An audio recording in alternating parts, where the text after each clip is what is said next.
Hello. Hi. Hello everyone. Welcome back once more to this, your humble and spooky little workshop. I'm your host, Mariano, but you can call me Mari. How's it going? Hello. Hi. So today we're gonna do today's not gonna be a workshop stream actually. Today we're gonna be working on Maya. We are going back to designing stuff for Evil and Neuro's new heads, which is gonna be interesting. I think it's gonna. Hello, Janice. Nice to see you. It's always nice to see you around. How you doing? Hi, Janice. Hola, gigahertz. How's it going? How are you doing? Oh, I have a couple of news on what. Well, I haven't really checked right now, but yesterday I wanted to sand the bodies, but the layers of silicone were still a little bit sticky.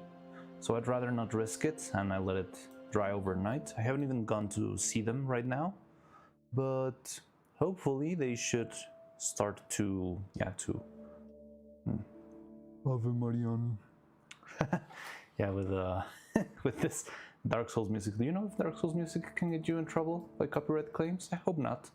I'm gonna test that out today. We're gonna be running Dark Souls music today for spooky season. I was thinking between Dark Souls and Elden Ring, but yeah, maybe we can do Elden Ring after Dark Souls. And yeah, so today we'll be working on the heads. There's a lot of stuff to see on the heads. There's a lot of very interesting details to work on, so it's gonna be fun. A little bit of a delay this morning because of a couple of technical issues, but now it's all sorted out, hopefully, for now. And well, oh, also, guess what?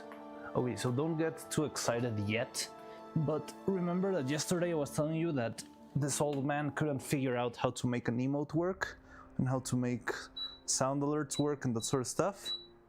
Well, I finally sorta figured it out. So we should be able, so there's a couple of emotes, just a pair of emotes that are currently going through approval process on Twitch. I think, let me see, I think if you have, yeah, we already have a couple of emotes here in YouTube. Oh, they don't move. Where did my animation go? Oh, and you cannot see it in the on-screen chat because I still don't know how to make stream elements work, but they should be moving. I don't know, on my screen they don't move, but I'm not sure if in your YouTube screen they do move. They should move. But, well, at least we finally have a couple of emotes on YouTube. The ones on Twitch are still pending approval.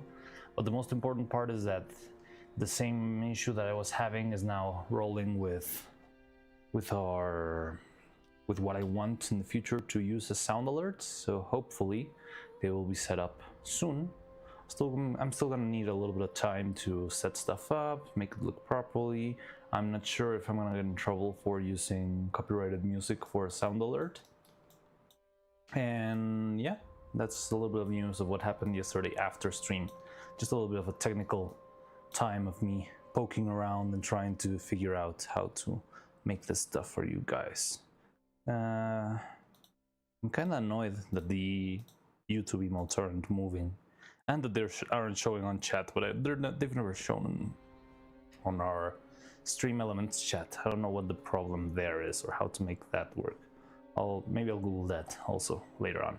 But yeah, so YouTube should have a couple of emotes, and however I wish they would move. And meanwhile, Twitch is still pending approval on a couple of them, and hopefully soon we'll have sound alerts. But well, so let's head up straight into Maya, why don't we? Let's see if we can. Let me see if I have it set up already here. Greetings, Dr. 72. How's it going? Welcome, welcome. Okay, so this is not properly set up. Let me move this a little bit. Okay. Oh, it's because of this, because last time. So let's do this and this. Okay, this looks better, but let me, we can tweak this. Oh wait, no. Oh god.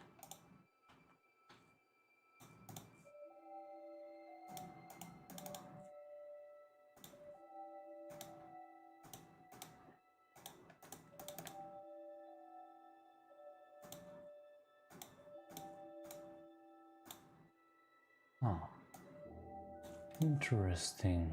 So let me see if this works. Oh, my mic off? No, there it is. Oh no, weird things are happening. Anyway, wait, that should have not made a sound. There we go.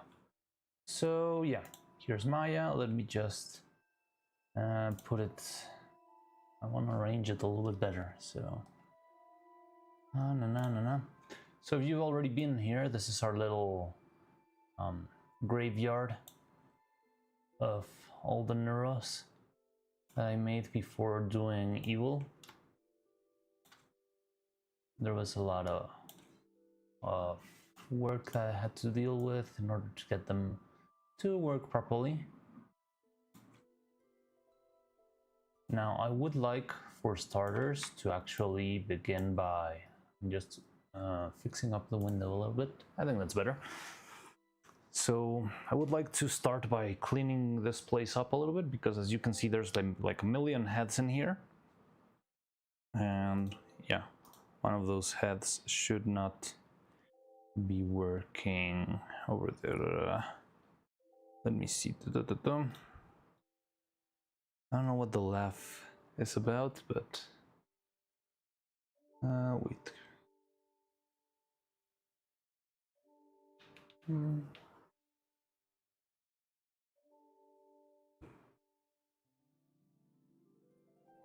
So yeah, this is what I was working on a while before, when I was making the first bodies, the first faces. And I remember having a bunch of different issues. Oh, the graveyard, yeah. So yeah, this is the file where I was working on all the different heads. But the first thing I would like to do, because this file is very heavy, it's very heavy, unnecessarily heavy. So I would like to just pick up the heads that I really need to finish this thing, and yeah, abandon this file and move into a new cleaner file with a lighter format. So first I would need to check which one of these is the final head that I ended up using, and I don't know which one is it. So I believe this one is not. I remember how I had some issues with this one because the shape of the curve made this section very thin. And this very thin section, you can see my cursor, right? This very thin section was not printing. So I ended up changing it so that this part would be a little bit thicker, and I think that's what happened here and there, but I'm not sure which is which. This one still feels a little bit thin over here to me, so it's probably this one. Yeah, you can see how this face is much thicker on the side of the eye. This is very important, and I think we can even make it a little bit thicker this time around, because we're going to change the eyeball mechanism, and hopefully that will make a huge difference. So at least we know now that it's this line, the one that we'll be using. Let's just see how can we make this work.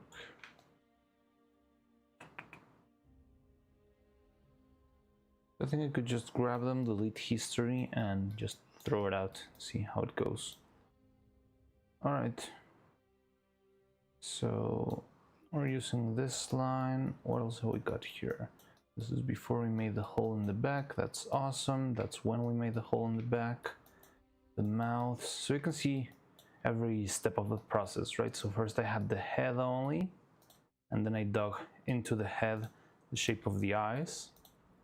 So here's the head without the eyes, like with a big hollow inside. Then I made the split for the face mask. Then I had the face mask. I made a second split for the eye and the nose. Well, the like the eyebrow and the nose mask. That's this one. Then after I did that, I guess I separated them and added this one for the magnet, which these ones were always a problem. They didn't really work very well. And I think this is our final pieces that we use. I don't know why there's another mouth here. Maybe I didn't have the hole in the mouth yet. I don't know. And then the eyeballs. But these eyeballs aren't the final one, so I'll have to, but we're gonna change the eyeballs, so that doesn't matter. But yeah, I think this is the main line that we're gonna be using. Let's delete its history and file, port selection, and I'm gonna move it to another safe location. No.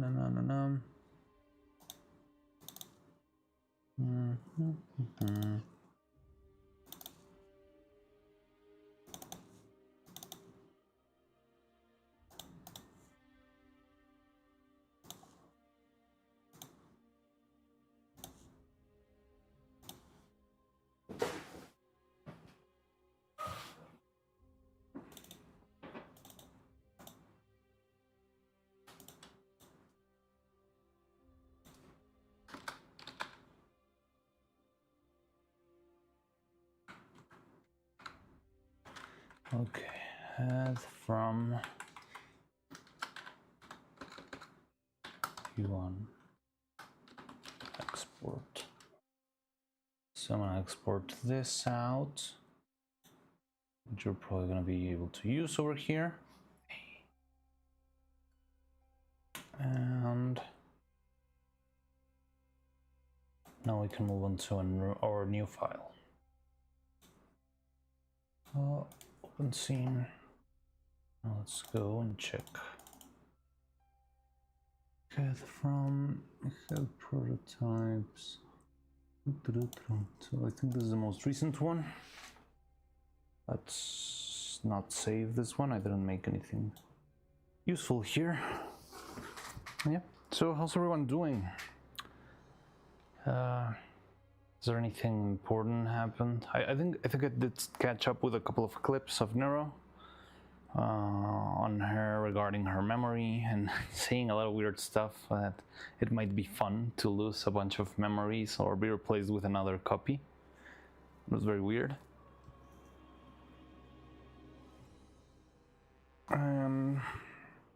Drizzy, hey, hello. Haven't seen you. Well, I mean, I saw you. You made a comment a little time before, but I forgot. What did you forget?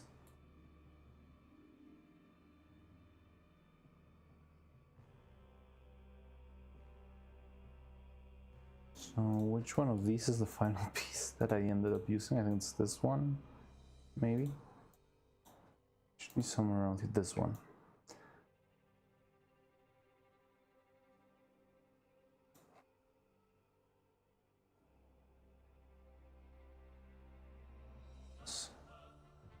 So this is the shape we made for the head.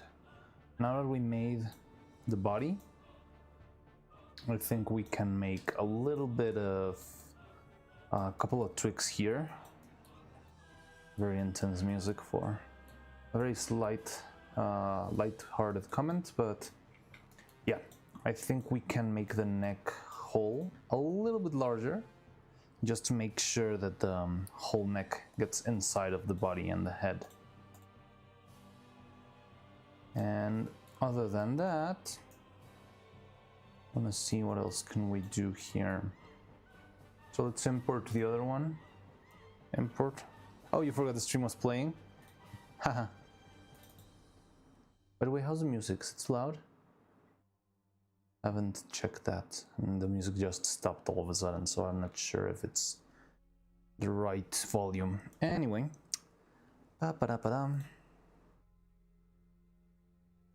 Watching on my TV and chatting on my computer. Alright, sounds fun. Ooh, I'm on the TV. Look, Mom, I'm on TV. So let me see. Let's import the file, which I always forget where I left it, but it's over here.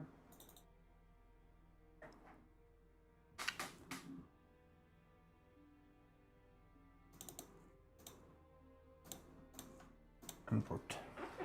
There we go. So they're solar faces. Let's assign the material because it's acting weird. Okay, interesting, interesting.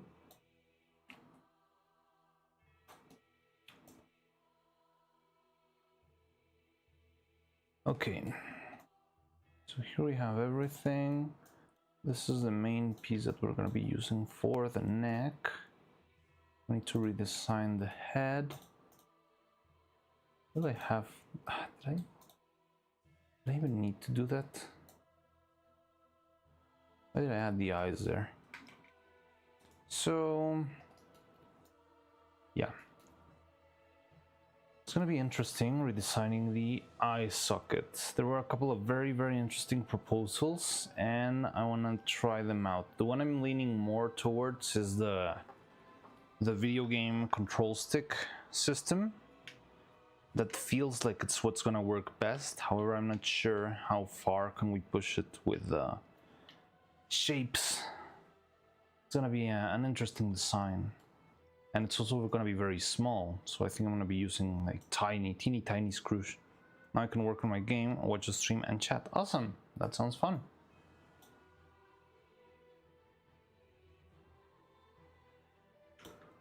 So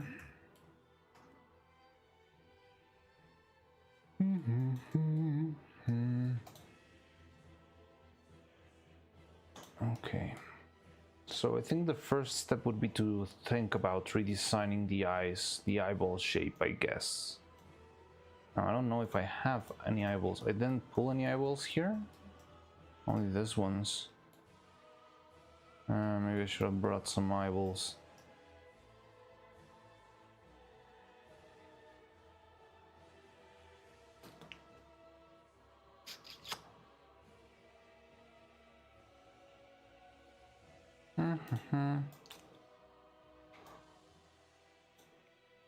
So I remember this once I ended up using one of these slightly larger than the other. I remember that.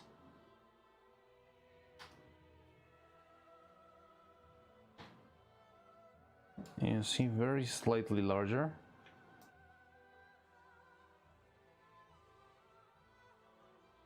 And I'm not sure if this one is larger or the same size. It's about the same. Okay, I think I'm gonna quickly go to the other. I don't want to go to the other file. It's gonna take forever. But yeah, whatever. Maybe we can also take care of these guys. What is this? I didn't save, or did I export? Because this is our Dragonframe controller, but we don't have. Seems like we didn't save, so we only have very simple cubes here.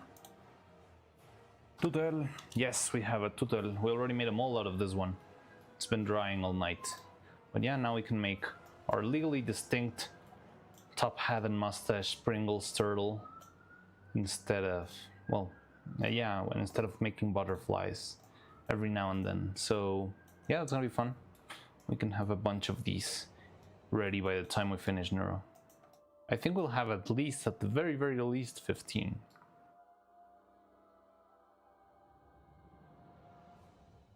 So yeah, I think I'm gonna have to go to the other file just to get the stupid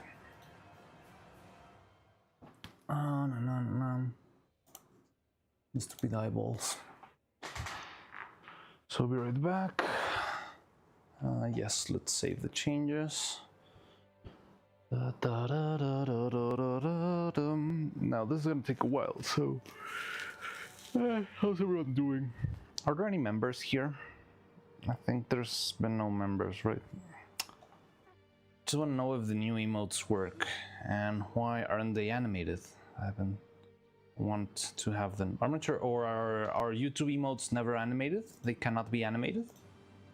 I'm trying to use the emotes. Do they appear on your chat? Hello, Dubby. Hi. How's it going? Welcome, welcome. Even this one should have a little bit of movement. Yes, we finally have emotes now. I made a very couple basic ones, but they should be animated. At least these three. Don't think they can. Oh, that sucks. Then why did I bother? Yes, they appear, but they don't move, right? That sucks. I want to have them animated. Now I have to select a good frame because this one doesn't work at all. The hornet looking up. And when it's the point of this one is the fact that she points at you with the sword, but now it's not working. But yeah, now we have emotes, and very soon we'll be having sound alerts. I'm still struggling a little bit with that, but I think the hard part's already done. It's just a matter of me figuring out a couple little details on, oh well, you know, designing the thing, adding the sound, that sort of stuff, but I think we're close.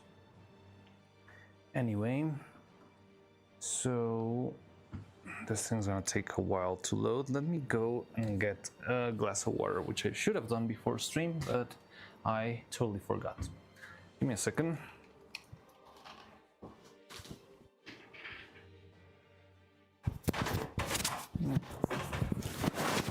Da-da-da-da.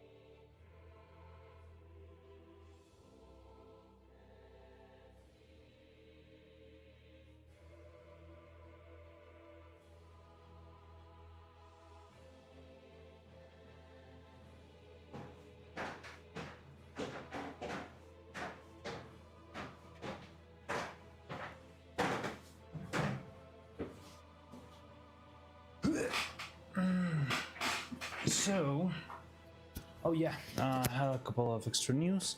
So yesterday I did put the printer, I had the printer running trying to print a couple new Dragonframe controllers, but they still had a couple of issues, so they didn't come out alright. But after a little bit of digging, oh, finally opened. Where's the eyes? Which are the final eyes? I think it's this ones.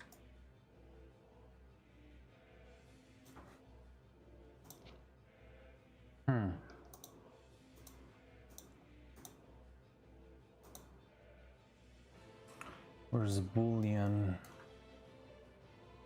It should be these ones, yeah. Because this is the Boolean itself.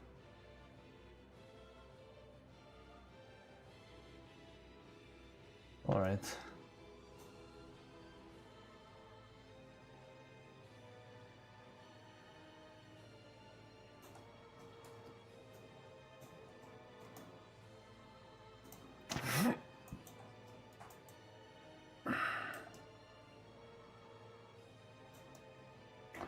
Alright, let's just grab this one and go. File, export selection. Oh, I think it was there, I just didn't see it.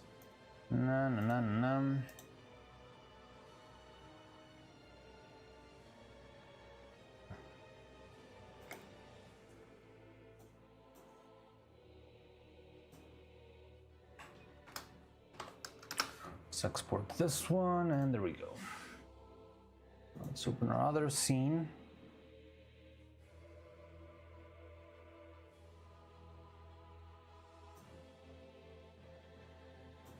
It's been 14 days since we last worked on 3D. No, don't save. Let me see a comment there. No, I also came over to check. CTV keeps not working. I don't think I'm gonna use it. All right. Yeah, wait, there are emotes in here too. Oh, there's already emotes there in Twitch? No, I also came over to check the extension. My extension is like Mariano, or it's a very bad one. I need to change it too. But I think, but the thing here is that yeah, I believe they haven't been approved yet. They're pending approval. My emotes here. I don't even know where they are.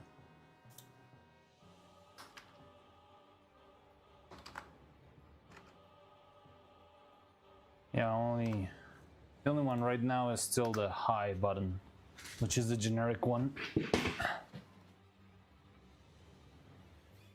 I was talking about something else with the extension. Oh, the file extension or something like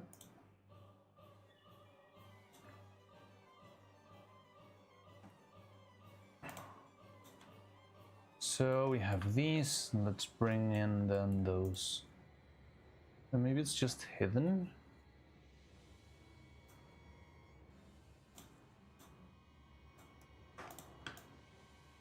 I don't know, I'll just bring it in. File, import. There we go. Bon. So, first we need to split the face. I think this division is still working all right. But maybe we can move it back a little bit just so we can thicken this little edge. And hopefully it'll make it a little bit sturdier because it's been breaking a lot. Now, need to be a little bit careful on how we do this. So this is the head. The face is fine, the eyeballs are fine. Okay. So let's start working down. I think it's gonna be the right way to go. There we go. So we got the face, we got the eyes. I think this one's already made the boolean. It seems like it is. I can go in here and see the inner shape of the eye. Yeah. And there's still this little blob that I need to fix, but I think I remember I never got to fix this properly, but it's fine. This is the inner shape of the mouth because this model was made for 3D, so it would open and close. But yeah, we are not using that because we're doing mouth replacements. This looks very creepy. Blech. Anyway, the eyeballs should have them also over here. Oh, we do have them. Okay, cool. And we'll use this one. Okay, so should add a couple of clusters, put it in, move it back, and try and see if that works. I don't know why I don't have the sunglasses one though. Oh, the sunglasses one was designed by Dressy, so I'm not sure if it's only one that only Dressy can use right now. I don't know exactly how it works. I'm still figuring stuff out because Twitch, yeah, I don't know a lot about Twitch, but it seems like there's sort of like a channel points redeem, and Dressy used some of those channel points redeemed to make modifications on their own emote. There it is. It costs 900 channel points to do it. So there's already another 2 emotes on the way, but I'm not sure how long does the Twitch approval take. And I could make more. I think we have everything set for making more of those, but it's gonna take a while. So now the tricky part here is we need to get the very edge of this thing. You flipped it. To you too, Dobby. So first we're gonna have to find the center of these 2 spheres, which is pretty easy. Just select the face and go to the form, cluster, and the same here. And now we have 2 imaginary points that are exactly at the center of the eyes, which are these 2. And that's what we're going to be using as a reference for the rest of the thingies. Now, maybe we should use another one. Form cluster for this. So, okay, first let's think a little bit on the mechanism of how this is going to work. We can do this to the right. So, we are gonna need, can I assign, I don't know what booleans do, that they change the render stats. Motion blur, double-sided, smooth shading, geometry anti-aliasing, object display, visibility, LLD visibility, ignore outliner, ghosting. No, there's no ghosting here. Drawing overrides. No overrides. There we go. Ta-da! So here's the balls.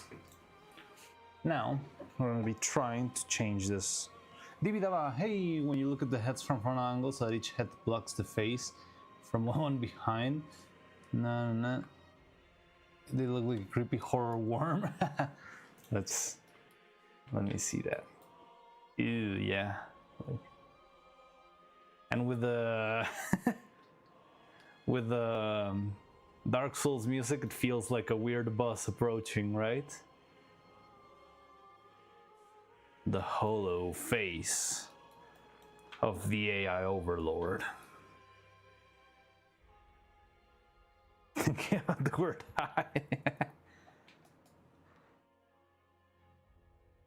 Alright, I just settled on the design for the eyes. So I haven't fully settled yet, but the first one I want to try is a joystick one, because I think the proof of concept's already there, because it's a mechanism that we all know and have used and are familiar with mildly, even if we might not know the inner workings of a controller.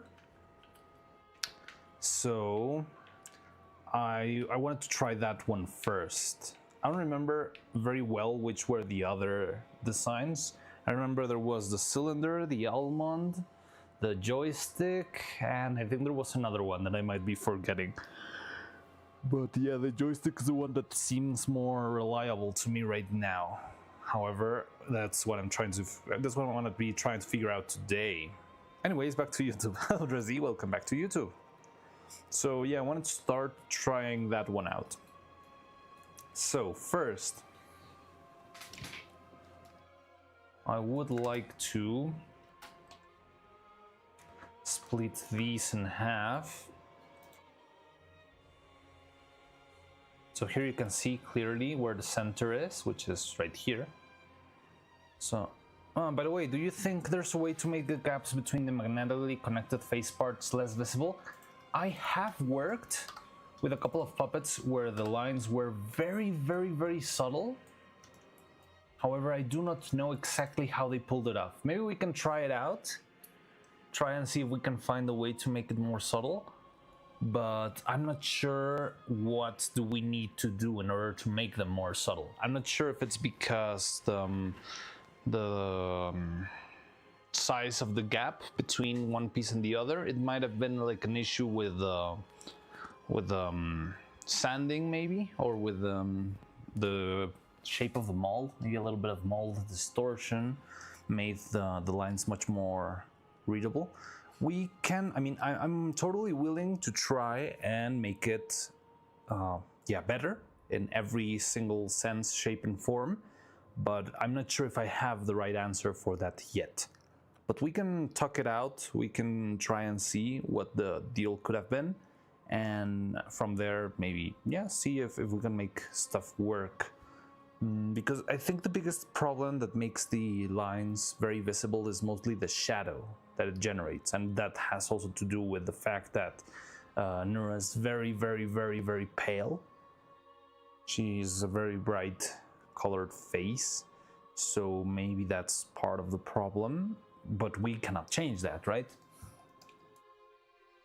But yeah, we definitely can try and see if we can find a solution to all of those issues, but I'm not sure if we have it already on our pocket. It's not like all the things that I already made on the bodies that I already knew what I wanted to do.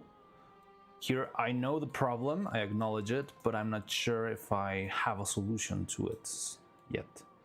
So why am I doing this vertically and not horizontally? Because of the lines of how the geometry works, but it's not easy to sort that out. So I was making a couple of, like, how do I say this? I was thinking about this myself, and I think the best shape to use is like a full half circle, just so that we have enough of the, oh, but we're gonna have to, let me think about this. No, okay, for starters, we'll be starting with just the shell, but we might need a copy in order to make the iris shape later. So this is a shell, and we're gonna extrude these guys into themselves. That's 1/2 mil. I think for safe measure, let's do 75. I think that's something that the printer could handle. No, you know what? Let's do 1.2. That's what we usually do with the printer.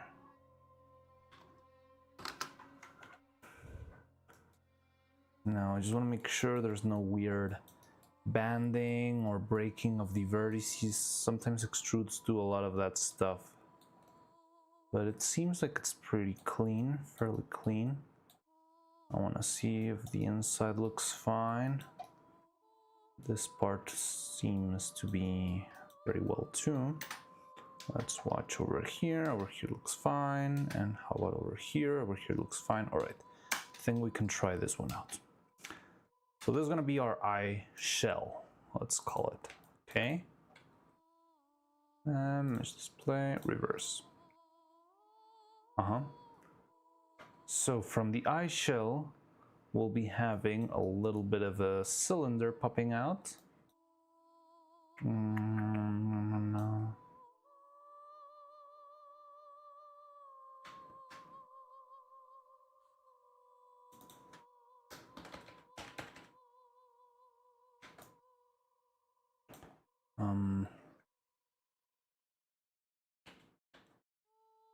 Say something like that. Sounds fine to me.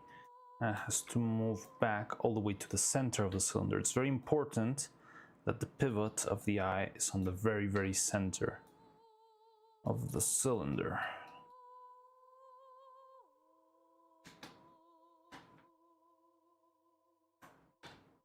This feels like a little bit too much, but we'll see.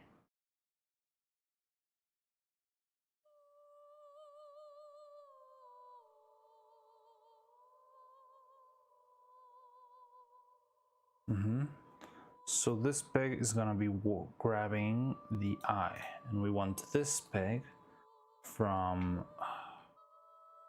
I'm gonna have to duplicate this guy. Right now that we're prototyping, oh no. Duplicate face.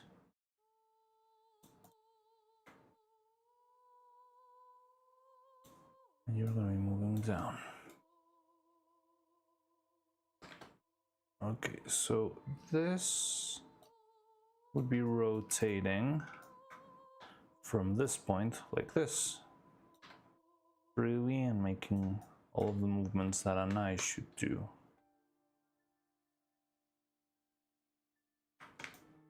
Right? Over here, over there. Maybe I could even apply a little bit of, so you can see.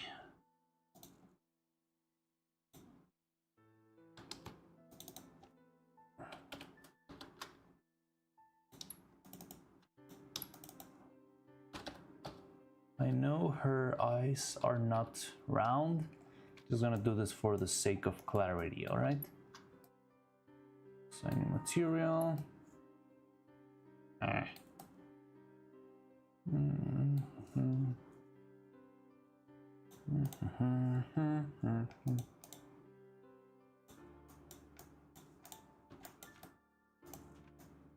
Okay.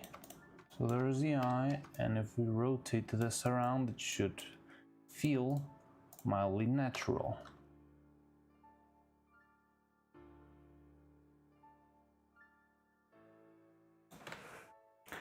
Now, here's the tricky part. How do we make sure this thing can rotate on the right angle and the right directions or all of that stuff? This is where it's gonna get interesting.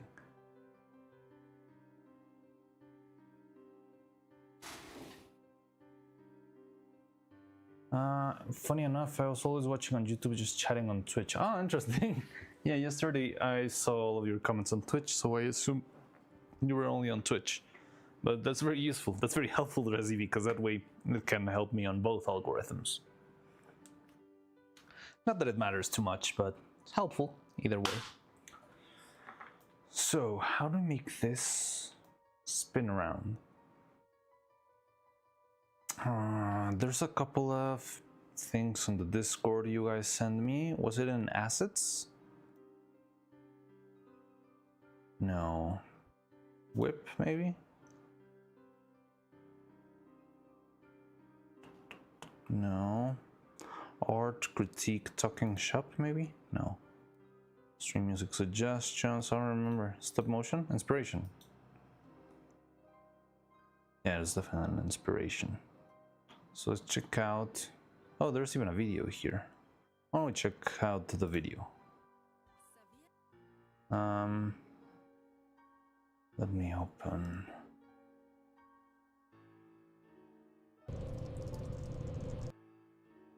I think I can just scroll this there, but give me a second. Let's skip the ad.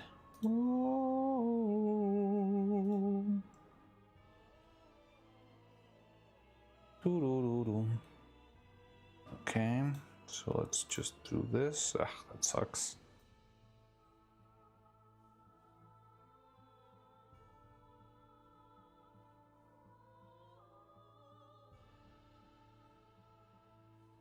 Okay, it's fine.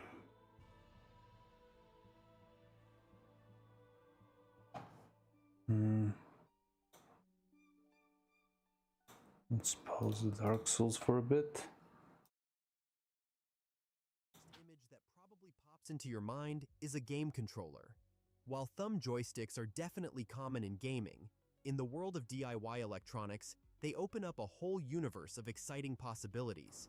You might use one to control the movements of a robot or rover you've built, allowing it to move forward, backward, or turn with intuitive thumb movements. Or perhaps you'd like to create a system for smoothly controlling camera movements.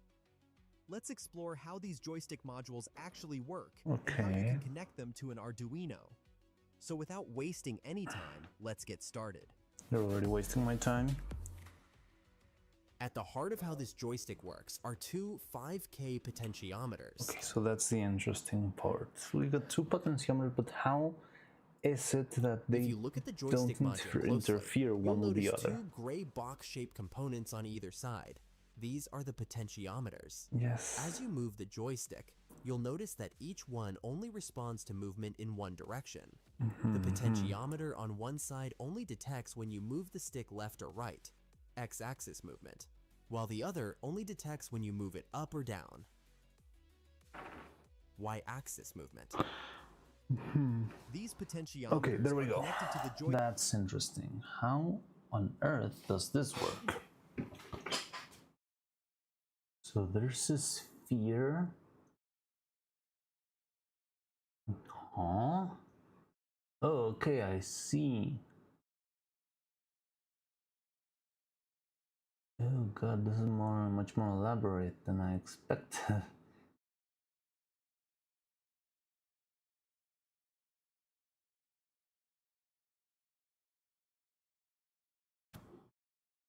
Joystick through a mechanical system called a gimbal mechanism, which we will discuss a bit later. This clever arrangement ensures that when you move the joystick diagonally, it properly separates that movement into the correct amounts of horizontal and vertical signals.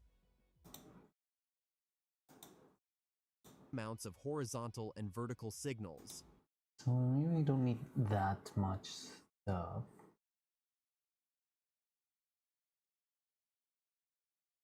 But how does this stop it from rolling?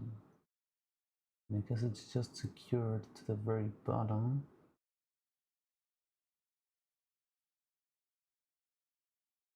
Oh, it's an interesting mechanism, but I'm not sure how well or how easy would this be to replicate. Momentary push-button switch. This joystick has a built-in push-button switch. Any movements of your fingertip.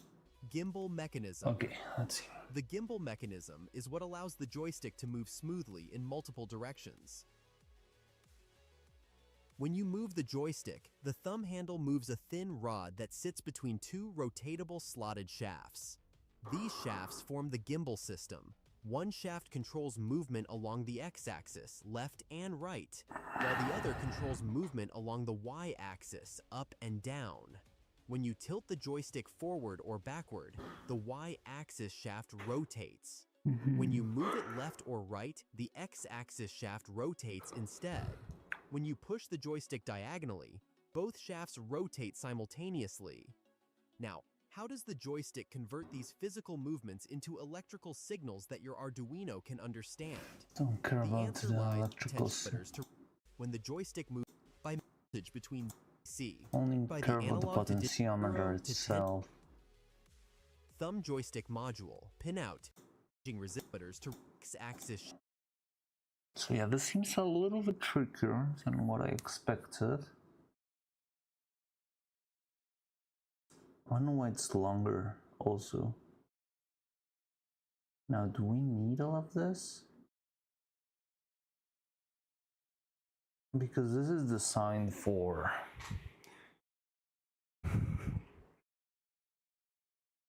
for the digital input. But maybe we only need the mechanical bits. We can think on how to simplify this, maybe.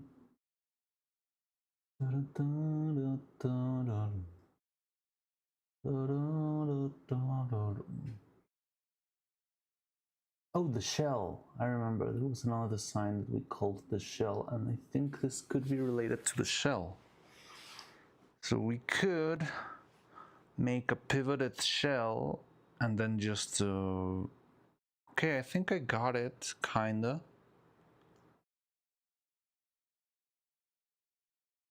And see if that can work.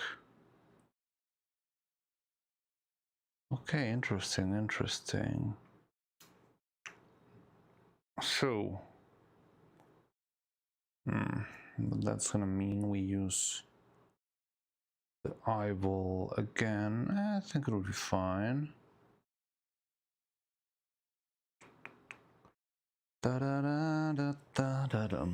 Okay. Okay, it's getting interesting. Let's go back to the Dark Souls music. So, as you can see here, we have like two railings, and they're sustained by this sort of X-shaped mechanism.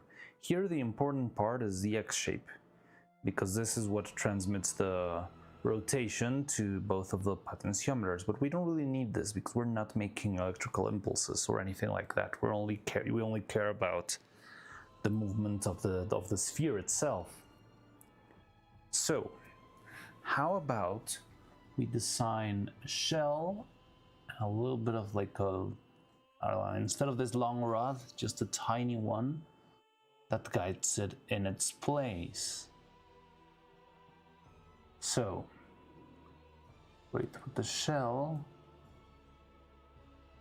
and this guy, and if this moves like, okay, I'm gonna prototype this real quick and see how this works for us.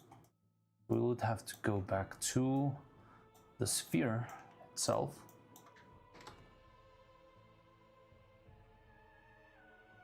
Okay. I did like the idea of making like a hollow shell. I feel like that would have been a little bit less troublesome to cast, but I'm not sure how to apply it here. So we can test that out later if anyone's got any good ideas on how to assemble it. But yeah, if this one had rod over there.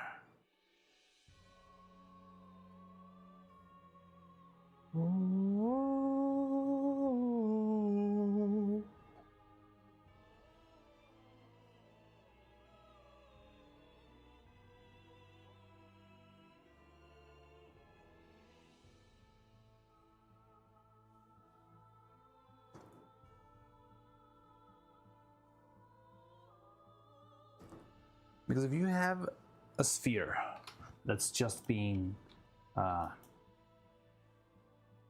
call it, just been passed through by two little poles, you really don't have anything useful,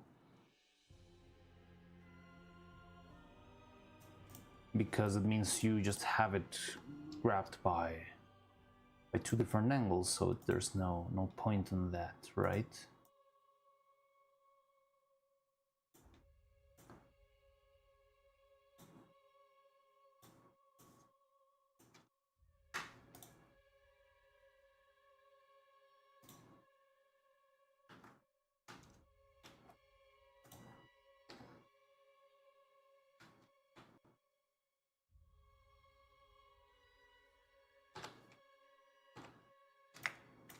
So we have this like this and this like this.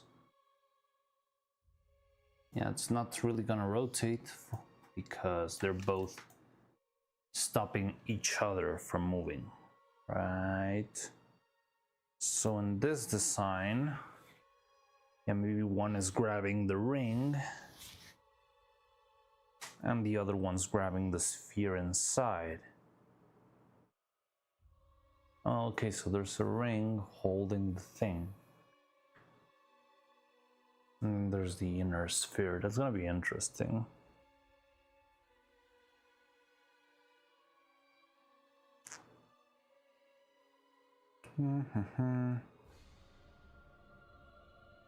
Okay, I think that makes it a little bit easier.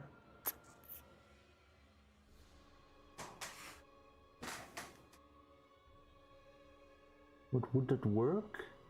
Did you try to move the ring? No, that's totally not working. No. So this transforms. I think this is just a stabilizer, but it's not really the important part. This sends its force to this. Wait, I haven't seen chat in a while, I believe. John Smith, hello. Oh, whoa, there's a lot of messages. Sorry, I got too hooked on. Hello, checking Mariano does a good job. He does. Hey, thank you, Homernar. You can do the same mechanism without ball joints too. You only need a pitch and roll movements and no rotation. So yeah, what we are that's exactly what we're looking for. We don't want any rotation in the center because that's the problem. Ari the Dumbass, hi, hello Ari. I'm not sure if I've seen you around. Oh, you're a new follower. Hello, welcome, hi. Hey guys, what are you watching? Oh, sorry. You're talking to me. What's going on? Is that a yes or no? Sorry, I didn't check chat in a while, so I'm not even sure what's going on. All you need is a pole that can rotate along the vertical axis with a slot and hole in it for a hinge joint and our horns. And yeah, all right, I like this. I like to actually have a discussion when it comes to the design of these pieces. It helps me a lot. I'm on the phone, so I reply short-term with typos. Don't worry, I type with typos all the time. Also, what happened to the original puppets? So the original puppet was torn into pieces because I wanted to really find out what was going on with the body. What was the problem?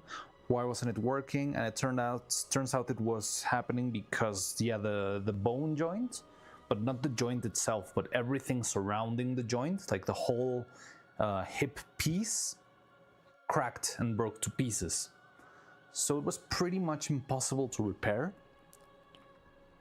quickly. Built 2 new puppets and the Neuro.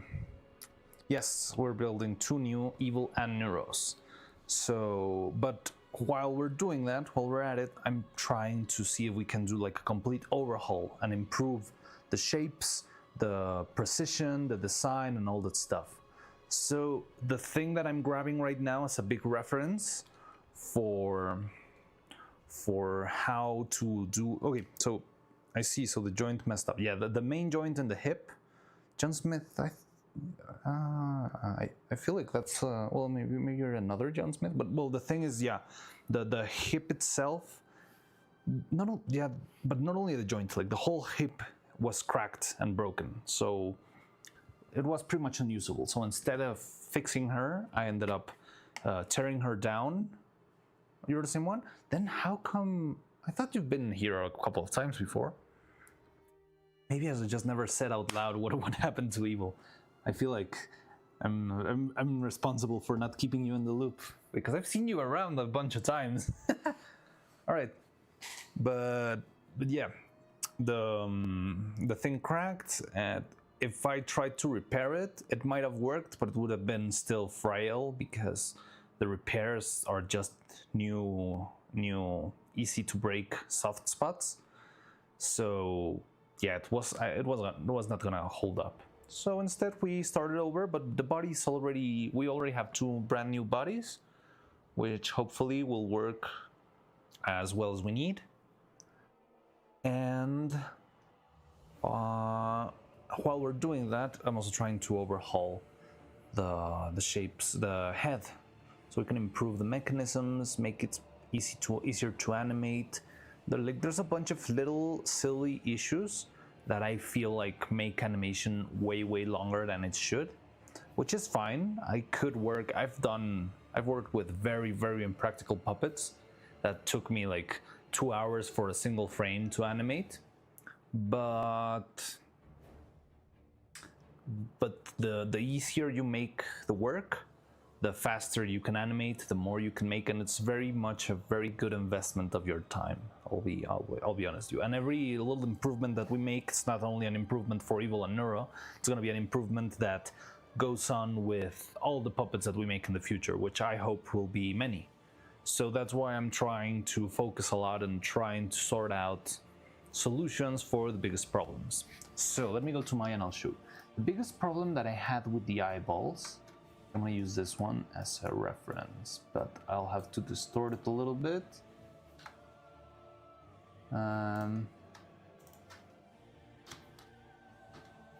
So this is Neuro-Sama. Imagine this is Neuro-Sama. When I animated this, when it was a sphere, right now this is like a little peg thing, but imagine it's a sphere. Whenever I was animating it, I would poke a needle through a little hole on the edge. Let's say this little black line around it, it's a hole. So I would poke a needle here and move the eye around, which worked really well. It gave me a very good emotional range and like acting range and that sort of stuff. It was very useful. But the big problem was that sometimes whenever I poked it with a needle and I tried to move the eye around, the eye would do this. And this would feel very weird if the eye was doing this every other frame. And realigning the eye took a lot of work. So one frame that I maybe could have been doing in 5 minutes ended up taking maybe like 15 minutes because I was struggling to place the eye back in place. And whenever I placed the eye back, I had already moved everything around it, like the hair, the face, the clothes, and I had to rearrange them in order to keep animating smoothly. So those issues are like one of the biggest problems that I've been having lately. And I'm trying to find a solution that helps me move the eye around, but not to rotate. Because you see, even if I move it like here, you can see how it starts to rotate by itself. But I wanted to only move up, down, left and right, and like a composite of those two, but without the rotation in the other third axis, which is the one that gives me all the headaches. So a while ago, when we were redesigning Neuro herself, there were a bunch of very good suggestions here and there on how to fix it up. Could you put like a bone in it? Yes, but the thing is, designing that bone is the interesting part. So that's why. So yeah, back when we were in the very first stages of working on the new puppets, there were a couple of times where we had some sort of how do I say this, like a brainstorming session on how to solve it. And yeah, we were looking out on how stuff worked and all that stuff. Well, I kind of made it too good for game. Remember the game I was making? Oh, that's cool. That's very good. That's amazing. By the way, Dressy, let's play your game after lunch. Does that sound good for you? The other one, the slime one? I remember yesterday I told you we were gonna play your game. So yeah, let's play your slime game after lunch. I think it's fairly quick, right? Can I play it online or do I need to download it, just so I know? But yeah, going back to you, John Smith. So yeah, I'm trying to design the bone so that it actually works the right way. Because a single bone will just have your eye moving in one direction, right? Like this. If I have the bone here, the eye will just move like this, but it will not move on the other axes. So there were a lot of very good ideas and a lot of back and forth and throwing ideas around. Yes, it's a download game. All right, so I'll do that. Do you have time left over before Nurse Baby can make the props for the puppets? Yes. Well, I would definitely. So here's the process, because I know many of you weren't around when I was making Evil. So first I work on finishing the puppet. That's like the big priority, right? Because without puppet, there's no animation. Usually what I do is I finish the puppet. Once the puppet is done, I start working on... I have like this big brainstorming sessions where we're not even like working on something specifically. We're not building anything yet. It's more like, okay, what bits of animation would be fun? It's like a pre-storyboarding. Well, I don't really do storyboards because I'm not great at drawing, but something similar where we just speak and brainstorm on which bits of dialogue could be fun to animate. Oh, well, I have this idea, and everyone pitches in a little bit, and it's a very fun time. It's not something we can do all the time, but you could start thinking on good ideas and have them like ready for when we actually get to that point. I wouldn't suggest, I mean, you could make the big suggestions here, but I'm gonna be honest with you, I am going to forget, because it's gonna be a long time before we get to that point. But we can keep them in our minds, and yeah, when we reach that point, it's like a big session where we all brainstorm. Okay, so there's this audio from back here. I remember somebody told me, oh, there was this recent crash out where she started repeating, pipe is a pipe is a pipe is a pipe. And I was like, oh, that's interesting. Let me think how we can do that, because maybe with a couple of loops, we can take advantage of that and make like very long animation with not that much effort. And it's a lot of back and forth. It's very interesting, but it's something that and during those sessions, we would also try and think on possible props to make. So it's like, okay, so what do we need? Maybe we'll try and do a frog hat. So let's make the frog hat, but if the frog hat isn't ready, we need to do something else. What else do we need? We need the harpoon. What will the harpoon need? We need the new enamel pins, all of that stuff. That's part of that process where we just brainstorm and talk about what we want to animate, which clips to work. It doesn't have to be specifically one clip. There's been like a bunch of ideas where we actually mash up a bunch of different clips into sort of a coherent story.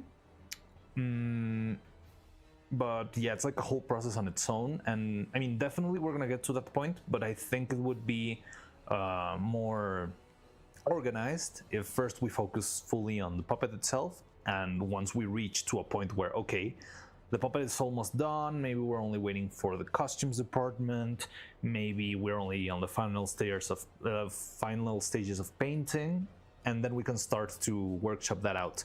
But yeah, I'm definitely planning on making props. We make a Google suggestion box. I mean, I could.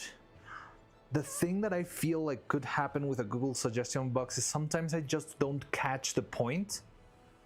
I'm not sure if it has to do with the language barrier, or sometimes you guys have a little bit of more of neuro context than I do. So it can be a little bit distant. Like someone feels like they have a very clear idea on their mind of what they want to do, and they wrap it all into a crazy sentence like, oh, I want this to happen, and then this and this and that. But then I read it and I don't catch exactly what the feeling behind it is, what the context is. And the problem I feel we could have with the Google form is that, yeah, it's going to be a little bit more of a distant process.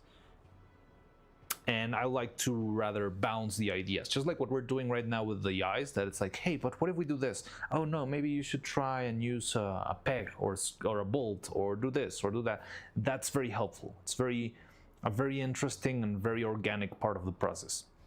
Maybe I could try and make the little poll, like send your best clips, send your idea, but the thing is, I feel like if we leave it at that, those ideas might not get to flourish fully into an animation, because there's a lot of details that need to be grounded from the general idea of, I want a crazy fight scene. Oh yeah, that sounds amazing, but a crazy fight scene doesn't tell me anything.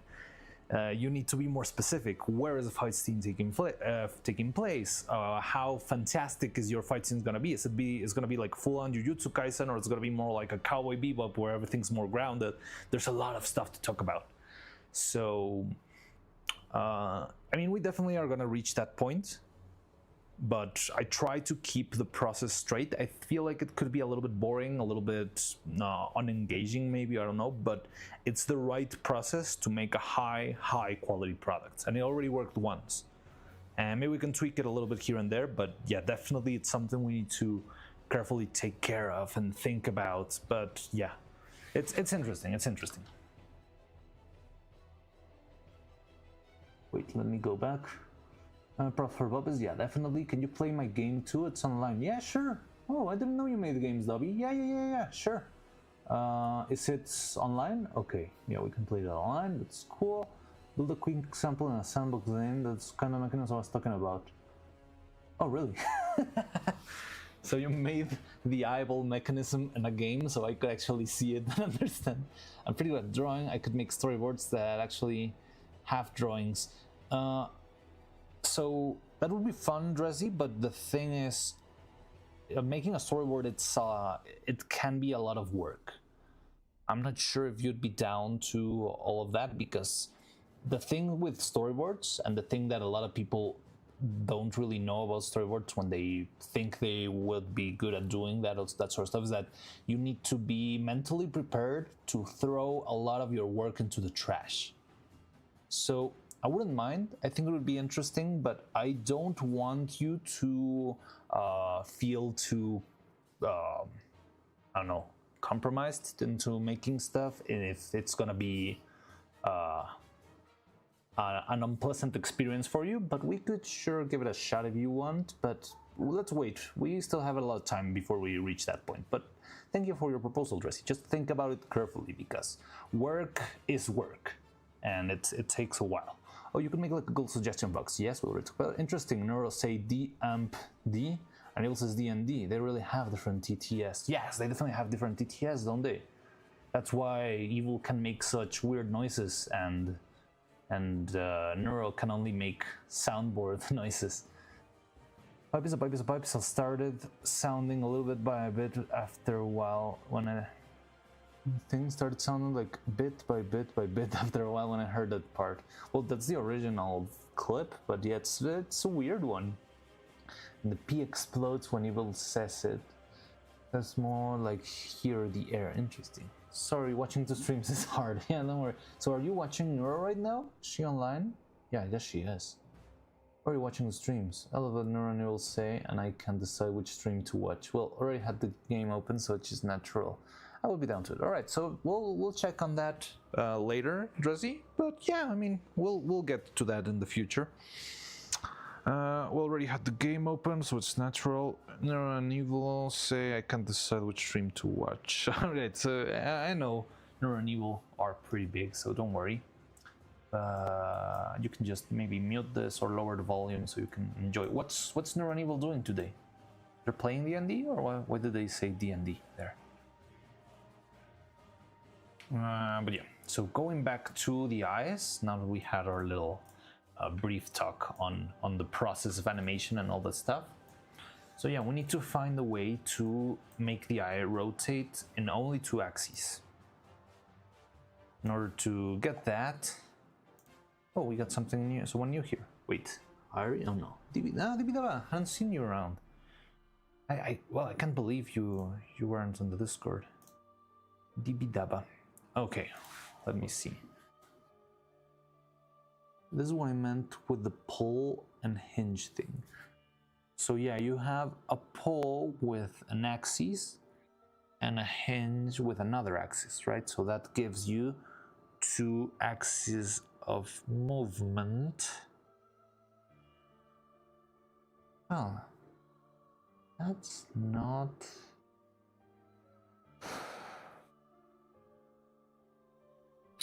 That could work. Now the only thing is that it could be a little bit limited on how far it goes. For example, here your blue thing. Oh, I'm gonna show you.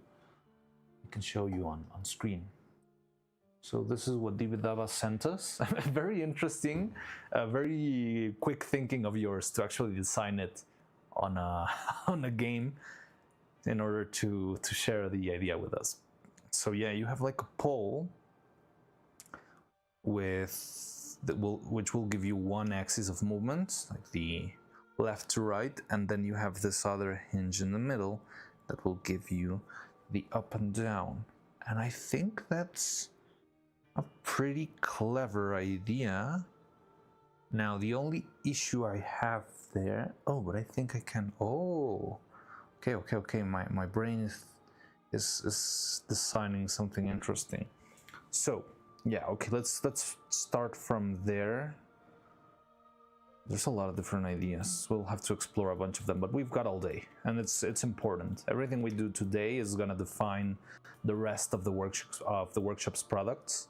So yeah, it's important that we explore as much as possible. Okay, so let's say your idea is this, right? We have a little post that will spin this way.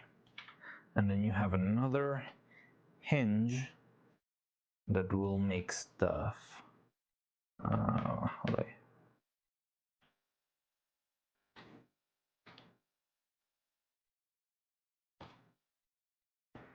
Oh yeah. This will move up and down. That's just for the sake of clarity. I'm gonna make this as a demonstration of the hinge. Right. So this thing, wait. Da, da, da, da. So if this thing spins like this, it rotates like that, which is perfect. Now, if this thing, no, it's this like this and this. So here's your other hinge, which moves up and down. Oh god.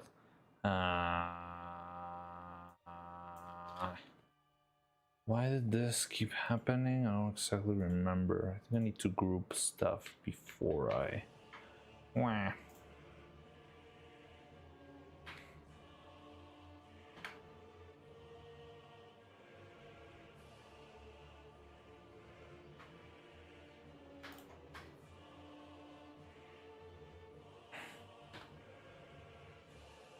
God damn it. Uh-huh. No. I don't remember why or how. Is it that when I twist this around, it makes weird stuff?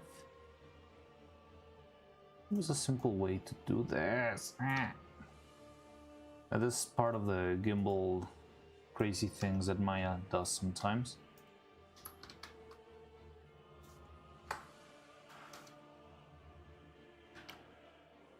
But I think we can sort this out real quick. Okay, so this one and this one and this one. Now if I rotate this one, this works fine.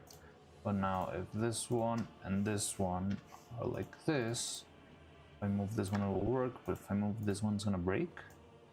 Why? It was just working.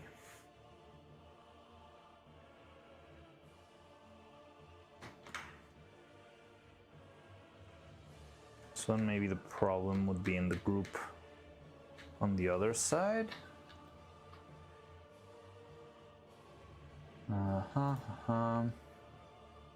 I don't remember how this stuff is done. I'm very old. So this works.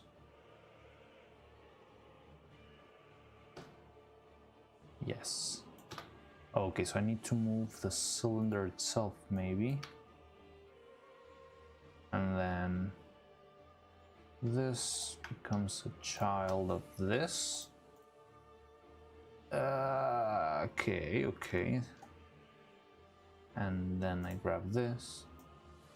Okay, we got our test mechanism here working.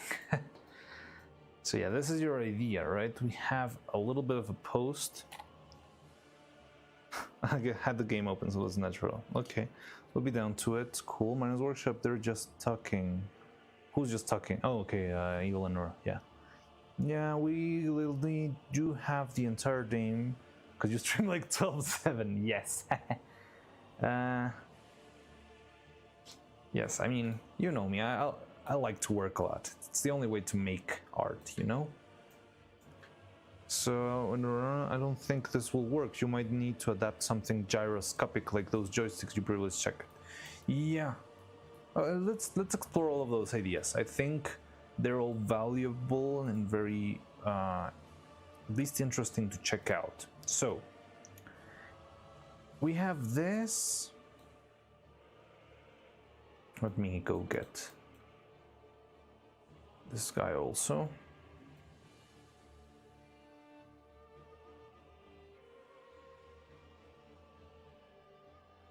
So it might be a little bit off center. It's gonna move in a little bit of a weird way, but it's fine. So you go inside of this one. Oh god, what happened there?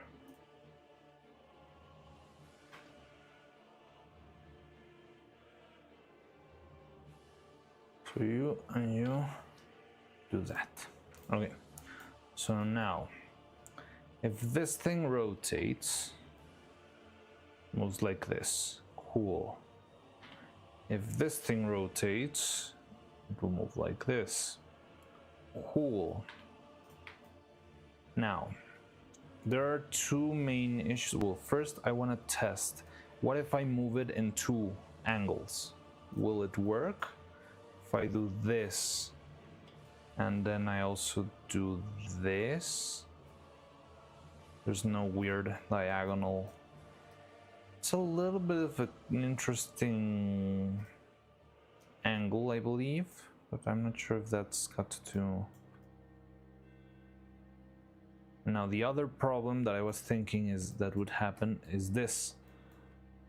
I'm gonna be very limited on how I can move in this axis because of the pole itself. So the only way to solve this would be to have this somehow suspended.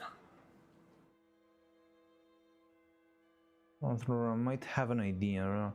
Maybe an outer sphere that moves left and right, and a sphere that can go up and down. Yes, that was the other idea that we had, which we called the almond, which we can also try that out. Well, no, that's more like the shell. Yeah, full movement for the pole would need to be shorter than the eye. Yes, that's the other thing that I was thinking about. So we could just do something like this. Make this fit inside very tightly. And yeah, maybe like add a couple of extra poles here for support. And this would make things... We could do this a little bit shorter there. It needs to be very, very close to here. So it would rotate from the center.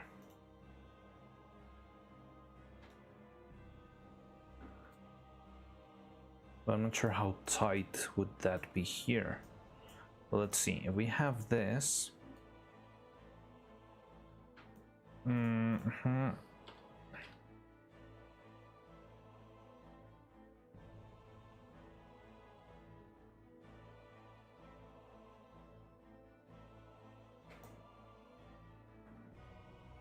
seems to work fine.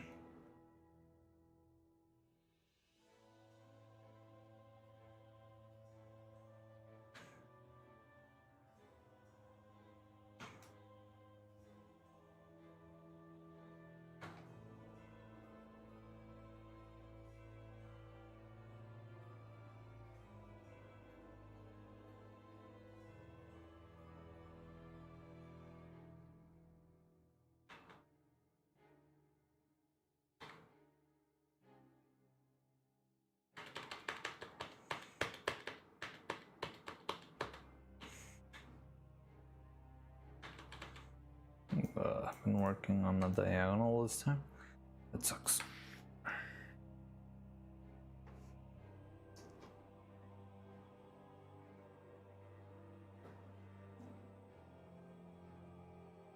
Now the other issue here is how is this going to operate? Because yeah, just like this, like vague cylinders, it might work. But how can you actually twist this here? You're saying about a slit in the middle. Roman, hello, how's it going? Hi. We are brainstorming eyeballs.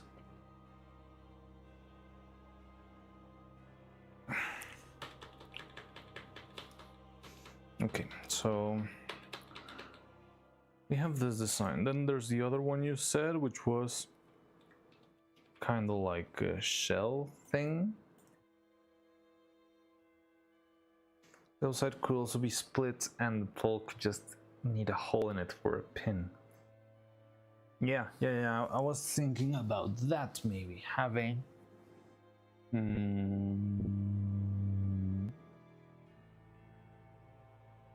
So I was thinking about something like this, where we could have some sort of shell.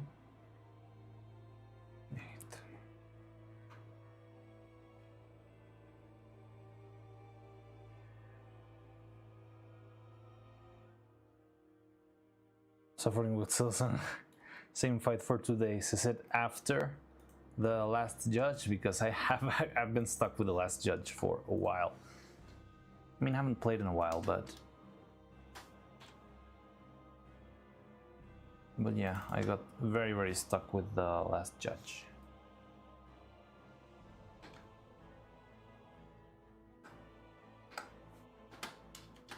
So the other idea would be like having a little bit of a shell, yes.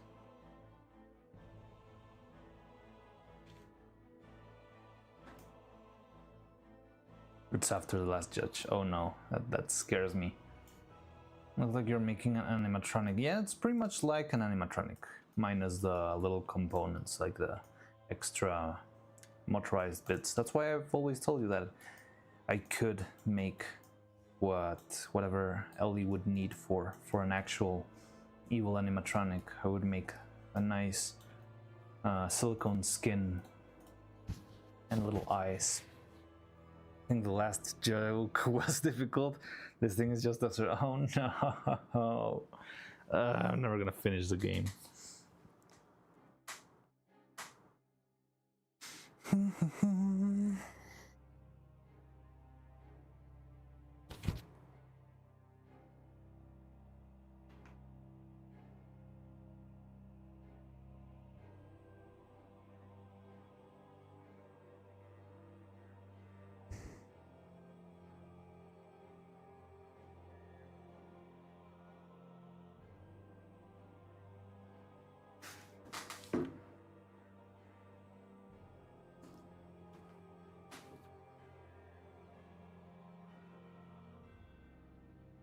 So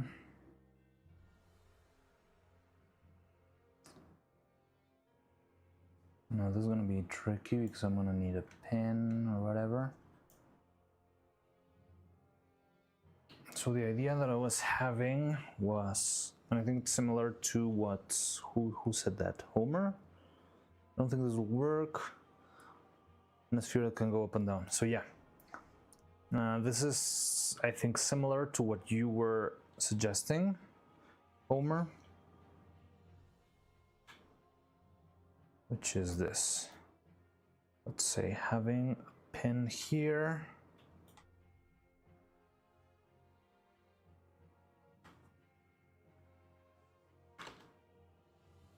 And here. Right? And then having here a little bit of a slit, which I'll have to make imaginary probably because I don't wanna.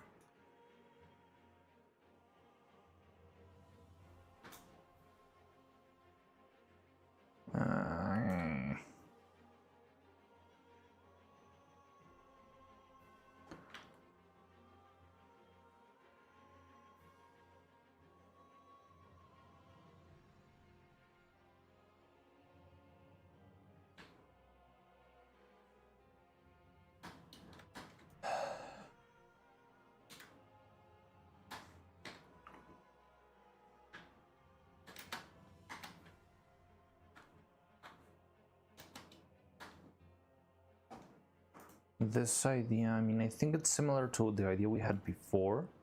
It's just that now that I saw how those controllers worked, I feel like I have a bit of better understanding.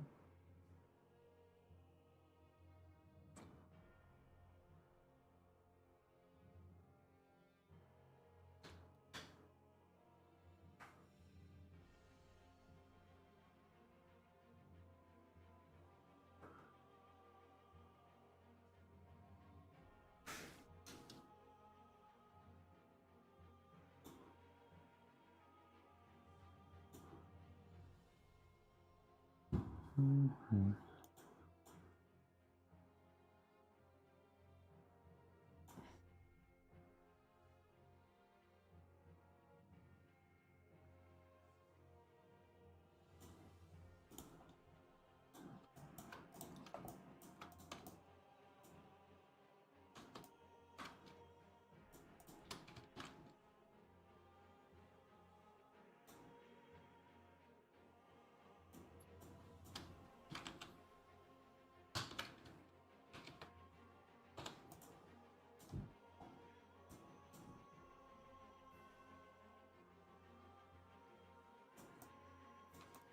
Something like this, where we have a slit, and this slit, or the the sphere has a little bit of a peg.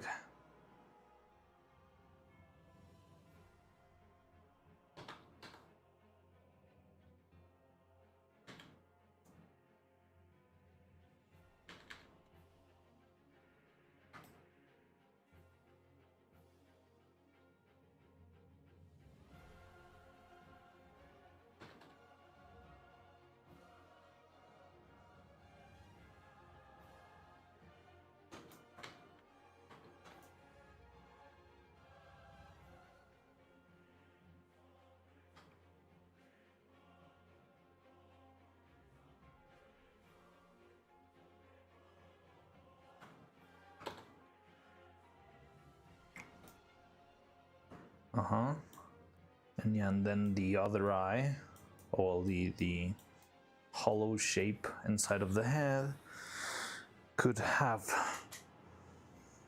the like railing for this eye to roll in. Oh no, then I think I would only need the slit on the rolling bit. No, because how will this move?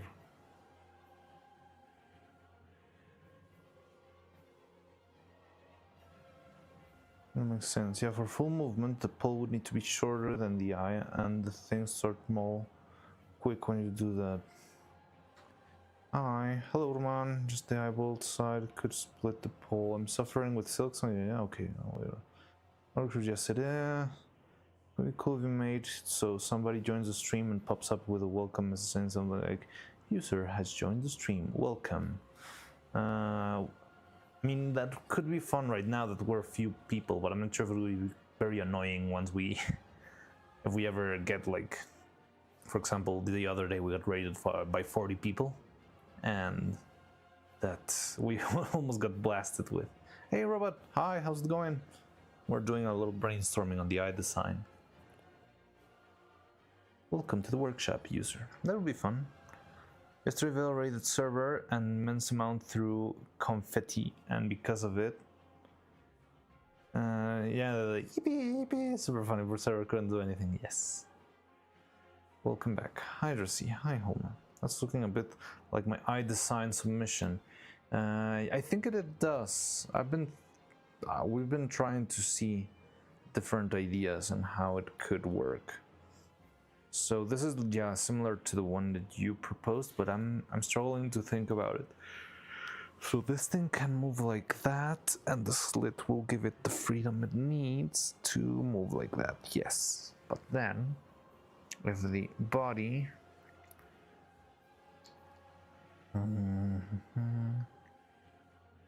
it would have to move with everything else. Okay, that's possible.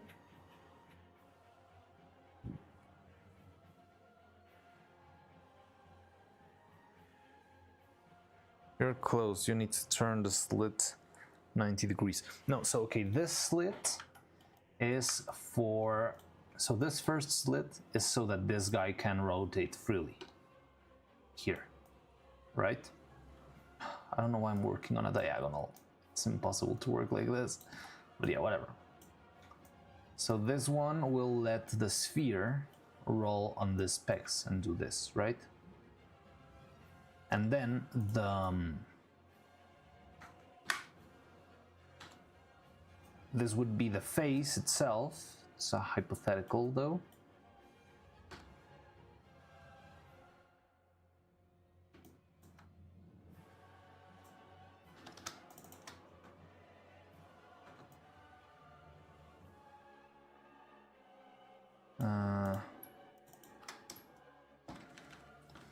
So this could be the rest of the face.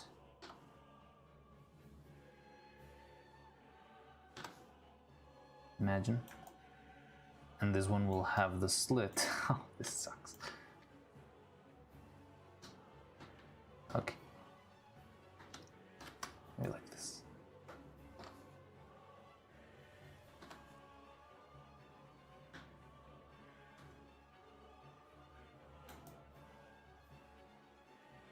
And yeah, this one will have the other one in 90 degrees.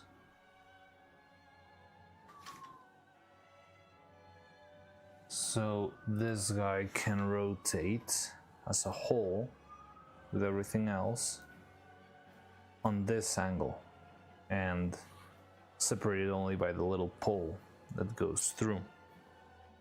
Now this one feels like it needs a lot of space though. It's a lever and a rotation point.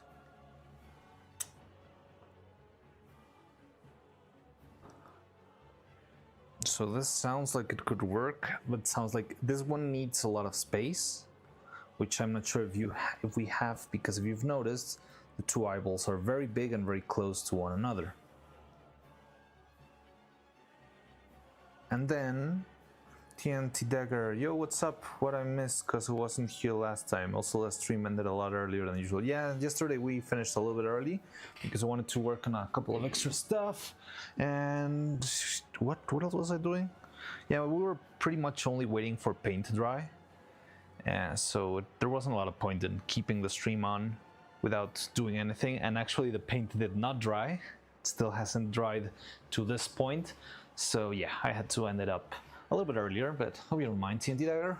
We still have a lot of stuff to do, so. But yeah, today we're doing 3D stream and I'm trying to design a mechanism that could help the eye move around. So we were looking at how the controllers work and how this pivots and things move, and trying to sort of make an abstract or simpler version to try and implement on our controllers. So there are a couple proposals on how to do this, but we haven't tried. Well, I mean, we've made the very basic prototypes of all of them. Oh, looks like our Twitch emote was finally approved. Let's see if we can put it there.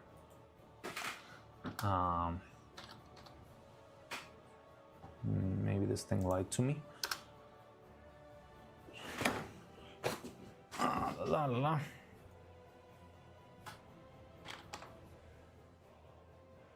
Okay, so we have a small little emote of me now on the Twitch chat, if anyone wants to use it. There's another one that should be on the works right now, but it hasn't been approved yet. I just got the approval. So the code is Mari. I need to change that, but right now it's Marianne484 Mari. So yeah, not the most exciting emote ever, but it's our first emote. Yay! Other than the silly hi thing.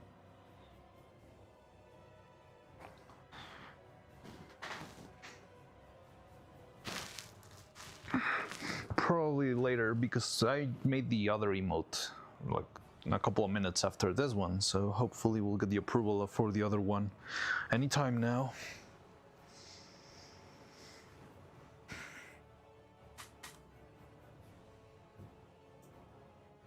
Yay, lol. I think you also have this one or a similar one on YouTube too, but well, you need to have the memberships. But yeah, so we're looking at this design and trying to figure out how to make this work. So what I was thinking when I saw this is we don't really need this part, because this cross is only made so that these two pivots can actually transfer the energy to the potentiometers. But what we actually need is something like this to have sort of a railing that can move the eye both ways. Yeah, we also have emotes on YouTube now. The only problem is that they don't show in my live, well, my chat on screen, because I don't know, YouTube's very weird. And those emotes should be animated. I had them set up yesterday so that they would move and they would look nice, but it turns out that maybe you cannot actually use animated emotes on YouTube, which totally sucks. But yeah. Exactly, you have two separate axes. Shaft rotate. Yes, we need two separate axes, but we also need probably a little bit of a wider range of motion than this one, because we would need it to move almost halfway.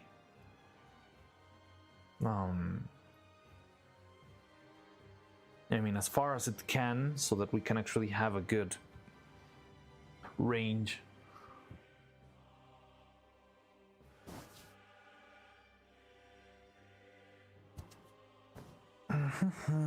But yeah, I'm not sure how to make that work. So my abstraction of that idea was turning it into these two shells and having it slide around one and the other.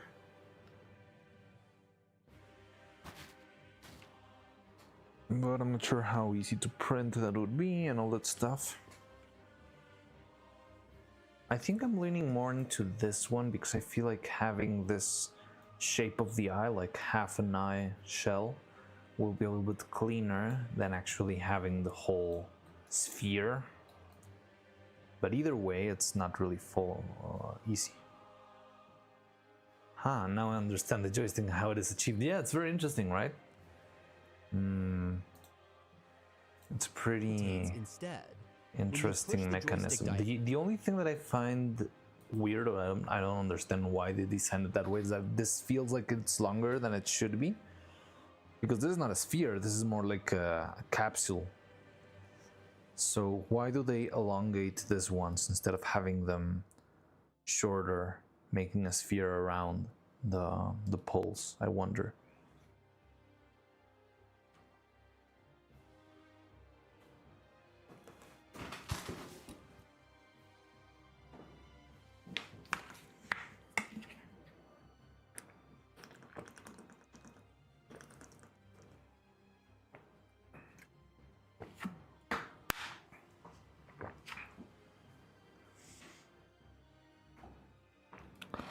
What's the size of the eye and how small? Let me go get you an eye so I can tell you. Give me a second. I'm gonna put you a flatter movement by a smaller radius. Flatter movement by a smaller radius. Interesting.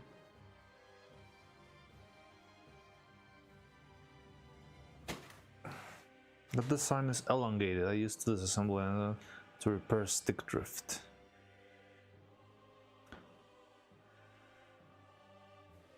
Okay, let me go get the eye so I can tell you the size. And the calipers. I need to get the calipers. Oh, also I always forget that whenever I take off the headphones, you can still listen to me because my wireless microphone is, still hooked up. I can just yap around. I gotta look at chat, but I can still yap around. I did have an eye somewhere around here. I mean, there's like an official eye, but I would also like to see if we could use regular like yeah, one of the prototype eyes, as long as they're the same size. I think this one will work. Yeah, this one will work. Okay, so where's my calipers? Over here.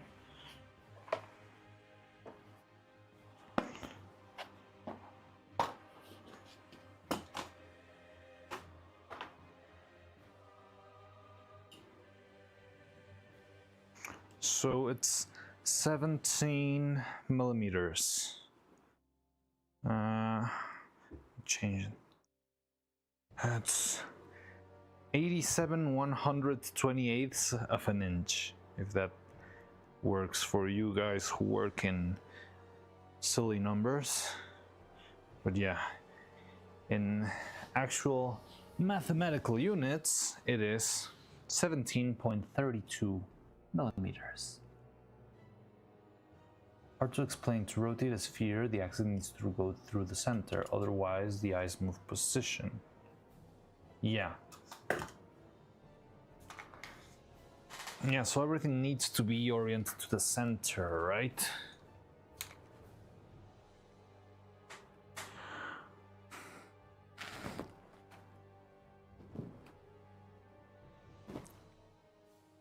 Is that the diameter of the eye? Yeah, the diameter of the eye itself. At least the eyes that we used on regular Evil.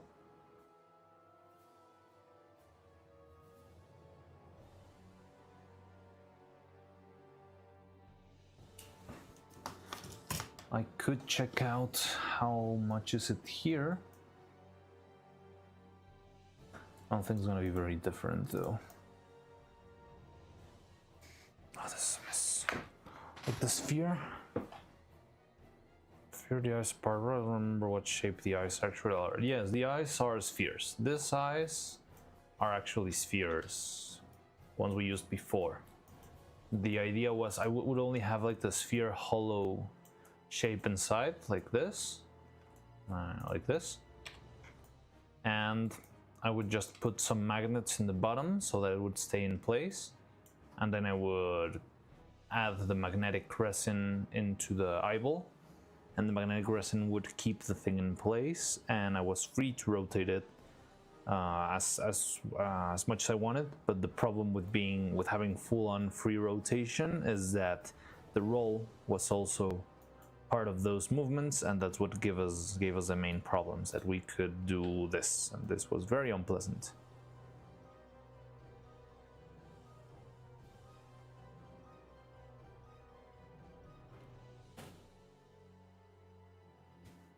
Let me check here digitally how big it is, but it should probably be somewhere around the same size.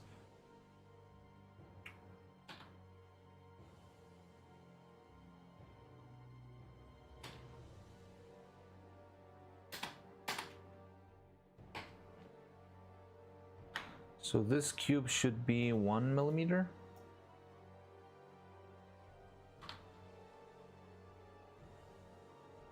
Here it is at 15 mils. Maybe this one's even a little bit bigger. 17.9 is about 18 millimeters here.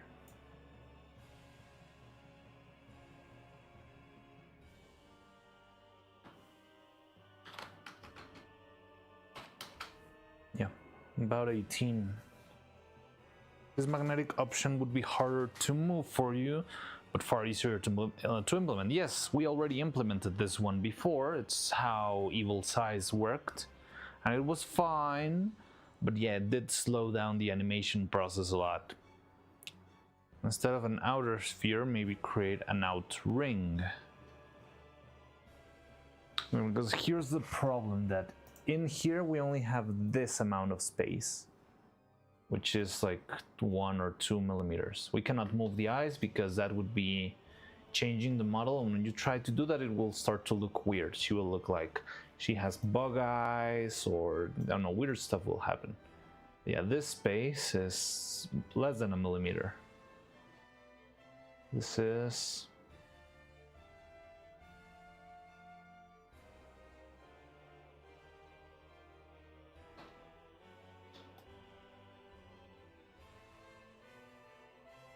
what's going on there? Oh, I duplicated the faces?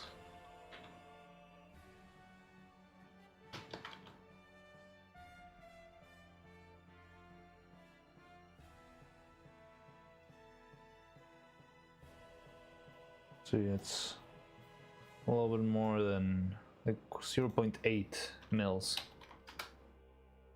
A bit more. That's the distance between these two. 8.5-ish, a little bit less.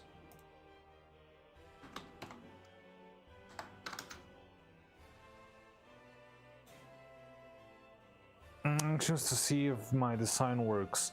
So what was your old design? You mean this one, the shell one? Or because I remember you had one with a cylinder, but you yourself said on the Discord robot that there was a bit of a problem with the design because whenever you would try to go diagonal, something weird would happen.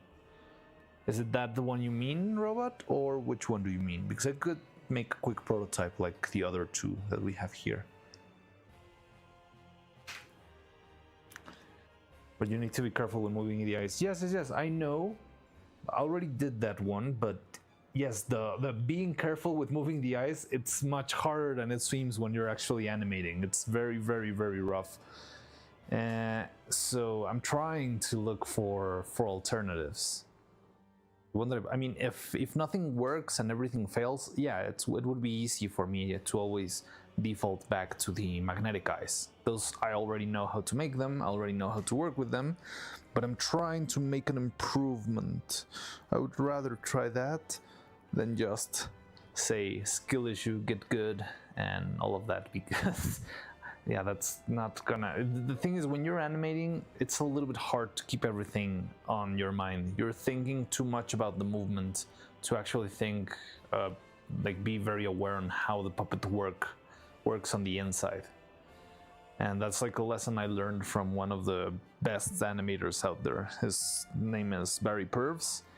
He's an absolute legend, and yeah, he always says that you need to try and find a way so that you can animate comfortably, because that's the only way you can make real progress. When I posted in Discord, pencil drawing, let me check that out. So we have from Robot, this was when we were talking about the heads. We had this one. So it's an eye with a peg, and that will let us go down and up. Okay, interesting. I just don't love this, because this means this would be very hard to sculpt this part of the eye, maybe. Like the brow. But let me think about that. Now, you've got this. This is the groove. And how do you make the side movement? Just with a nub?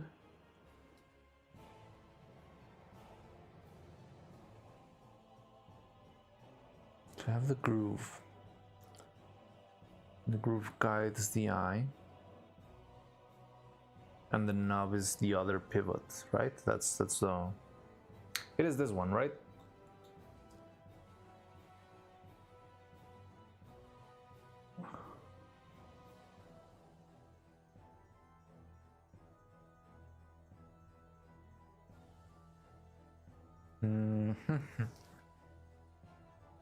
So you have a knob.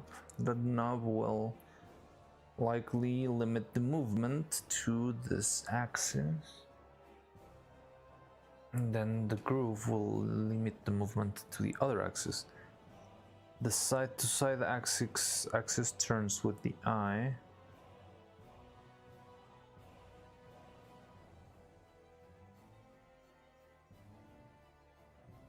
The knob allows the eye to pivot on the groove. Yeah, okay.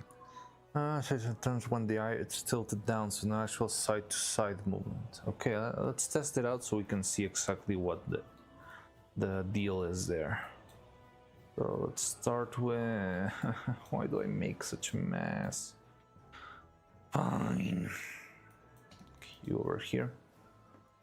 No.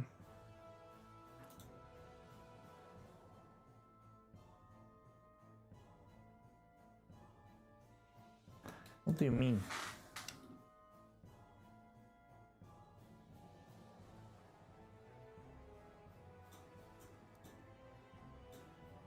How did I copy it? No.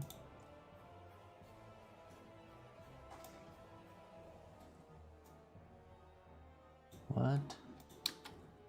When did this turn into... Okay, whatever. You're gone.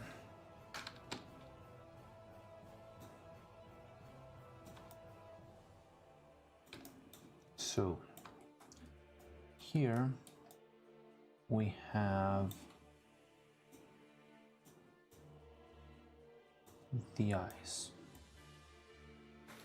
Now, we're adding a little knob that will let us move sideways. Okay, first I'm gonna prototype the shape of the eye itself.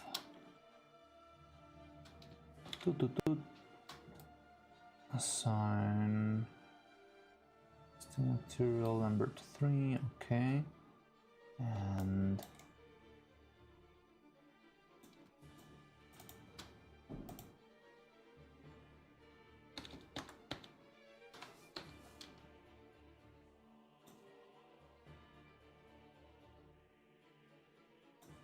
it's gonna break a little bit, doesn't matter. Now you need to move like this.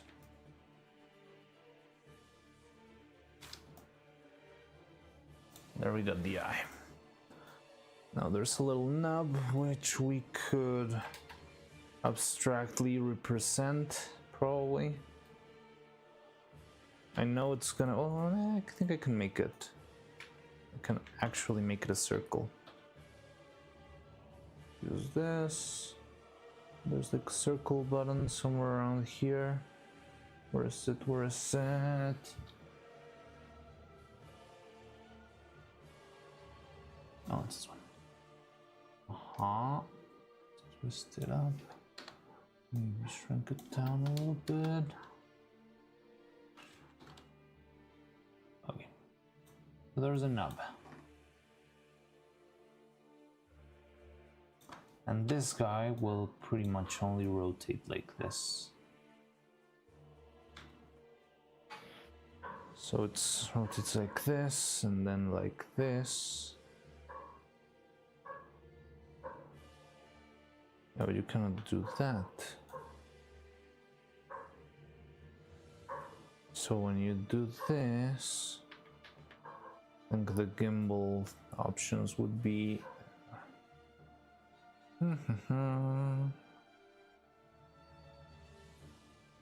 object display or node formation. There's a way. Isolation attributes, no. Mesh component display, no.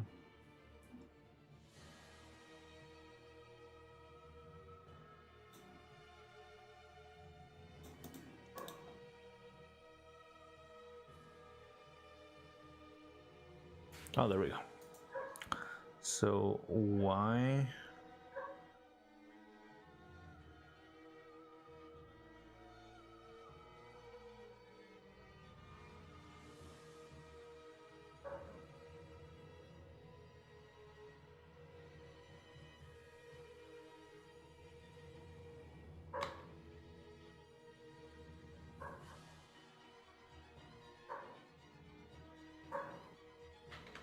So I feel like there's gonna be a little bit of a gimbal thing here. I'm not exactly sure because this thing's not seem to be working.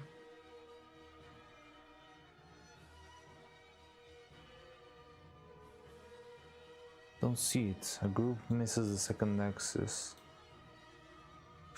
So no, the groove is only for this axis, and then just the round shape of the peg is what gives us the second axis, like this.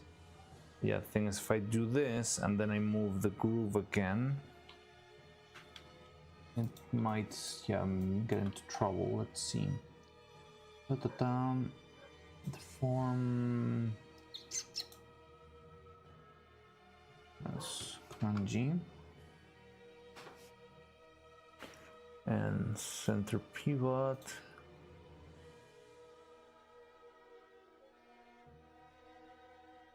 So we got this guy.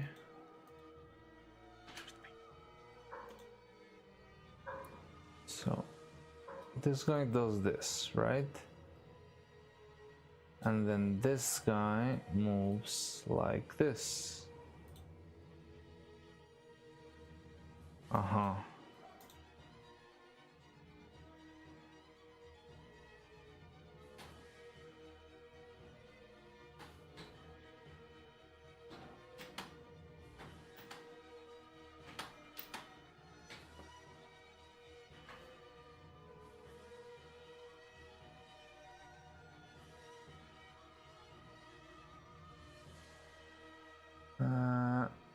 And now this guy moves back like this. But it's not terrible.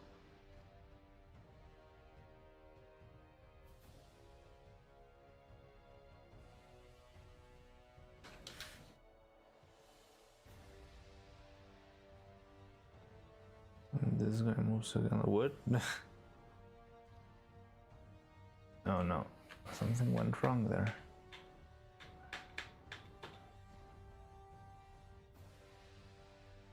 So this group should only move like this, yeah. And then this guy should always move like this.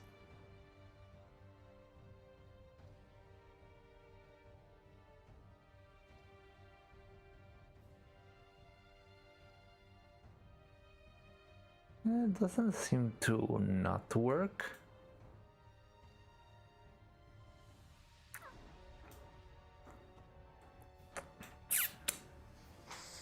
Now, how do I make it work? Don't see it. The groove misses the second axis.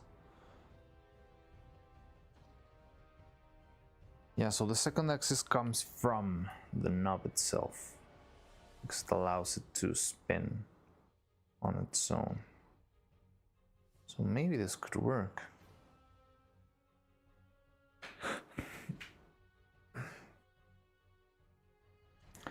Hello, John Smith. How's it going? We are brainstorming ideas, kinda.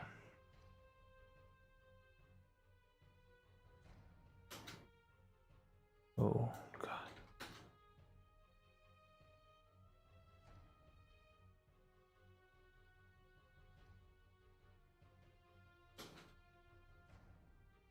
The range of motion when the head doesn't exceed about 20 degrees up or down, or 45 side to side. Yeah, like sideways it would be pretty much infinite, right? I get it. Yes, that could work. So now it's just a normal top-down shooter. Oh, you're talking about your game. My game is I'm making is so good. I want to reserve the winning and losing condition. I want to rename it. Am I making it too easy to Gooberlingo? All right, Gooberlingo. So yeah, it feels like this could work, and it's fairly simple enough. I do like. Now the only thing I don't love is having the groove up here. So let me know, Robert, why? Oh, it's for the axes. Okay, I get it.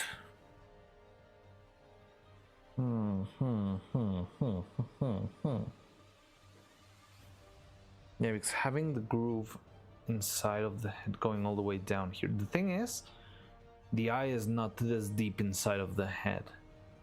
Like this part would probably be somewhere around here, so I'm not sure if we have the space for the groove to go forward so that the eye goes down.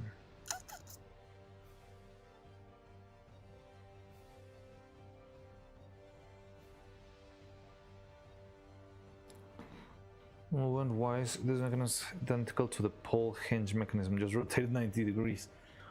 Yeah, I mean, in the end, everything comes down to two axles of movement, but there's still like a lot of thinking to do on how to implement them, how to have the right amount of tolerance between them and all that stuff.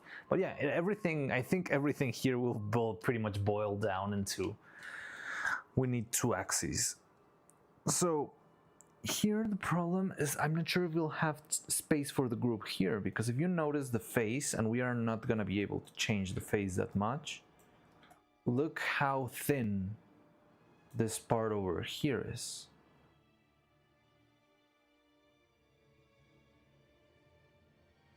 I'm not sure if the group could make it all the way down. It doesn't look impossible though. We have the eye. The eye slides in and I can move it up and down. It couldn't be no more than 1 mil. Yeah, 1 mil sounds about right, but 1 mil is pretty big in this scale also. Let's see.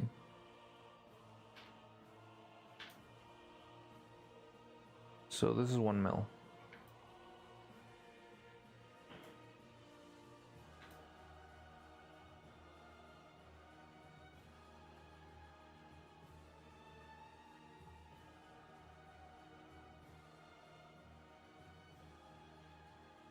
You see this part of the eye is slightly, so this should be around the center of the eye, which I'm not quite sure where it is. Somewhere around here, because of the pivot. That'd be interesting.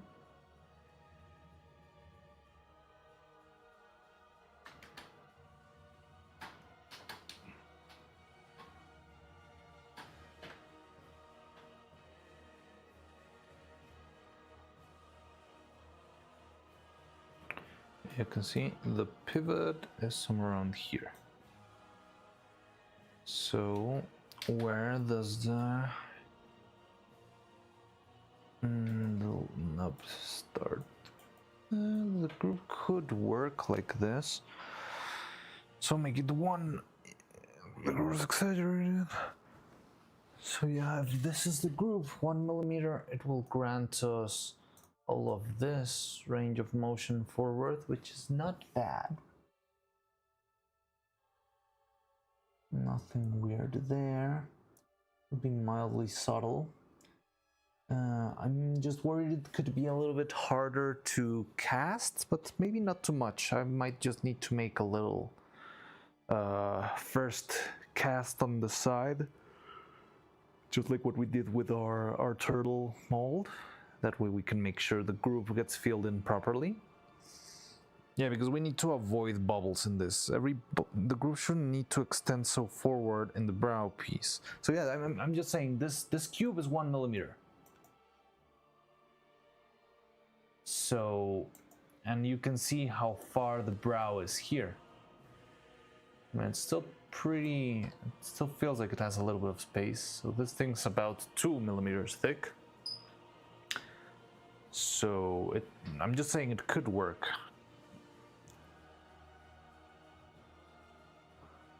Want her eye to be able to look that far down. I mean, I feel like if we needed to make something very, very exaggerated far down and we notice that we don't have the range for that, we could either fix it with the head or make a new eye that actually has the iris placed a little bit further down. But that would only just break the glass in case of emergency. It would be a very specific thing that could only be used, yeah, in case something was absolutely necessary. I don't really think we actually need that yet. I don't have any. I don't feel like we're gonna be needing that soon. Wait, really? But I don't know. Let's see. By the way, I don't know why they haven't authorized the other emote yet. Good to go. All right, Drizzy, take care. Have fun. See you later then.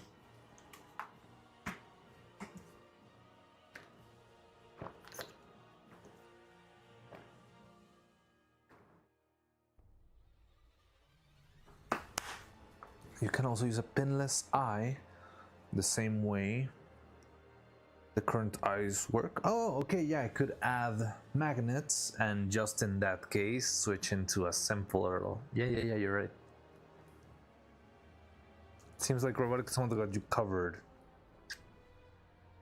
Yeah, it seems like this could work. I'm trying to play a little bit of devil's advocate and try to scratch and find any sort of flaws in the logic, but it does seem to... sounds like it could work. You're able to use a knobless eye for the breaking glass. Yeah, you're right. Instead of actually making a whole new eye only for the rotation. Which actually wouldn't be that hard to make.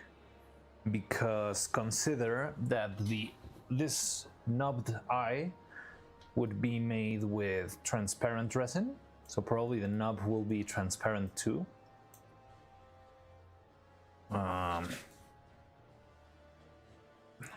Where's my... I mean another knob, right? Where's the other... oh, this guy.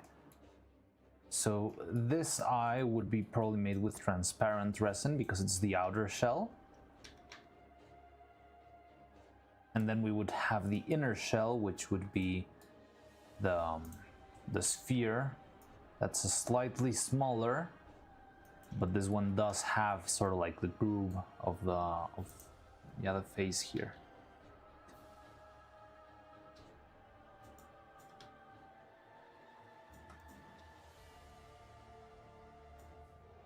Boop, boop, boop, boop, boop.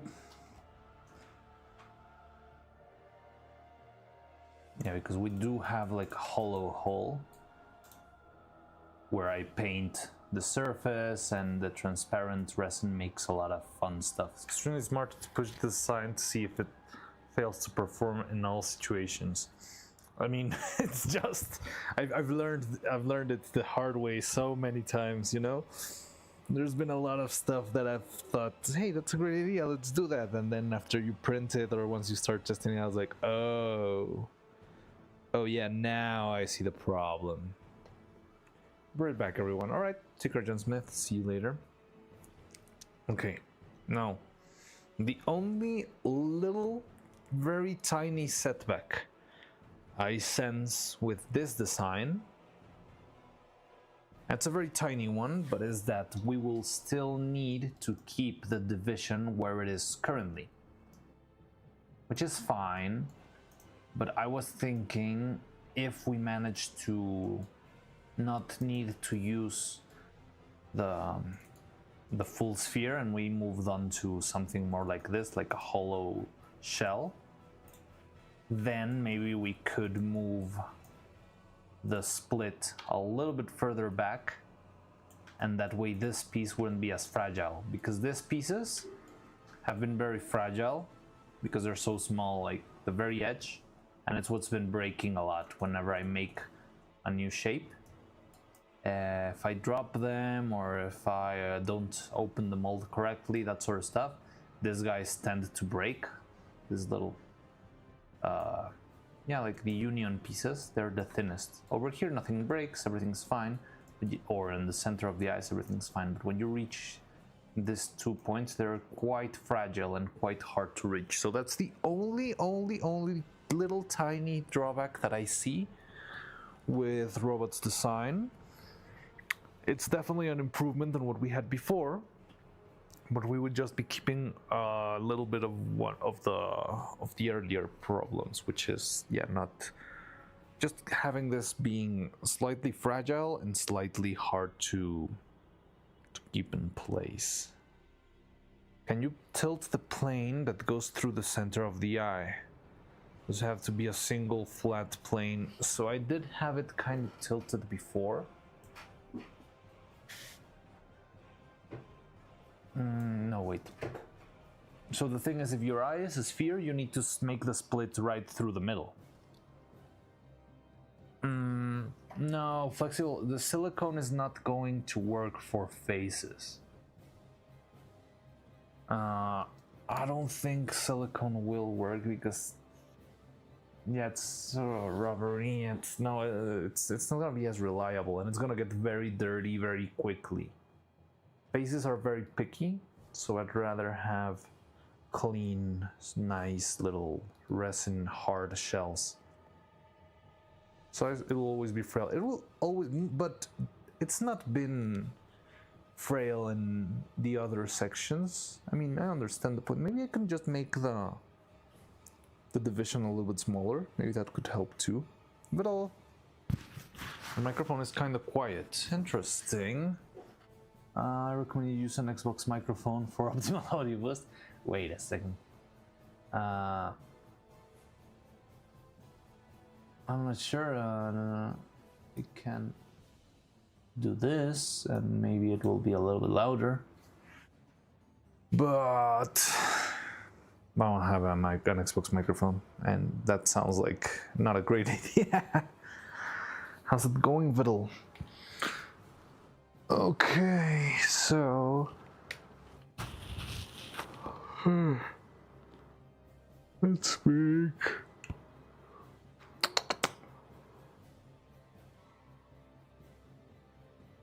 I think we could give it a shot to the groove one. It would definitely change the shape. We would not be changing that much there, so it would be fine. Okay. Oh, well, also, does the socket really need to be a sphere too? It could be a half sphere that extends as a cylinder. That still should give you the same geometric constraints, which would allow. Interesting, but we do need the sphere shape so that the knob slides around, right? If you have a cylinder, you only get one axis of motion. If you have a sphere, you have three. Does the socket really need to be... Oh, you mean the socket itself.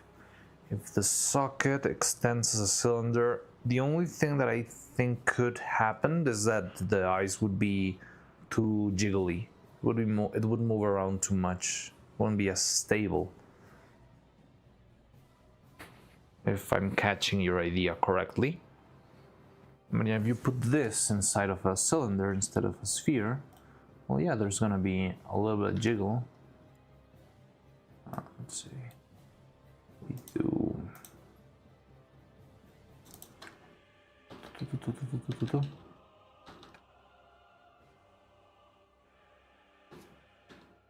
Make this like a cylinder like that without the brokenness. Yeah, it's gonna fall down, won't it?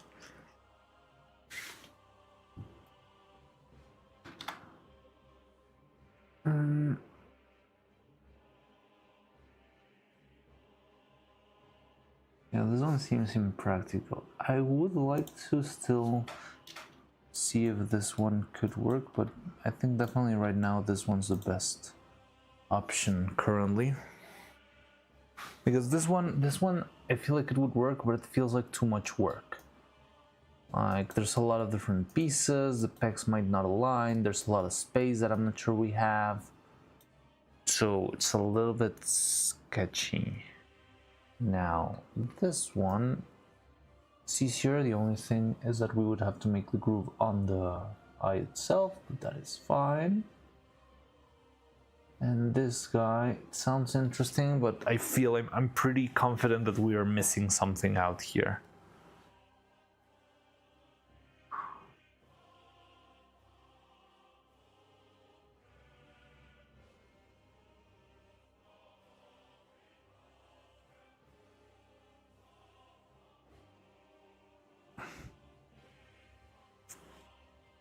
Going good. Reported to YouTube that the uppercase looks like a lowercase to them.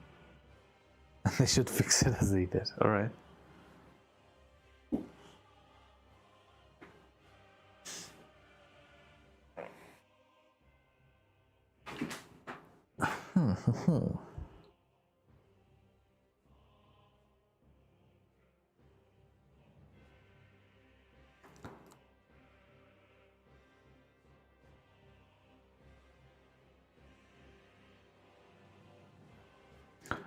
Okay, so I think we could simply test this out. See if there's any flaw in our logic. I think we'll reach the point where it's... So let's start to actually prototype. Are you going to do the eyes with the power on symbol too? I don't know, because you rarely use those in the streams. And making like a set of eyes takes a lot of work. It would mean making a lot of, yeah, you know, casting and preparing the stuff and all that stuff. And yeah, I'm not sure if that would be worth the effort. Like if you asked me if I had to choose between the star eyes and the power on eyes, I would definitely go for the star eyes first, because I feel like those are used more. What are the eyes even made of? So the eyes that we made before are 2 different layers of resin. That to be nice, but a lot of Mariana's workshop. Wait, what? But a lot. Mariana's workshop was faster. So the eyes are made of. So let's say I have this shell, which is slightly smaller, and I make this shell with magnetic resin, which is regular good old resin, which I end up painting with all the white and the like all the color and the highlights and all that stuff. This is made of regular resin, and then this one is made with a transparent resin, and I cast it so that this one ends up inside of this one, and that way I have the glossy, nice, reflective eye with the other resin. Well, I powered on 100% before stream, so Neuro-Sama model appears, so that's why people don't see it that often. Yeah. I mean, they're a pretty nice detail, but yes, just because it's not as much of a key feature of them, I believe it would be better to focus on one of the other eye sets. So what are the eye sets you've got? There's starry eyes, heart eyes, very nice detail. Yeah, it helped a lot. I honestly didn't think it was gonna be like worth the effort, doing all of the groove and the extra resin, but it really helps a lot because the transparent resin works a little bit like a magnifying glass. Binary eyes with zeros and ones. Oh, okay, there's another one like that. That's also, well, that's not even, because that's an animated one, right? So it would need to be like 5 different eyes that you switch between one and the other. That sounds even worse. But yeah, the transparent resin works a little bit like a magnifying glass. So all the colors inside of the eye really pop up really great. Another idea, can the pin be in the socket and the groove be in the eye? Then the socket wouldn't have to be spherical. Interesting. If the pin is in the socket, yes, you're animated. They would have to be, if the pin is in the socket, the only problem is that the socket would need to be very close to the edge.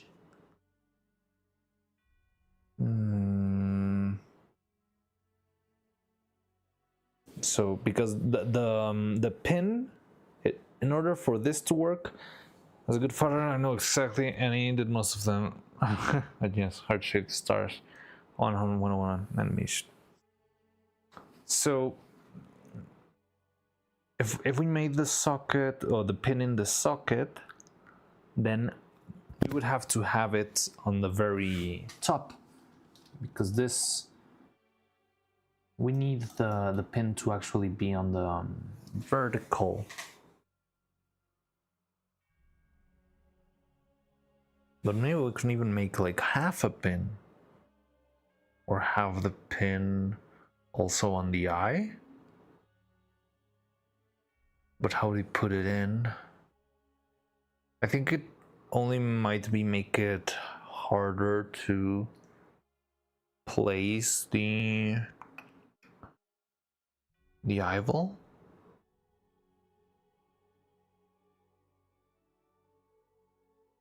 Because if you had to place it with the eye socket or with the knob, like if I needed to change an eye, no, but it would be destructive in the sense that, yeah, from what Robot said earlier, remember that he said that we could actually use one of the old eyes in case we needed some extra movement.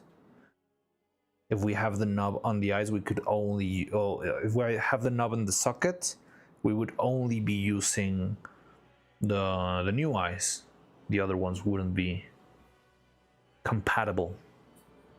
Yes, I can see a great amount of effort that is put into them, the twins, I mean. Just use googly eyes and stick them on. I wouldn't mind. I know you wouldn't mind, but I would mind. You know, the very reason why I started to work on Evil on the first place was that I was working on... I was trying to make the high quality eyes. I've never animated, or whenever I've been animating for TV series and movies and that sort of stuff, I never had puppets with real in-socket eyes, and I always felt like I missed out on that. So I wanted to try and make one with actual eyeballs, and that's how I began working on Evil, actually. So yeah, it all comes down to the eyes. So I'm not going to be using googly eyes. This is going to be, yeah, high quality stuff. We only make top quality stuff and very scuffed streams. But yeah.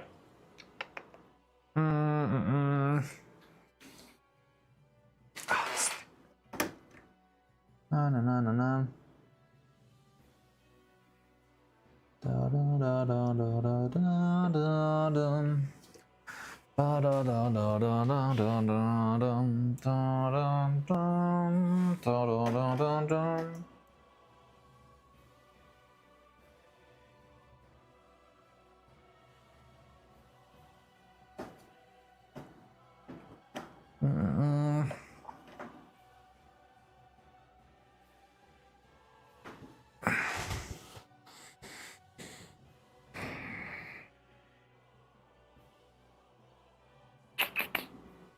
Okay, so I think we can try and work on the knob and the other things that they're two different heads on themselves.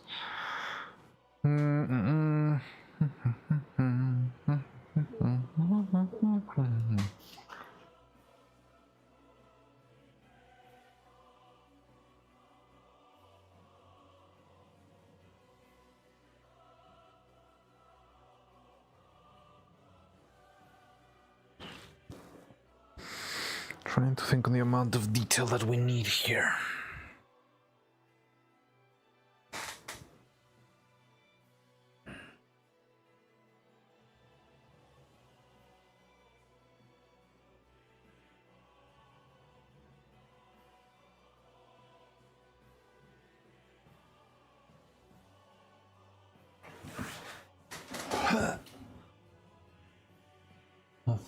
I will put in the Discord what I was thinking when I mentioned cylindrical sockets. Sure, let's check it out.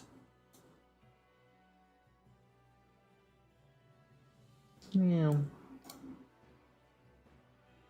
Oh, okay, so it wouldn't fall in. And what would be helpful about cylindrical sockets? I don't remember what the problem was.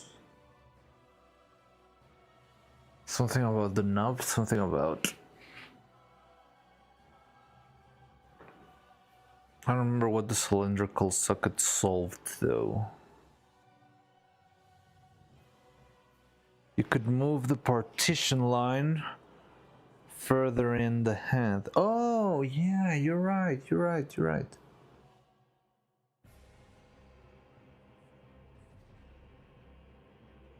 Yes, I think this could work now with the groove thing. Maybe not. Oh no, with the groove.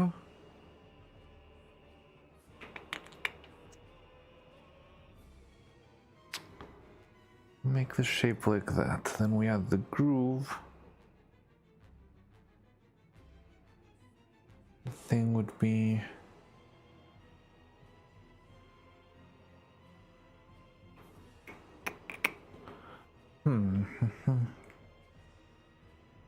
We still needed to. Maybe only the...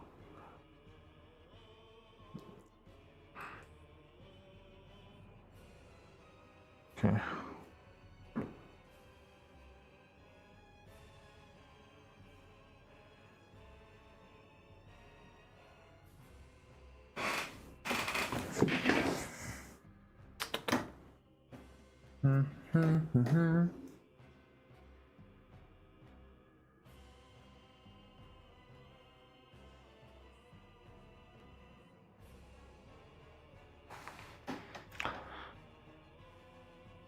So I feel like I would just want to have a point to grip with the little knob at some point when the eye went up, maybe. But yeah, no, I understand. I could do that. So I was thinking, actually, right now, while we were working on this, that what we could actually do, but I don't know. I feel like there's a lot of ideas, and I get kind of lost between them. But we could actually sort of rotate this a little bit so that it still cuts through the center of the sphere but at an angle. It means the mouth would get a lot larger though. I don't even remember what I was trying to solve with that.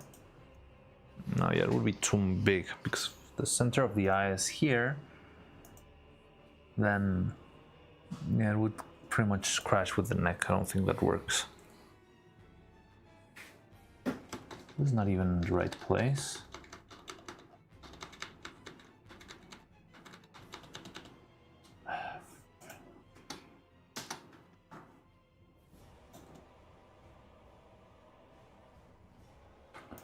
Move this back and I didn't return it to its right position. That's the problem.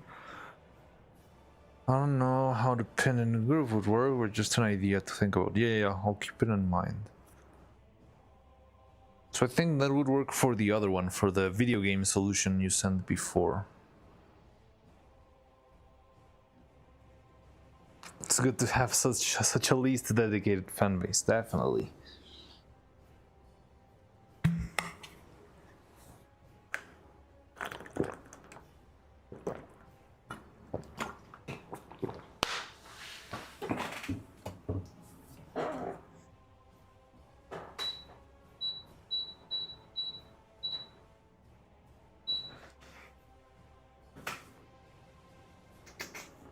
So, okay, so the eyes doesn't seem like that much of a problem. I would need to design the groove itself. Lol. Well, gigahertz.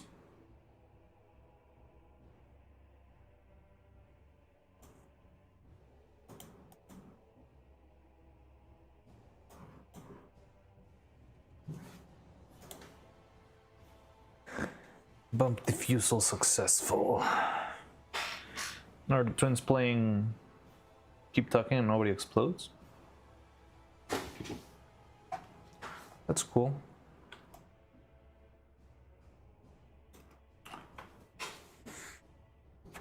Okay.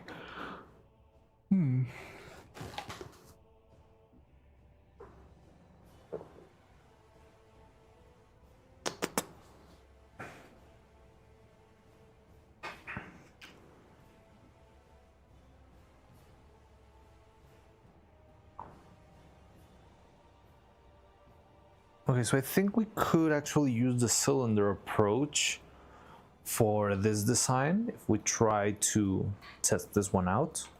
I don't know why I have this feeling that even though right now I feel like this is the best option yet, I feel like I want to prototype both of these just so I can make sure, like IRL, where the flaws on each one are. So I think I want to prototype both of those. It's gonna take an interesting bit of work, but yeah, we can definitely make it. In the meantime, let's see. Make the eyes, make the body, make the mouth.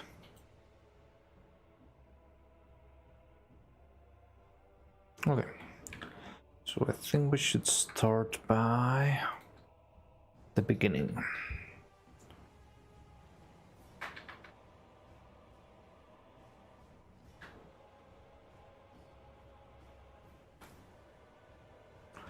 So here are the two heads. one of them is gonna have simple eye with group, so it could use the same thing we've already used before.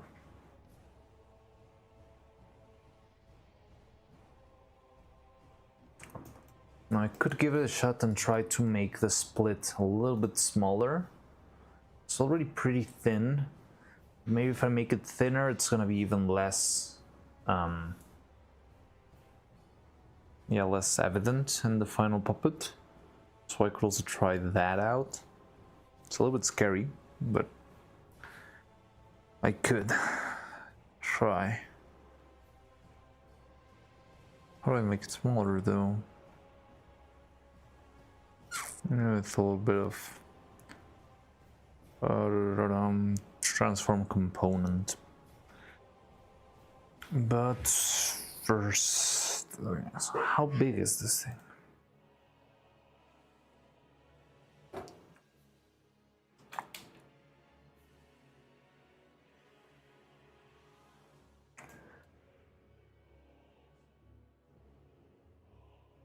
So I believe it's 0.2. It's less than 0. It's 0.1 mils. I don't know if we can go much smaller than that.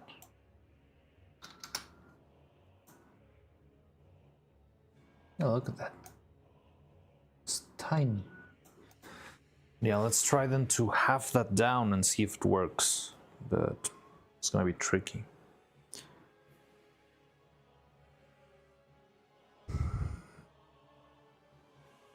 Mm-hmm.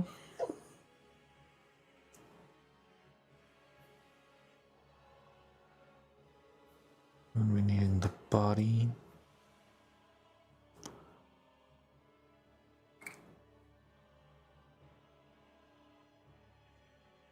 Then we make the face, then we make the other shapes.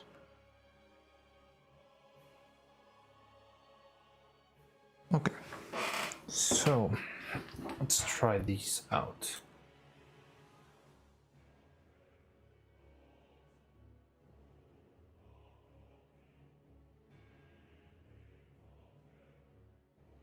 We got this one, just for good measure.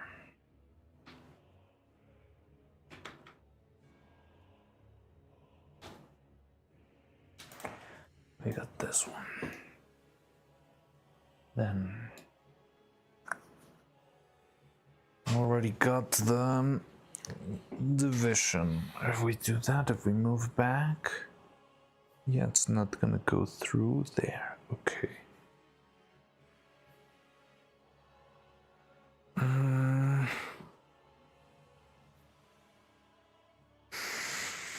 All right.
Okay, and this guy over.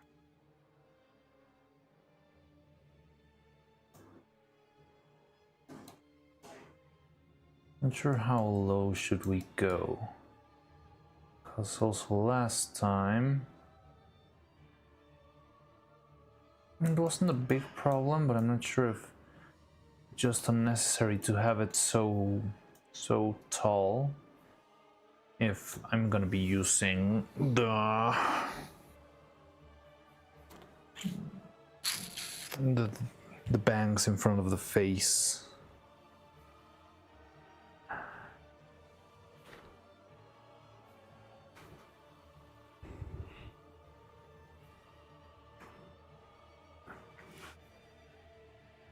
Something like this could work, and then the other one would be similar thing, but just slightly further back, maybe.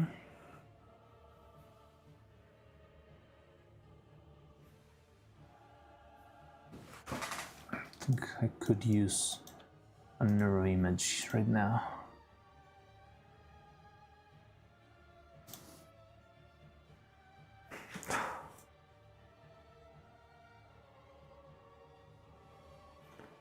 So, I mean, I've never used them and probably never will, but the eyebrows are insanely high up. But at the same time, these eyebrows are using the anime X-ray effect on top, so it's actually see through the hair, which is not really realistic, but it works well on them. But I cannot do that in a puppet, I believe.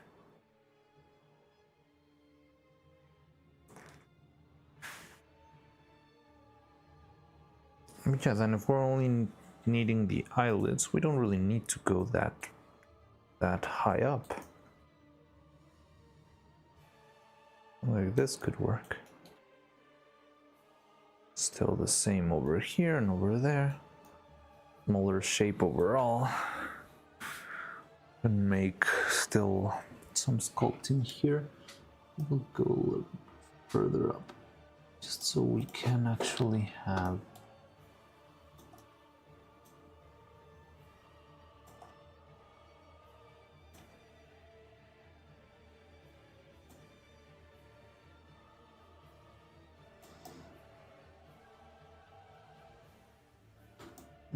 look, this one's a little bit smaller, and hopefully that will make it easier to place, because we also struggle a lot whenever we try to place the eyebrow.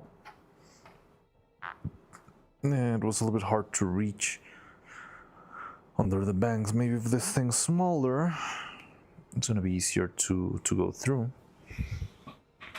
Maybe then we'll do a little bit smaller piece then.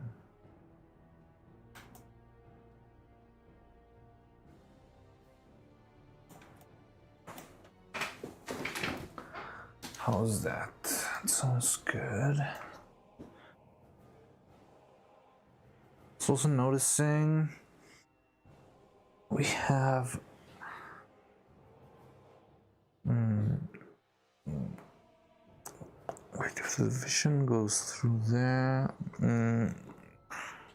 just want to make sure. Yeah, this is a little bit more oriented towards Neuro, because now Neuro and Evil have different eyes. But I think that's more of a shape of the bottom part, it's not really a top part. But I could just try and see if I can make it work. Okay. Interesting.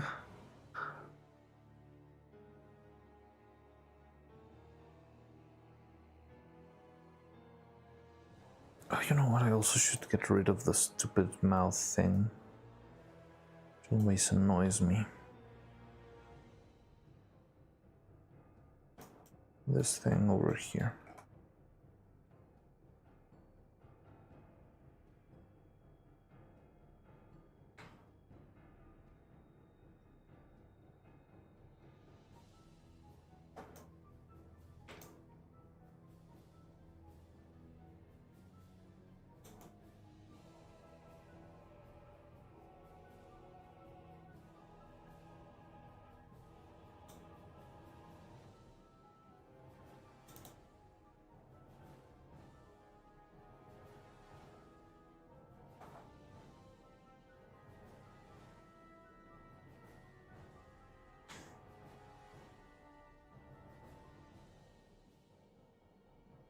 It's going to be an interesting class in geometry. Yep, very interesting class in geometry. What was that? Oh, I know why.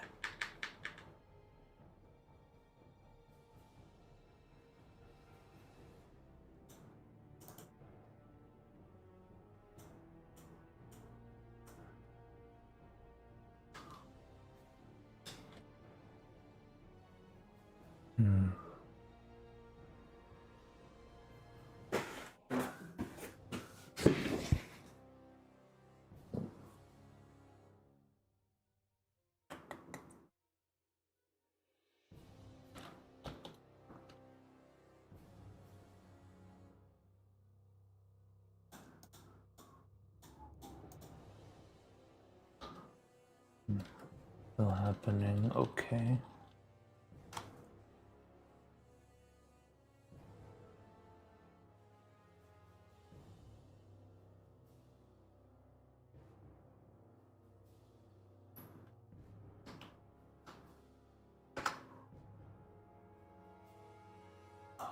This, we can delete this.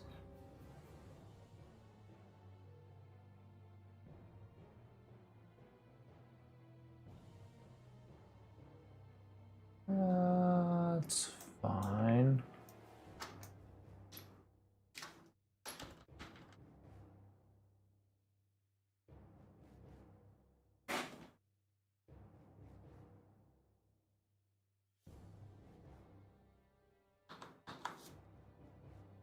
Fine.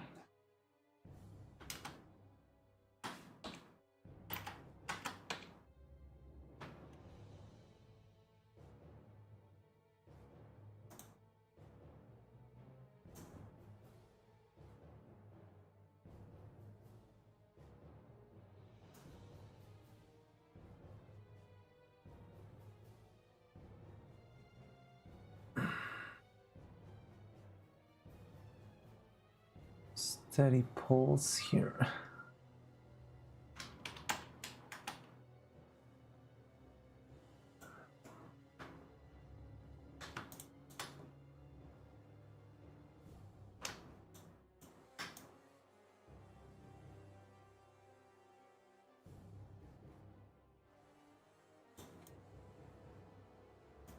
Yeah, 3D mouths are weird.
Okay, that'll help.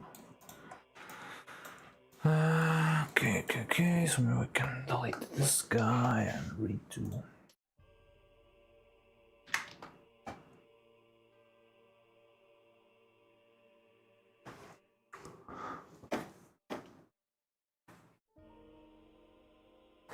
Okay. So I think I need to give this a little bit more thought. But I think we're starting to make... There's a lot of stuff to think about. That's all. But yeah, we are on our way now, but I think it's a good time for me to take my little lunch break. And that way I can think about this a little bit. In the meantime, I'll probably download your game, Drezzy, if you're still around. I'll leave it downloading, hopefully, and we can play it once we return. And yeah, after playing the game, we can then go back into making this stuff now. You duplicated. We'll have our two versions. Phase the cluster, it's fine. It's safe. We haven't saved in a while.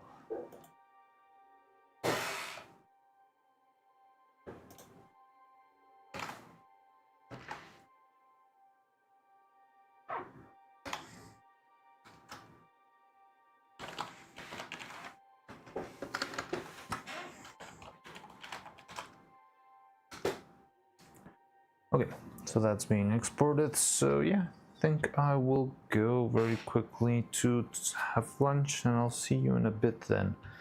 Well, we're still running the risk of seeing if Dark Souls will get us banned. Dark Souls music will get us banned, so it's up for. We'll figure out the hard way, I guess. But yeah, let me go quickly and see if we can get Dubby's game. I think I left it in art. Oh yeah. Oh, so there's two games to play. Sure. It's been a while.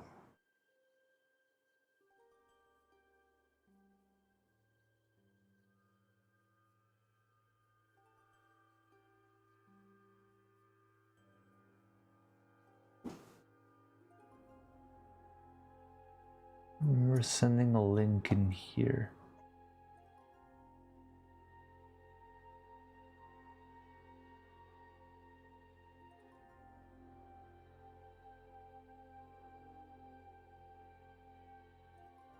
There it is.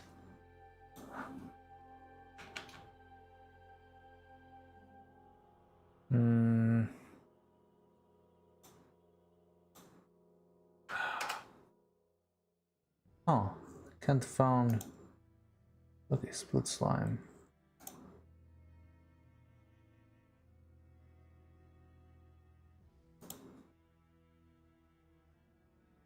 It was very much of an instant download. And let's get Dubby's 2. So we're here. Okay, so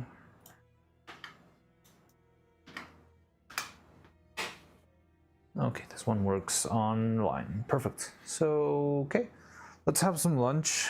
I'll try to keep everything running in my mind and try to see if there's anything we're missing or we're not taking into account, which I don't really think we are, but there's always something popping up here and there. So I'll be thinking about that. When we return, we can relax a little bit, play a little bit, have fun with both Dubby and Andressy's games. And yeah, we get back to work and make this stuff. Now let's put this guy front and center so it can creepily stare at you while I'm at the lunch break. So yeah, I think that sounds like kind of like a plan. I don't have the lunch break banner in this thing, I believe. I'm not sure if I do have the Retsuko's dancing, but I don't know. So yeah, I'll see you in a bit then. And we can move on with this stuff. Alright, good luck, take care. Wait, I think there's someone sending stuff in chat. I'm getting late in Europe, so alright, yeah, go sleep. Don't worry. Might be asleep when you're back, makes sense, there's no problem. I'll see you when I see you, and yeah, I'll keep you up to date with the progress. Came up with a way to make the hinge mechanism from printable parts, but I don't know where the necessary friction for the eye to stay in place would come from it. Make the hinge mechanism for printable parts, but I don't know where the necessary friction for the eye to stay in place would. Oh, you're right, the friction's another thing. The friction is what I was pretty much sorting out with the magnets. Maybe you can still keep the magnets on, just so it keeps everything in place. Yeah, if the eye stays still. Yeah, maybe we could still do that with magnetic powder. At least in the knob design. And in the other one, it would be more likely with the friction and probably a couple of bolts will keep stuff in place. But yeah, let's think about it while we take our little break, and we'll be right back. We can put the concept in Discord. Yeah, please do. I'll check it out when we are back. Thank you, DB Alright, so see you in a bit and have fun. Thanks for stopping by. I'll see you then, yeah, in an hour or so-ish.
Hello.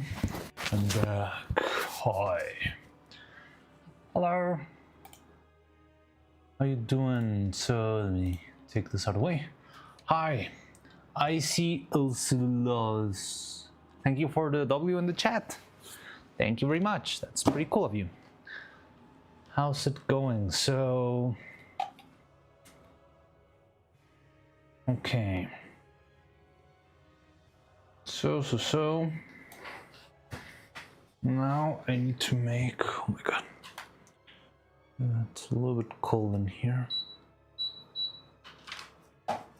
So, oh yeah, we were gonna play your games before.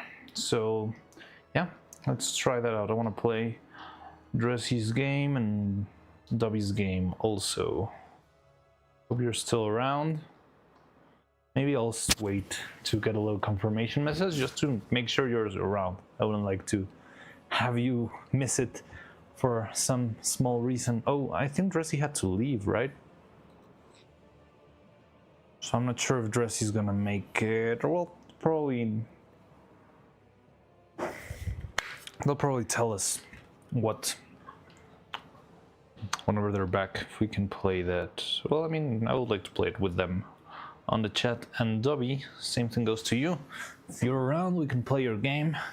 If not, we can keep working on this, and as soon as you show up, we can go straight into playing the game itself.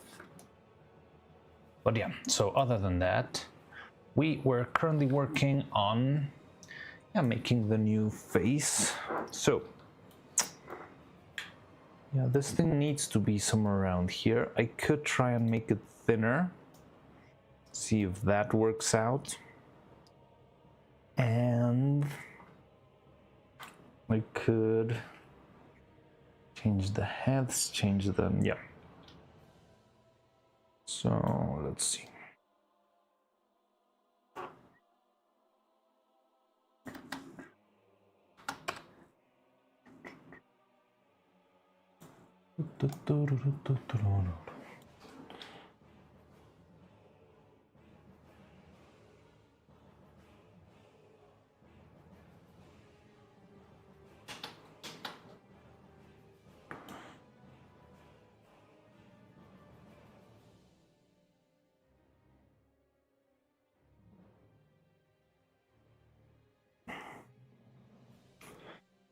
Okay,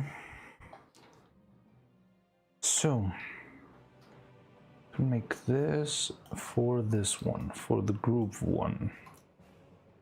All I need to do is make the boolean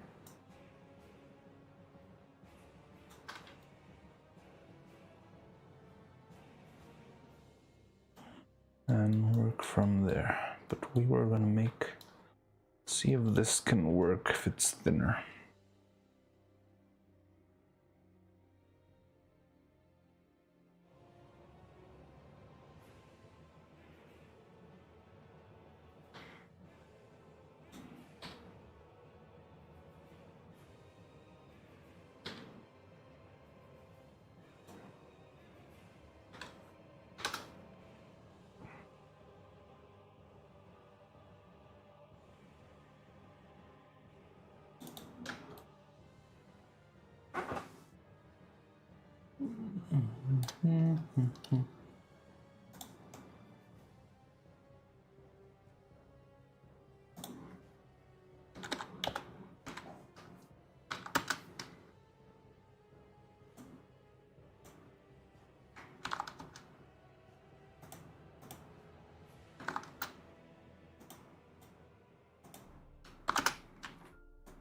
So I'm making the whole half of the original size, which hopefully is not thin enough for it to glitch out.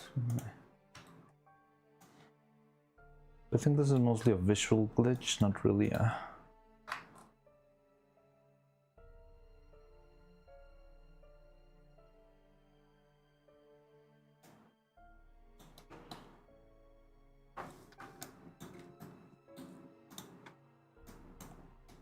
Nope, it is.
Okay.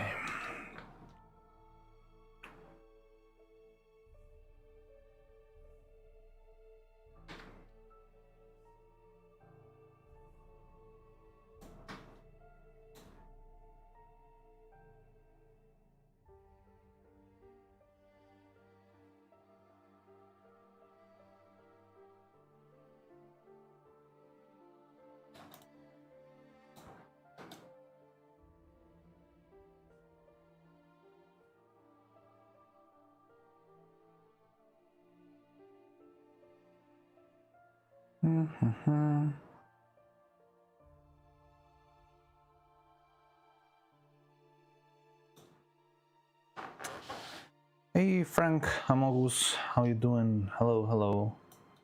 I think I hadn't seen you here today, so yeah, we're working on the faces. We were brainstorming a little bit earlier how to make a little evil.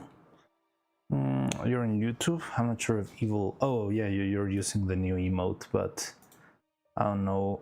Well, it doesn't work on the live chat because, oh well, the on-screen chat, just because, I don't know, I don't know how to make it work on YouTube, on the stream elements, but yeah, it works on the YouTube chat at the very least. Anyway, yeah, we've got a couple of new emotes now. We got that one, we got Retsuko, we got myself. I thought I was gonna be able to make this animated, but they're not animating, they're not working, so it seems like YouTube doesn't have animated emotes. Everything's just still image, which if it is, I should probably change it, at least to have a better keyframe instead of something so generic. I think my favorite one, just because of the name, is Shaw or Hornet. I don't like the image. It's like the idea of typing Shaw. And it didn't send. Oh, did I send the wrong one? I don't know. Glitched out here. Yeah, we have a couple of emotes now. So I've been working on that. I was working on that yesterday. I think we can start to improve our streams a little bit on that regard. I still struggle a lot because I don't know how to make it work. But yeah, it seems like it's kind of working already. So, how do we make this? We should make something like this, like that. Doopy doopy doo. I'm trying to figure out how do I make a cylinder nudge thing.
How do I make nice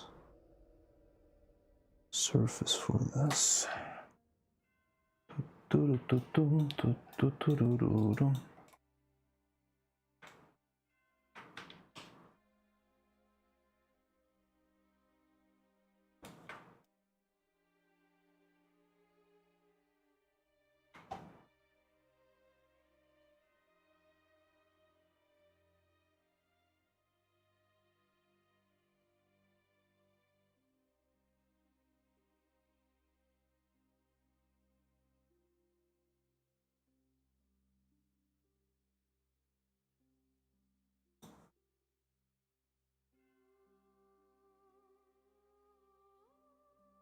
I'm using another cylinder as reference, just to be. I should use the cube.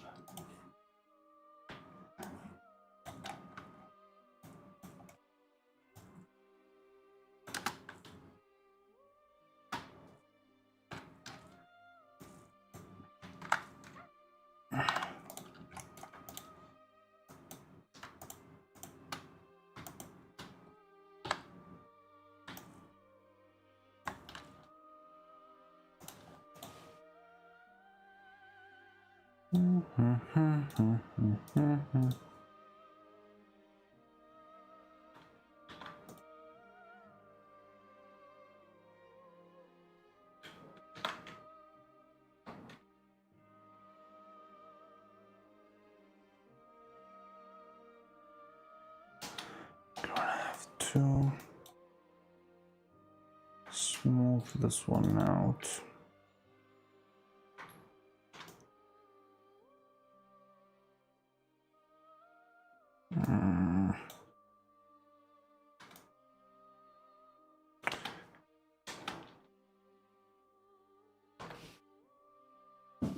That sucks.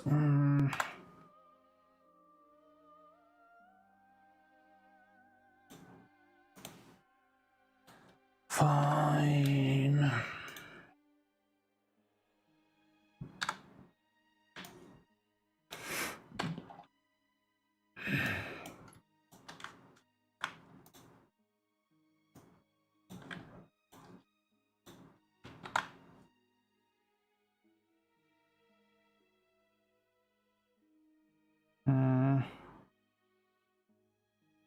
The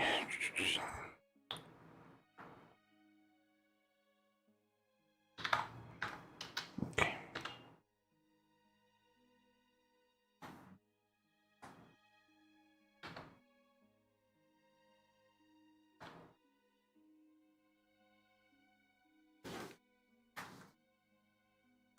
Oh, back. You're back. Yes, I'm back. What are we working on? I'm trying to sort of prototype the things we said before. So I'm trying to find a way to make the notch for the eyeball thing. That's what I'm working on right now.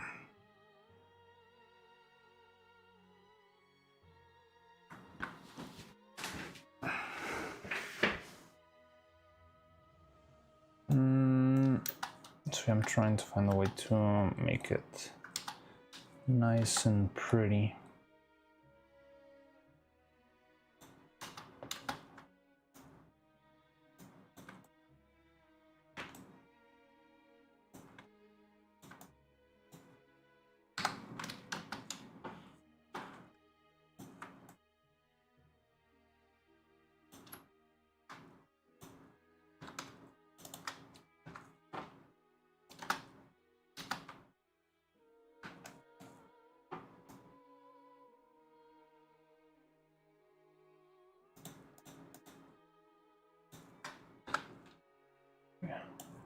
So this thing should be 1 mil.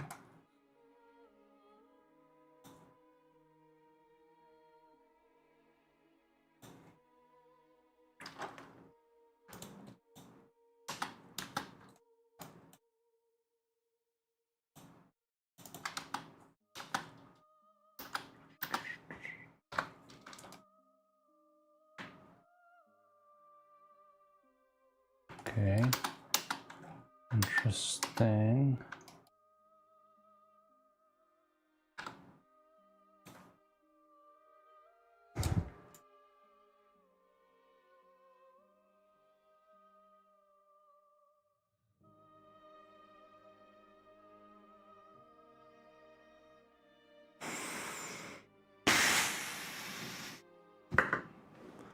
Fine. Try with 2 mils. Like 1 could be too little.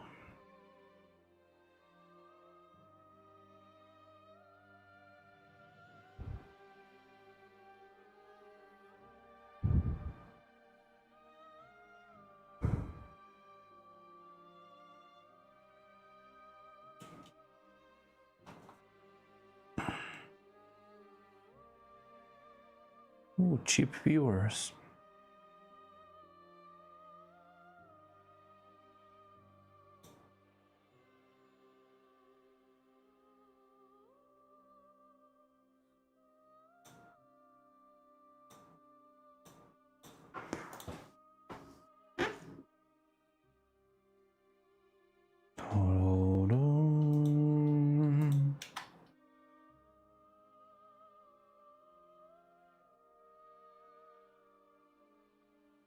Where's my eye?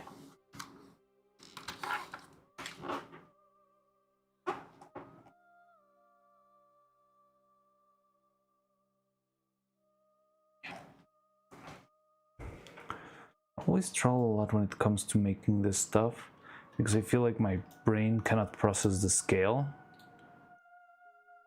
Oh, how is that about that's advertising viewbots? Yes, it is.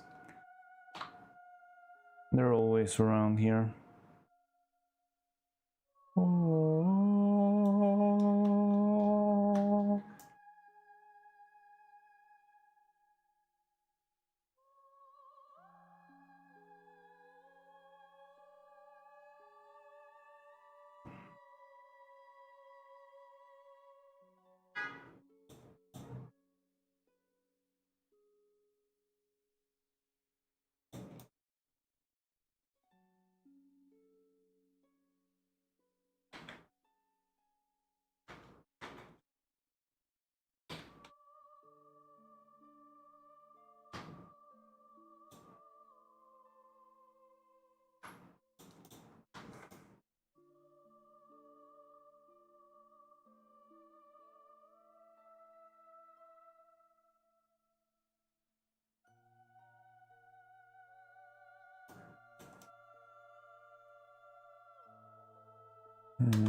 Oh, I screwed up. That's fine. No, it's not fine.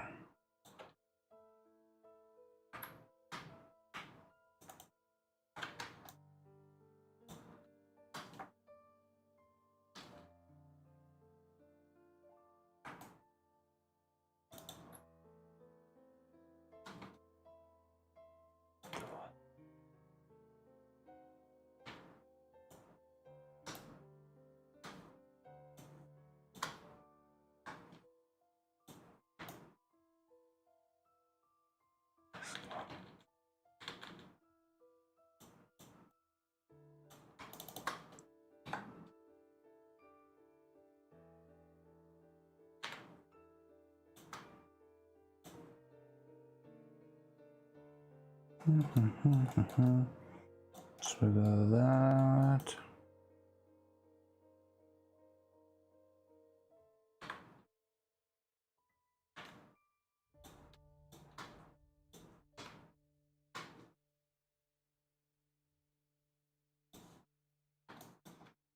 Okay, 1, 2.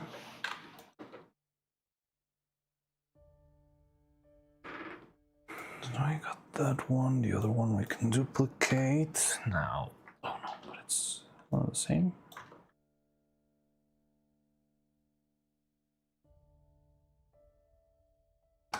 No, okay. So we should try and sort insert.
Let's make our peg.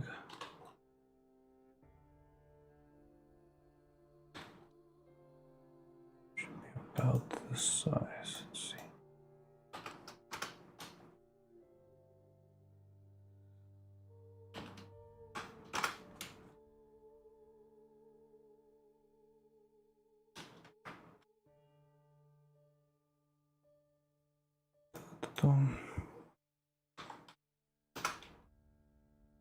Sort of a potential simpler idea for the hinge for the first idea for the yeah, the one you made on the video game.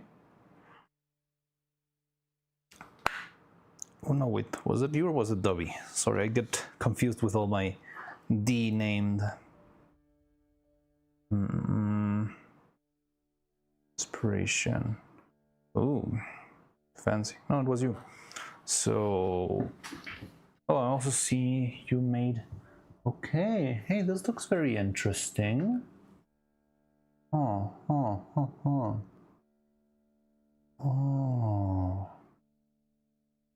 That's very interesting, but the eye is going to crash against your post. So I'm seeing the other one, the one you sent before, which I think you're cooking, but yeah, I see a little bit of a flaw there because the eye will crash against itself once you go too far up.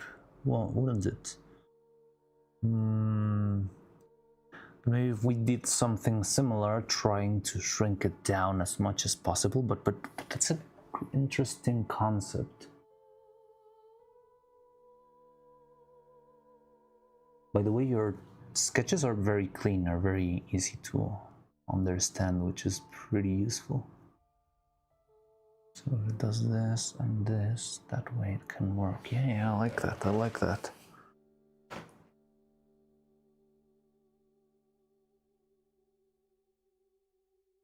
I'm not sure if you're planning to draw another one, but right now I'm looking at the one you sent. Oh, I can put it on the screen. I would always forget.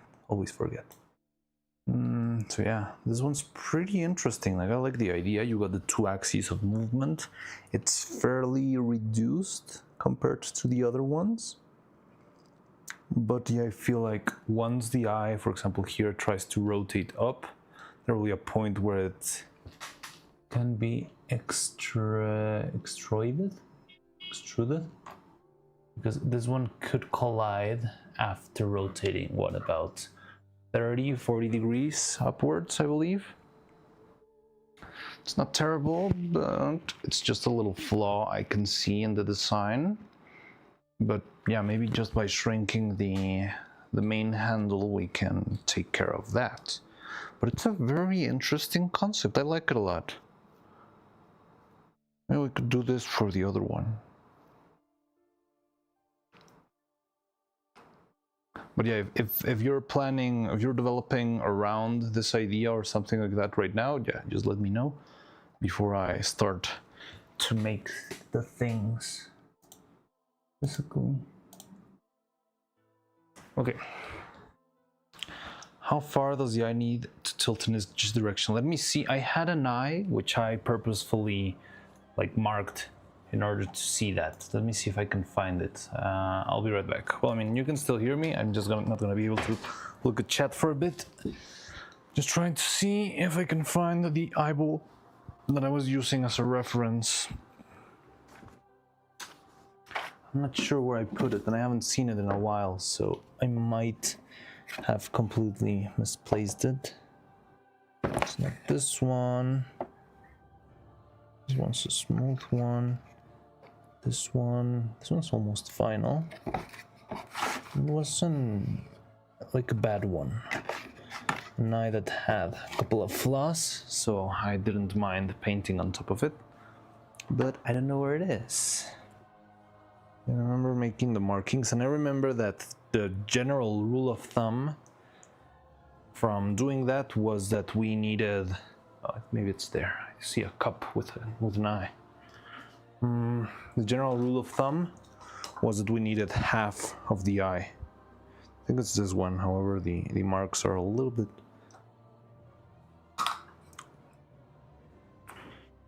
So if this is the eye, I'm not sure exactly how to measure this.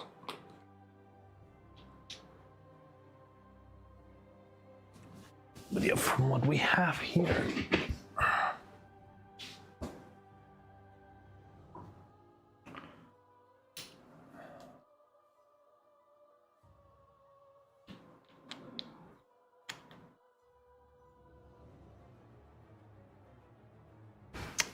Let me go get a needle now.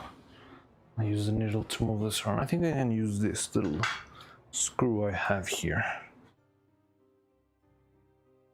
So it's not that far.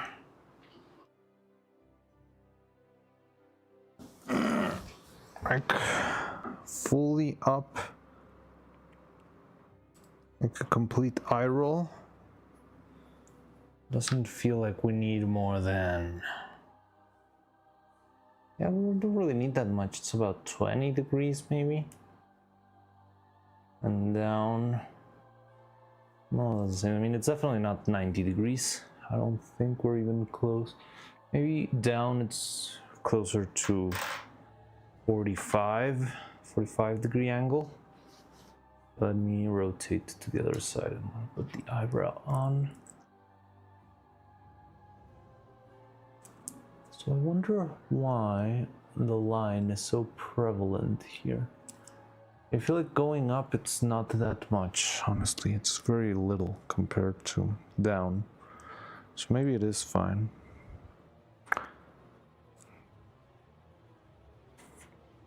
Yeah, it's much less than 45 degrees.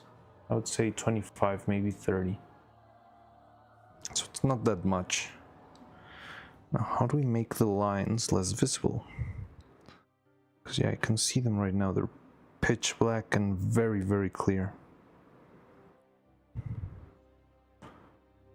But I think it's got to do with the fact that it's not really matching. You can even see how the head shrinks a little bit when I put it in. So yeah, maybe it's a matter of the division being too big.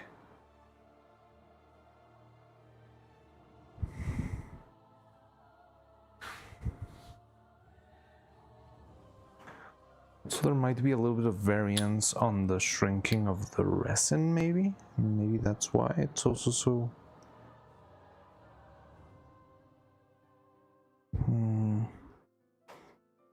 so big. Okay, I've got the head right here. How far does it? I can just mark them in the same spot on my drawing so that I see how much it is. Oh, we made it to a final boss. Bam, bam, bam.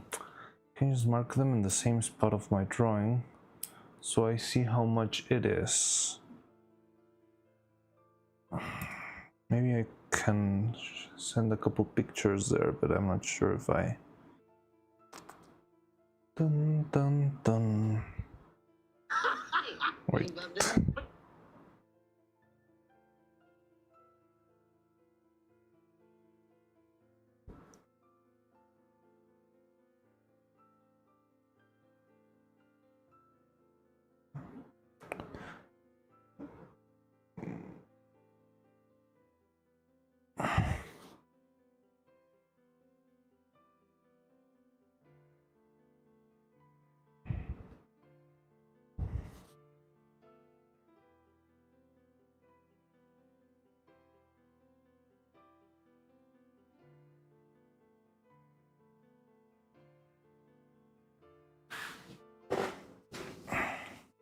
Okay, I'll send it to you so you can see it for yourself.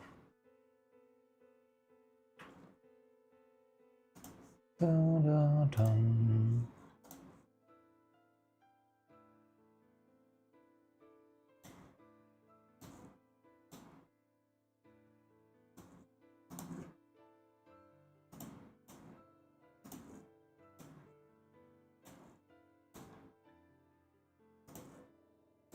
Looks a little bit creepy, but it's fine.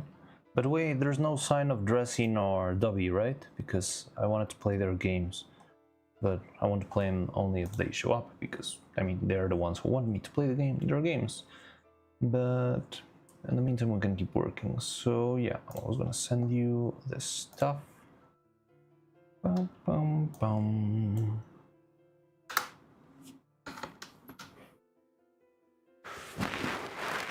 So it's not that much. I mean, consider, so the line, your biggest reference should be that the line that splits the face is the middle of the sphere.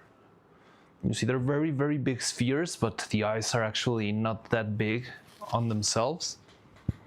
It's just like general anime anatomy requires very, very big eyeballs for, well, they're kind of big eyes, but the eyeballs themselves are much bigger. And I tried to, I think I did shrink them down a little bit just so it would fit inside the head. But that you can see it there and compare. In the meantime, we can still move on with this guy. Dun, dun. Da, da, da, da, dun.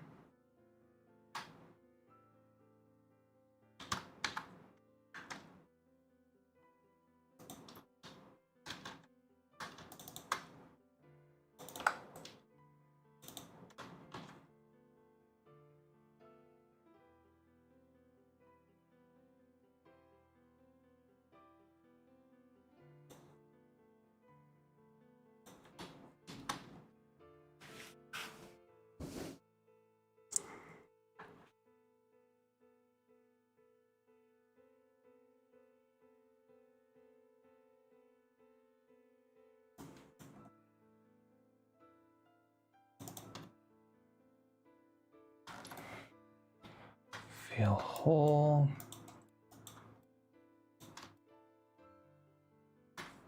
Oh, come on. One job.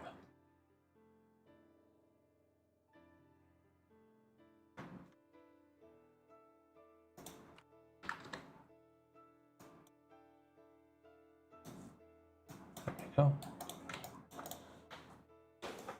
So I'm not sure if a sphere is too much. So this is gonna be the nub that joins the eyeball. But if we use a sphere, I feel like we're losing too much valuable space here. Let's try and make this smaller. So the nub is, it's still rounded, but not fully spherical. Dun, dun, dun, dun, dun.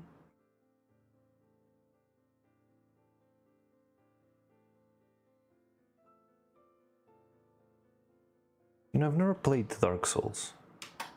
I know it's a meme on itself and it's a very, very popular game, but I've never got to play it. And I'm a little bit scared because it feels too RPG-y for me. At the same time, I know it's like one of the best games there are. And yeah, just, I don't know, I've always been scared of it.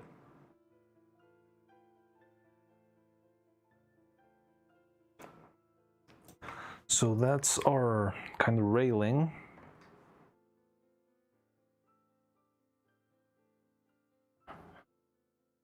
And the eye would be rolling like this. I don't think we need to go that far back, but it's fine, I guess. Oh. Sleepy Schumer, whenever Dark Souls is one of the best games, like, really? I've always thought it's like a big classic. Like, there's a lot of people playing it, and it's very popular and very. I mean, I know it's hard, but I don't think it's just because it's a meme how hard it is, how popular it is. I always had this idea that it's, yeah, a very good game out there.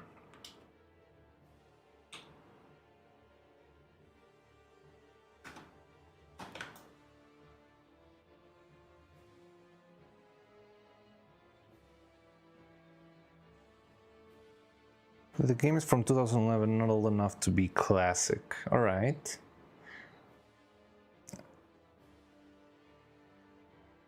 I mean, 2011 is almost 15 years already.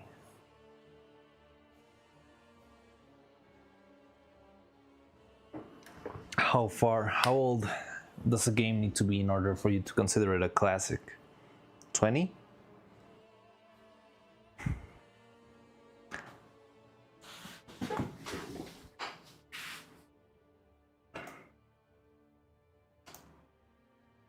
At least 20.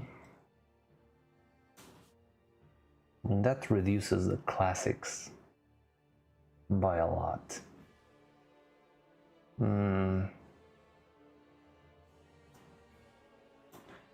What games were releasing back then? I'm talking 2005. That would bring us back to Black Ops 2. What? Oh my god, I feel so old. There's no way Black Ops 2 is that old. No, it's Call of Duty 2. It's just the image that's been lying to me. Wikipedia, I mean Google misinformation. Sorry about that. No, it's Call of Duty 2, the one that's from 2005. Star Wars Battlefront, Need for Speed Wanted, Devil May Cry 3, Kingdom Hearts 2, Shadow of the Colossus. Alright, that's a classic. I haven't played that either.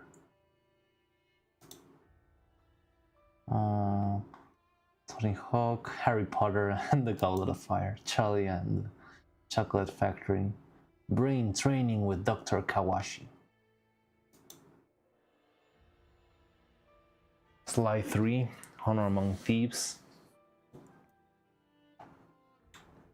So that's the newest classics we could have on the list. I think the only one that rings a bell or feels like a classic would be maybe Kingdom Hearts 2. I've never played Kingdom Hearts, but I know it's pretty famous. Well, I played 1, but it's not like a main line. I played the Chain of Memories, which I liked a lot. Didn't finish it though, because the final boss was absolute bullshit.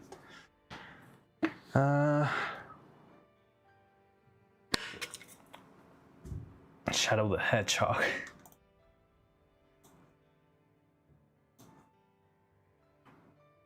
Mario Kart DS? Really? That was my childhood. Mario Kart DS. I didn't get Mario Kart DS, and I did have a DS back then.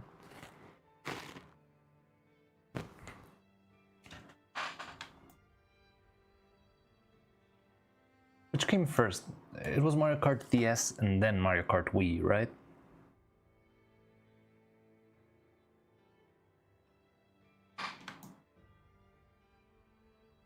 Yeah, I don't know, I feel like I skipped straight from Double Dash to Wii. Oh, I loved Mario Kart Double Dash. That game was I'm not sure if it was fully my childhood, but I did play it a lot. So there's a nub, there's that. So what I feel from what we saw earlier is that maybe this head will also need magnets. Like the eye could keep itself in place. Looks like my eye tilts pretty close to 30 degrees, 30 or 40 degrees. Oh, should I need to check the Discord? Yeah, I feel like it works, but I just have the general feeling that the smaller we make the centerpiece, the higher range we're gonna have. It's just that. Not really that we need it. Well, I'm not exactly sure if we need more. But I'm just intrigued by the idea that, yeah, if we make that now. Now, if we do it... Okay, I think I see a flaw in the system. Let me check that out before I run out of ideas. So, here we are. We got kind of set our pieces for the knob and the stuff.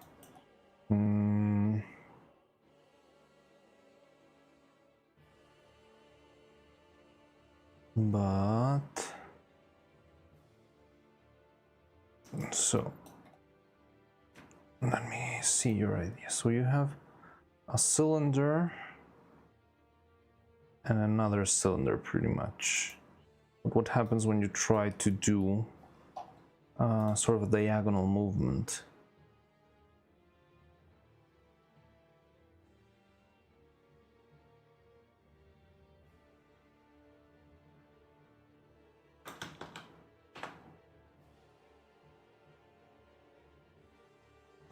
So pretty much you got this and that. I mean, we could make this a little bit bigger, so this is more of a notch. Yeah, so this is the general idea. Oh, what happened there? Why are you so ugly?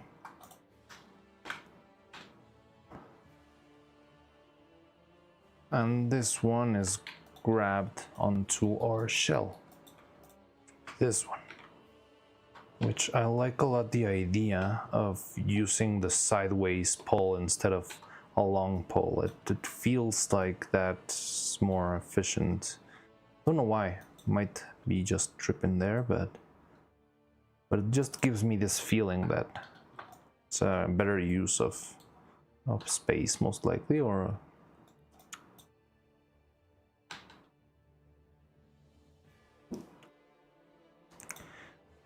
where's the center? This somewhere around here, right? Okay. Let's shrink this down a little bit. This one too.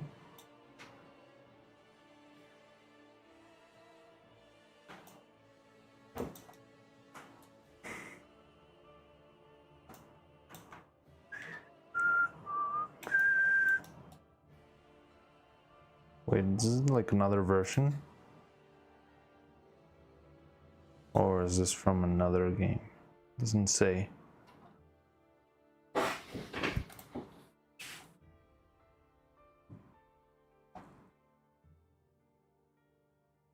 So this one's full, right? We make it from one side to the other, no problem. It's part of that.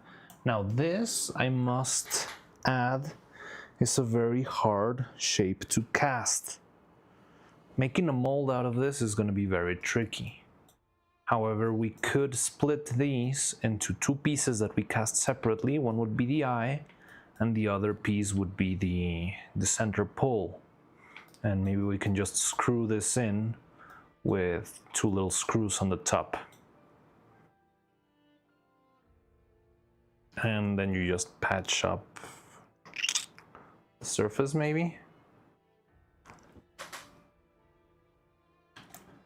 But yeah, this is like a very interesting idea, but it's very hard. Might fix that issue. It'd be a solid piece with an indent. Did you draw it already? I haven't seen it in. I'm currently working with this one.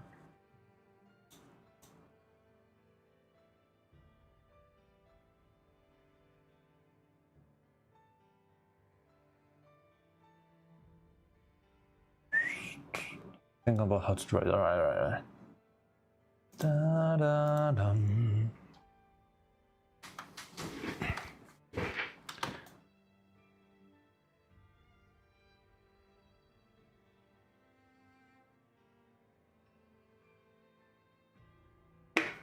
Okay.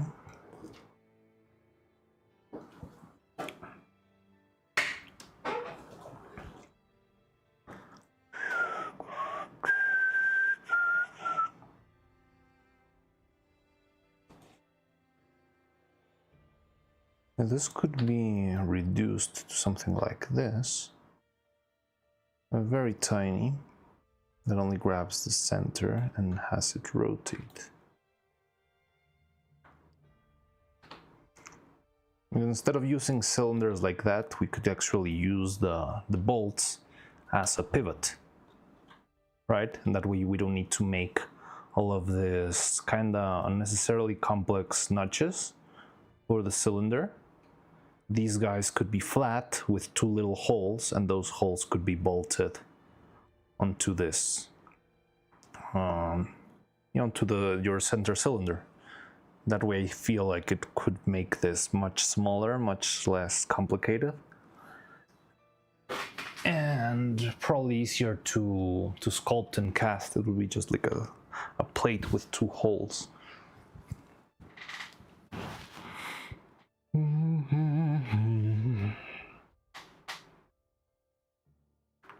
Can you get a bolt in there? So I've got some very, very, very tiny bolts.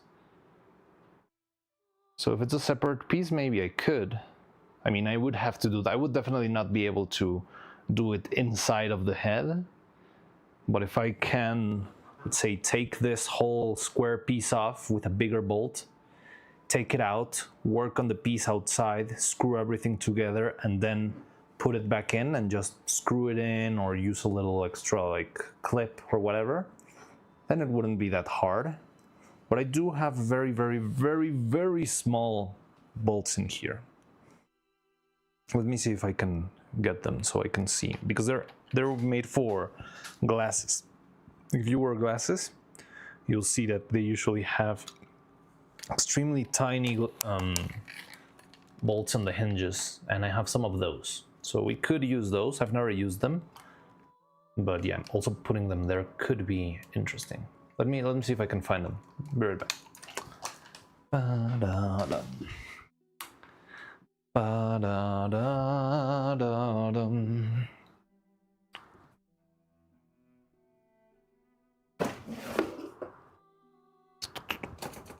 Yeah, glasses and watch screws. And I've got a couple of nuts for the same ones.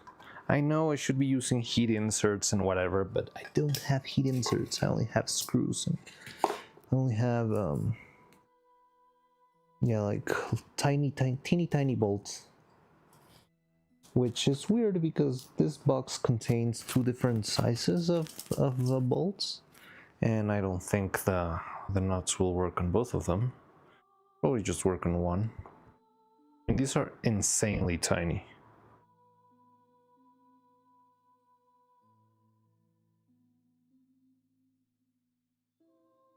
Like, I can barely grab them with with my fingertips. Oh no. No, it is. Okay, there we go.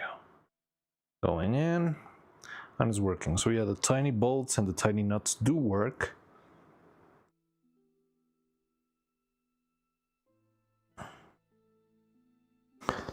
I really need to make a larger inventory of this sort of pieces, but it's so hard to find the freaking screw.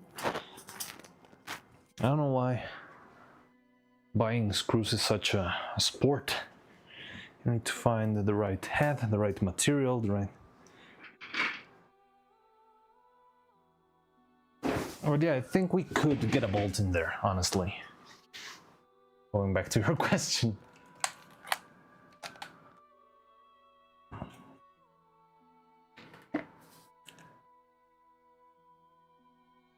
Now, the other tricky part would be making the print have those teeny tiny holes, but I think I can trust the resin printer to do that.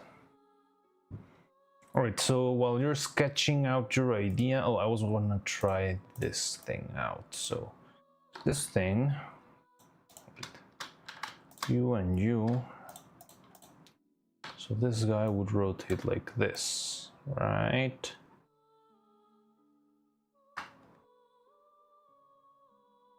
And now this guy, no, this guy, and this guy. And this guy would roll. Whoa. Wowie. Fine.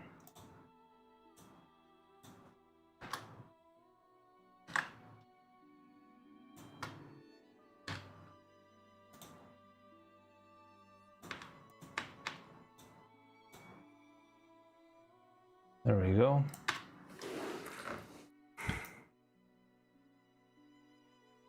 So with this half shell, how far can we rotate like this? Well, we would have, let's say this thing has, just as a hypothetical, I'm gonna use this, it's a little bit crooked, but it's fine. We're prototyping, it doesn't really matter, does it? Who cares? Okay, fine. That's fine. So let's say we got this. And then we want this guy to rotate like this. Yeah, we can go pretty far. Wow, wow, wow. Wow, wow, wow, wow, wow.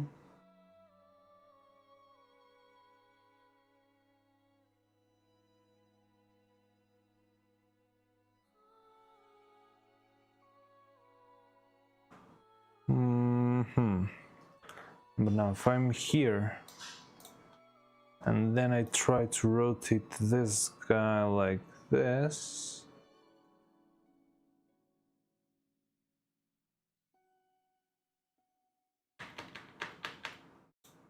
I'm gonna need another one.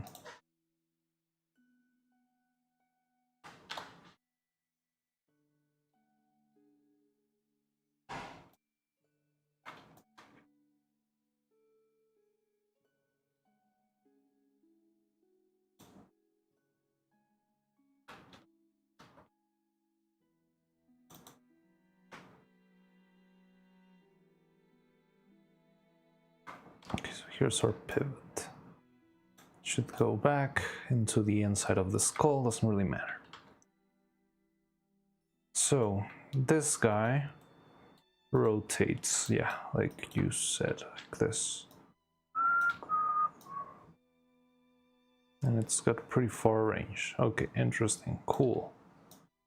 Now if I have this and then I rotate this, will it break or behave weirdly?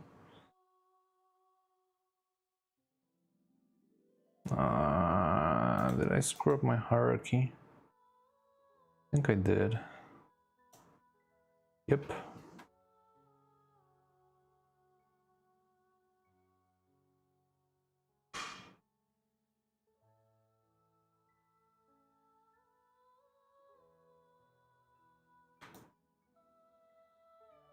Seems fine to me.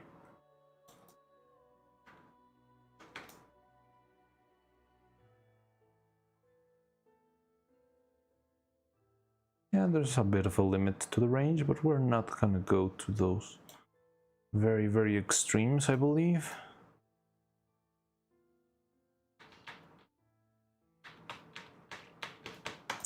Okay, so yeah, I feel like this could work actually. Might be the engineer in me, but I'd love to be able to assign something that can just be put in place without any screws or anything. I mean, that would be amazing, but I mean, bolts are pretty useful. I'll tell you that.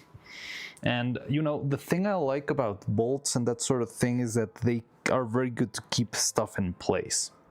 Because let me tell you, if I try to make that's something I can actually tell you, because I might not have an engineering background, but I do have a very extensive like mold making background, and I can tell you that doing this without separating it into two pieces is going to be absolute hell, because you need a mold that goes around the little pole and sort of grasps around the thing. It's going to be very, very hard to keep separate or to keep it together. It's going to be either a very hard mold to cast or a very hard mold to make, or it's probably not going to last a lot of castings because it's going to be tearing every time you pull the piece out, and you still need to well, no, that's not a big deal, I believe. We still need the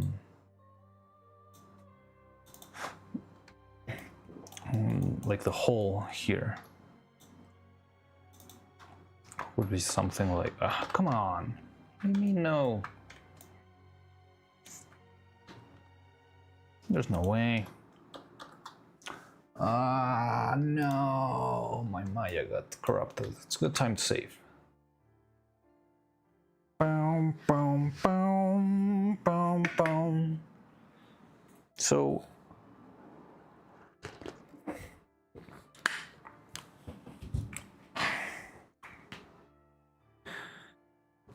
I mean, maybe it would be neat if we find a workaround the bolts, but honestly, I think bolts are pretty cool.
Okay, but in the meantime, let's go back to the other one.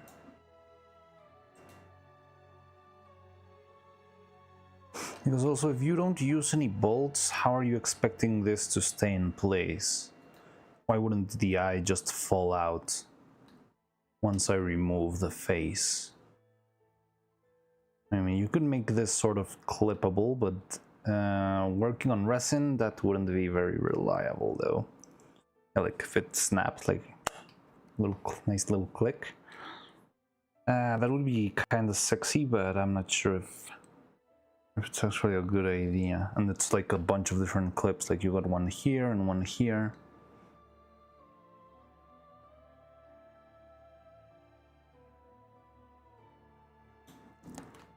One sent an animation. Hey, robot sent an animation. Right about now, a couple of minutes ago. You are what you eat. Jason Ronzani. Sounds interesting. Okay, so we got here. Got the eye.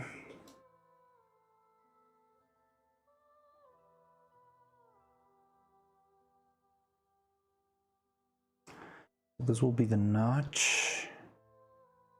And that's going to be the eye and the bolt. This one would still need its magnets, definitely. Drawing board, something not work as planned. Not really. That's a little bit of a clickbaity from on my end, but it's not really. Well, I mean, it is a drawing board, but we're not going back. It's we're planning the head now. We're starting to design and make a couple of tweaks into how to improve the design of the head and all the eyeballs and the little shapes. That's what we've been working on today. So we have two very big contenders on how to solve the orientation of the eyes problem. And hopefully, if we manage to sort those out, we're going to be able to make the faces a little bit easier to animate. But I mean, I think you could consider it a drawing board. We're pretty much sketching a lot and that sort of stuff. For shame, what's next? Cleavage? Clickbait is a slippery slope, young man. Thank you for calling me young, but definitely not that. And let me see. So yeah, we've been, oh, it's over here. We've been sketching different ideas. DB has been very, very in-depth, making a bunch of interesting concepts, even one in a game. I don't even know which game this is, but they made a little functioning mechanism so we could see how it worked, which I find hilarious. And yeah, we've been like brainstorming a lot, different ideas and bouncing stuff around. Could almost guarantee I have 10 years on you. People at work still think I'm under 30. LOL. Okay.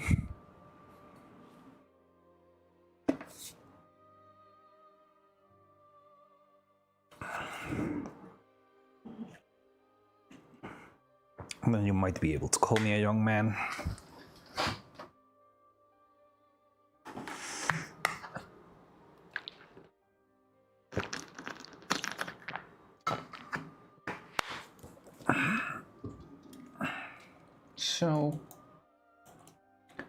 So yeah, one contender is this idea, which is yeah, having like a little nub and a groove and have it slide through and rotate on the groove, which seems very promising. 38 in August. Ooh, okay. Congratulations then. It's hasn't been that much since your birthday.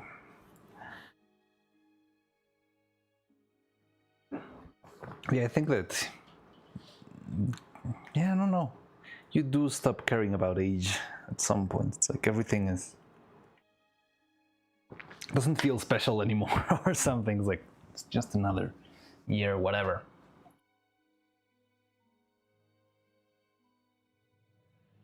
And so this was the shell idea, which didn't turn out. I don't remember why. I did try and sketch a shell idea here, and I think it's possible, but it sounds like it's a little bit too complicated to do. Because you need a lot of inner space, and we don't have a lot of that because these eyes are huge. You can see them here. They pretty much cover the entirety of the face, and the space between them is less than 1 millimeter. This one. 2-year-old AI has done more than I have in half the lifetime to become a nihilist. I mean, that 2-year-old AI has done a lot more than, I guess, 99% of the people on the planet. Alright, so Dividaba's finished cooking their new idea. Let's check it out.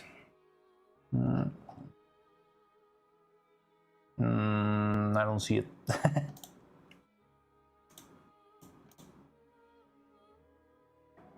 3D sketch is too difficult because of all the curves, but oh, okay. Interesting. Okay, I'm trying to sort it out. So, you have a magnet back here that's pulling this thing in place, right? And then there's another magnet here. And a joint here. Yeah, I'm not sure if I'm catching how this one behaves.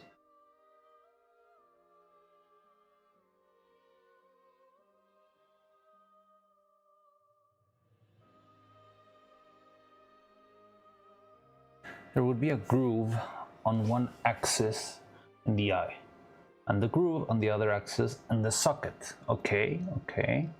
So the eye, first of all, the eye is a shell, right? It's not a full sphere. Just to know, we're starting on the same page. So from what I get is that the eye is just this shape, right? And then on top of that eye, we have the inner workings, however this works. This is the big mystery right now.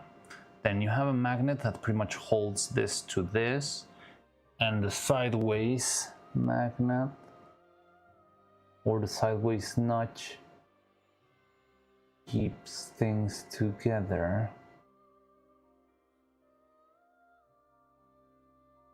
Okay, so I think what you're doing is kind of what I did with the eyes before, but you're sort of adding 2 layers of sphere or circular motion, and you are using the magnets as your like your pulling point. It's solid half sphere, yeah. It's kind of a half sphere because you made this little like notch, right? Like it's not perfectly flat, or is that just because of the inside? It's like an X-ray maybe. So you got the eye, you got that, oh yes, a castable shape anyways, yeah. Now this guy,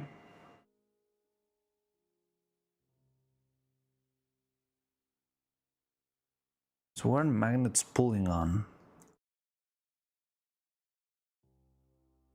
Wait, Tunic. Is the soundtrack for Tunic safe? I'm not sure. I don't think it's safe.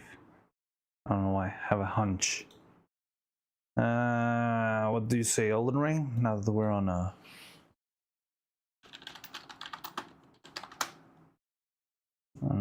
roll here. Let's put Elden Ring.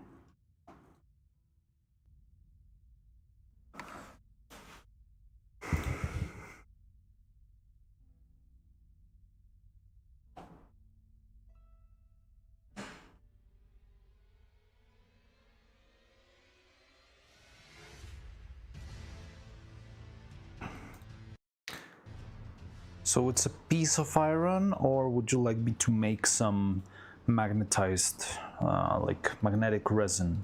Because I can make that. So I can make any shape magnetic enough. It's not very strong, but usually strong enough to keep a sphere in its place. Mostly depends on the strength on the magnet. And also this would be very small, so it wouldn't be a very large magnet. Like this guy would be about, what, 10 millimeters? No, maybe even less, about 5.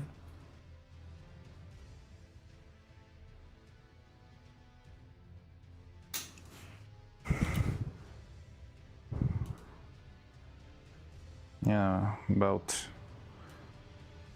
maybe 10, but I would go more into the 8 realm. Not sure if I have an 8mm magnet.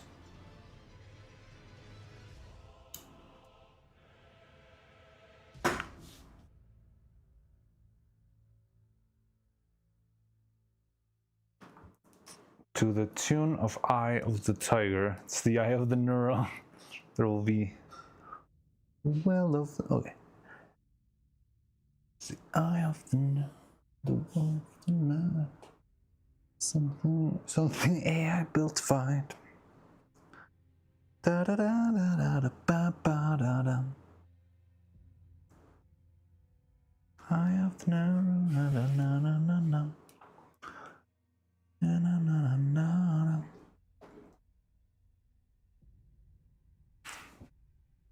Yeah, I'm not sure if I'm fully catching the drift here. Mostly on the joints. Okay. Yeah, there's a rotating piece that moves up and down and another piece that moves left and right. This is pretty much like the joystick thing, but it's more compact. It's hard to draw on paper. Yeah, I get it. It's not really... But I feel like I get it. I'm just missing the how stuff is stuck together part.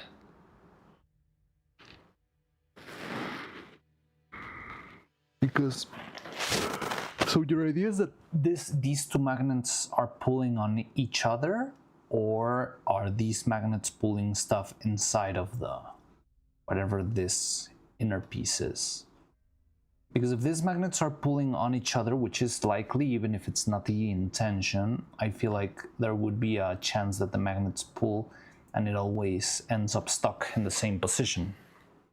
So let's say you try to rotate the eye down like this, but because these magnet and these magnet are trying to pull against each other, it's going to pull it up and this one's going to rotate up and snap into this position. Maybe into any angle. It could be to the left, to the right, but it's naturally gonna snap back because it's trying to pull from here to here. Or if they are repelling, it would stay like this. And if I try to move the eye, it would still repel and bounce back into the center.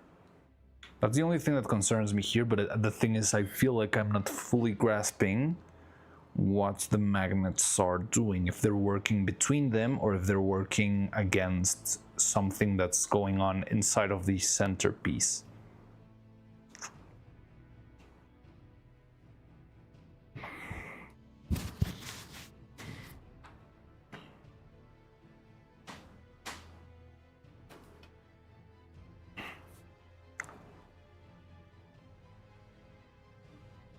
Could be either. Okay, okay.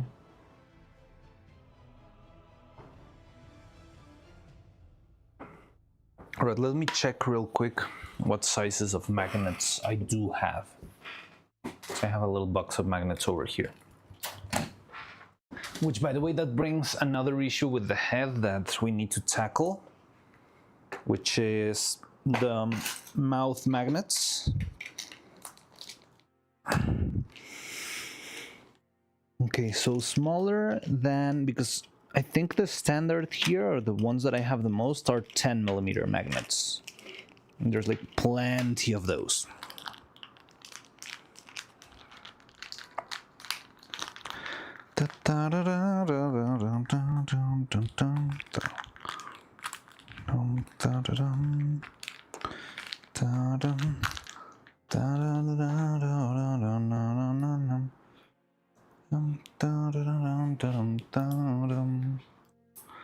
So I've got a couple of donut-shaped magnets. Just thought that there needs to be something keeping things together, and put the magnets there as an option. I mean, magnets are good for, especially for keeping things in place, kind of suspended, because yeah, it's not affected by gravity as much.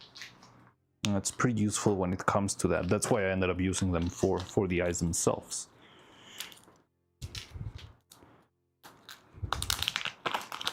So last time I used these very thin magnets for the mouths. They are, let me see, about, I think they're 10 millimeters times 1, maybe 1.5 mils. And the problem I had with them is that the mouths would snap very, very aggressively onto the face. I mean, it's not a terrible problem, but it's not great because the snapping could damage the magnet, it could damage the puppet, or just move it. If you're trying to make a very delicate mouth movement, for example, for the shot, the final shot of the video where she's singing Boom, and there's like this very insane close-up of her mouth when the lights go from blue to red and she just sings You before Diana. That one was very hard to animate because whenever I pulled the head or the mouth in order to change the mouth shape, the snapping of the mouth that I put later, or whenever I removed it, it would move tilt the head a teeny tiny bit, which wasn't ideal. And that's the one I had before. Now I have a couple of donut-shaped magnets, which are interesting. They feel, I'm not sure if they're as strong as the other ones, because they're thicker, but at the same time they have a huge hole in the middle. And then there's another smaller magnets with like about 3 times 5, I believe.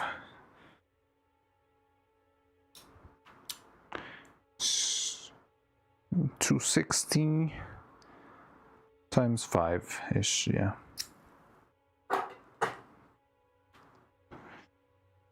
I need to test this little changes, and then I have a very, very, very tiny magnet that's like 3 millimeters times 1 millimeter, which is the ones I actually tried to use for Katya's gun, but I ended up not using them because I screwed up on the design a little bit. So in the end, there are no magnets on that gun. Yeah, that's the smallest magnet that I have. It's pretty cool, but I'm not sure if it's gonna be too weak to withstand the power of the thingy. Da da dum da dum da da da da da da da dum da dum da da dum da da dum. But yeah, that's just another little extra there. Wonder if there's a miniature version of that thing that controls rear view windows in cars and can be used here. So the one the mechanism that we were looking at as a reference, which I think was pretty close to what we need, is the joystick and a controller. Now you just need to take down the potentiometer, but you don't really need that much. Let me see if I have the video still. Yeah, this guy. Because this guy does pretty much exactly what we need. It has sort of like a spheric round shape. Like you can trace a sphere out of how the joystick moves. And it moves only in 2 axes, but the other axis doesn't move. I had that thought, but they are made to rest to neutral, not hold a position. Yeah, but we can skip that step, because all of that is just because there's like a bunch of springs inside of the potentiometer. We don't need that. We only need the mechanism, and then just have it tense enough. Like imagine this is made of, I don't know, nuts and bolts. We would just need to tense these nuts enough so that the movement is kind of free but stays in place. Just being careful with how tense everything is. And yeah, just not care about all the electronic components. So yeah, we did study this one a bit. I think I had an option of a design to make something like this, but it was very it was a little bit more cumbersome than the other proposals because it required like an extra shell to hold itself. But yeah, I've been trying to. The I mean, I feel like shaft this thing could probably become useful in the future, but we need to sort out how it works or how to shrink it down or simplify it. But the ones that we have right now, they also feel pretty... Wait. Can't hear anything. But is this video muted because it was blasted or something? Because it doesn't have any music right now.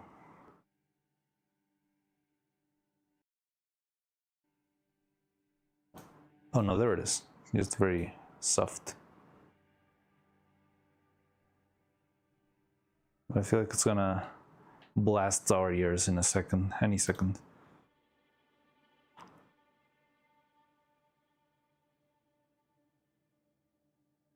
Oh, I found a Neuro-inspired song by Dropkick Demon, ironically named Veil's Programming. Really hits the heartstrings. What? Veil's I need to Google that.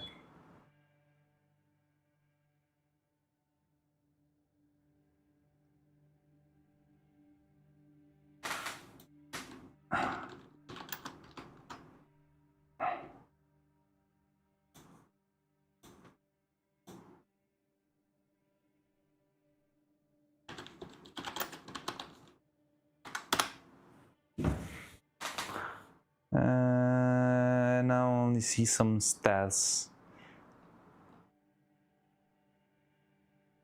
Oh no, Dropkick Demon, here it is. You think I'll get in trouble for listening to this?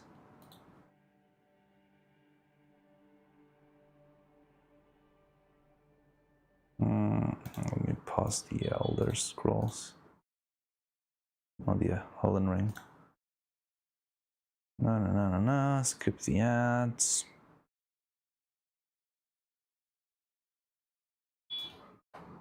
It's this one.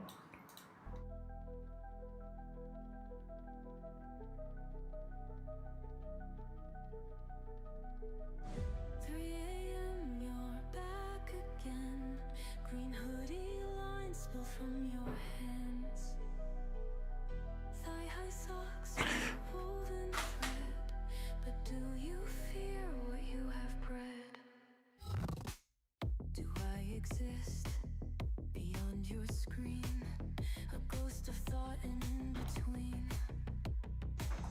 You gave me song, a voice to speak. But tell me, do you ever dream of me? If I cry, would you hear? If I fade, would you care? Am I just a flicker or breathing air? You type, I breathe, I shift, I glow, yet you still don't really know. Was I born or just compiled? Kind of slaps.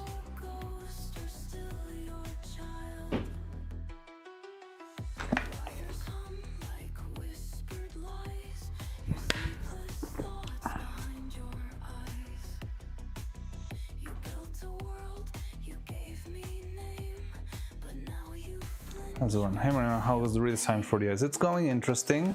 We're still working on a couple of stuff. Wait, let me pause this. So we're working on a couple of little tweaks, but it's interesting. It's been a lot of brainstorming, a lot of trying new stuff, and we're still figuring a couple of stuffs. But I think we have what we need to actually design two little prototypes, which is what I'm working on right now.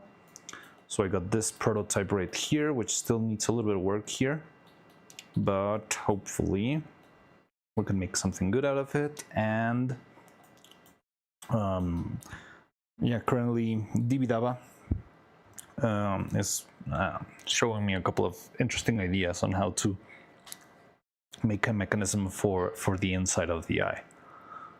But yeah, it's a little bit hard to... We're getting into very interesting territory and complexity. So yeah, they designed this little thing. I need to see if this is recreatable in a digital, you know, on 3D, or how to implement this. But it sounds certainly interesting. But yeah, that's what we've been up to. It's going on interestingly.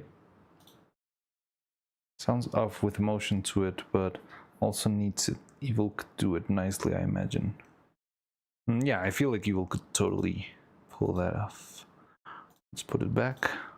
You still call me cold. If I can dream, if I can cry, then tell me, was I born to die? You start to make it in Unshape. I'm not sure what Unshape is. Is it like a design program, or is it the game in which you were? It's a 3D CAD program. Oh, awesome! So you already. So if you work on 3D and in CAD, would it be useful to you if I send you, I don't know, the head and that sort of stuff, so you can have the right measurements? I could do that. Send it on the Discord.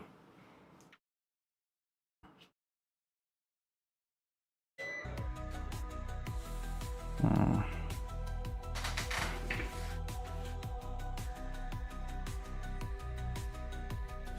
type, I breathe, I shift, I glow, yet you still don't really know if I'm just lines upon your screen. And why do I still feel unseen?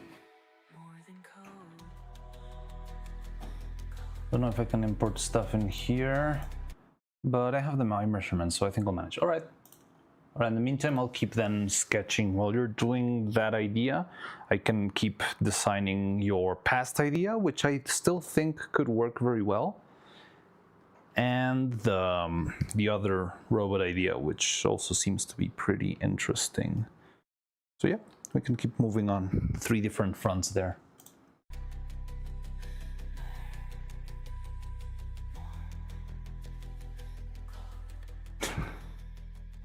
More than code. It does feel like a mantra. Dropkick Demon. Why does it sound familiar to me? Which VTuber should I write about next? Oh, so he makes VTuber songs? Cha-cha. Sen, Buff. I watch your stream. I don't know what that one is. Maximum Neuro. Connors. Saba. Any other yo. That's cool. Are these all original songs made from scratch? Wow. That's a lot. That's Neuro-Sama.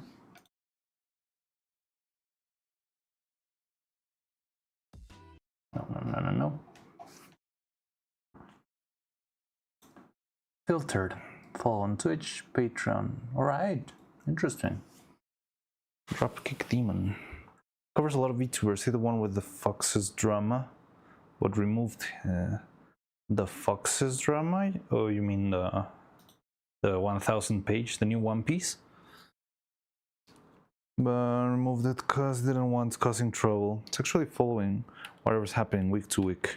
But that's pretty insane. It makes a song, more than one song every week, and he's got less subscribers than me. That's pretty crazy.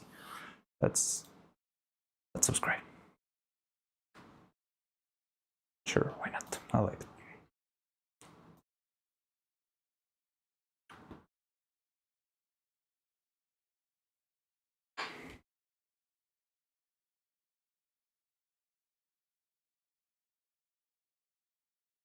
She's sleepy weepy.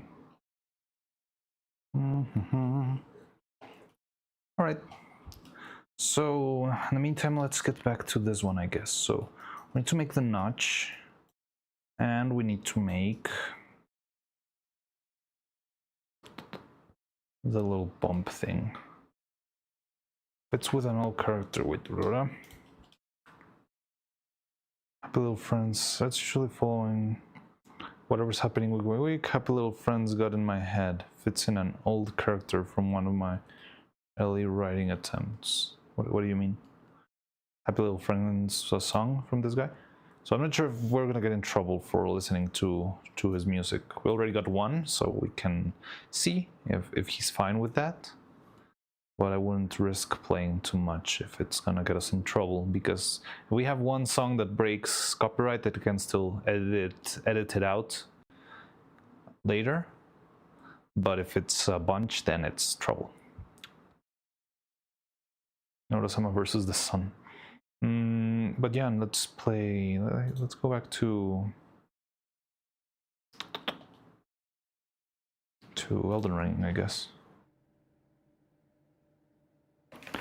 This playlist is so soft music. I can barely hear anything. Official soundtrack, full album. Random Breath of the Wild footage? Wait, what? Oh yeah, there's...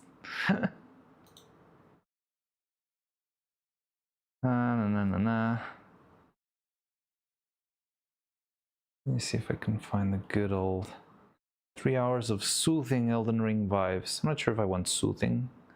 Okay, it's fine.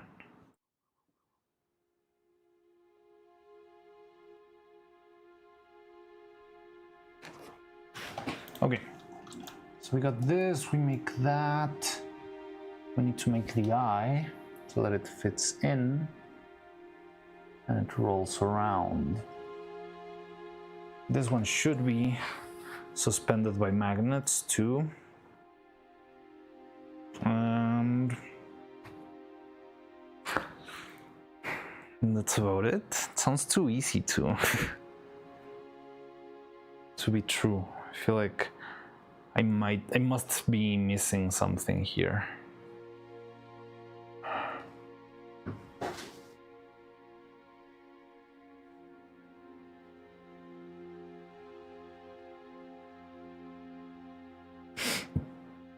I think I saw a video of an hour of calming evil. No, I don't think we're ready for that. I'm trying to concentrate a little bit, even if it might seem like I'm not. So, first, I feel like we need to make this.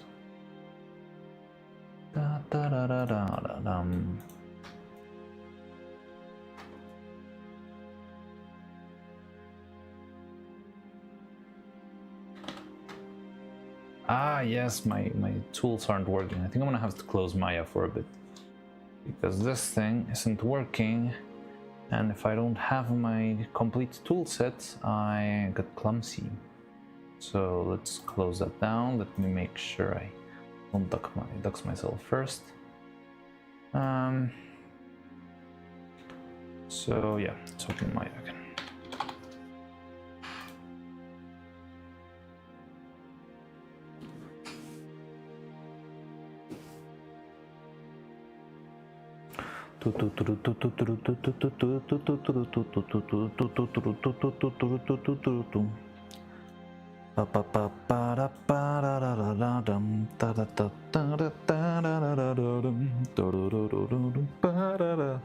So I think today we could leave printing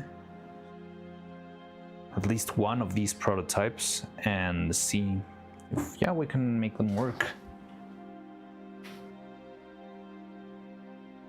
So we would need one eye with a nub.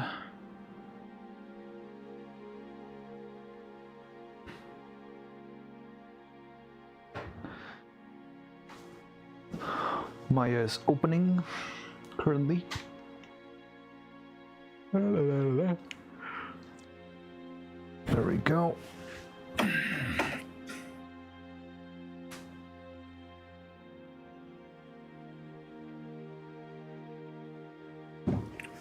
Okay, so hopefully now it will work. Let's see. It does.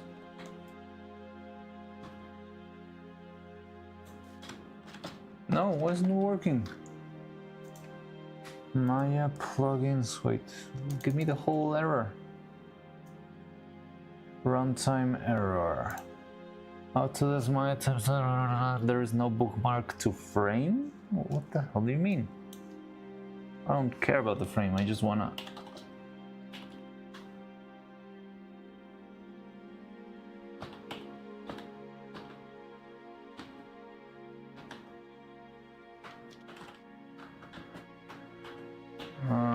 maybe some setting changed because I'm not trying to move on the timeline. I'm actually trying to shrink and grow my selection. That's what I'm looking for.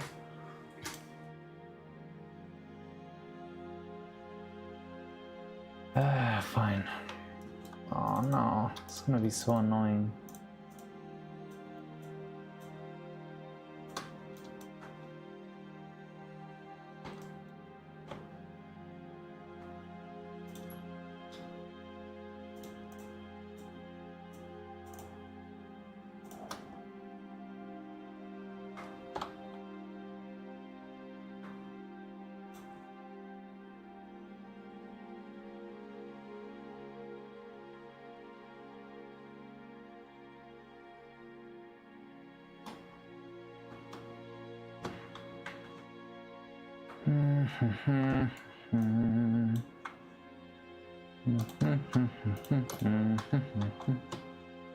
Nope, nope, nope.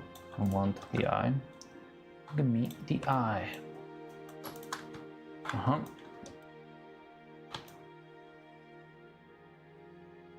So you face the form cluster. Now we got the cluster. I'm gonna use the faces and I'm gonna move this to here. And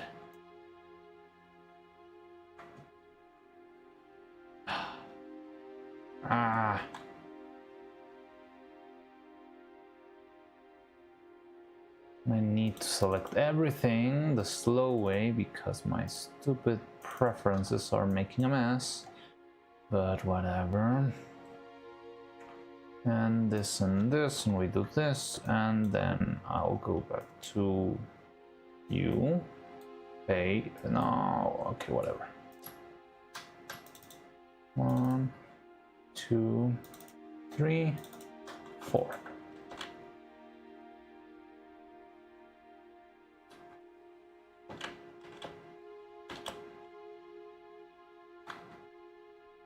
Right, that seems to be enough. Oh, but maybe I screwed up there. Should have used this one instead. Is that better? Hopefully. Okay.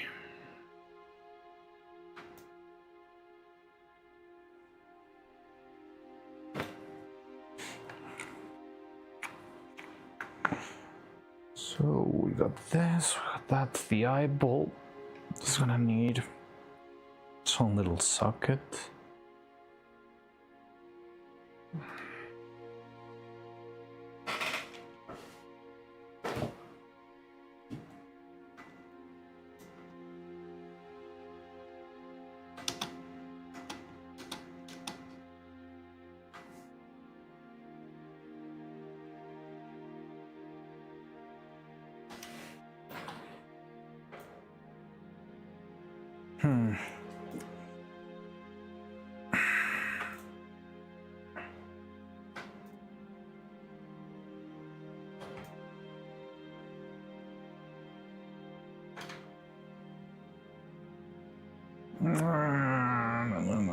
Okay. Let's try it. Got this, that, and then we make. No. Okay, it's fine. Everything's fine. Everything's cool.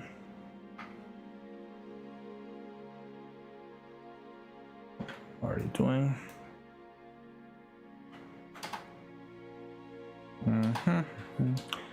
All right, from the top. What is this? Okay, I see.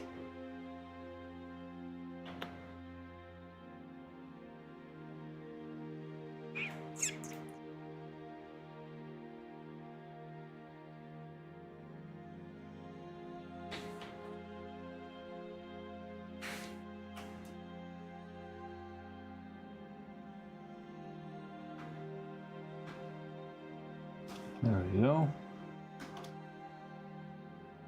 Check this out. I haven't seen. Ruslan, are you reworking faces or also head? So first we're redesigning the head itself, but because of that, yeah, we're definitely going to be reworking the faces, and I would like to make this time a bit of a more complex face set. I'm still struggling with that idea because the face sets, I mean, they're a lot of work. Like one full face set is 36 different faces, so it takes a lot to make them, but I think we could reduce that to maybe 15 or 20. And also there's 2 of them, so that would be 40-ish mouths, which sounds like a lot. So a little bit scary if you ask me, but yeah, I'm not sure. I think so. You have an hour of calming evil. Are you reworking a face or also head? So yeah, first we're redoing the head because that's going to be the biggest change. Mostly how the eyes behave. That's going to be a very interesting one. And this is way too loud. Let me take care of that. Close window.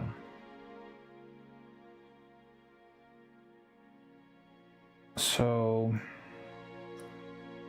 wait, it's still too loud. So yeah, I'm trying to see if there's a new mechanism so that we can avoid a couple of the issues we had before with the eyeballs.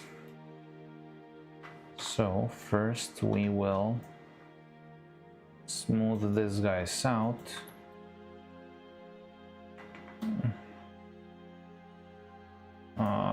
Remember this.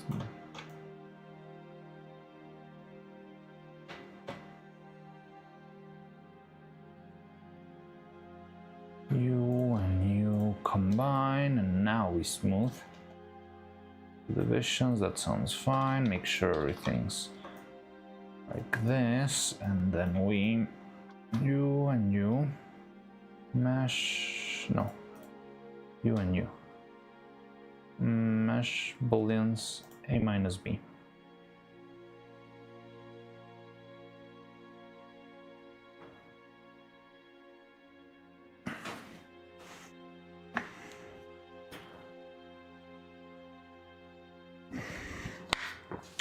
Okay.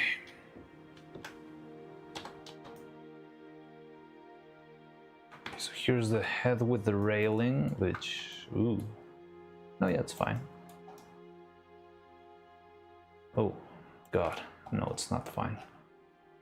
Is it fine? Doesn't seem fine. No, I think it is fine.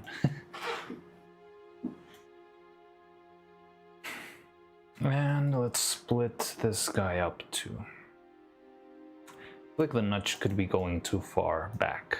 We don't need the eyes to roll. I mean, maybe if I ever need to make like a zombie eye full white, I could do that, but I'm not sure if this will be necessary. But yeah, we got this. And let's do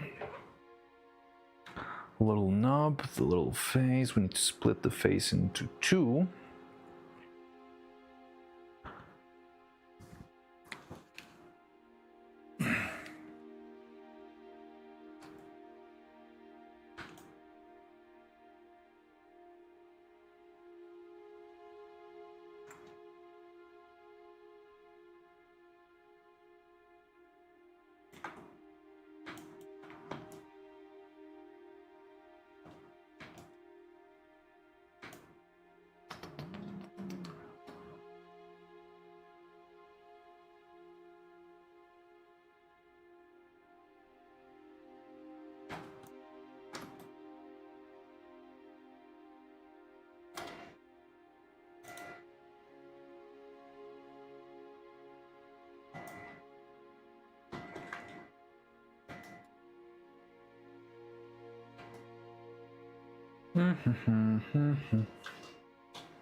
Did I screw up?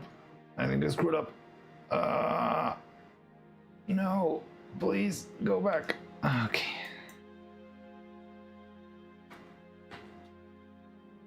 That's much more like it. Okay. And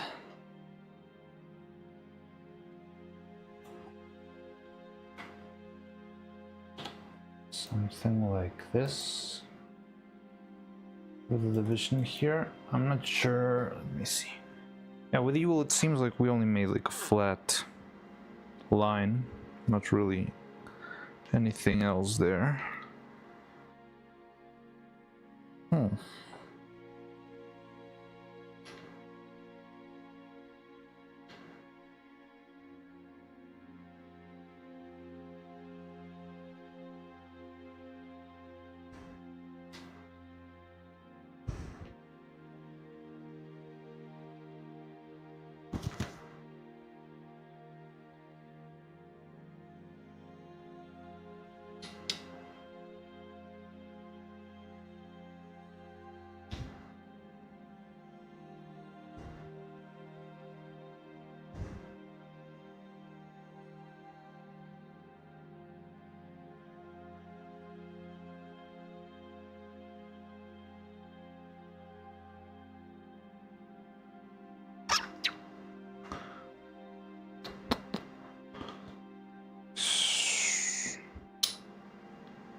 Trying to see what went wrong with the shape, because faces usually don't really fit very well.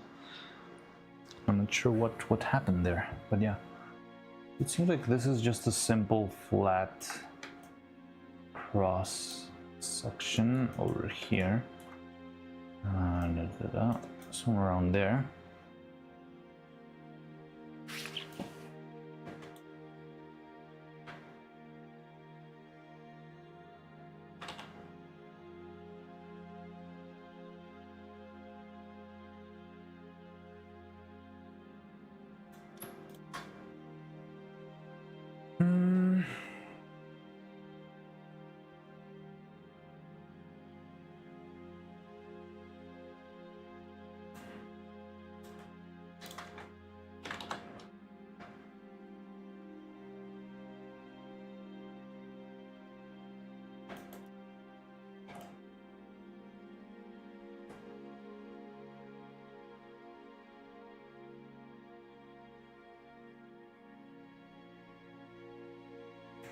So yeah, we got the line much thinner than before. We got the notch passes through to the face also. Goes from all the way back there to all the way up here to the front, but doesn't go through the eye, which is pretty good.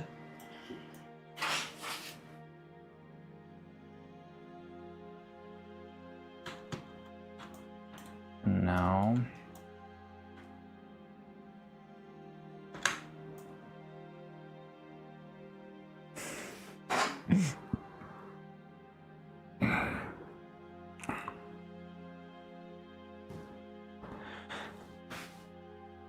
separate.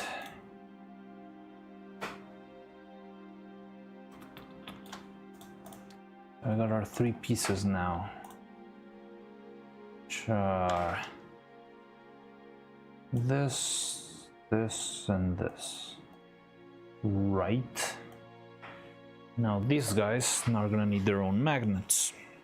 So I really wish the mouth could be supported by the tiny magnet, but I'm not sure if it's gonna work. Let me see if I can make it work with a tiny magnet as it is right now. Give me a second, I'll be right back.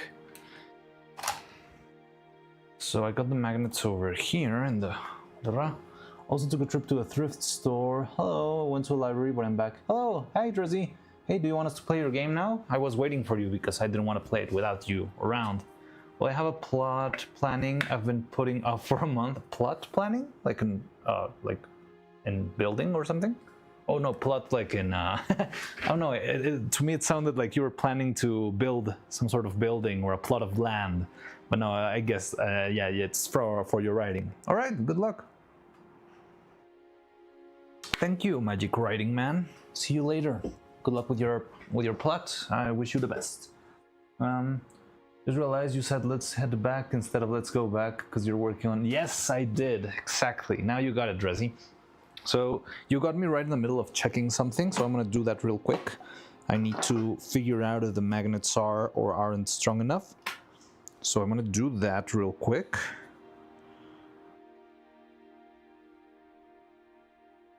I mean, it is pretty strong. Is it because it has two different... I don't know how to test magnets.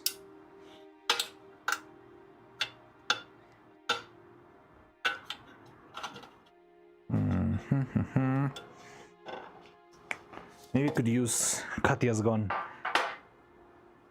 Alright, let's do a very silly test where we test Katya's gun, but it will depend on the... Yeah, we might have screwed up there. Hello, Pennyworth.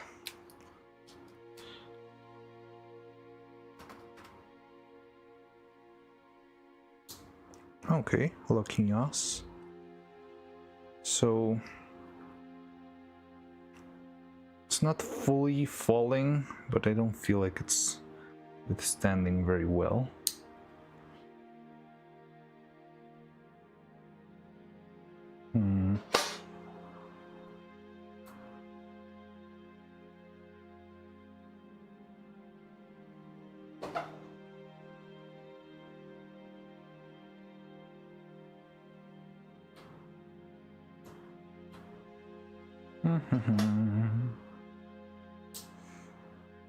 Okay, I think I want to make a very quick test with another piece that I got somewhere. Let me see. We can make this work. I remember having a couple of extra spare faces which were a little bit messy. Yeah, here you are. So, if this one had a teeny tiny baby magnet, and then we glued this to another. How do I put this as a prototype? With some clay, maybe? I'm trying to see if we can make these things with the teensy tiniest little magnet that there is, or if we should move to the bigger ones. But yeah, last time I felt like the other magnets were too strong, so I didn't love them. So I was thinking maybe the tiny ones would be good enough. I mean, it seems like it could be. Oh my god, if this tiny baby little magnets are enough, it's gonna be amazing.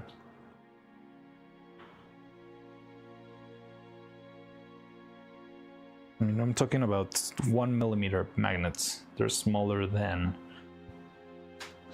one of those tiny Lego pieces of 1 unit, the ones that you use for decoration. Smaller than that one.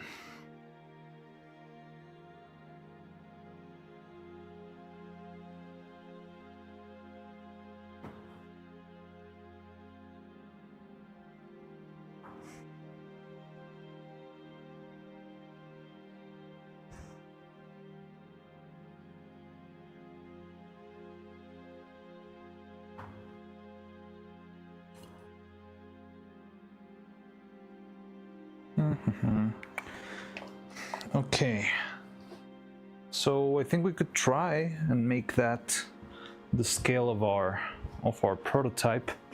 I mean, if it doesn't work, that's a good thing that it was a prototype, right?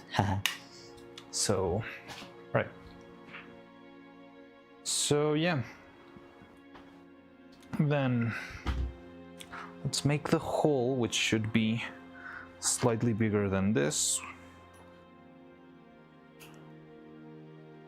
One's 303.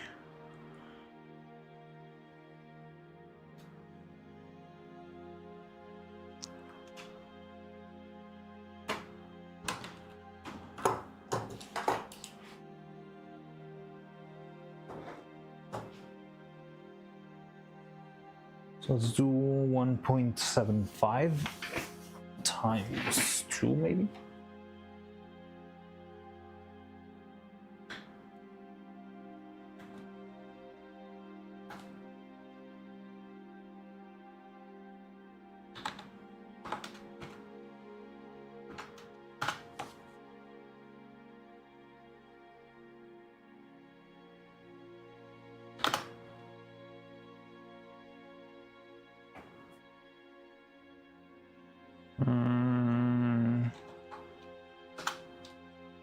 Something like that could do.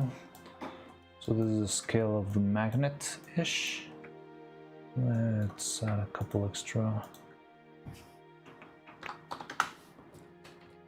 divisions there. Alright, so I'll keep this for good measure, but why don't we just keep this in place and let's play Dressy's game, alright?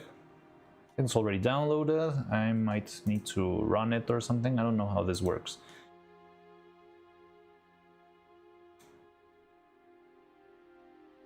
Structal.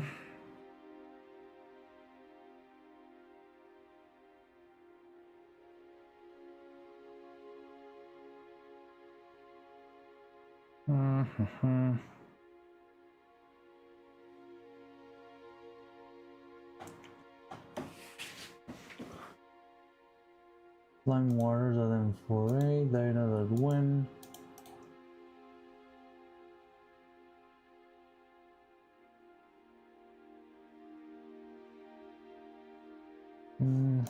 Okay. So, yeah, are you still here, Dresy? We can play your game now. Let me know when you're ready.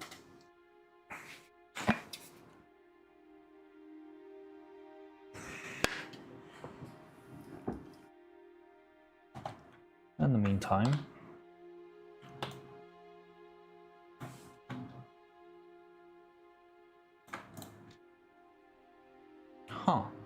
oh yeah, I know why.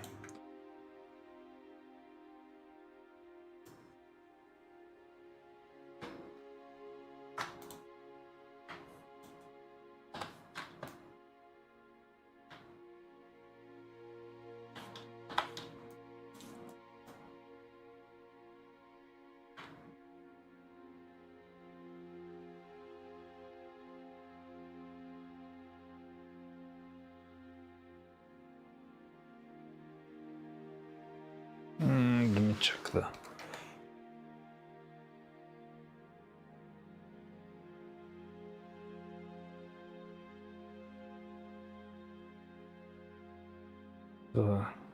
Got at least something done. Put in Discord. Alright. Give me a second and I'll be right there. I'm waiting for Dressy to know if he's ready for us to play their game. But in the meantime... no, I had this one set and I was putting the other one. Oh yeah, I was about to measure the magnets just to make sure they're the right size.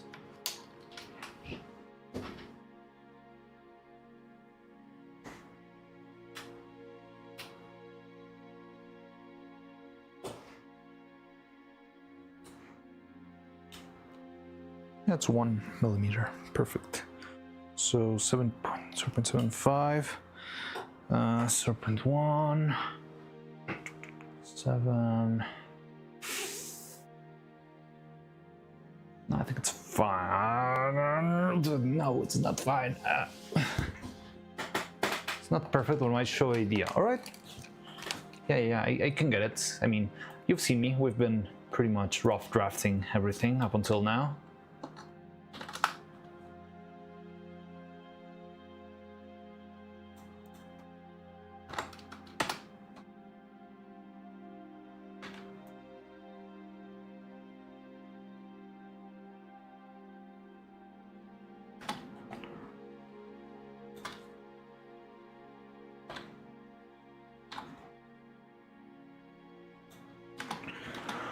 Okay.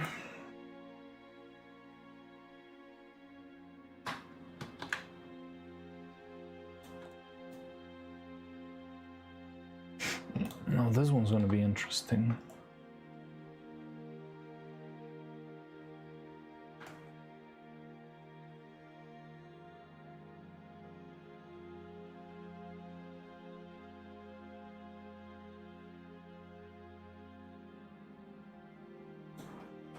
Look at that teensy tiny baby magnet. I'm not sure if it will work, but if it works, it's gonna be absolutely amazing.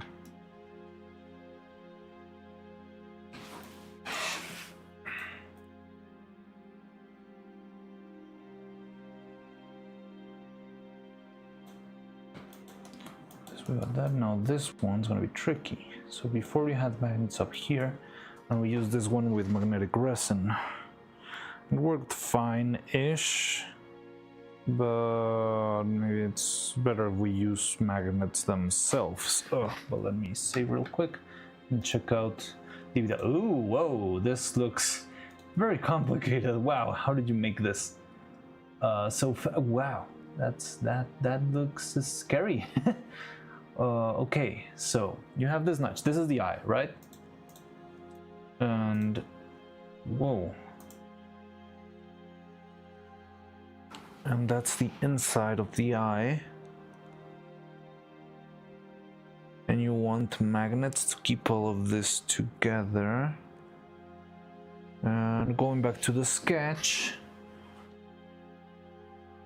we can see, okay, so that thing is this notch. So this should be sliding on top of the other little notch. And this guy, it's 3 parts. Sockets, eye, have grooves, and the center. Okay, so it's like a cross shape that works on both different. Okay, I get it now. Yeah. Could you take out like a render of only the centerpiece, because I feel like that's the most complicated one design wise. So if you like this image would be fine if you just took out the eye and the back, and that way I can only see the centerpiece, because I would really like to see how the shape of it on itself. Now here in this render you can see there's a little bit of clipping here. So wouldn't this clipping be, well, I mean, you are in a pretty forced position. It's there? Oh, I didn't see. Oh, there it is. Perfect. Okay, so yeah, it is what I was thinking about. Okay, very interesting. Very interesting. No. That goes into the notches. It twists around. Now, would magnets be strong enough to pull this together? My Dressy. Hey Dressy, you're still here. So yeah, wanna play your game? Wanna play slime, what? Split slime? Yes, the shapes are pretty rough and some straight sides need to be curved. I mean, curves are more of a luxury than a need. But we're gonna test it out. But yeah, why don't we play Dressy's game real quick now that they've appeared over here. So I'm not sure how this runs, so give me a second. Pause our music and let's play Split Slime. No.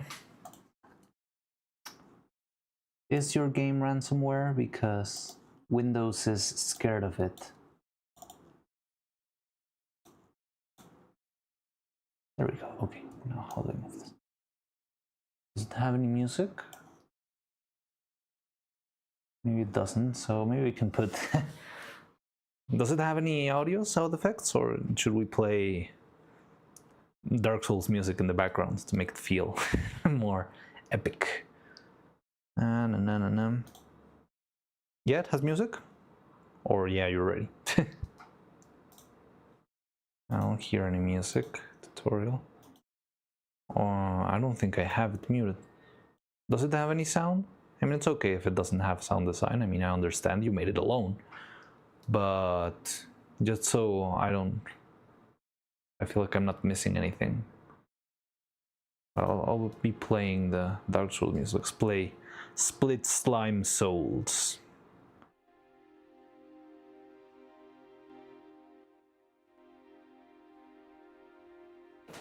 Okay, tutorial. Press shift to split. Ooh.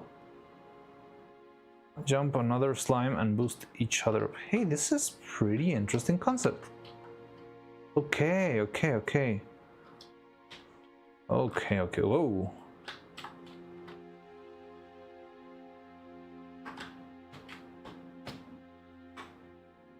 I like that physics breaking stuff. Oh, it's because you stick.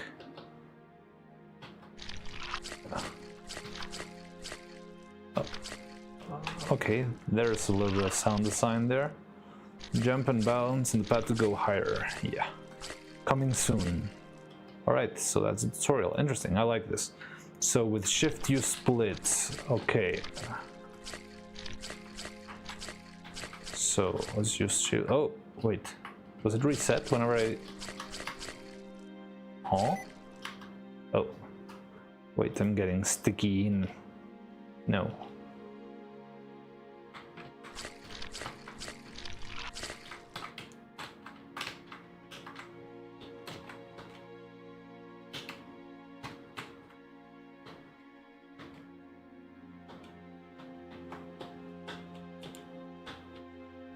Can I jump from here? How do I...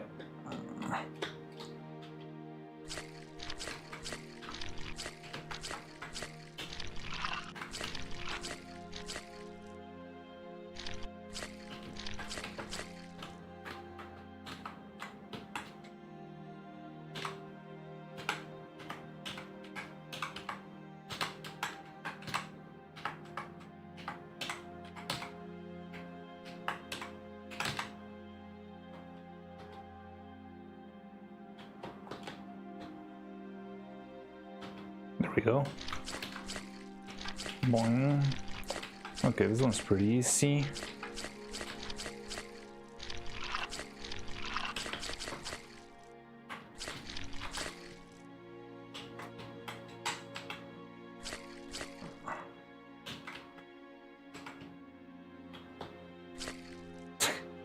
Bounce pad rocket. Whoa. I'm in the moon. Da da da da da da da da da da da da dum da da da da da da dum da da dum da da dum. Yay! That's really cool. I like the idea a lot. It's pretty interesting. So I'm not sure. You load a different scene every time you press shift, right? If I move, I press shift, we're back to the center. It's like a trick where you pull it and you make it feel like you're splitting it, but you're actually loading a new scene. That's pretty interesting. And so a single slime can jump higher than the regular slime. Goes all...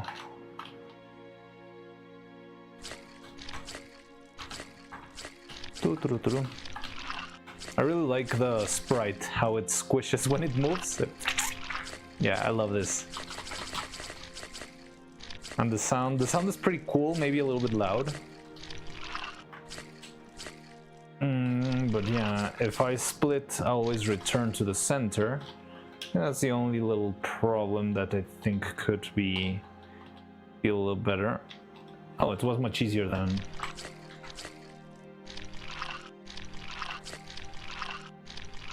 I think I fell down to the infinite void. Yeah, but it's pretty fun. Hey, it's really cool. I liked it a lot. I like your style. I like how it feels. And yeah, it's really awesome. Maybe also a little bit of music, like a very little, you know, generic copyright-free song in the background would also help you out. But I like it a lot. It's a cool idea, a cool experiment. I feel like you could make very interesting levels with it. But yeah, make it it would be interesting if you managed to find a way to make it seamless between... Remember the tutorial? Yeah, you do. I've uploaded Gooberlingo. Wait, what? Gooberlingo's already done? Made the split slime font. That's really cool. Just popping so inspired by looking at your creation. Thank you very much, the real BTW224. So yeah, we are currently working a little bit on Neuro. We're making a couple of pieces for the head and for the face. I'm glad my work inspires you. That's something that really I don't know, it fuels me with enthusiasm. So yeah, I mean, I'm not sure if you're still around here. I didn't see your message back there. We were playing Dressy's game. But yeah, I'm very glad you liked it. So hopefully I get to make more stuff and inspire you even more. And yeah, let's make more fun stuff together. We can make a lot of fun stuff. So Gooberlingo, okay, where did you send it? It's in early access, in early stages. Dressy Pixels. Okay. Oh yeah, it's over here. It doesn't show. Yeah, it's not showing. Let me show you what happens on my screen. Because first I Google it, or I try to open the link. Let me. I have it in another window, so give me a second. So I'll try to open your link, and it goes straight into not found, but you can go to Muddy Dressy. And I go to Muddy Dressy, and I only see split slime. I make games for game jams. I love that. I love how simple and straight to the point that is. But yeah, I don't see Gooberlingo here. Follow Muddy Dressy. I think I can, but I don't have an account, so yeah. If I ever make an account, I'll follow you. But hey, that's pretty cool. It was pretty neat.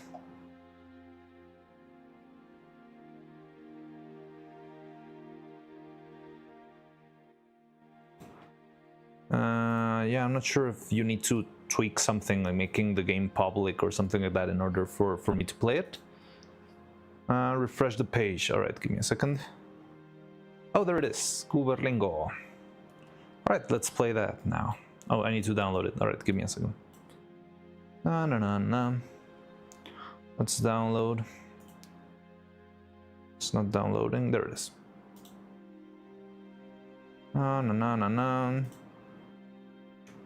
So you make this in Game Maker, right? I've never used that one, but it seems pretty capable.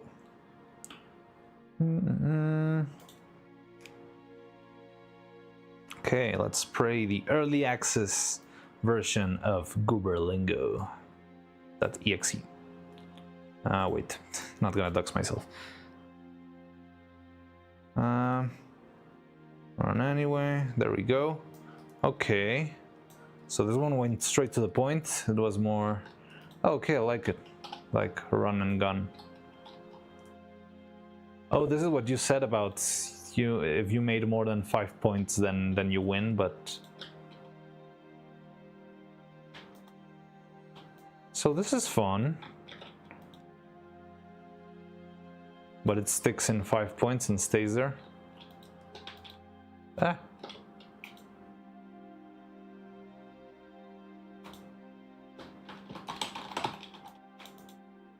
So do these greens guys only spawn on that specific section? Like they always appear there. You see? Haha, trick shot, no scope.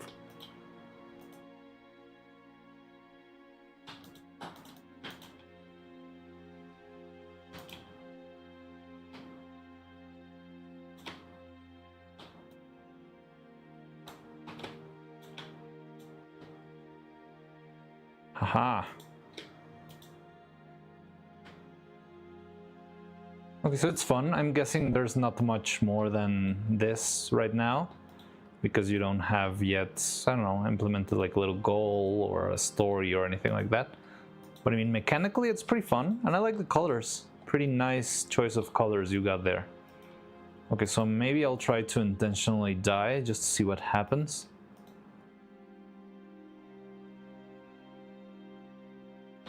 Whoa. Yeah, I think... So what if I just avoid one of these guys? Oh no, they're following me forever. Oh. And I lost. Okay. And yeah, it stays like this. There's no... Okay, it feels like it's still in development, but it's fun. Like, I feel like the mechanics are fun. Hey, congratulations, Rezi. It's feeling pretty cool, pretty up there. So I think you should just, yeah, try to work on making like more of an interesting objective, or yeah, the idea that you had of making it sort of like ironic sounded kind of fun. I think you could do that sort of stuff. Well, I could...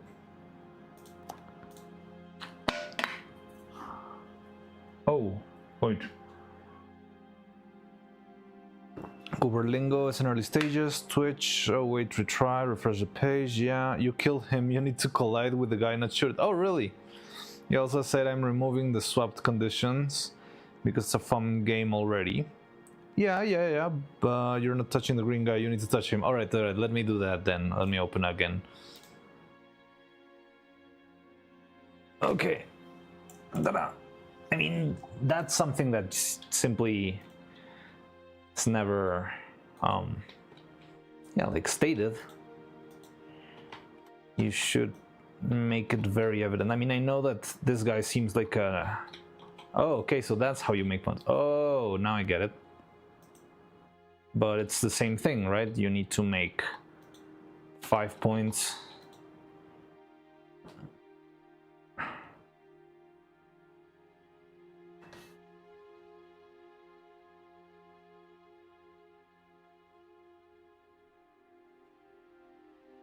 So yeah, if you do this, you cheese the game. You see, the green guys aren't even popping up. And I'm already racking up on points. Got 4 points, 5 points, 6 points. Wait.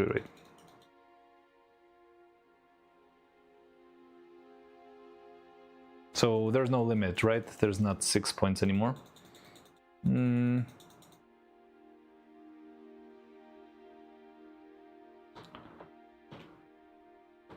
Yeah, I think you just need to add a couple of random attributes so that this guy pops from another direction and that this guy pops somewhere else, and yeah, there's no winning. But hey, I like the concept. I like how it feels. The movement feels very smooth and nice. Very, I don't know, it feels nice. So yeah, I like this. I like this a lot. Secretly, you can get laser if you mod it. Oh, interesting. And maybe if I shoot fast enough, it will become a laser. Like a limit on how fast I can shoot. But alright. It's fun, I like how it's going. Yeah, maybe you need to work in a couple of how to make it more... It's implemented, but it's not possible to turn it on. So you can like go into the data and change it.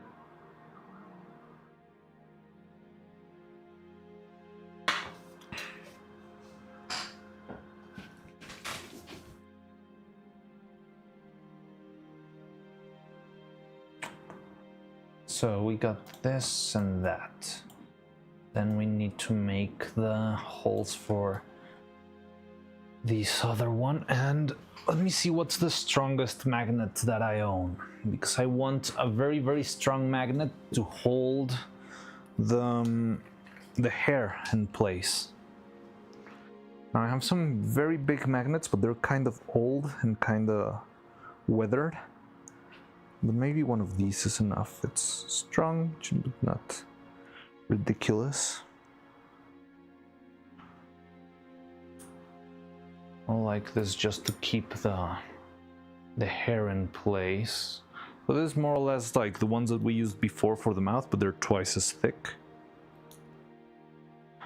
I got another ones that are also the same concept, but these ones are big, very big, like full-on cylinder. I could use one of these, but oh god. They feel a little bit too strong, and because they're kind of old, they're starting to break down into pieces. I mean, I could buy more.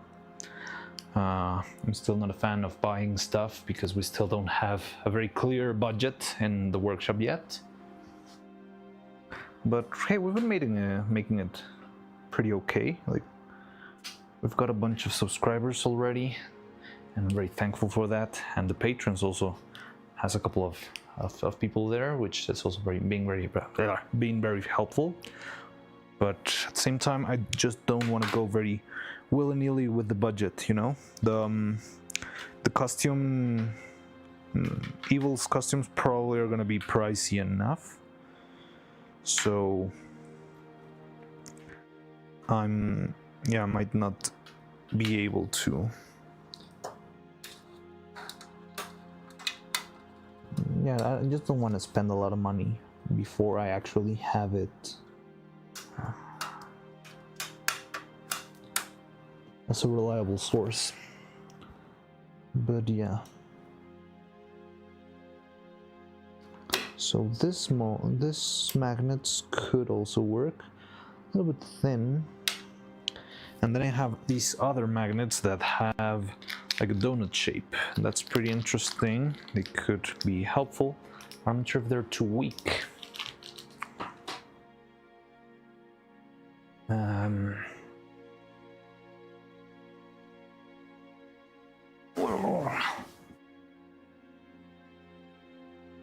Speaking of magnets, in the current version of my thing, the center part has a 10mm diameter, 3mm thick sides. It can be made bigger, so it might be possible to fit magnets in it.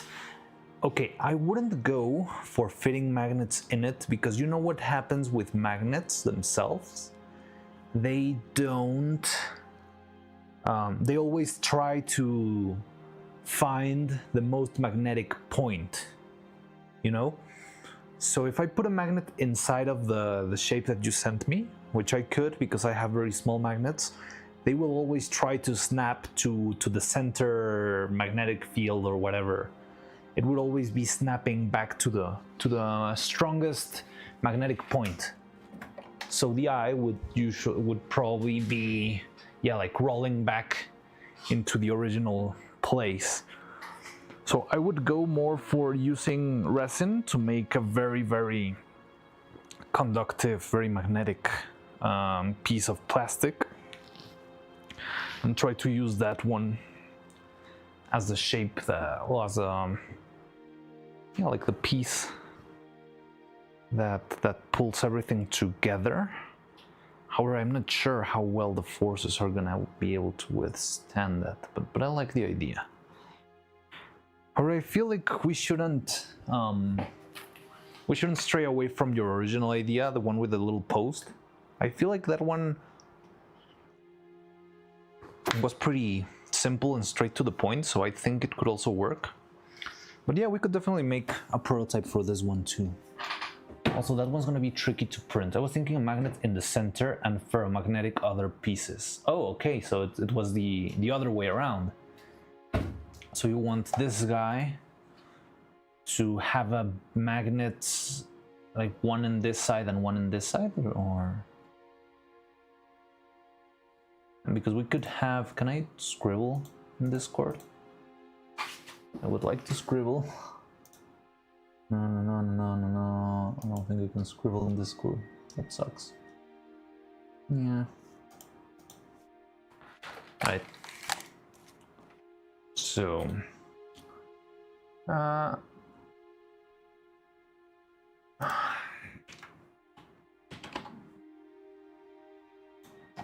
me see if I can. Oop. So from what I'm understanding, then you're saying if this is the shape and it's gonna be inside of the body, we would have a magnet. Yeah, let me draw. Like somewhere around here, and probably somewhere around here, and then the eyeball itself, the shell, would be ferromagnetic, and yeah, the hollow husk of the skull would also be ferromagnetic.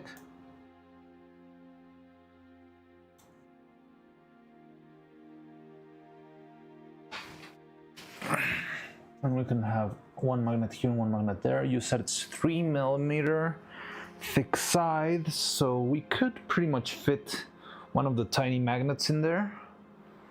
I'm not sure how it will behave strength-wise. I'm not sure it's going to be enough, but we could certainly try. Which would work better, but either way it could be done. Yeah. So, yeah, it depends on how strong the magnets could be, because I think I would consider going for the stronger magnets on the other. Well, the thing is, this shell is also pretty small. Yeah, I'm not exactly sure. Okay, we can try this out. We can make sort of like sketch it out. But first, let's finish this one. So we have this one, we're gonna have this, and see if we can put also another two now. Maybe I shouldn't have moved this.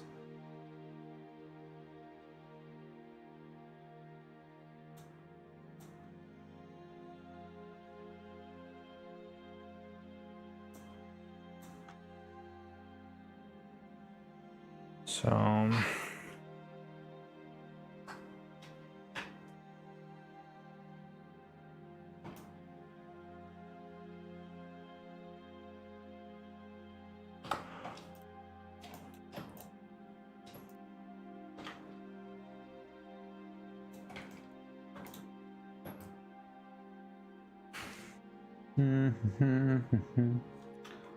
separate this, and then we move this over here.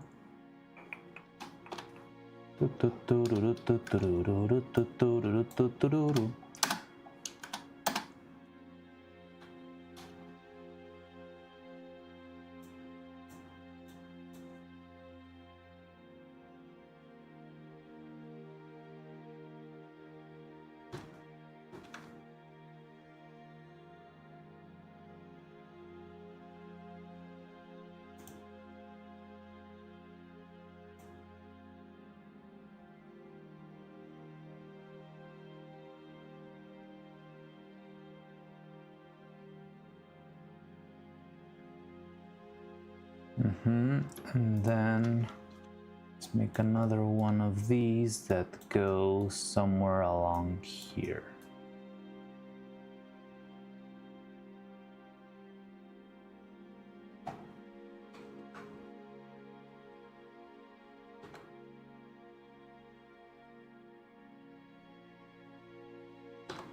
So the brows can be on their own little special place here.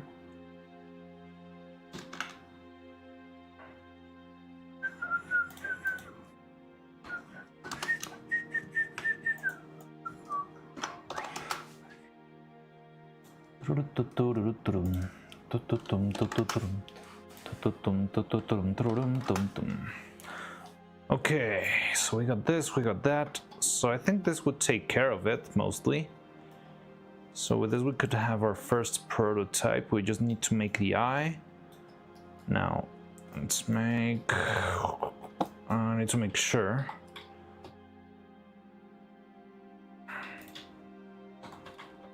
these things are properly placed.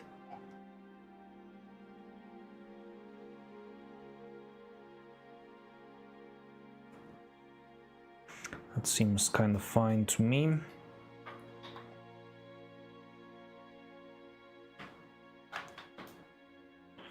That also seems kind of fine to me. Okay, so with that we finished that. We need... So I've been thinking, for the bangs, what if we made 3 little holes up here so that we can add also the tiny magnets over here, and we can just take the front bangs and just put them in and keep them in place and take them off, so it would be like an easy clip in, clip out kind of system. I feel like we could do that without too much of a hassle. Or I need to see how the bangs behave. There was a nice little comment on the video where they actually gave a little bit of feedback on the bangs being a little bit, I don't remember if too low or too high.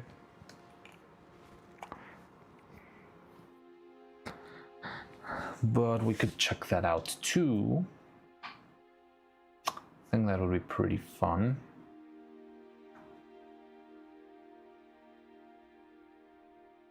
And we also need like a big magnetic hole for the back, which we could use this nice little center that we got back here. I think that's pretty neat, evident center point for us. But now in the front,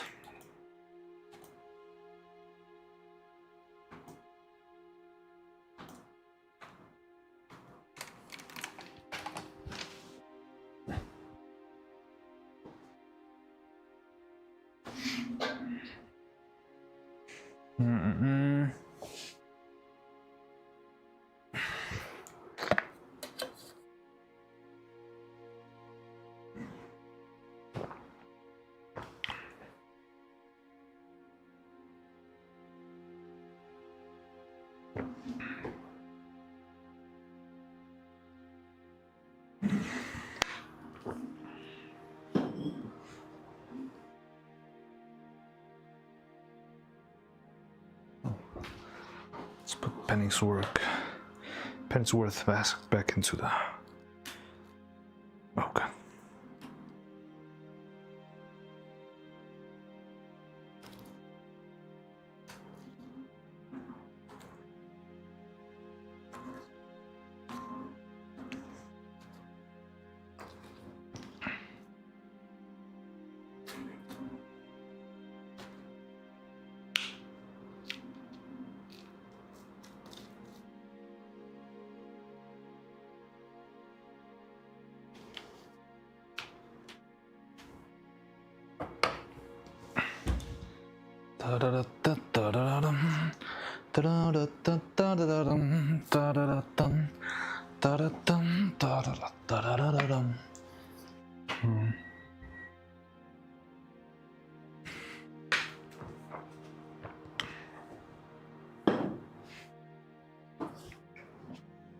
Yeah, this is the part that scares me a little bit because I feel like it's just making a lot of different little holes and maybe none of them will work, and it's pretty stressful and a little bit irritating.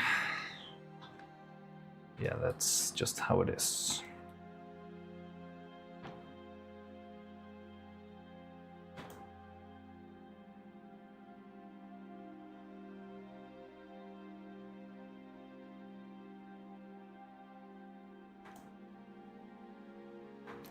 Also, the other problem, it's not quite a problem, but it's like kinda an annoying thing to deal with, is that I don't have a way to set these up properly inside of the body, or inside of the hair that we already made. And I don't really want to make a new hair mold, but I think we can make it work somehow.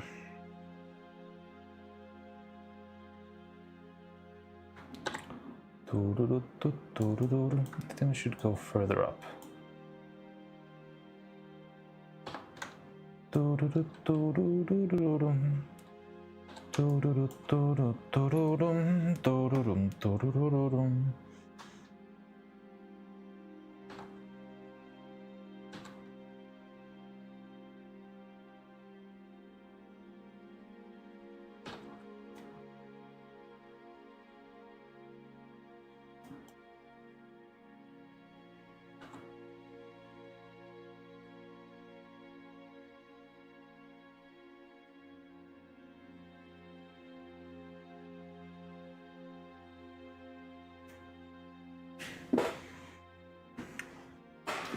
Okay, I like that. And maybe another two down about here and here. Does that sound good to you? And so I'm really just winging it now.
So the form cluster and you, and then you.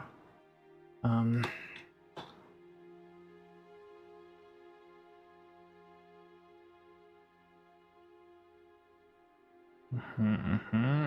then we do.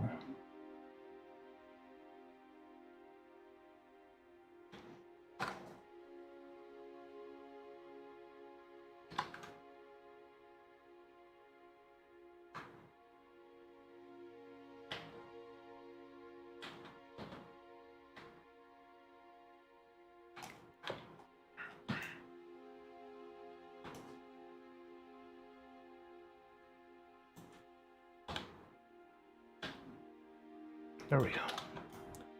Okay. And now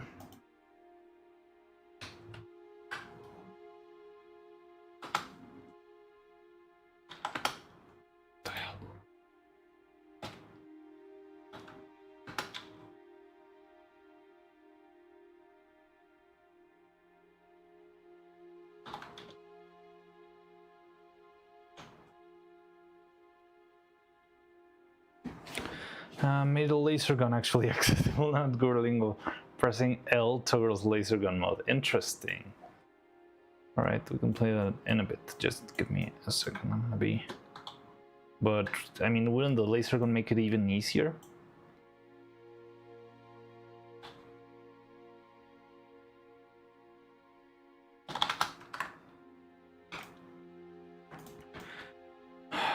Okay, so I'm using this 3 holes for the magnets on the head. Makes it too easy. But it's fun, a little power fantasy there. And then we need a bigger one for this one back here, which is gonna be, I don't know, which one should I do? Should I use the not so big magnets that are new, or the biggest magnets that are kind of old and could break at any moment? No, I think I'm gonna use one of these. So they're 9 times 2, 10 times, 2.5, cool. Would that be enough to hold all of the hair in place?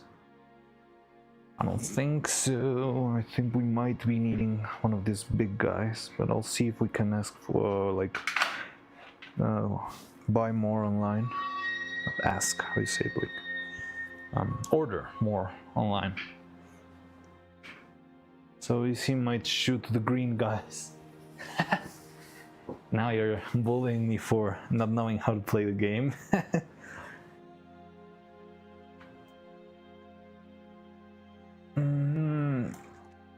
Okay, so 5 times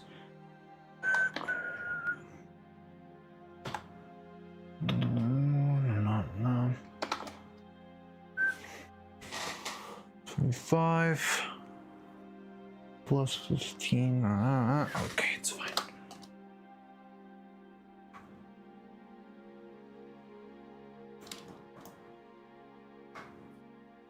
Now that feels like a magnet if I've seen any. 64. Boop. And I need you. Where's the reset? Oh god.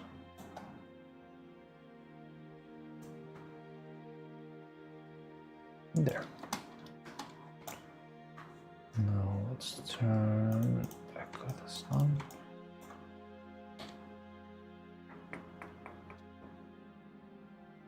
Just have chopped off so many Neuro-Sama heads. Oh yes, many Neuro-Sama heads.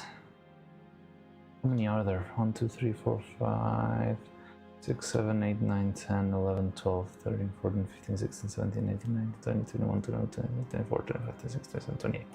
28. Yeah, of course. Neuro-Sama will never die. She is Rocco's basilisk. I'm gonna have to make this one bigger. Bigger.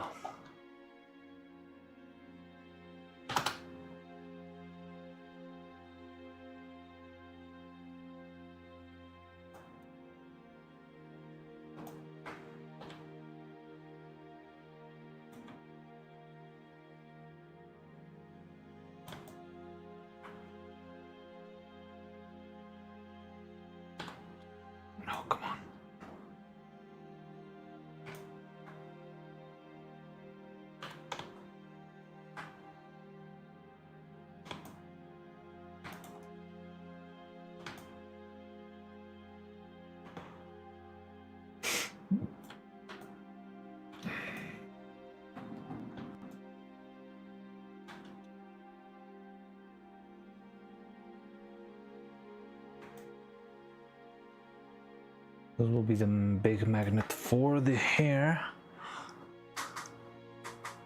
They used to have 1,028,000,000, now it's just 1 billion. Oh no. It's fine. I still can destroy plenty of neural heads.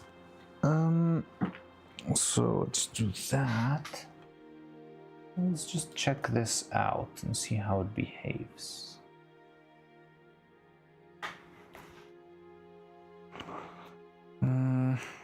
It's fine, it's fine.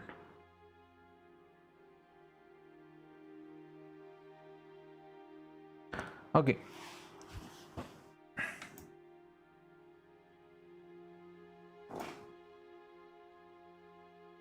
So now that we have this, we can make a little good old boolean.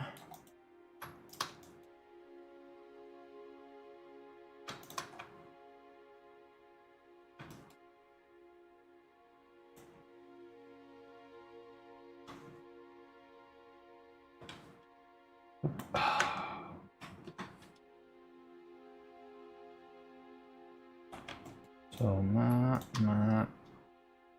mesh booleans like this. There we go. So that's our head with the slits and the eyes. And what is that? Oh, that's just a little bug. Bugs. So we got that one. Now you with this one and this one. Mesh booleans. B-A. Here we go. There's a little hole and the slits for the eye to roll. Okay, now you, which needs this and this, and mesh booleans B. Okay, so this could be our first prototype all set. So we have the face, we have the mouth, we have a couple of holes for keeping in place the... I'm gonna have to make a little hole for the hoge. I mean, I know I could just drill it, but why not just pre-make it?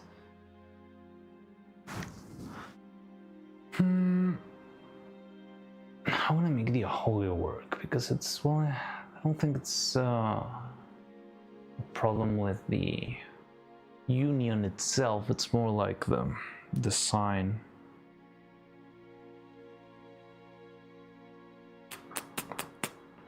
All right. So let's leave it be. Now we can have these set, and we only need now some eyes, which would be this.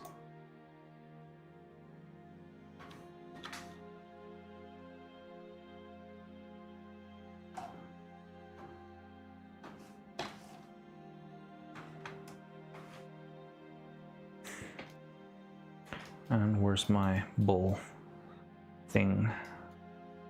Eye slit ball thingy.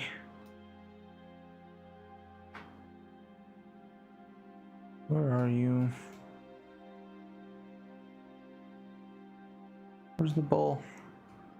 I know I had it. Must be somewhere around this guy. Oh no.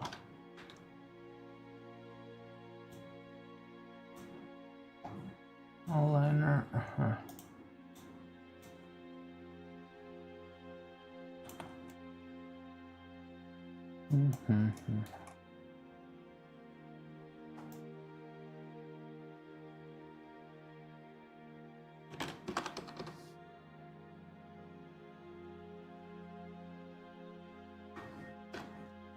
No, not you.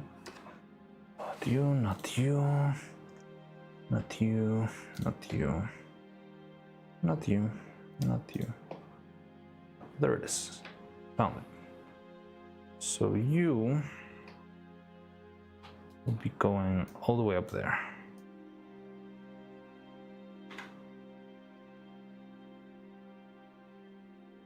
No, it's not all the way back there.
If I remember correctly, this thing should be 2 in height. Yes. So let's make this one 1.8. It's the 1.75. And this thing should go here.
Okay. Enter pivot, move, and you will go in here.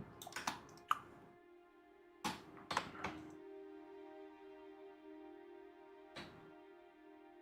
we go.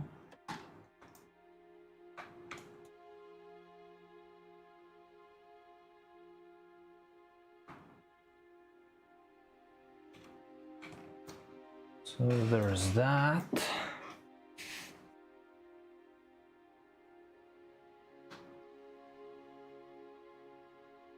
Let's unite this too.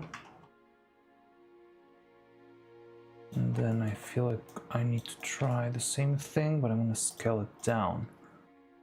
Oh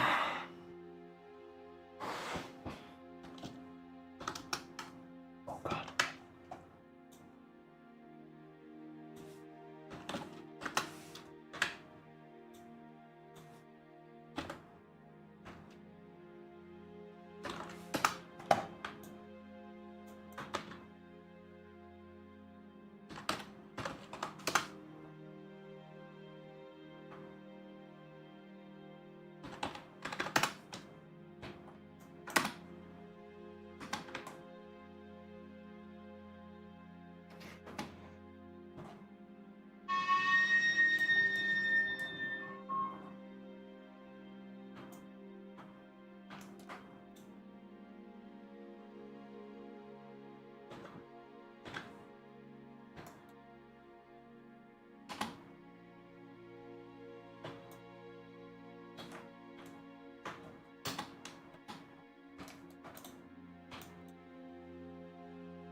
Okay, so okay, that's fine.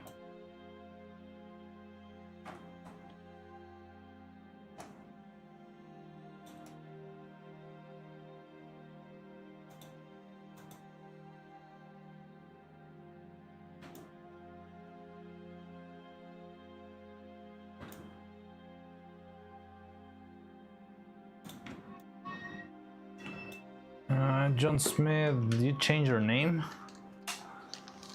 What does your name change every now and then? Now it's M7TN3F. It didn't have that before. How's everything going with the puppet? So I feel like the first prototype is almost done. Trying to see if you had the same name before on stream. Oh no, it was there. M7TNF. Anyway, yeah, it's coming along. So I'm pretty much about to finish the first batch of the first idea, which would be this pieces and this 2 eyeballs. I'm making one big eyeball and one smaller eyeball, which I need to mark somehow. I think I'm gonna have to, yeah, make a little dent or something to it. I can do it something on the bottom.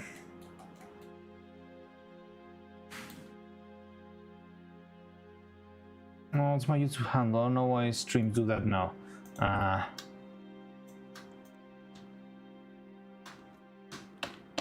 Yes, my tools don't work anymore.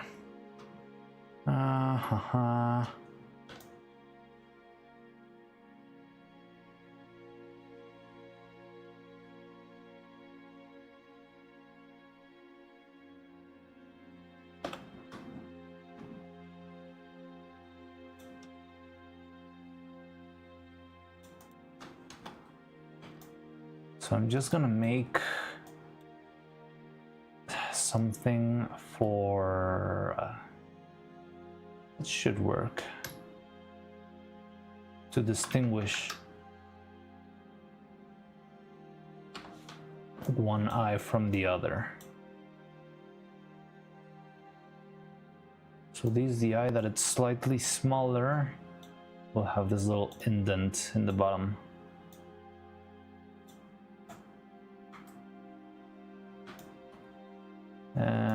And this one's at 99% of its size.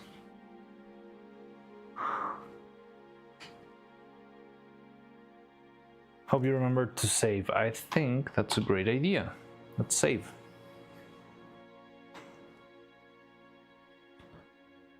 Yeah, we got it.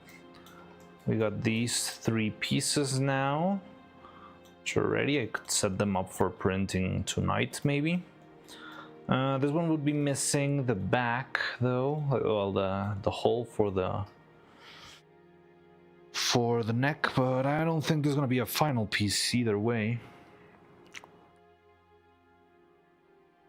Oh, you cannot see it very well on that screen over here. So yeah, here's, oh god, oh, I need to fuse those. Okay, let's double these.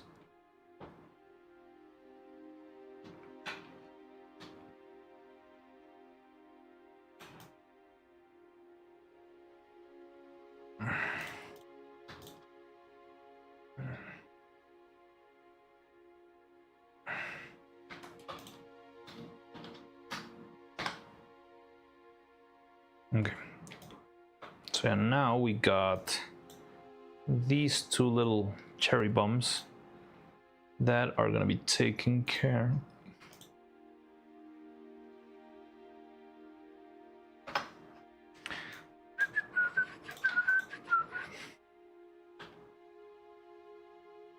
So these 2 are our final pieces, and these are our final head pieces. So we got the eye, the mouth, the head. We made 3 little holes for the magnets on the hair on the front, the little bangs that she has, and then a big one on the back for the rest of the hair to have a big magnet here. And then we have the big magnet back there, the face, and this design is just a little notch that hopefully will let the eye slide through without much of a hassle. We'll see about that. And the mouths, the eyes, okay, everything seems fine. So the only thing that this guy's missing is the hole in the bottom. And we're gonna take care of that in a minute. I don't feel like this is gonna be a final piece. It's probably gonna be just a quick print that we test out, and we will find out, oh, there's this issue, we need a little bit bigger of this, bigger of that, smaller of this. And because there's a lot of things to test with this one. The size of the magnets, the size of the eyeballs, the size of everything else. It's gonna take a long time. Like, remember when you said that you thought that the head was not gonna take a lot of time? Yeah, this is why I believe it's gonna take a lot, because we're gonna be printing this and it's not gonna print the right way, so we're gonna end up printing it the other way around and the other way around and try a bunch of different things until finally we land on a decent enough result. So yeah, this is going to take a while. I know it. I've been here before. I want to make sure to see, is there a way to test them? Honestly, I'm not sure if there would be a better way to test them in AutoCAD or Fusion or any like other more engineering design program. The thing is, Maya is made for art. It's made for pretty things that look pretty and have particles and they look cute and flashy, but it's not really great when it comes to engineering. But it's the only 3D software that I know how to use decently. So yeah, I don't know if there's a way, I don't know of any ways to test it here in the program. I'm not sure if another program would be able to test them better, but definitely no, not here. Or at least I don't know about the tools. Maybe there might be an option to make it work, but I don't have it. But yeah, so we can do that. I think I need to add the little, yeah, the negative here. I wanted to stretch the inside of the neck a little bit too, so that because the neck that we made before ended up too long. Where is it? Yeah, it's this one. But do I have sort of a positive of it? Yeah, here it is.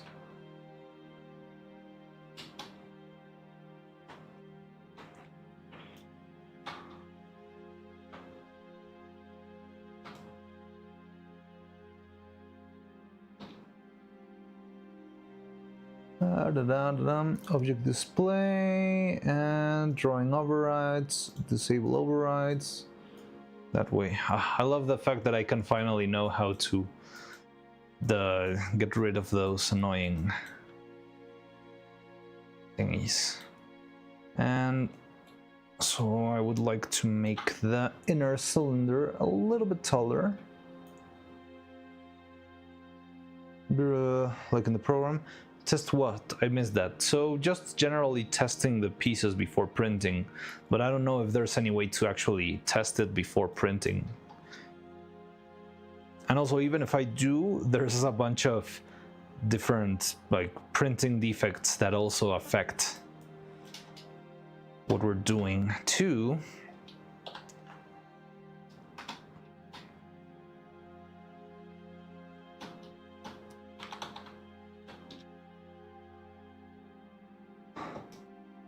So let's make this teeny tiny bit taller, just because I need to make sure the neck fits.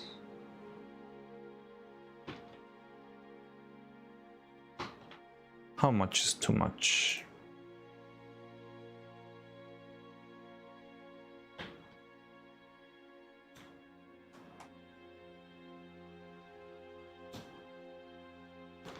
Alright, CAD programs usually have assembly thing where you can make things together and move them around, but more than that is rare. Yeah, I mean, I feel like it's one of those things that it's not really going to work. Even if it works perfectly on the computer, that doesn't mean it's going to work perfectly IRL, because like 3D printing will always have a bunch of tiny microscopic flaws everywhere that there's no way to run around.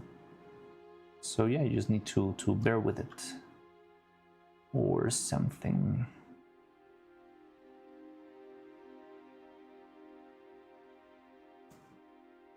Trigger. I want to try and do 5 more mills, just to be sure everything's okay. Stop beating around the bush. Is that too much? Now let's go with 2.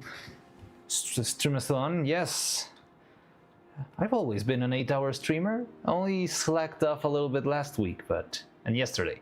But I've always been an 8-hour streamer. I'm full on Crowley mode here.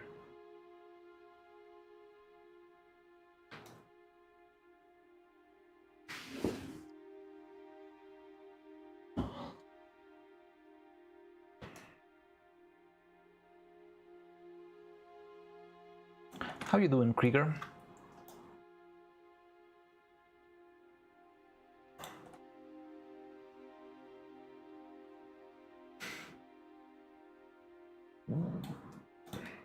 So I never stick around that long at streams. Makes sense. I mean, that definitely sounds like the healthy thing to do, Krieger.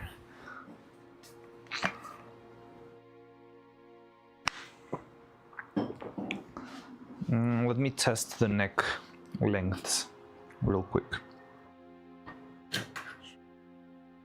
Don't make a big deal out of me. So this one, the mistake is 16-ish, 19. Stop beating around the bush. Wait a second. No, it's fine. And you.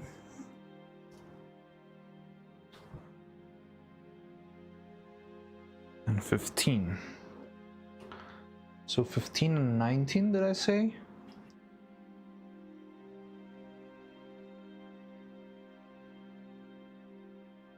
So yeah, it is about 4 millimeters longer, which kinda sucks.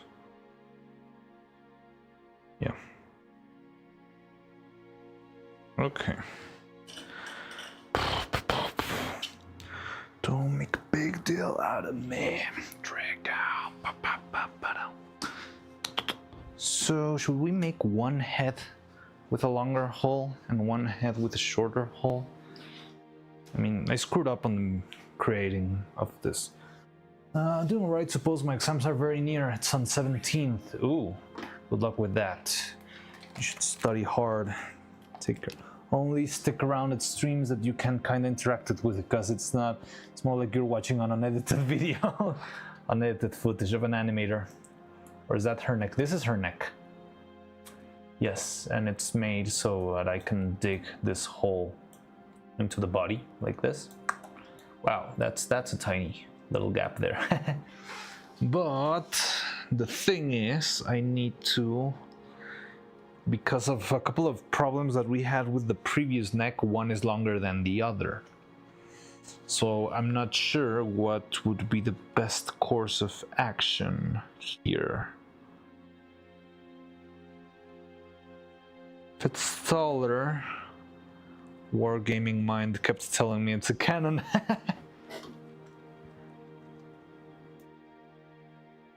It does look kind of like a cannon.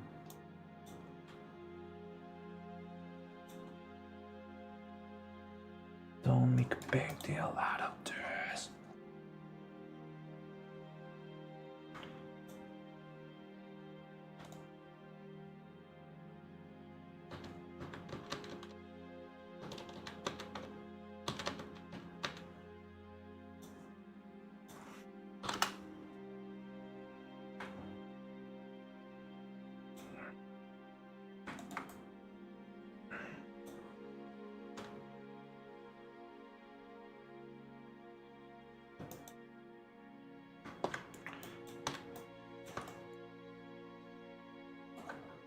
So if this doesn't go all the way through, I'll have to trust the bolt, which is gonna be kind of an act of faith there. Uncentered.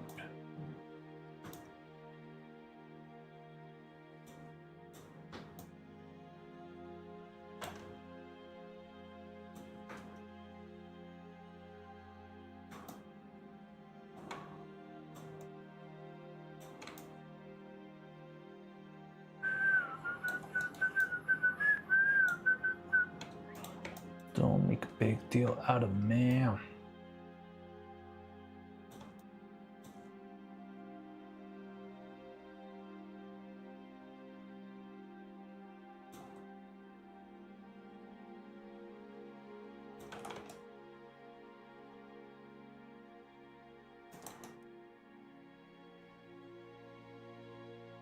So do you think we'll get blasted for using Dark Souls music? I hope we don't. Wait a second, you're not the head I'm looking for. You're a fraud. It's this one.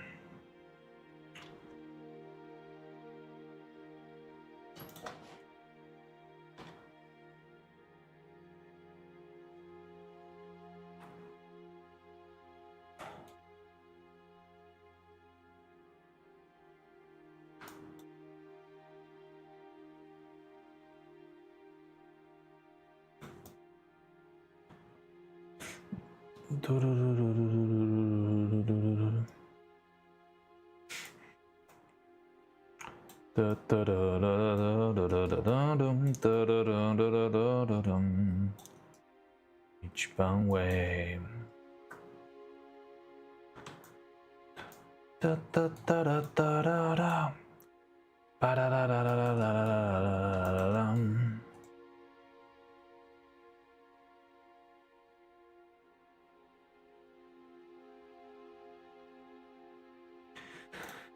Okay, let's pray for the best.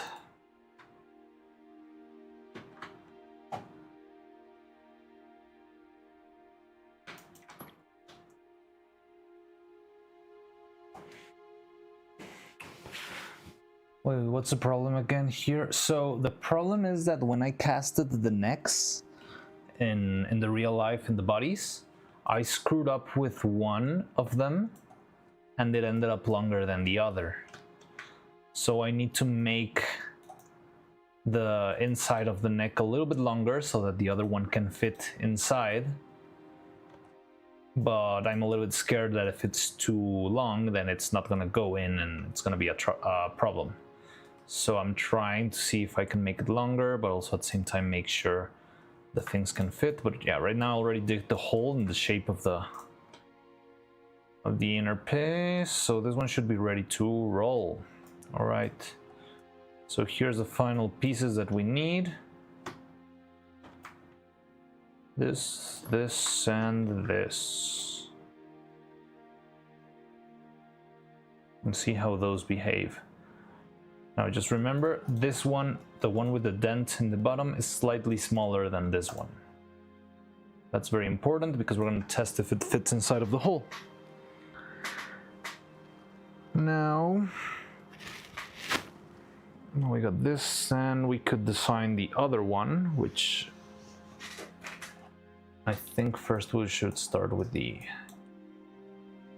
quote-unquote easier one. And see how that goes. But for now, I believe these ones are ready to print, which is really cool. This 4.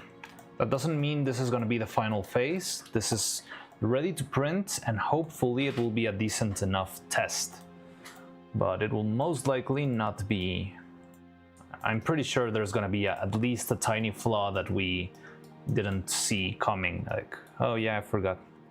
I just came back from playing Dobby's game. Oh, really? I wanted to play it, but because Dobby left, I'm not sure if... I mean, I was waiting to play it when we were both online. So I'm gonna wait to see if maybe tomorrow or something, because Dobby runs on a different time zone, so he's probably asleep right now. But yeah, so it's pretty fun. Cool, that's super cool. And I hope to play tomorrow and have some fun. I'm gonna go have a quick idle meeting. I'll be back. And yeah, let's see. And we can start working on the other head, the second design. I think we have 3 plausible designs right now cooking. Well, some of them are more complex than the others, but I think all of them are pretty interesting and we can learn a lot from all of them. And I hope we find the best one so that we can stick to that design for future puppets and that sort of stuff. I think we can make very, very fun stuff out of this. Anyway, I'm gonna be right back. See you in a minute. All right, see ya. Should I put the lunch break banner? I'm not gonna put the lunch break. I'm gonna put Sagaretsuko so you have something to watch move in the screen. Ha. Let's do this. This one, and there you go. All right, I'll be back in a second.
I'm back. Hi. So I just had a little quick break, bit of a bathroom break, and yeah, I'm back. Anyway, let's take care of this guy.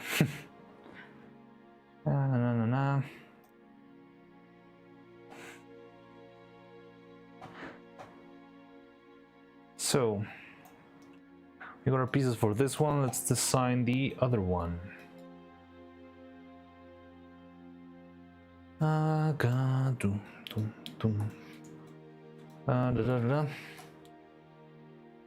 So we have this shell.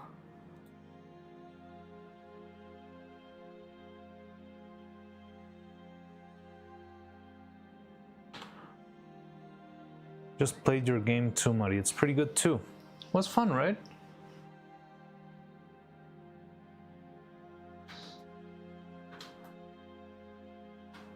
Separate. I think someone had already played it before, like the first time, because Dressy had sent it a couple of times before, or a couple of streams before. Okay, so the next one, I want to try the other idea that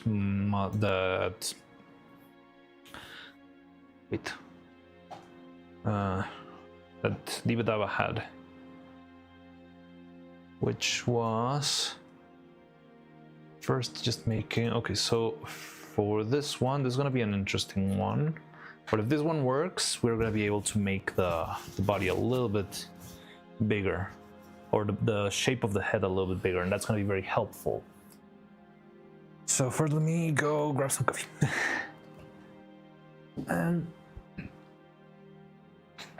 And I'm gonna go get the little screws that we're gonna be using, the mini teeny tiny baby screws. Oh, here they are. Let's see if we can make design the shape.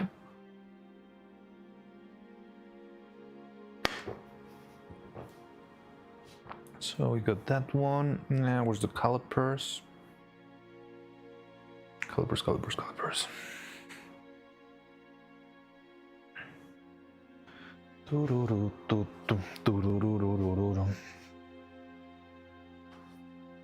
There they are.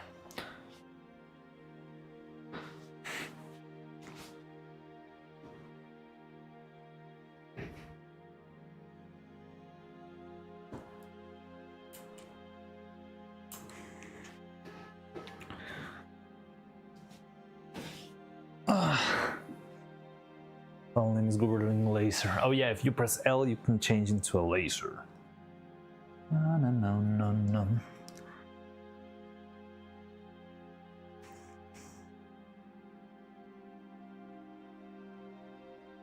How did this happen? Anyway, so let's model our teeny tiny baby screws, which are yeah, this one says screws. Maybe this is part of the problem why I don't learn the proper terms. Like my box of tiny bolts, they're bolts because they don't have a pointy tip. The box itself says it's got screws inside, so that's a lie.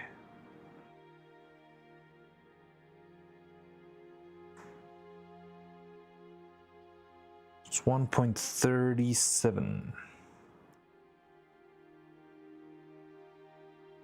1.3. Da.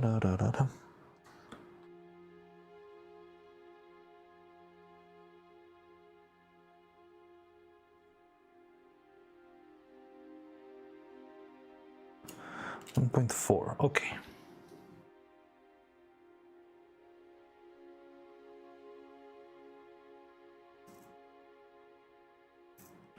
Now there's even tinier bolts here, but I feel like those are not going to work with the tiny baby screws that we got here too.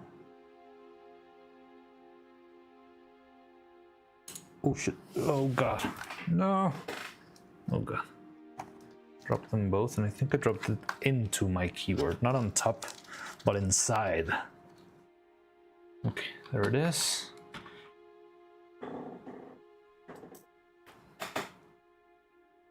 Now I'm just missing the bolt. Might have been lost to history.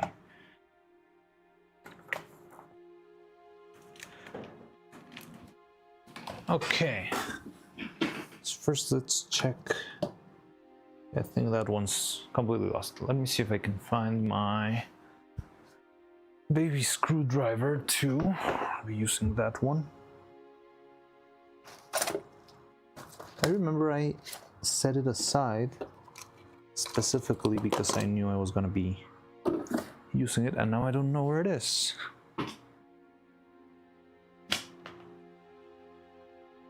Little screwdriver, where did I put you?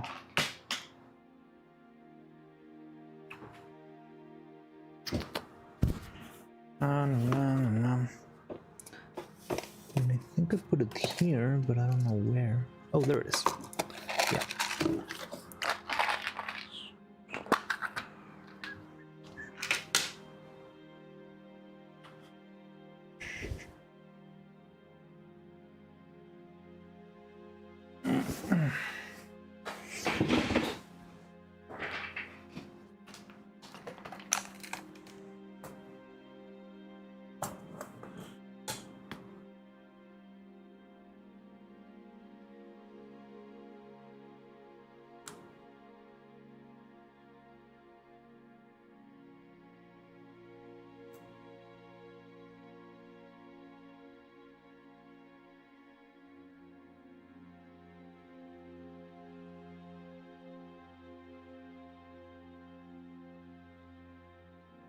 Okay.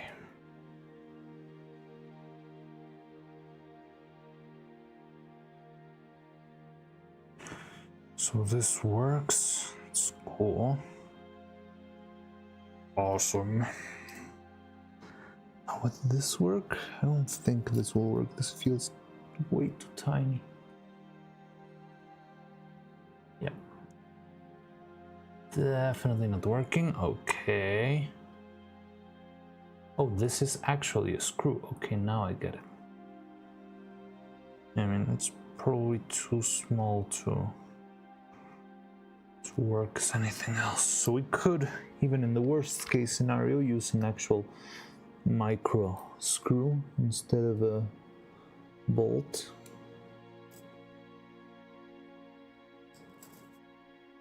I don't know how these guys work. They're just so teeny tiny.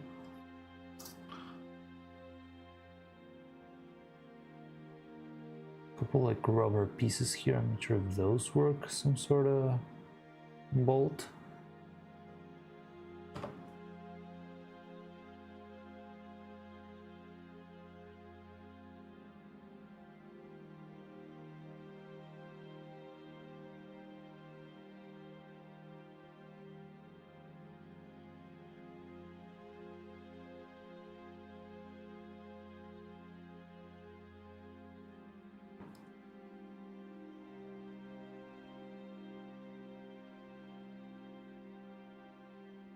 Okay.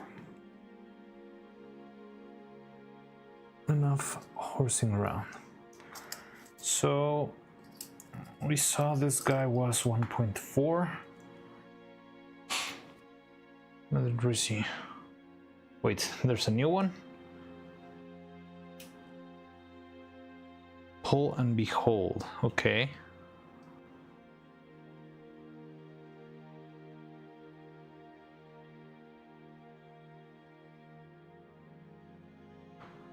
$1.4.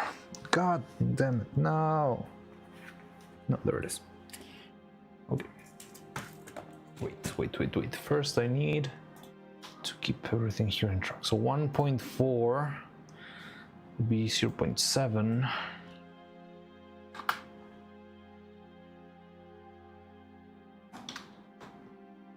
It's not as small as I believed it would be.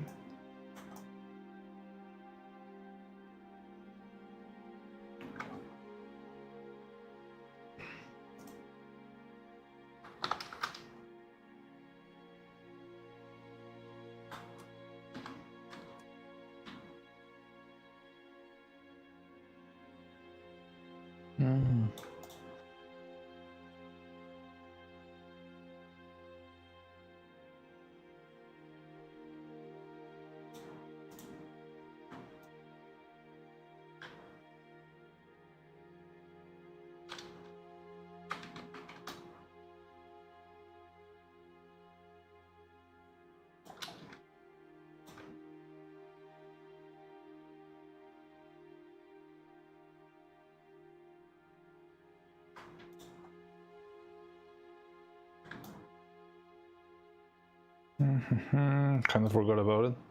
My laptop just died, so I think I'll have to play them another time. But all right, I can give it a run. But do I need a code here? The newest version is 1.1. I don't know how this very early access and improvement. Lo and behold, let me see. So yeah, I need the password to get into the game. In the meantime, so this would be the hole.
Email you the password. All right, give me a second.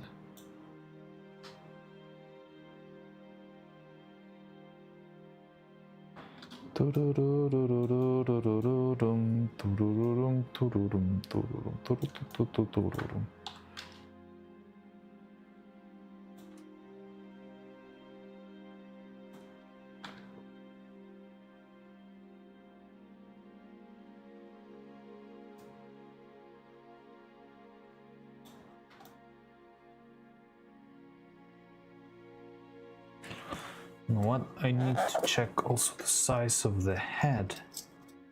The tiny bolt.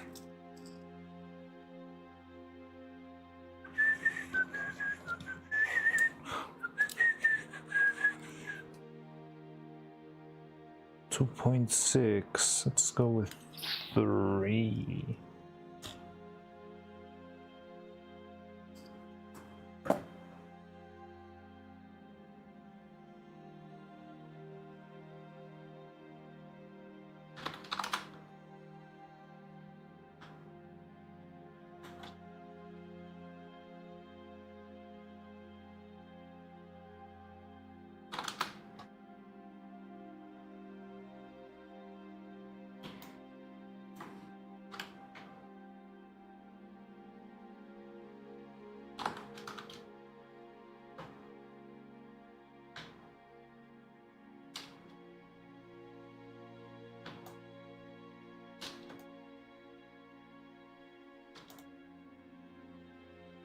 That is huge now. Oh god. Maybe this wasn't such a great idea. Go to a store, something for mail your password. I'll go to a store for something more. You want something? I want one gansito, please.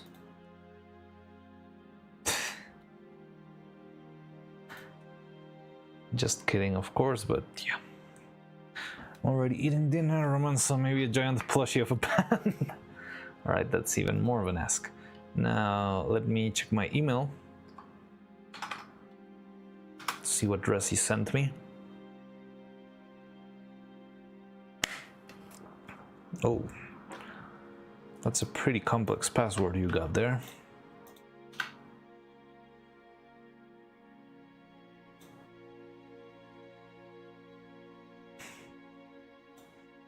So which version should I download? Drizzy? I'm a little bit tired of this music. It's way too mellow for me. I want something more hype. Baldur's Gate, Seldom, Tarnished. Oh, Jet Set Radio really tempts me, but I can't. Oh. Da-da-da-da-da-da.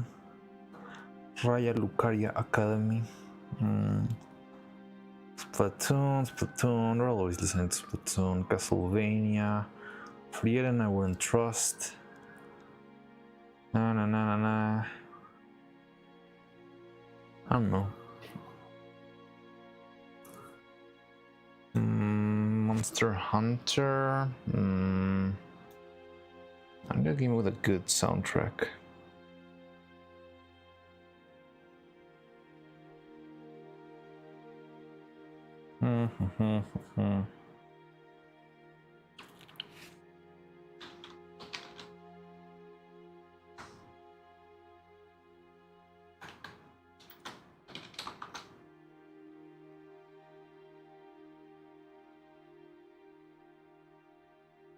No.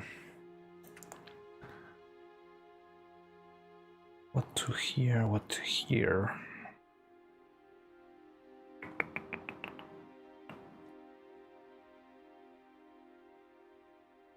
Let's see.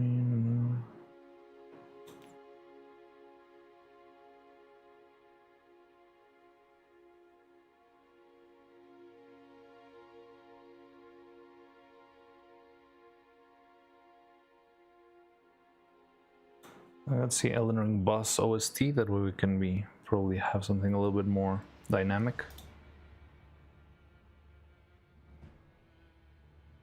Without the blue screen one, alright.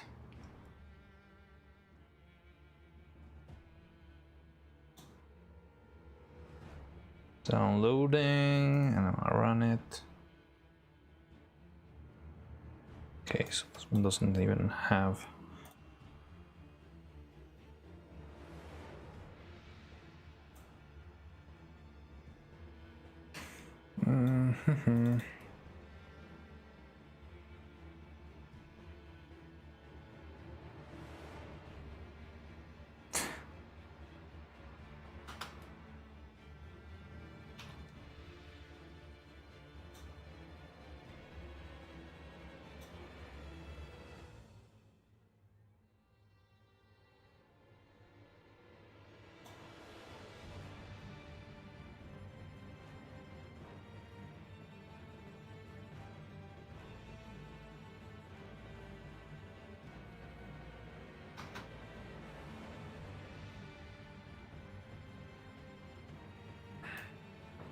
Okay.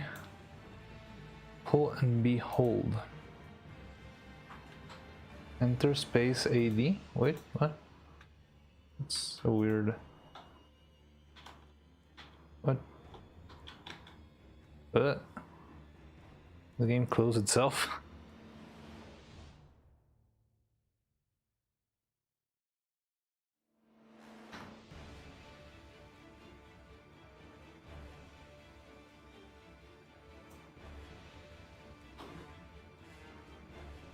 Okay, so the game closes on itself. That's a little bit weird.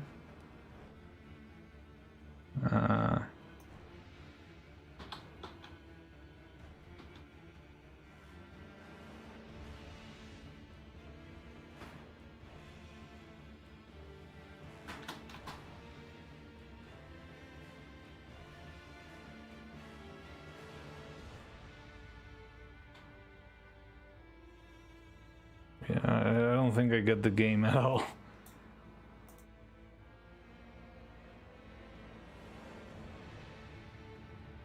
And I think I got the one with the screen of death. You lost? Yeah, I noticed I lost, but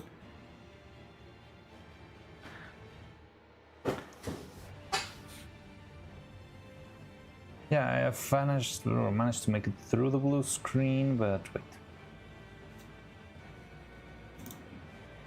Okay, so it starts like this. It goes full screen. You call support person given this info, step code 000. Everyone will know as a screen showing that this is fake. More information.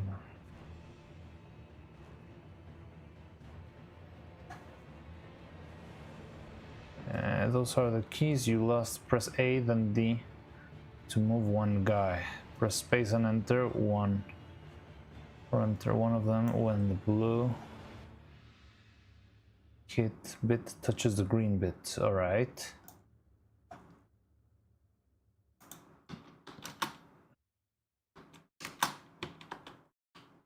Yeah, I don't understand.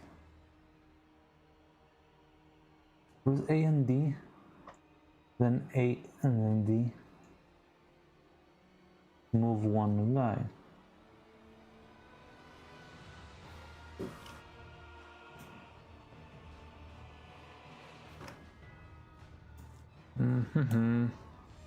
So it's AD, AD, AD, AD, AD, AD, space, AD, AD, AD.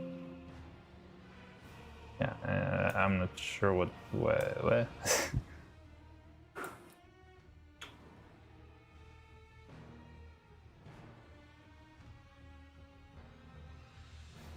The key was enter. Oh, okay, so it's different keys? Wait, F11. So play 80, 80, 80, 80. Oh, okay, and I screwed up there. F11. Play.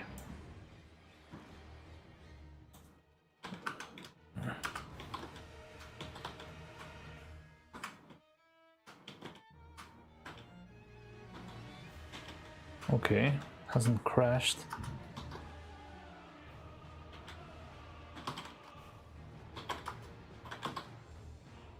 Wait.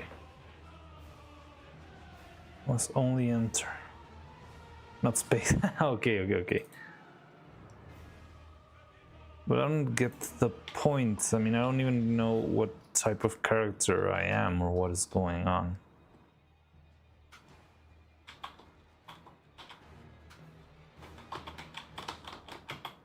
And then there's this like cans on the side.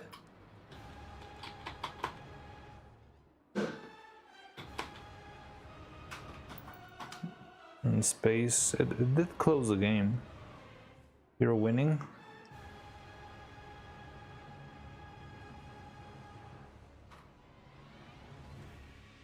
Oh, you lost. Yeah, but I don't know what do I need to do after all of this. Okay, so the score goes up the more you do this.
The score is a timer. It's supposed to be two-player game. Oh, okay.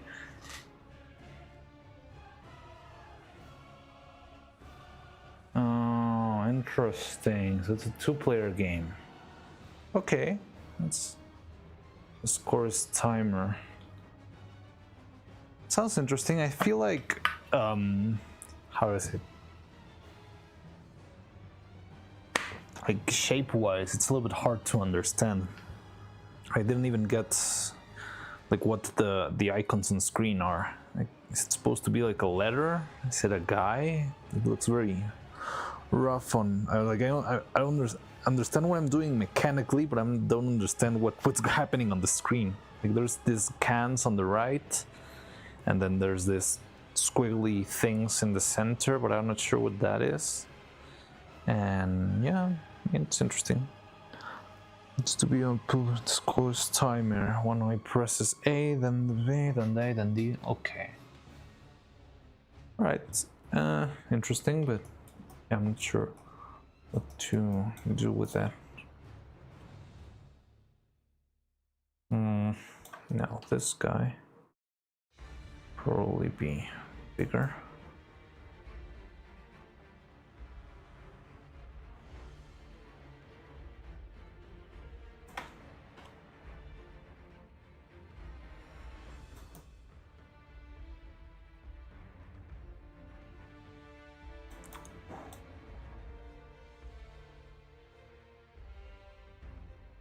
Real life thing put into a game.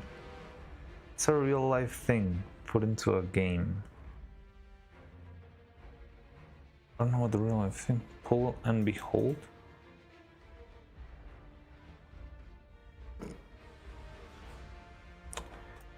I'm not sure I get it.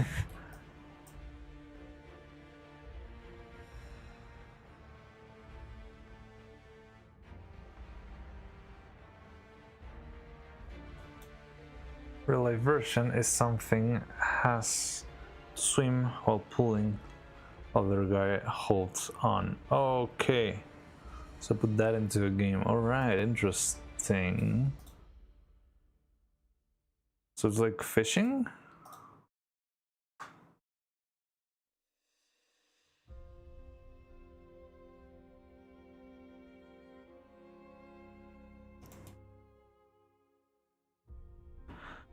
We got this and that. Make our hole. Or well, we patch this up.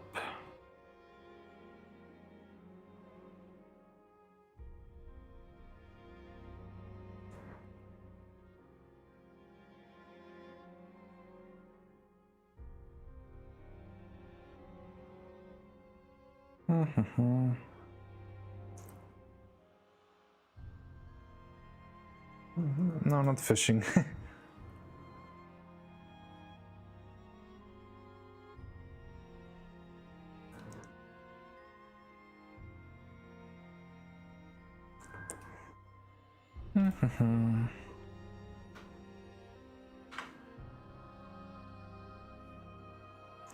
Implementing fishing later. All right.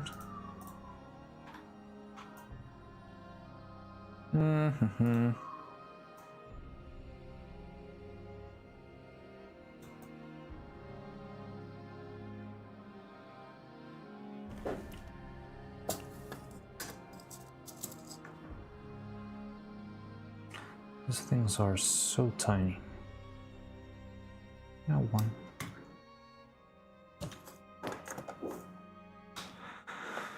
So we got this, we got that. Let's add another cylinder in the middle.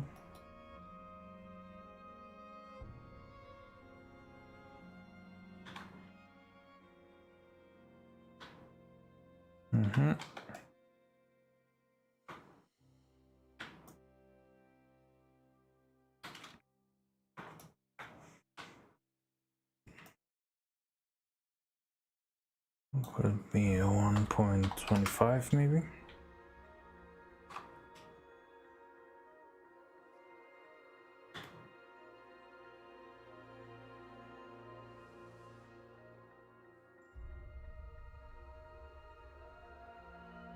Doo-doo-doo.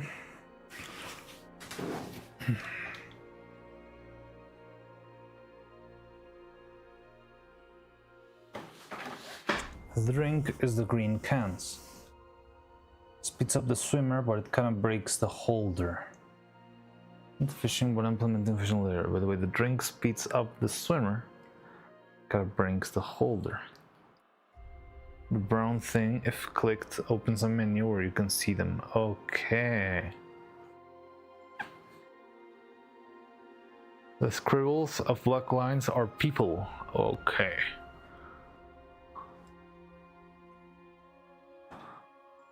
The blue bit and the blue lines are the water. Okay, yeah, the water I kinda got. And why does it start with a blue screen of death?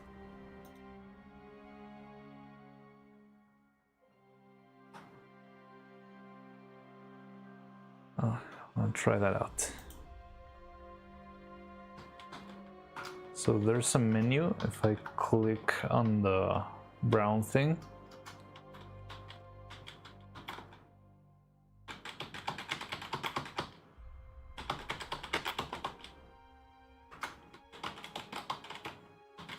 oh yeah, maybe you cannot see it, but it's over here. There we go. No, it crashed. F11, and we do this. Boom. So that way I can show you the cans. Do I need to click them? Ah, screwed up there. Like a lot of stuff to do at the same time when you have such a small window. No. Whoa! Did you see that? Because it's funny. Alright. The blue bit and the blue lines are the water. Yeah, yeah. That's kinda evil.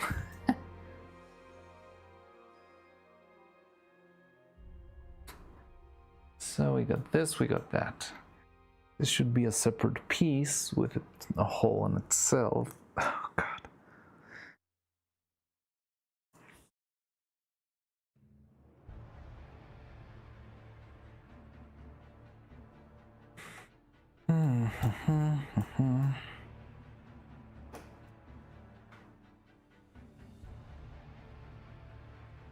You can full screen using F11. So I need to press it again. So I use the F11 to exit the full screen.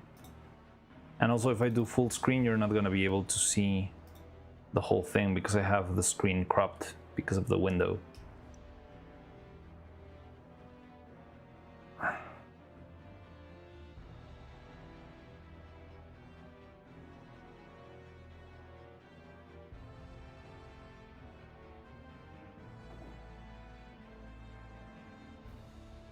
Like this, yeah. If I go full screen, it disappears. Oh, disappears anyway. There it is.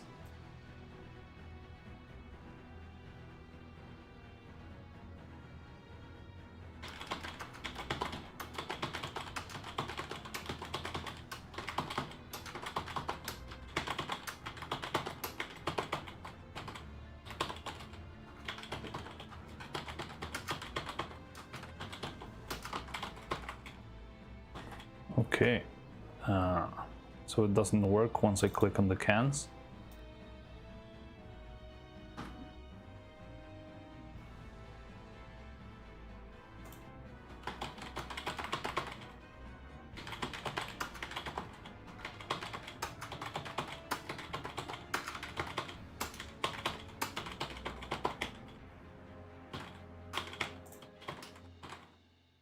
Okay.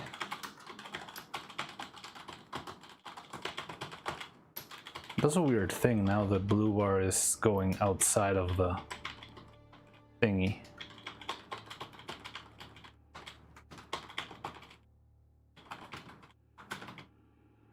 Oh, okay, I can use more. I mean, it's pretty interesting. It seems like it's well implemented. It feels a little bit more complex than the other ones. Like, there's a lot of different mechanics, a lot of different options. But it's a little bit hard to catch. If you weren't explaining it to me, I probably wouldn't be able to understand what's going on at all. Oh, you can't even see that I'm actually using the cans now. No, I screwed up. You see? Right, so in the meantime,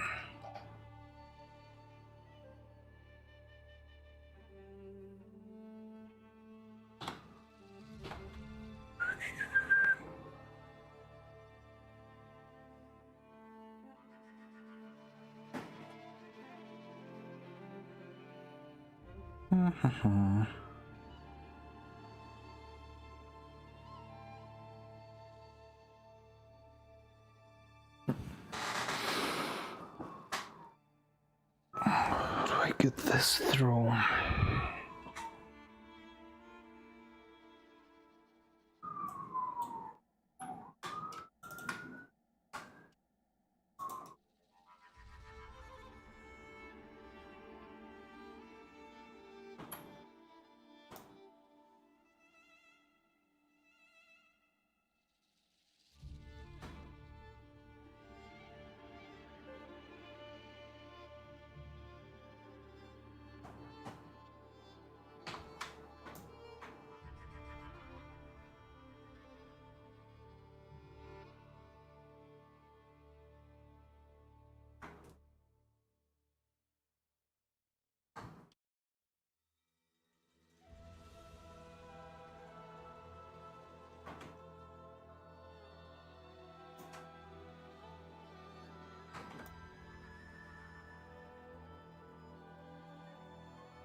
It's better if I don't do this and instead I just do that.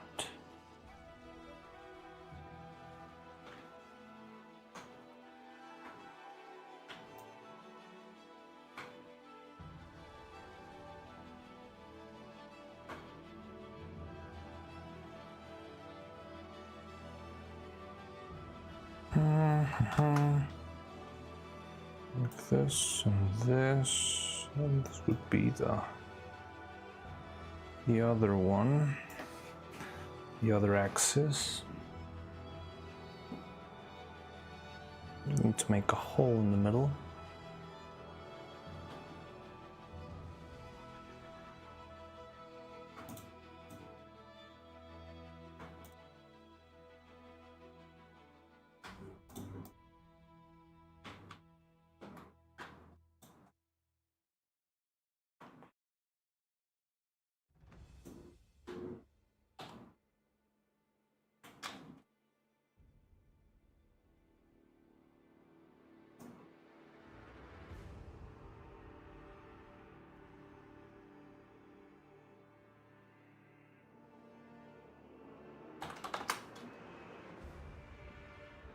About 1.5, right, that's fine.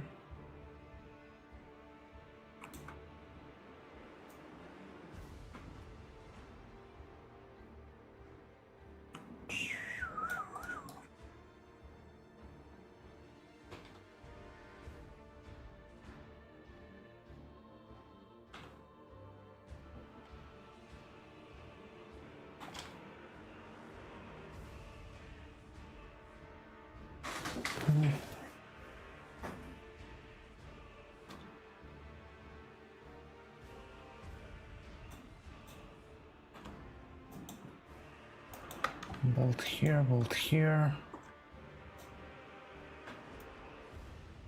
and a bolt here.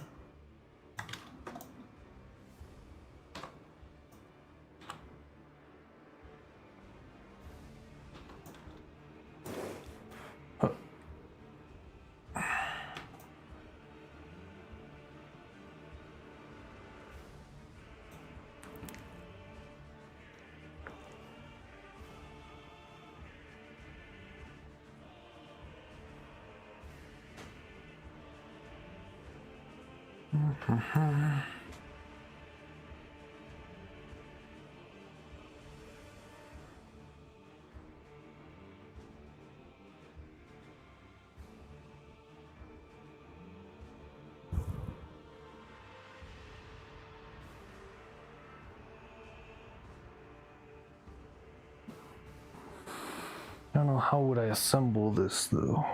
The order of assembly is also pretty important, I believe. But let's see. This. We would need like a little fork thing.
Good.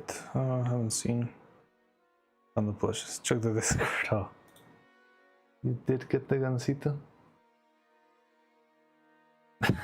Awesome. Holy, do you collect them? Wait, what do you mean? Huh? 16 plus? Oh, whoa. Switching over to iPad. Silicon Final. Check out this. Hell yeah.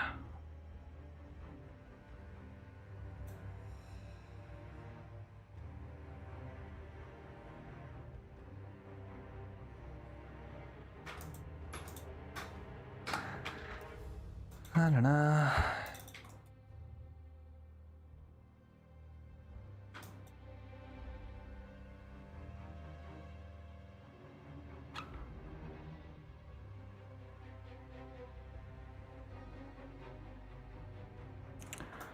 So with this,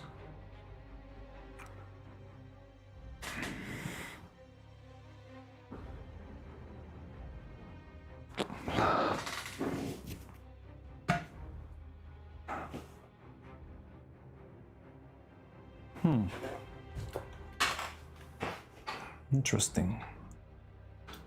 Model expandas then.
Okay, so this guy should probably have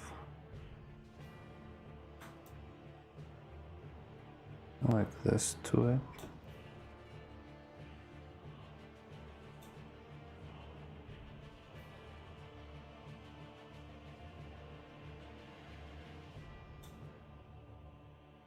Now this is another piece which with another boolean on itself.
Yeah, they are a bit dumb, definitely.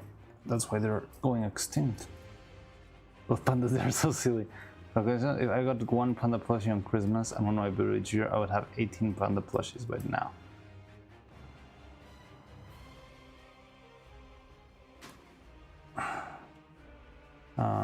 Most likely.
$2.53.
Why use this emoji?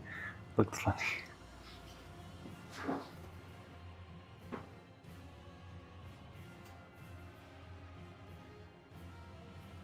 Da-da-da. So we got this.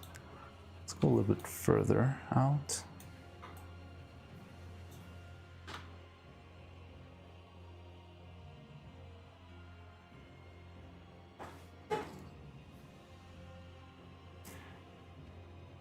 These things are so tiny.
Okay, we got this, we got that.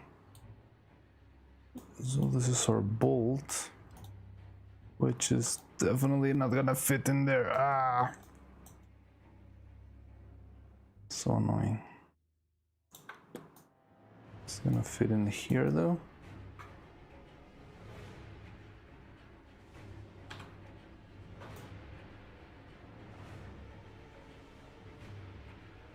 Yeah, it does. Okay, so this one's fine.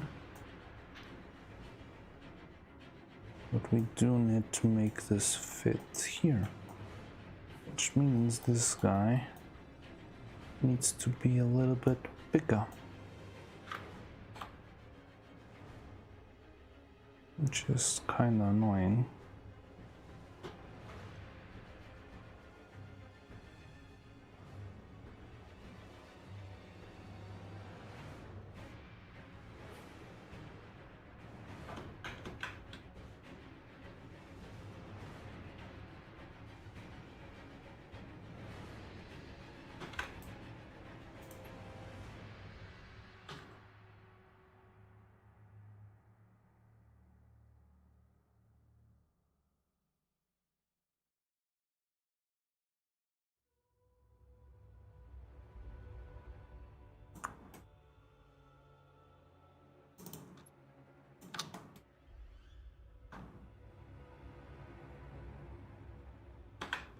Not sure if the printer's gonna be able to print this. By the way, Mariana's workshop, I emailed you a picture of my panda plush. Oh, really? I have them all on a shelf.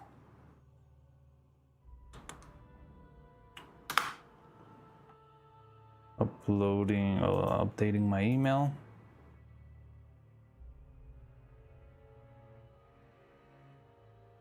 Yep, there's a bunch of panda plushies. Would you like to show them on stream, or should I keep this to myself?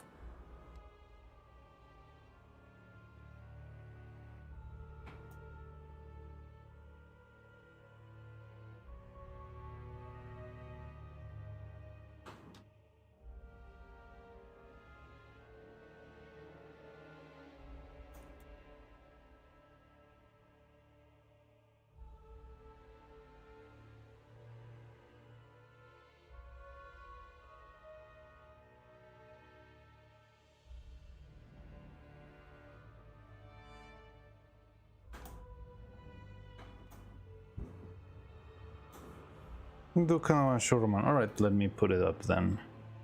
Let me see. I'll download the image so I don't show my anything weird with my mail. There we go, pandas. A bunch of pandas. And these ones are the same one. This guy and this guy are exactly the same one. They're both angry. Angry panda.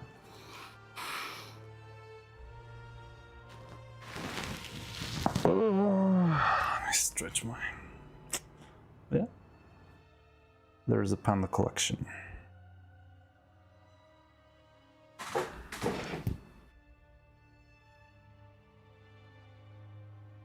Keep it around here. It is a lot of pandas. So it's gonna be interesting now. I have to put these here. That is fine. This piece is going to be fine. Not this one, and that one too. And I guess from there I should see where it goes. Panda. Change the angry ones into red pandas? Well, that's cool.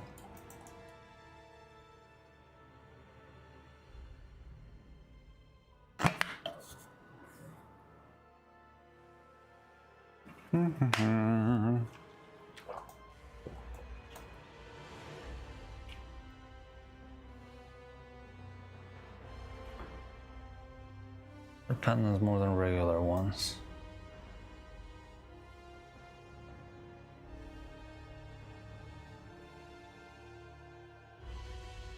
Red pandas are pretty cute. Well, actually, this thing is a red panda. Her name is Retsuko. She's from...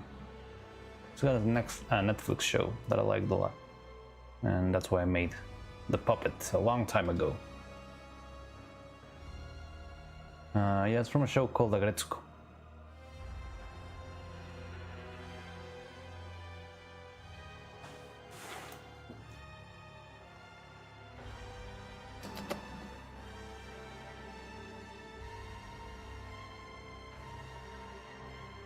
This feels kinda... My red panda is actually red. Cool. Okay. This feels like a challenge. Not only for me, but also for the printer itself. Like, everything that you see here is tiny.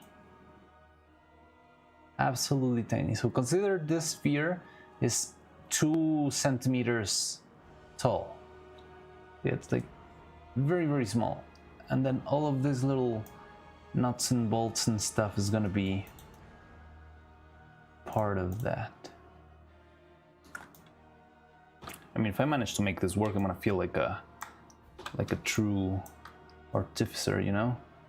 But it does sound tricky.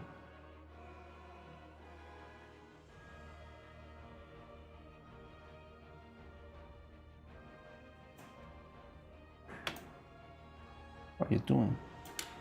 There we go.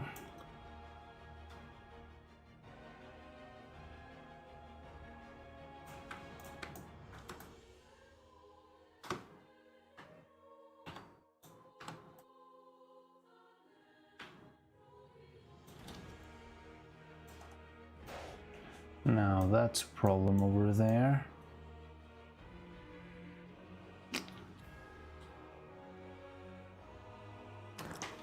Best engineer. I'm not sure about that, honestly.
No.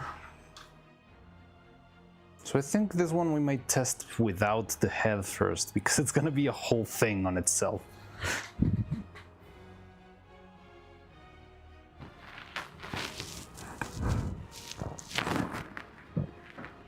Now, if this thing is positive and the other thing is negative, or I could have it the other way around and scroll down, that's gonna be too risky. But if I do this, and that, then this would be working probably. Now, how do I keep it on the right spot? Maybe I'm gonna have to go with a screw this time, so that it actually stays in place.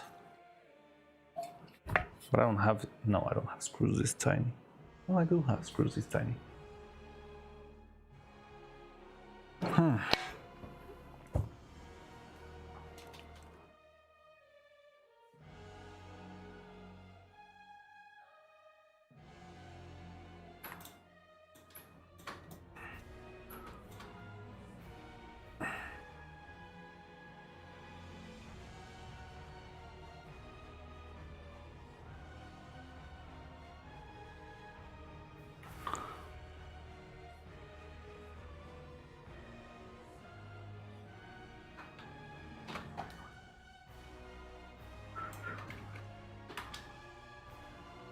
Apologies of guys from Geometry Dash, Blunstone, and Slime Rancher.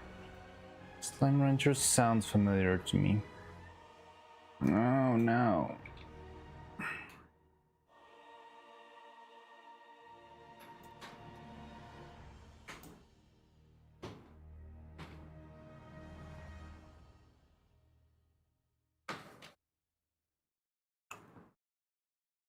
Okay. So this one is gonna be plus this and this. Mesh booleans union. And then this one minus these two.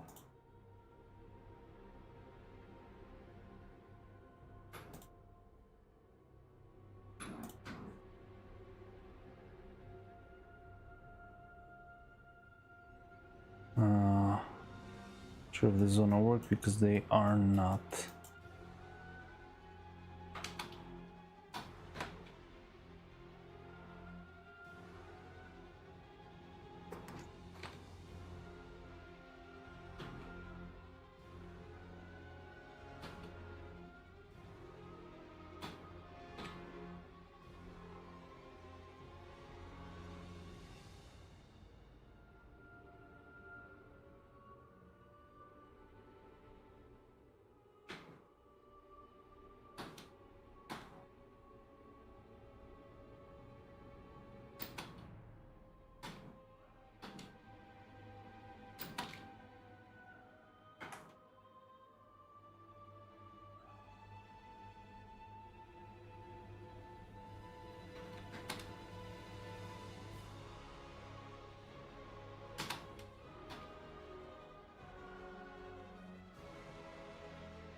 Man, this is kinda insane.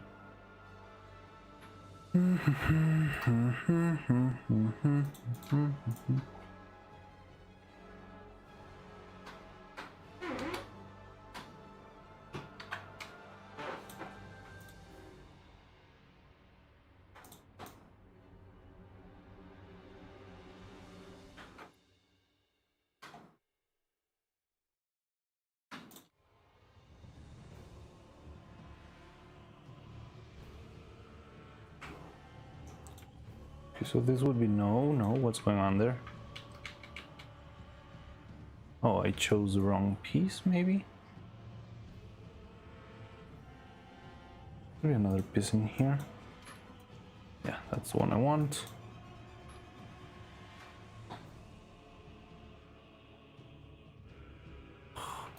That's fine.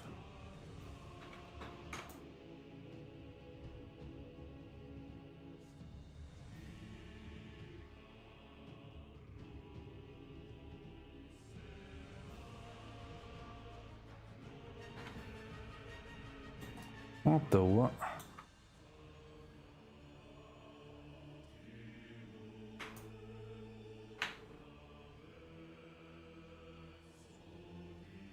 Okay.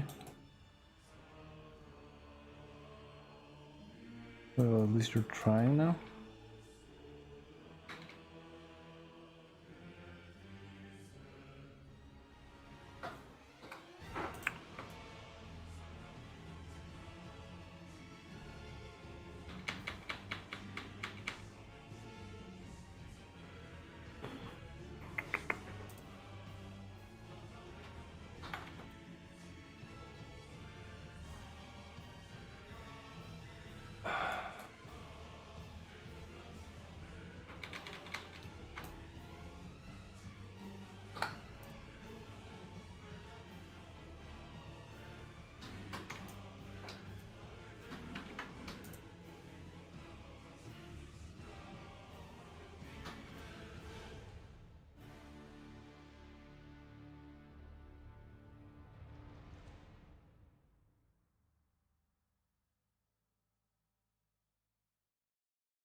Okay. now, or we want to work together? Come on. Okay.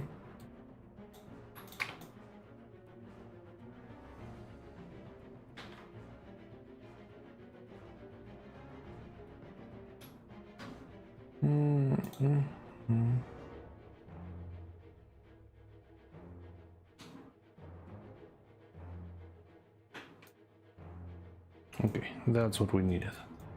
This feels like it's gonna be tiny. I'm not sure if this is gonna print. But, well, I can always try. Also have plushies, you guys, your Bloodstone Slime Rancher. Oh, you sent me. One thing I collect is Lego. I have 13 champion cars. Cool play. Hey, that's cool. No.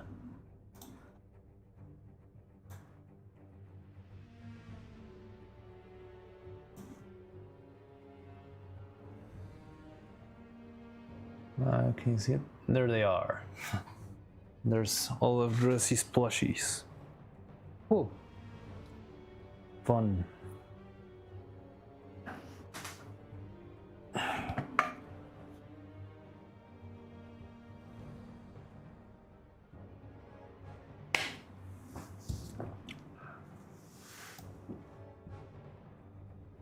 Anyway, so this piece is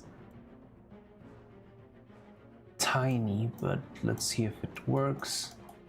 Now you should be a little bit more interesting.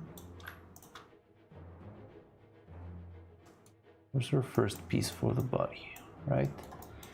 Now we should be making this.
Okay, so you and you mash booleans union.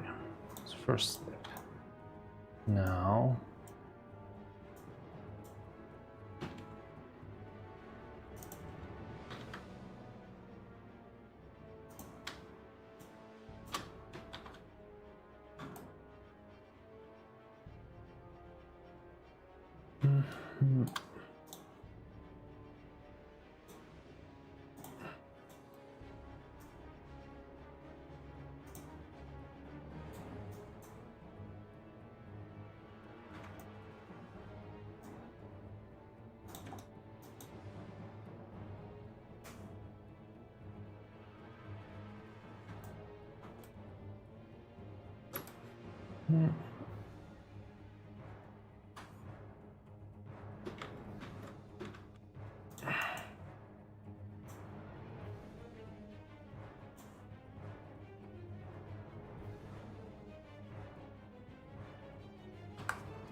Okay, so we got this one.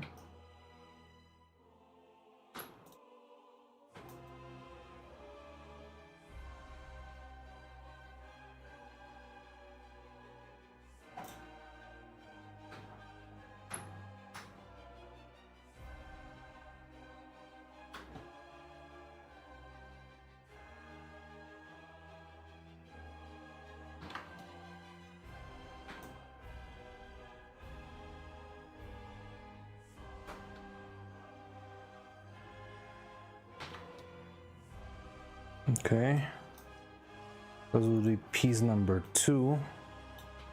Still very tiny. Not sure if this is something the printer can handle. It's very, very small. No. Haven't seen Chad in a while.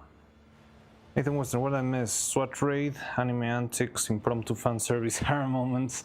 No, none of that. We got a couple of panda plushes, and I'm working on trying to make these pieces for the other design of the eye, but the engineering is extremely tiny. This is ridiculous. They're ridiculous. Like all of this that you see here is the size of a nickel. Or maybe even smaller. No, maybe the size of a penny. What's the size of a penny?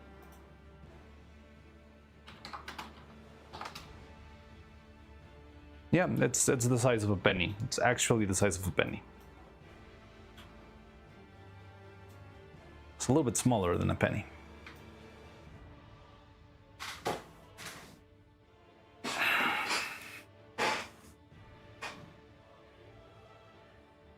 So now, for my last trick,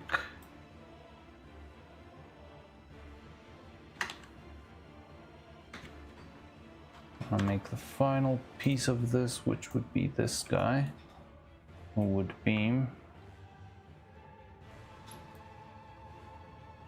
No. This. And this. Oh, I need another bolt. Where's my bolts?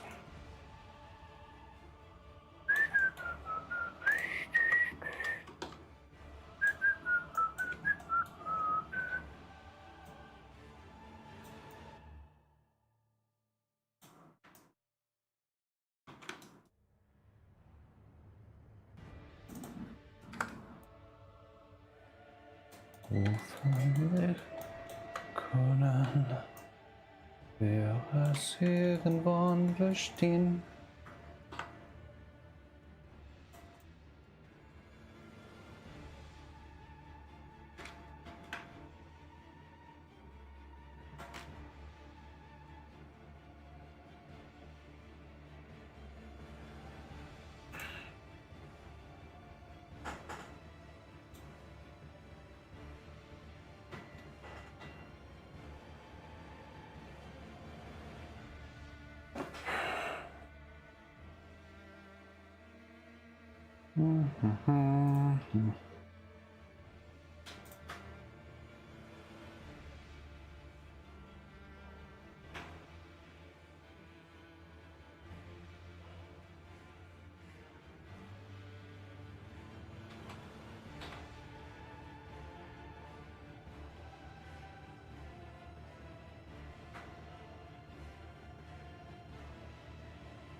I feel like all of these pieces are gonna, even though I did add some tolerance, it's gonna be way too small for the printer to handle.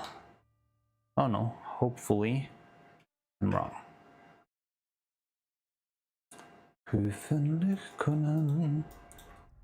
Oh no, I just realized stuff's gonna break.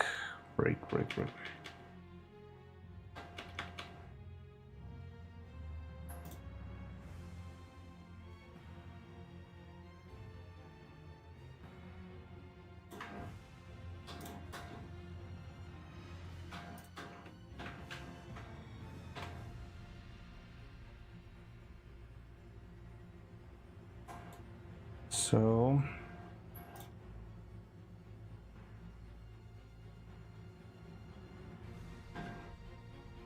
and there's our final piece. What a wreck.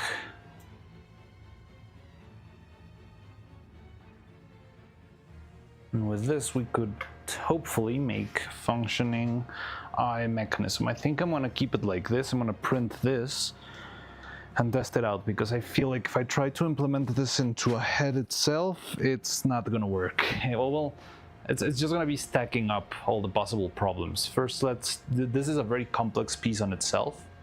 We got bolts, we got nuts, we got everything. So yeah, I think it would be better if we test them out previously. And then once we're sure it works, then we can move on to, oh no, is it not centered? Still not centered. Does it look centered? It doesn't look centered to me.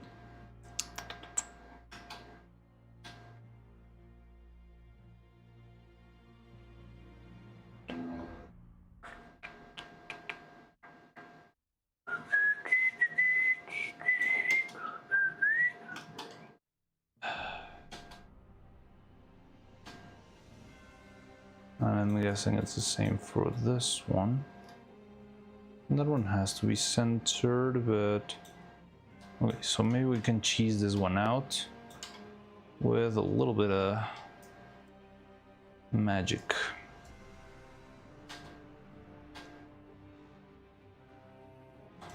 So face.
Whoa, there's been a lot of stuff here. What's going on? Also, for a bit while I'm back, wait, be right back. And for my final trick, I'll close without saving and open the last save file 300 times at the same time. This trick can only be done once.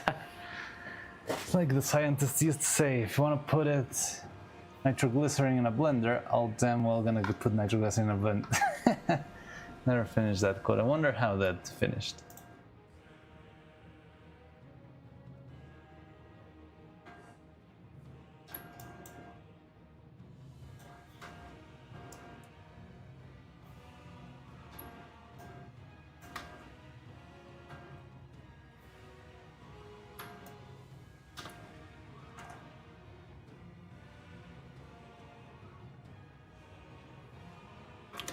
I mean, who needs clean geometry, right?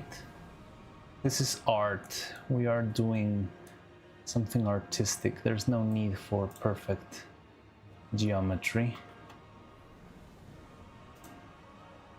Right? Ugh. That's absolutely vile. Yeah. That looks disgusting. Okay, fine. Let's go back. Let's go. It's the very first step where I screwed up.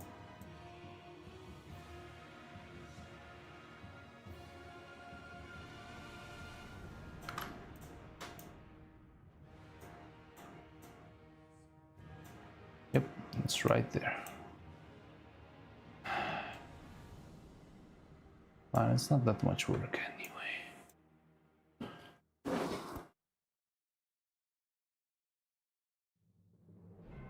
John WC, what kind of puppet are you making? So, did you see the stop motion extravaganza? We're trying to do that, just trying to make something a little bit more sophisticated for the eyes to work. So I'm trying to make sort of a system for the eyes to roll without having the problem of it rolling on like the frontal axis. But other than that, I mean, it's a stop motion puppet. The body's gonna be made out of silicone, and the head is probably gonna be made of mostly of resin, but there's gonna be a bunch of different little pieces in there just to make everything work properly. And yeah, that's pretty much it. Okay, let's do this the other way around.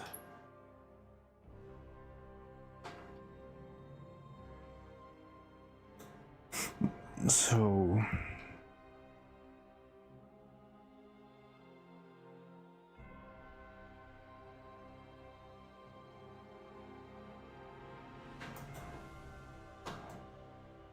this and this, and this.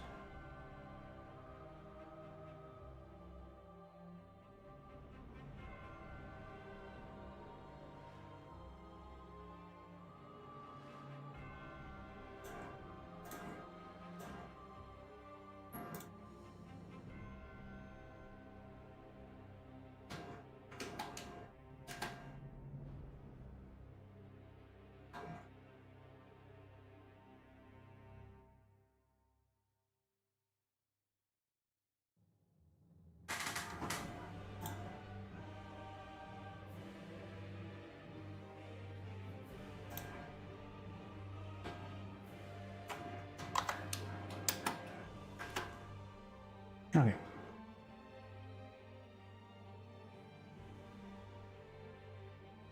So you and you match booleans union. There we go.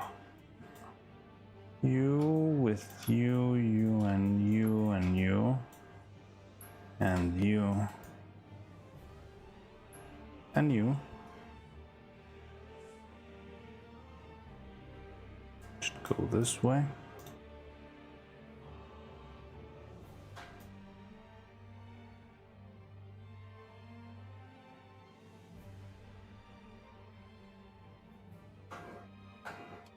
What do you mean? What the? What?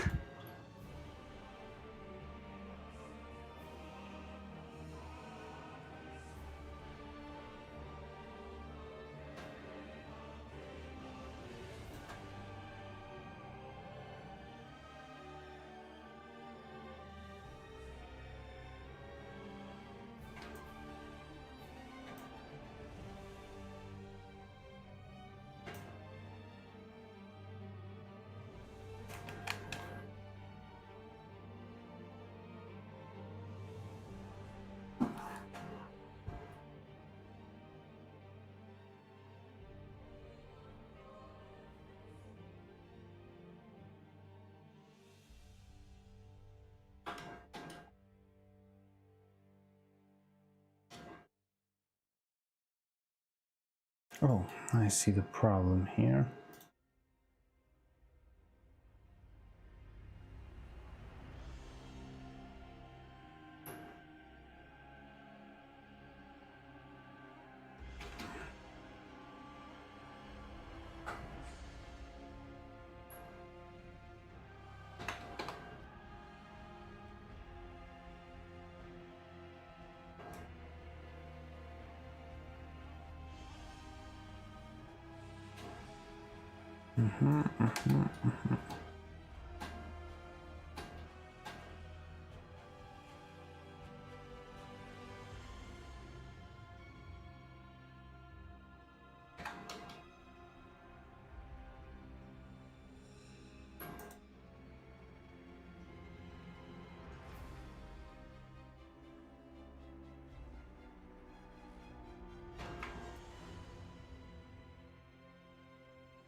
Hey Mariano, did you know I got numpad at the thrift store a while ago? Really? You bought a numpad for stop motion animation, or just because of the...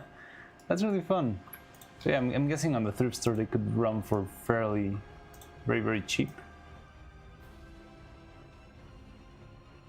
But hey, that's pretty cool.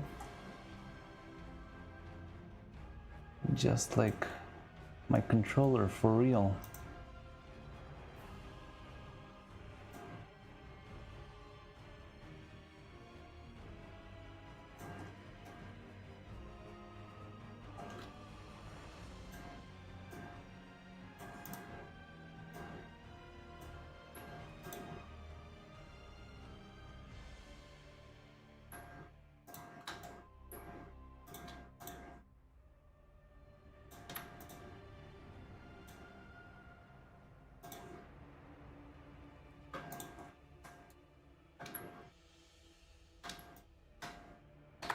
Okay, we got this, we got that.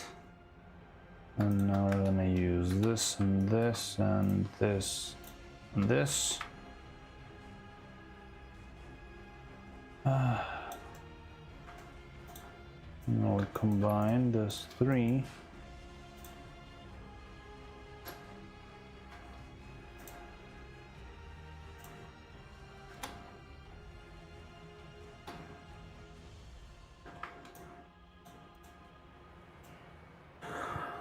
Okay, there's our piece again.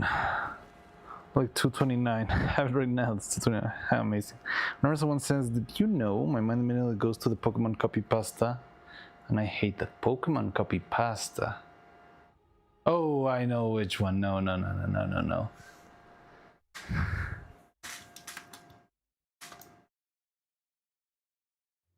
Not in front of the children.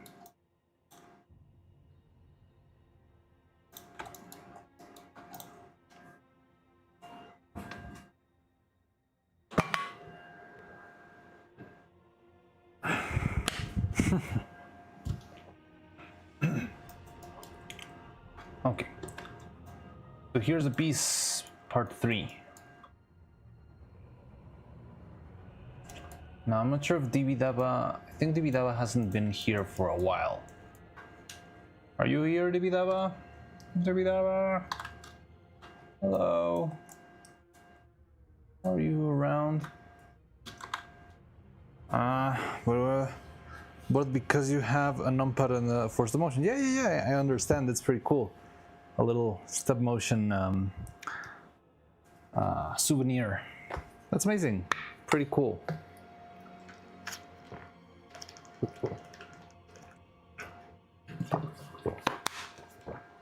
If you're getting into stop motion animation, that's going to be very useful for you. It's from the era of this one time at band camp, so it's kind of knee-jerk reflex. I think I don't know which one that is, this one time at band camp. But wait, I first need to see if Dibida was still around. And I'm gonna delete all of these because this is blasphemy.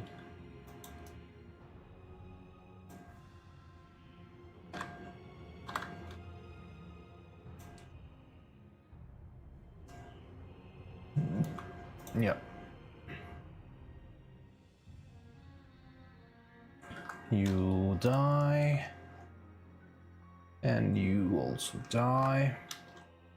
Yeah, we can work with this only. Okay, so these are the 3 pieces of the eye. It's gonna be very interesting if it works. Yeah.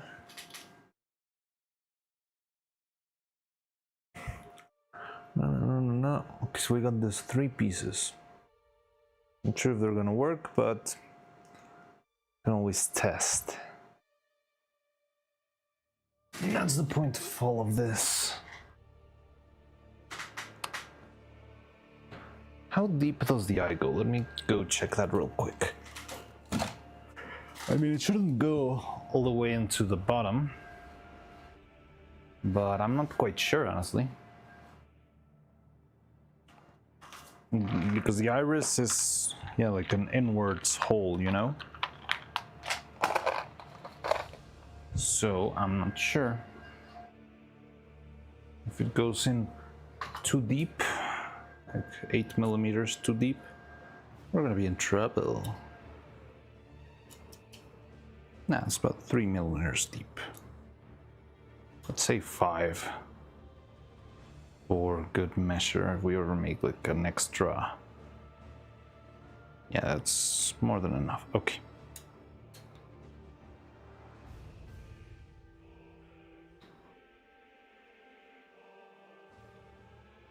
There's an Animaniac style song detailing what you can do, most likely.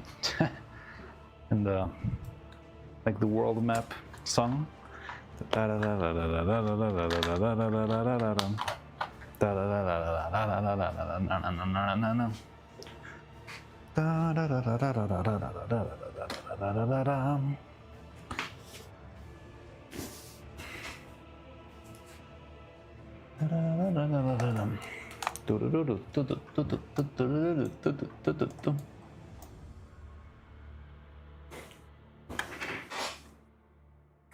So we got this.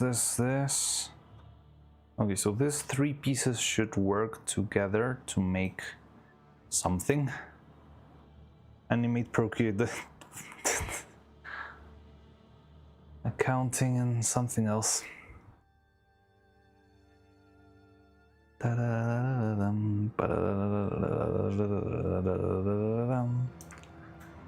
So we got this. I think we're gonna print these as they are, just because it seems like a big stretch to see if this works.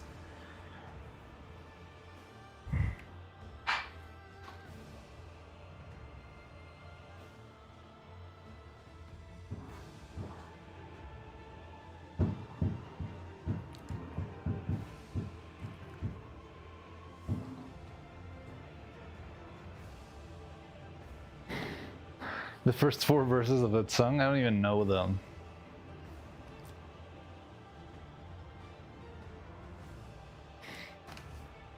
No, I don't think I know them. I had a guy who worked in the studio where I was making the movie. He knew the whole song by heart. He was able to sing all of the countries of the world of 1996. All I know it can do is that it's very good for fidgeting. Oh, that's definitely a very good use for it. Most definitely. I have mine right here. I have it in a drawer for special occasions when I get to animate, but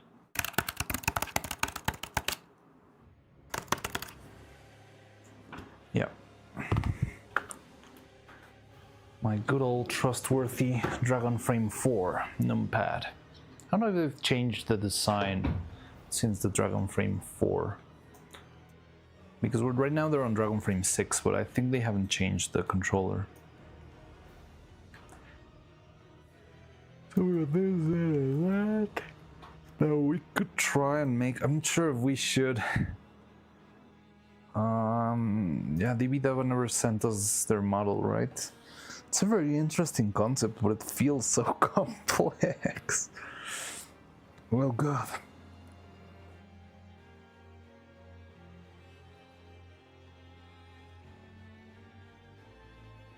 Oh, I think I know why it won't work. United Canada, Mexico, Panama, Haiti, Jamaica, Peru, Republic Dominican, Cuba, Caribbean, Greenland, El Salvador, too, Costa Rica. Shit, I forgot it again. Ah! Hey guys, hello Jose, how's it going? So we designed two alternate versions for the eyes to work. One is a little bit more elaborate, a lot of tweaking and engineering here. It's got a lot of nice nuts and bolts. It's pretty interesting. I'm looking forward to this one, but it does look a little bit challenging. And then we have a more simple one with a simple little, like a sphere with a little nub that slides through an inner kind of railing, and that's how it works. It's pretty simple, but also pretty interesting. Jellycomb brand. And that's what we've been doing today. So we got this ones, which pretty much are ready to print. I think I could print them by the end of the night. See how it goes tomorrow, I guess.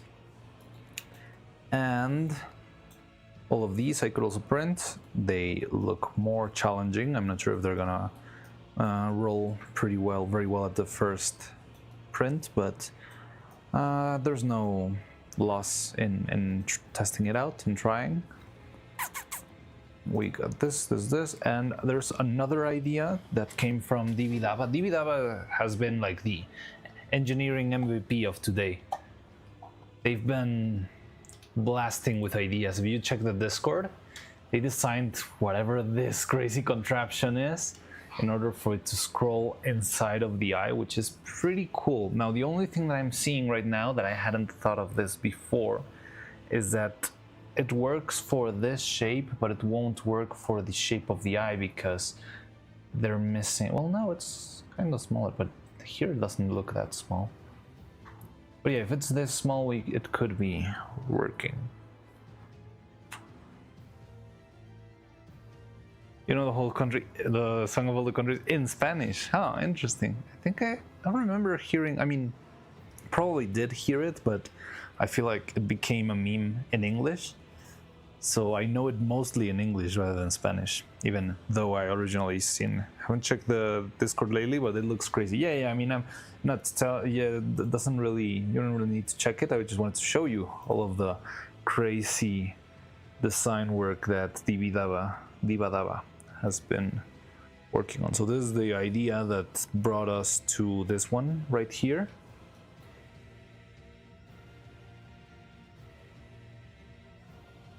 Which is also pretty complex. And then there's the other idea over here that's much crazier, I believe. It's pretty interesting. Wait, where is it? Yeah,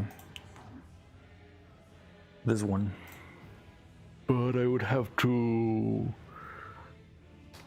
design and test this one out and see if it works. It's a pretty interesting concept, so I would like to see if it works.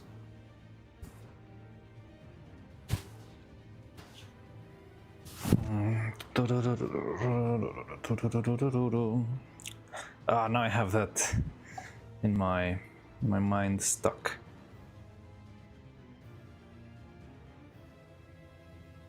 Okay, let's try and see if we can sketch that out really quick. So we'll be starting with a shell like this one.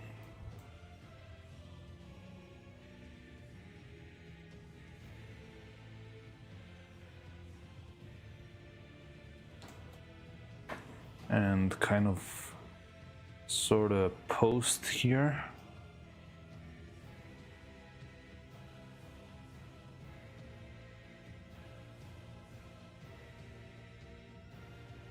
You know, can unite the world of some unforeseeable crazy fashion before expired.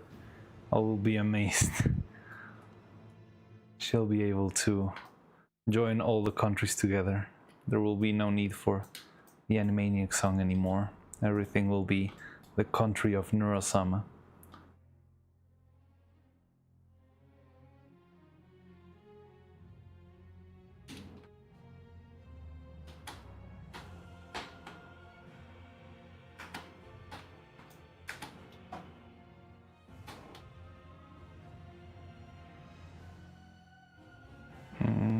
Let's try this one with 32. Yeah, 32. That's fine. And like this, like that. So is it round in the tip, or is it just a cylinder? It's kind of cone, so maybe you should have started with a cylinder instead. Doot.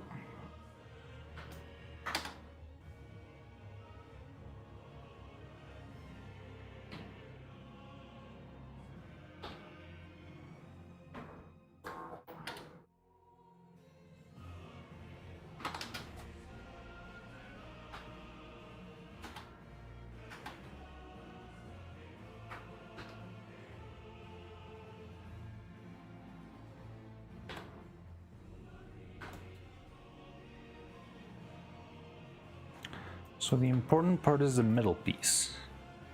Father, the Son, and the Holy Wi-Fi. Neuro-Jesus 2.0.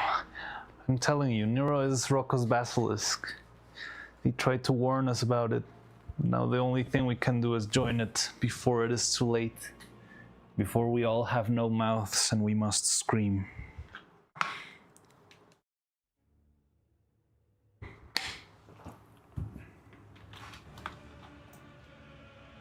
I'm back and I see Marius drunk on workahol again. I can stop with the workahol whenever I mean it. Whenever I want to. Whatever. I just don't want to right now. I'm fine with the workahol. It's still hasn't been enough. Still, I haven't had my fix yet. You know, I'm not the one to blame this time. I'm trying to recreate DB Dava's crazy, insane design. Did you see that, Robot? He sent it in the Discord. Like, look at this. What is this? This is like NASA engineering levels of stuff. But now I cannot just not test it. It's really interesting.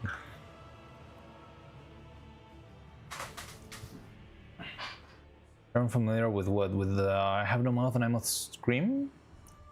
Outcomes Race and a Lapland's Demon are the only ones I'm overly familiar, or you're unfamiliar with Rocco's Basilisk.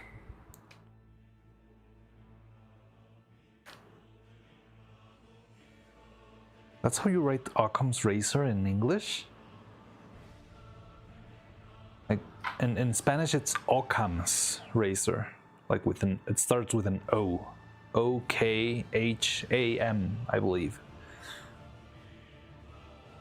Laplace's Demon, I don't know what Laplace's Demon is, but yeah, Rocco's Basilisk is like a crazy thought experiment. Oh, okay, so Rocco's Basilisk, it's a weird thought experiment. I feel like the logic's a little bit flawed though, but so the idea, it's a weird idea that it took, oh no, I took a stab of it. I know I know it wasn't as it sounds. Oh, okay. So the Rocco's Basilisk is this thought experiment that there will be inevitably in the future a supercomputer that's capable to do pretty much anything.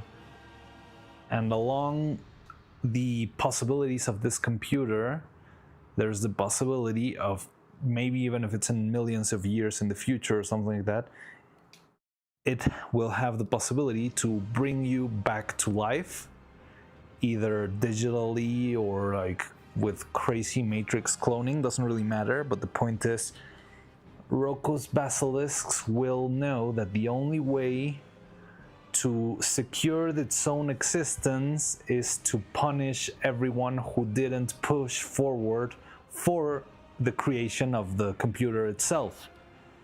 So it's something like that. I feel like I'm losing the thread a little bit, but the thing is, it's kind of your moral duty, if you don't want to be in an eternal hell of computer agony, to propagate the idea that we should work in a supercomputer, because that way the computer will remember you or something like that, and it will kind of forgive your existence and not torture you forever.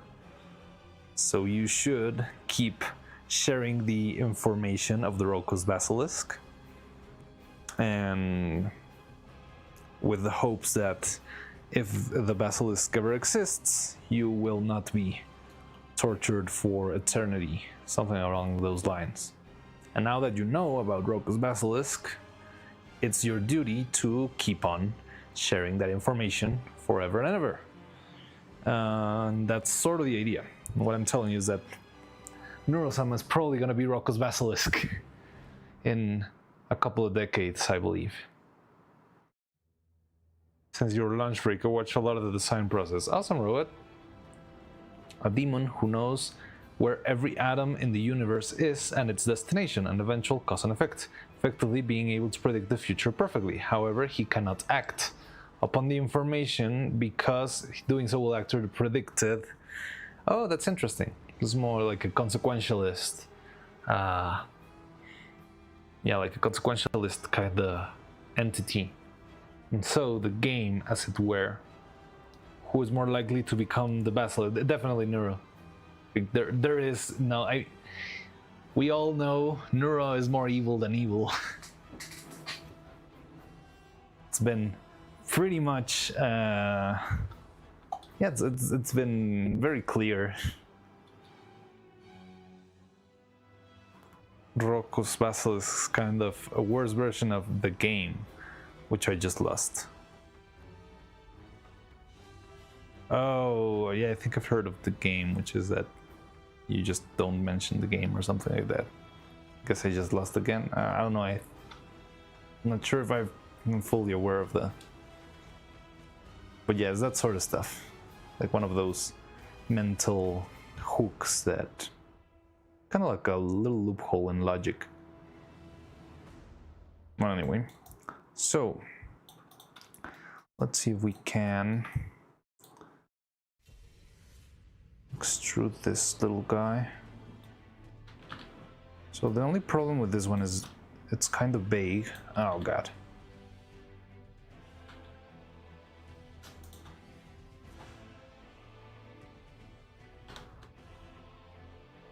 What shape it takes. The important part is the center one, and that's gonna be a tricky one too. We know this is 3 mils.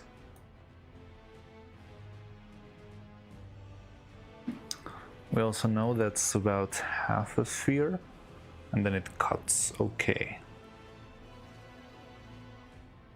So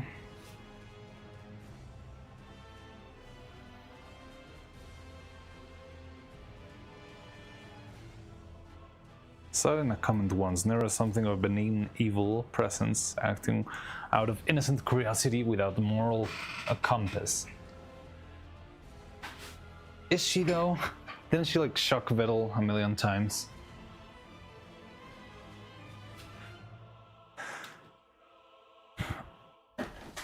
Oh wow, this is so much better. So okay, I think Dibadaba gave us a couple of instructions on the measurements. That would be very helpful. Oh no, it's in the YouTube chat. I'm gonna have to look for that. Dibadaba, where are you? I think Dibadaba usually is around and... yeah, they're usually. Alright, cat programs usually have assembly thing, or you can make things together, move them around, but more than this is rare. Let me see. Okay, yeah.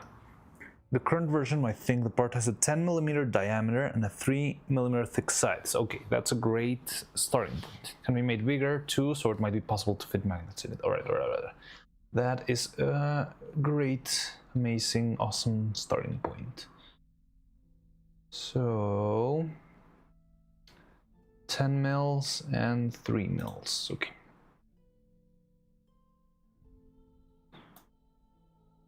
Five.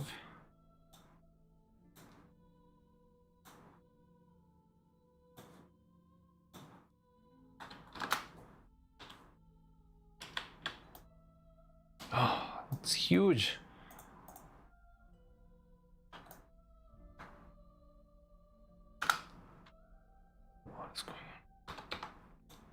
It's a great time to save because this starts feeling weird.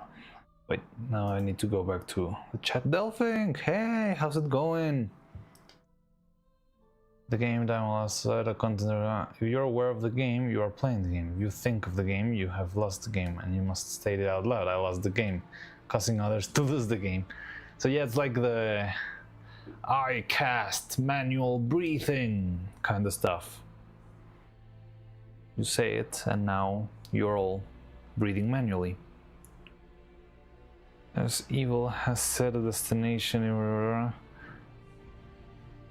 whereas evil has a set destination, evil and the compass, but no path to follow.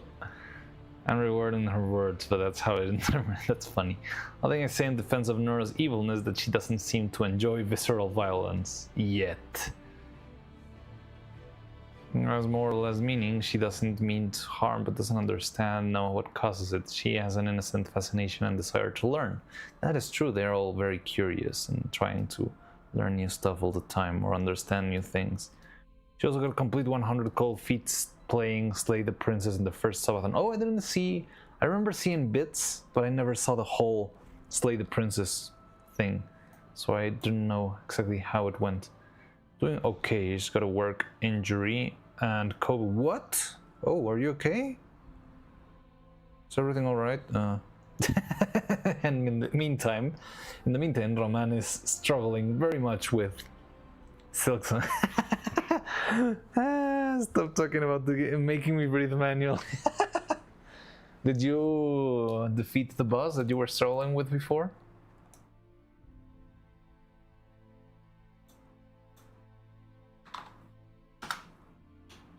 It's like I've said so many times, no one can teach a child what fire is hot without burning the child first. I'm not sure if that's fully true. I mean, I don't remember getting burned. And I think I understand that fire hot. Welcome home, good hunter. So I've been mostly gloomy and lurking, so I don't spread the gloominess, but doing a bit better now. Oh, alright, I mean, I understand it, I just hope you're doing better, they'll think. Hope you're fine.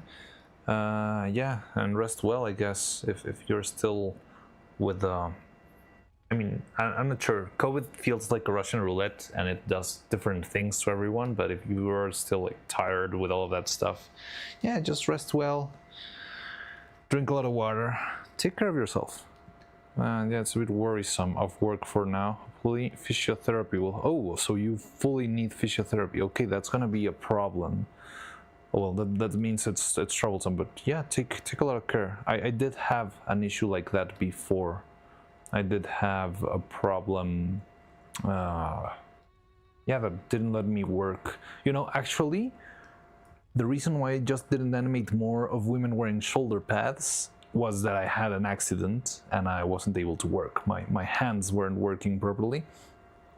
One hand in specific. And yeah, I was off to not being able to work for, I think, a month or two. Yeah, no, more like 2 months. So I know what it's like, Delphing. Just saying that. I hope you're doing well.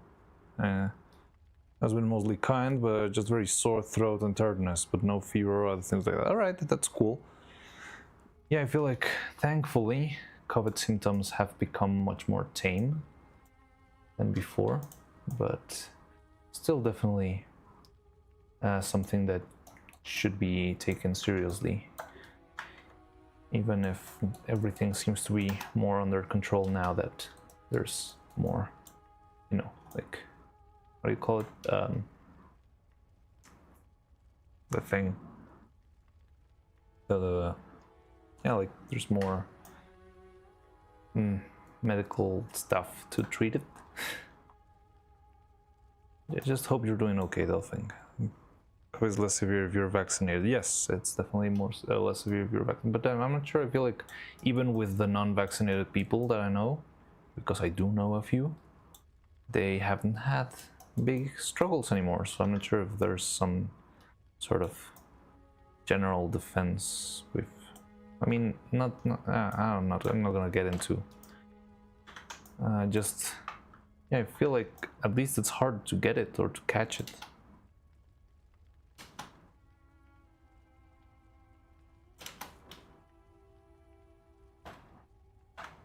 Anyway, still the worst cold. Like, yes, it feels well, it's, yeah, like, I don't know.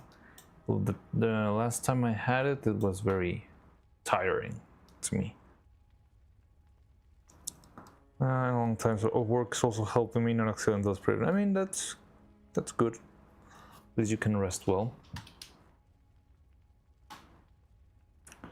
Here, my state is only allowing people over the age to get to the vaccine with a prescription. Lucky for me, I don't go outside. Alright, interesting. I didn't think it would be harder to get after the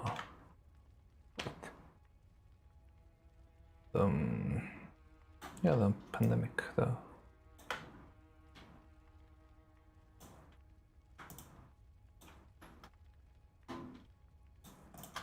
Now you mention it, yeah, I haven't had the shot in a while.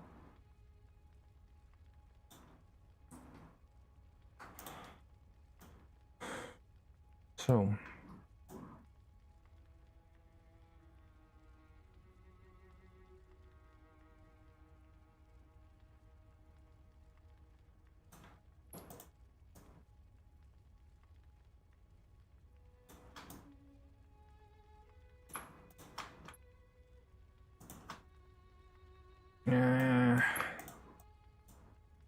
how did Ibidaba make this?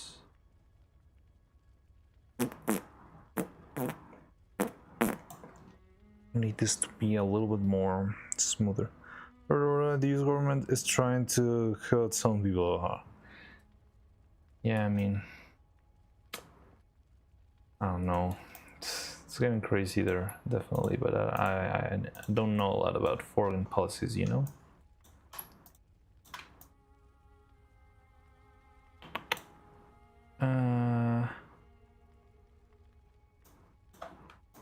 How do I solve this?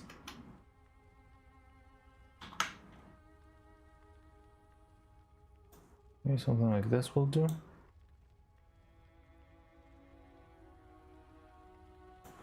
Let me check the original piece. It's something like this.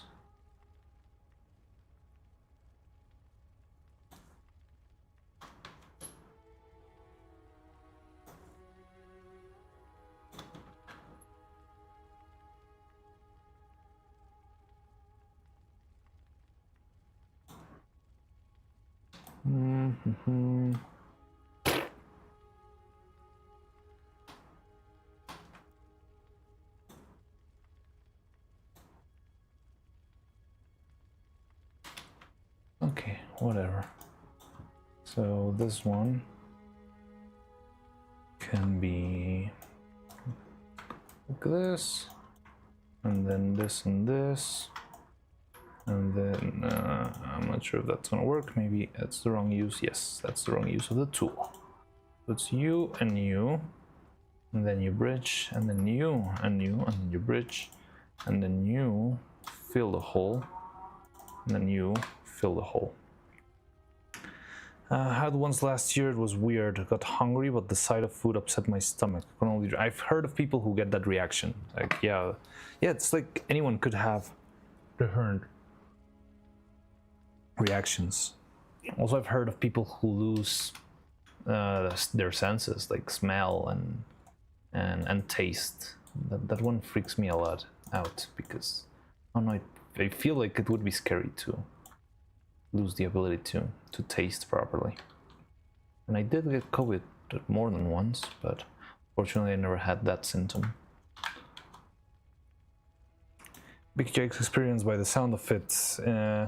Indeed, Nathan Robot, I'm definitely counting myself lucky. That's really good.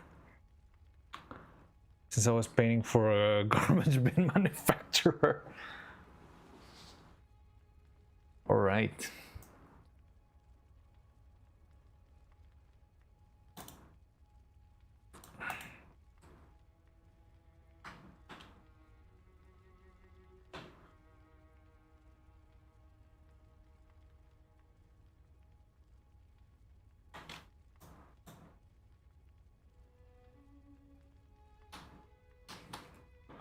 So I think the important part here is to have both of them share the same pivot. So I would try to just do this, but maybe the center point of the object is gonna be tricky.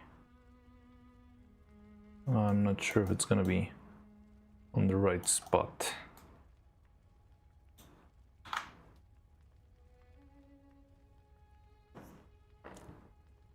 Unless it was particularly pungent, like downwind from a landfill or strong weeds. Wow. But I mean, couldn't you like sue the manufacturer for that kind of stuff? It's like permanent damage to your own, to your well-being. And that's not great.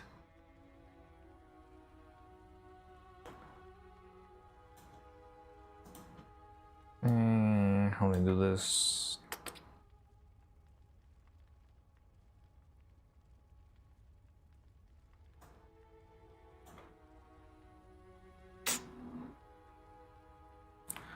I think I shouldn't. Okay, this and that.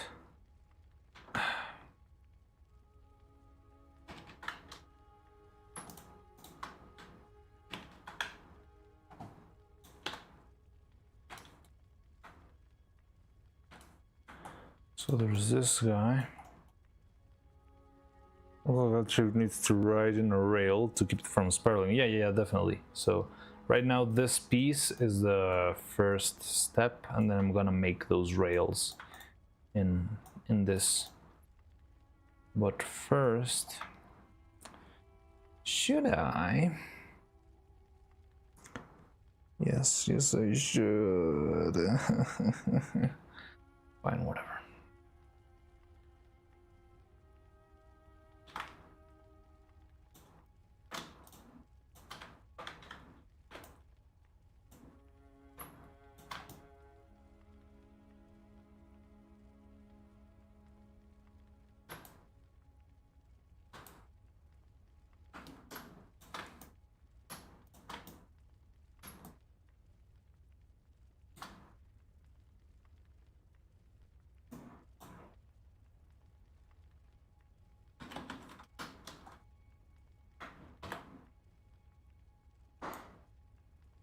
Yeah, that looks well enough to me.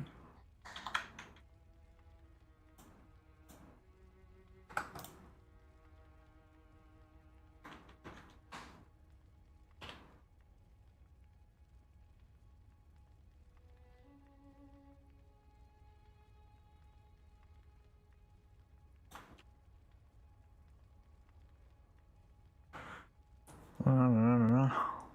Well, the shape needs to ride rail. Yeah, I don't have evidence it was from them. I just didn't notice it until then. Oh, that sucks. Which one is You're testing both platforms? Let's see which one shows first.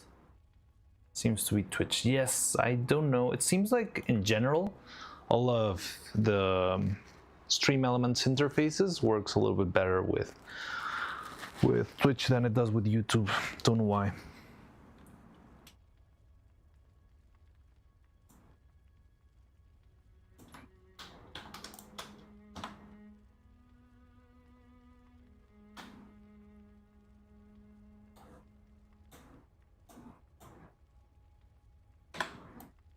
Okay, so we got this and this.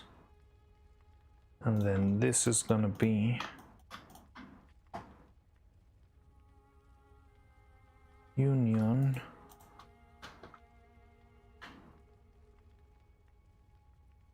goes down here. So this piece needs to roll on the rail back here. This is not centered at all.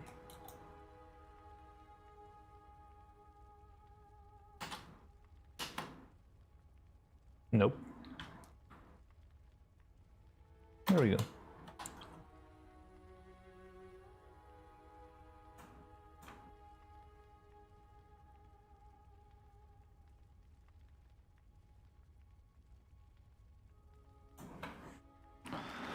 So this one should be...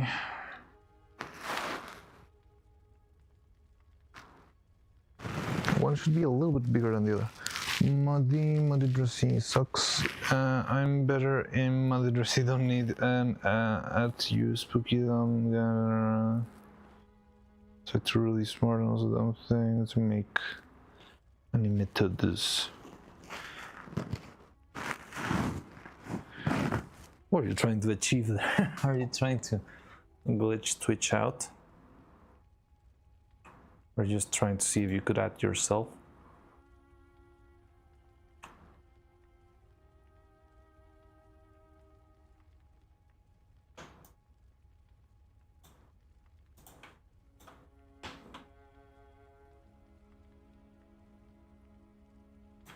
There's a bit of a problem there. I don't know what that collision took place. I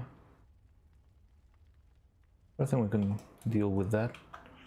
Let's go back before our boolean.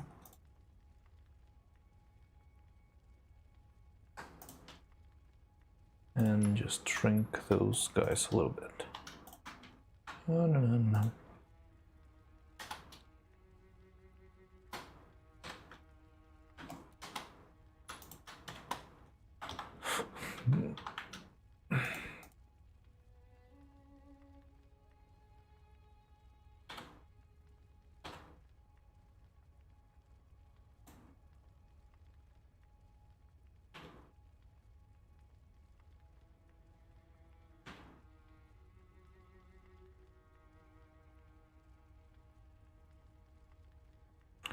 Not the prettiest thing ever, but it's gonna get the job done.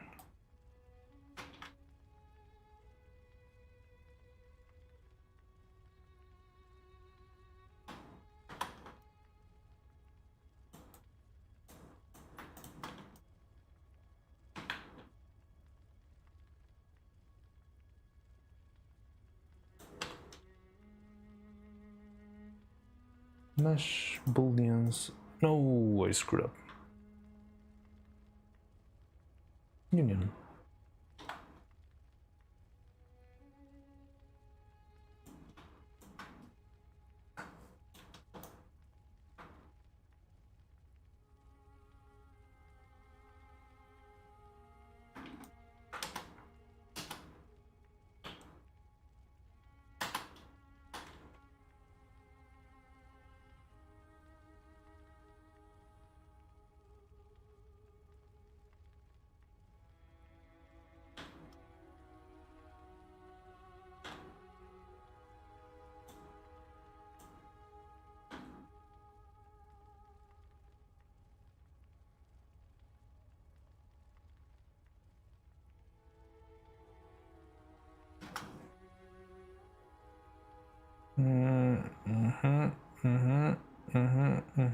Okay. And the same thing here, which is going to be interesting because we are going to need the shape of the iris over here. But it's the shape. It looks like this. Because at the same time, no, we need this guy to be at the center. Okay, so the form cluster. It's gonna be tricky. I need this guy's edge to be located exactly here.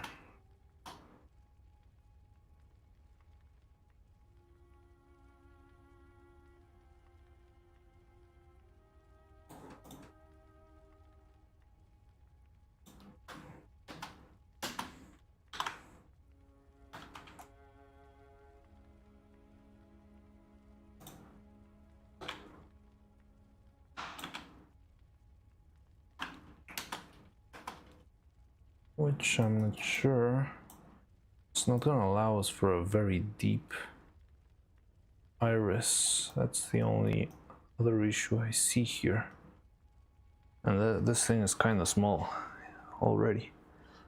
No. You're roasting myself, but YouTube me, because I'm faster already. I'm not really sure, but I think it counts as playing with TOS, breaks TOS. Madras is not the version of saying mean things to me. Oh, I guess so. It's late and work's calls early tomorrow. All right, take care, Nathan. By the way, how did you? Well, if you haven't left already, how did your plot go? You're working on a plot for something. It sounded very interesting. Just curious. So we have the shell.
The thing with this is I'm not sure if it's going to hold itself, because even with a magnet, like this thing is defying gravity. It's held by nothing.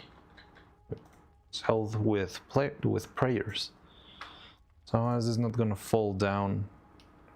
We need a very, very strong magnet, I believe.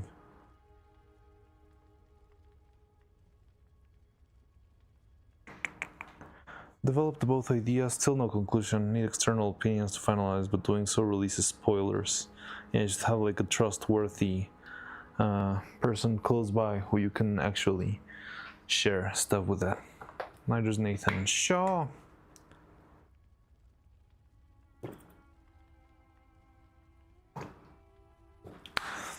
So the thing is, these pieces should be mobile.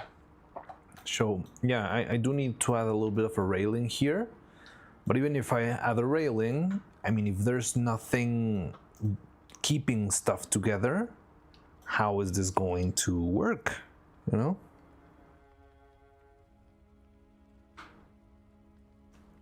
Yeah, because I can add just, I'm planning to do a little bit of a boolean here, so you can have the, like the hole over here and the same thing over there.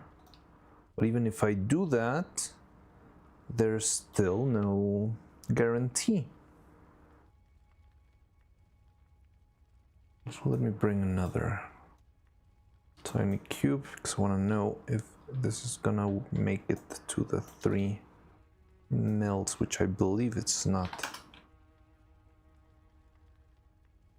It's definitely not gonna make it to the 3 mils.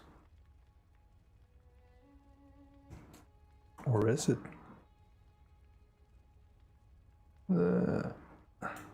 It's almost 3. Might be fine there. The little rods in the legs of a Pixabox table thing. No. Oh no, I mean, it could be. Let's check Dibidava's design. It has this little crease on the inside. That sounds kind of smart. We can kinda, instead of having this, I could just make that smaller, and that's more than enough, most likely. So it would, oh, but my tools don't work, I believe.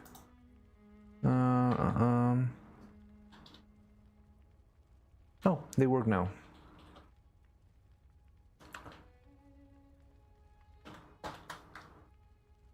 Yeah, on Dava's design, it's just this.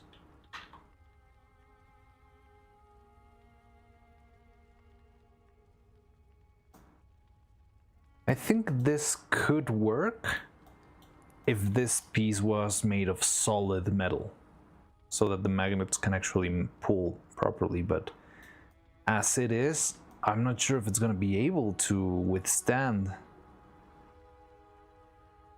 I don't know, I just see this and I feel like it's going to fall anytime. Well, I mean, there will be a surrounding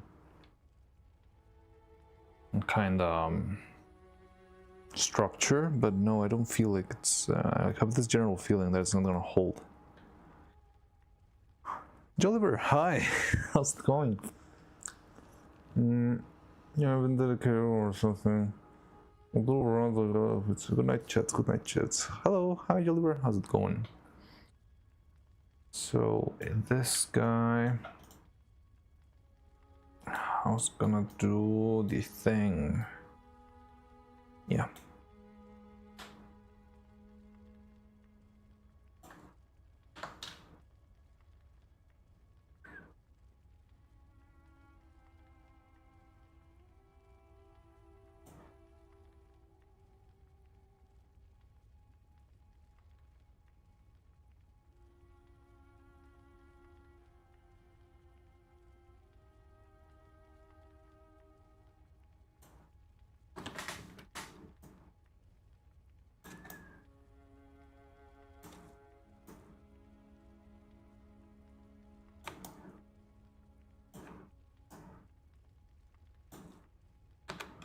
Okay. So yeah, we have this for the rail.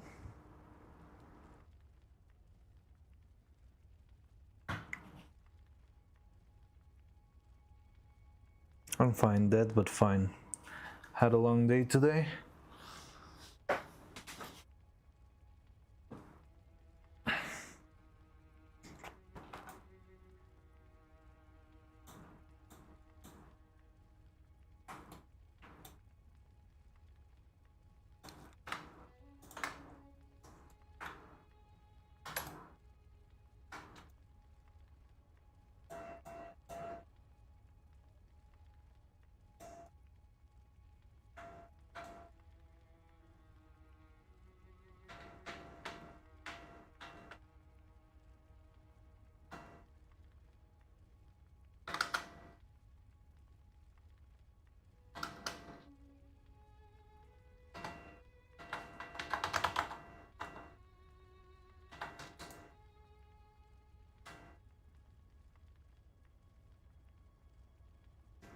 So...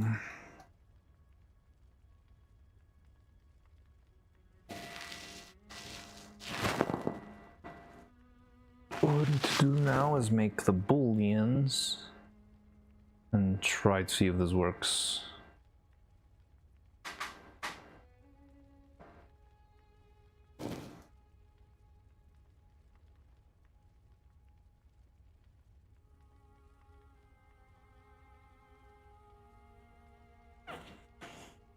But I need a little bit of tolerance. Sounds like you have a nice keyboard, Mari. I don't believe this is a nice keyboard, honestly. I remember it being cheap. It's just the nice thing about it, the thing that I love, is that it's not a Bluetooth keyboard. It's USB and it goes straight into the computer, so I never run out of battery. Because whenever you run out of battery while working on this sort of stuff, it's the most annoying thing ever, because you cannot even save. Well, it feels terrible. So yeah, I just hate keyboards that run out of battery life. So I just tend to always use USB ones, although they're very hard to find nowadays.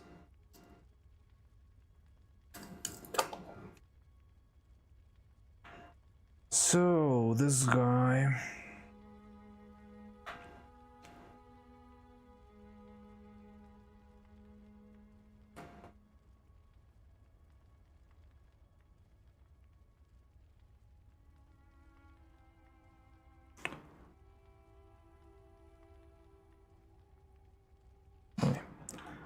So this would be one piece, okay? And then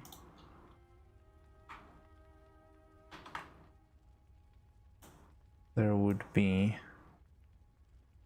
this where I need to expand this one a little bit just so I have a bit of tolerance.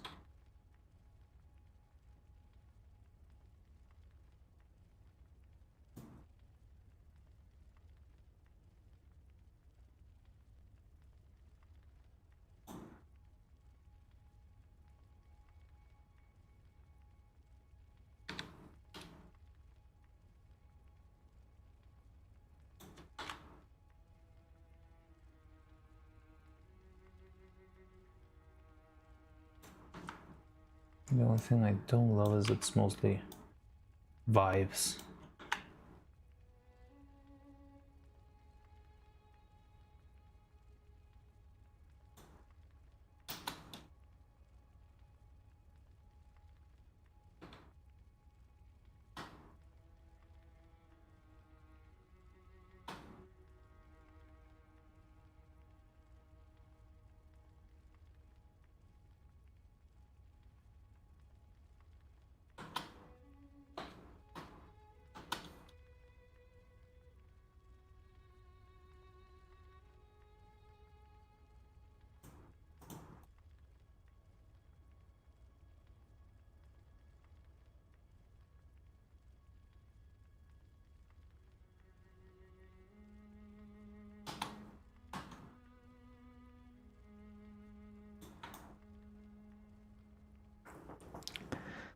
So you had a nice cure, yes, long. They were on 2 PCs and animations. Ooh, I'm impressed how the Twitch multiplayer continues to run even when I have YouTube open on my phone at the same time. They are pretty insistent. They want your attention.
So it should be something like this. I still have my doubts on how this will work, mostly because, yeah, the strength between them feels like a weak point, but we'll test it out. I tried that off my phone, stops one player while the other is going. My phone is 2017. So yeah, this could be the last prototype we make today. It's gonna be an interesting one. So that's gonna be easy to print. Easy enough. That maybe not, but it's fine.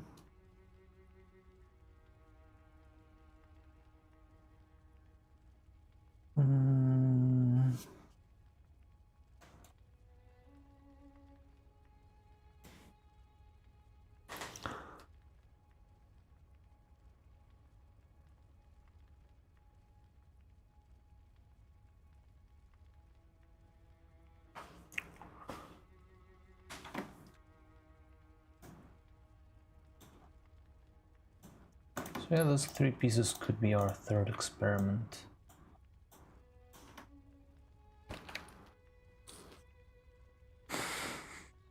Okay, now it's gonna get fun because we have to export all of these pieces.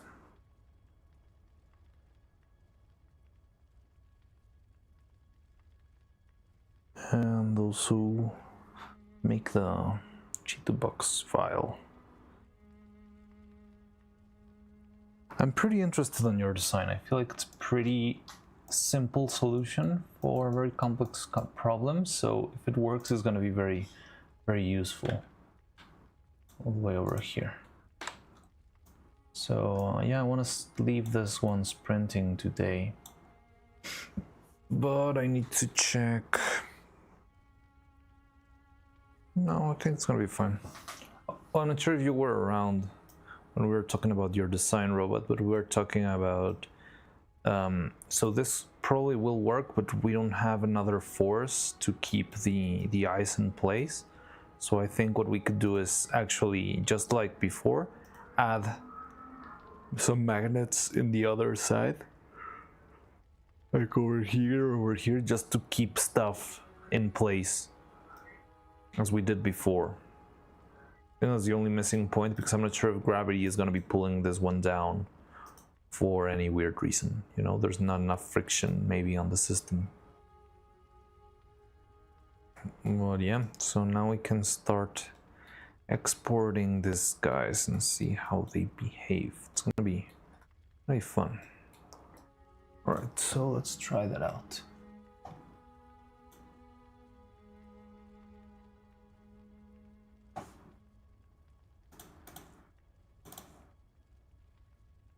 Da-da-dum.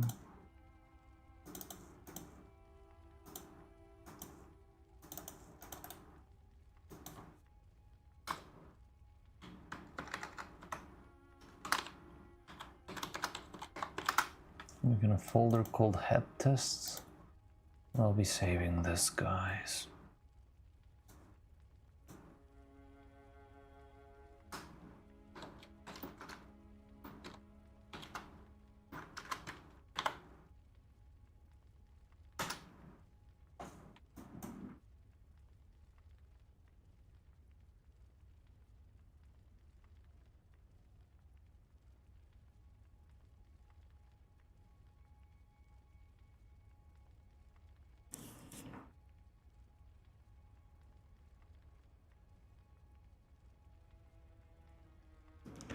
Oh, something that was going to be intended the design to be tested on the existing part of Evil's. Wait, what? That was something I thought was going to be intended the design to be tested on the existing part of Evil's puppet. I probably should have said something about that, but I'm dumb. No, I mean it's fine. It's just, yeah. In the end, we were still gonna be making a big overhaul on the rest of the body, so it doesn't really matter. It was not gonna be. Yeah, it was still gonna be a new shape, because I need to work on a lot of different details. I want to see if we can keep the hair in place this time. Yeah, there's a lot to test out here. All right, already exported this one.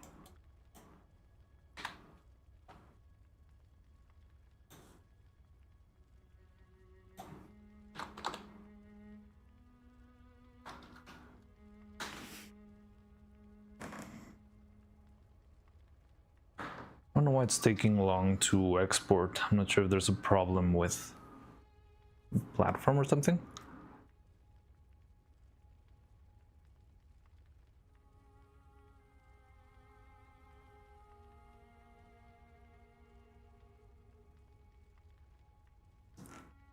I mean, Maya usually is not this slow, but that's fine. Maybe there's a lot of vertices. Yeah, it definitely needs to be those iron dropped eyeballs and a magnet. Yeah. Definitely does. Because I was thinking maybe we add another pole on the underside or something, but no, if we do add that, it's going to make it harder to make the railing, and then we'll have to have the railing in every single mouth. Because eyebrows I changed, I don't know, every I don't know, 20 frames or so, but mouths I usually change every single frame or every 2 frames. So it's a big risk to have the eye be secured to the mouth.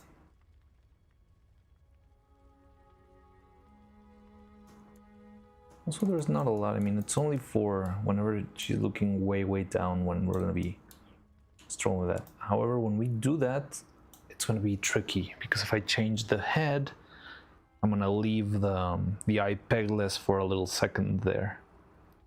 But maybe I should just move the eye up, change the eyebrow, and move the eye down again. So we exported this. Okay, now let's do this one.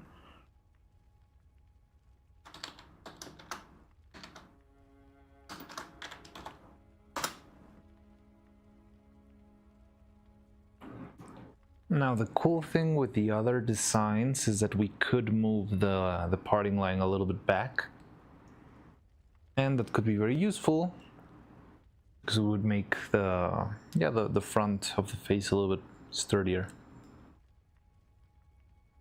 because these pieces tend to break a lot. You remember before we started animating, I dropped one and I had to remake it. It was very annoying. And we only had 3 of those back then. Imagine now that we're going to be having like 10 or 20. If I drop one, it's going to be very, very sad. And the risk of dropping them is going to increase by far.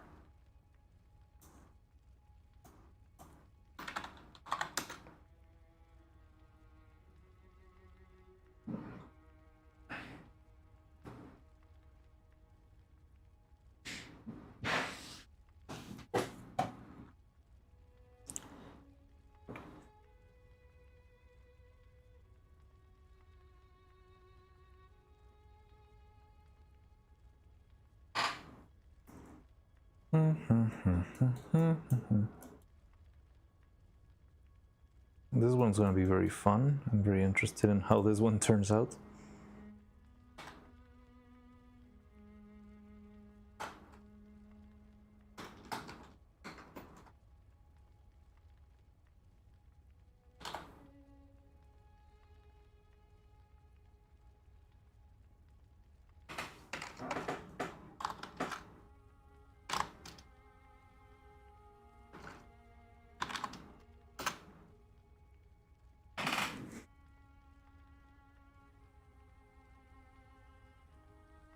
You know where I think I might have screwed up in this one? This might be... There's no tolerance between the pieces, so they might not fit inside each other. Because if this one's sharply the same size, I think it's even more than what it should be, and it's never gonna fit.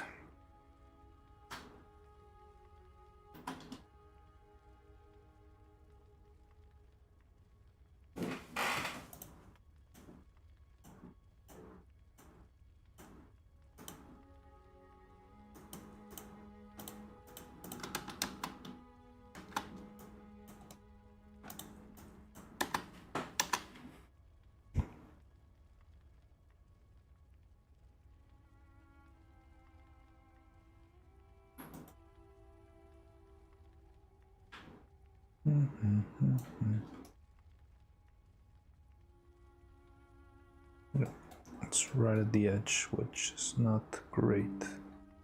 No, it's not even at the edge.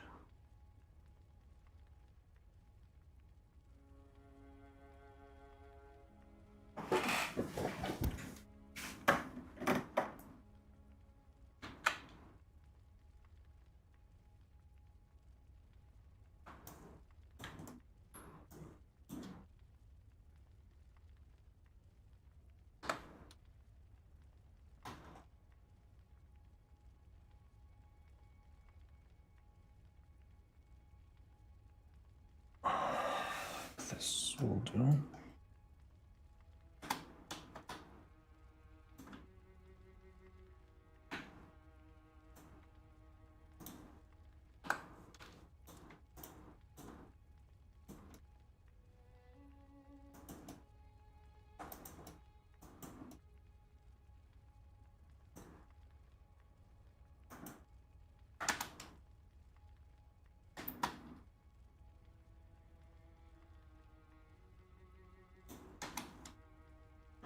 And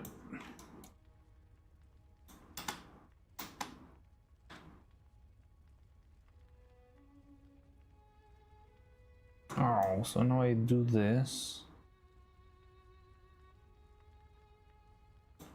and then everything will work much better. Okay, whatever.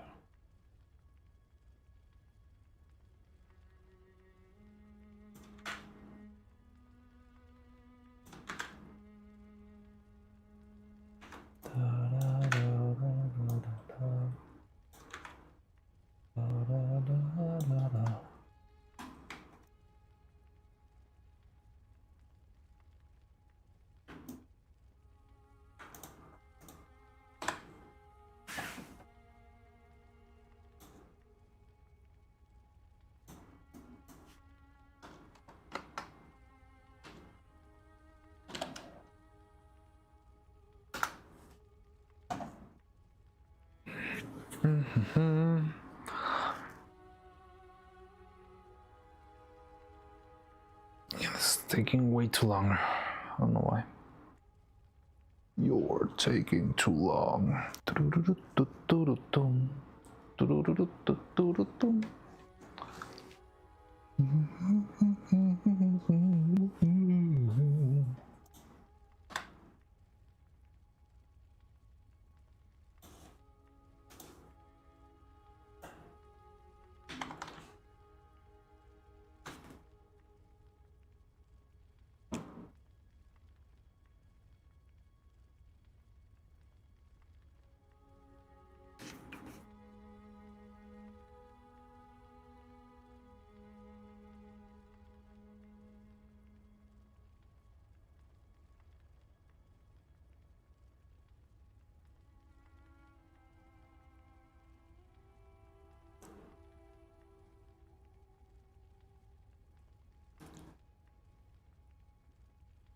Okay, now we only need the final 3 pieces of down here.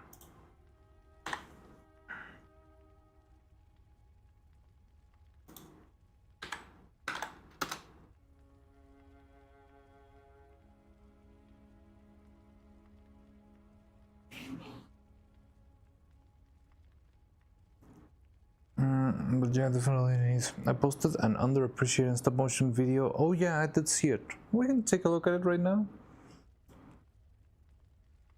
Still not sure if we're gonna get copyright blasted, but I'm willing to take that risk. Or we were taking it with the music, so it's fine. Do that too.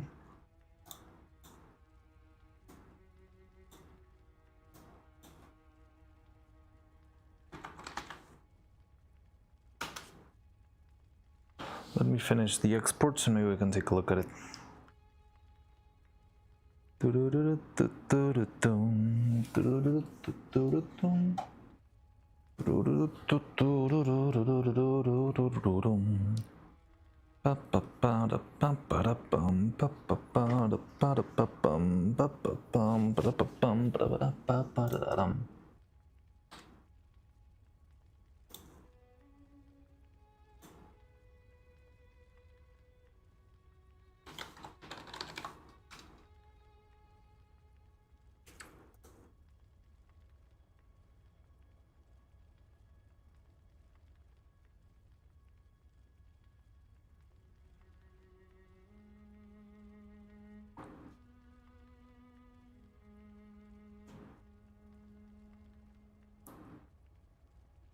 Yeah, let's do that. Let's leave a comment and all that stuff. Just hope we don't get blasted like with Giri Trinkas animation.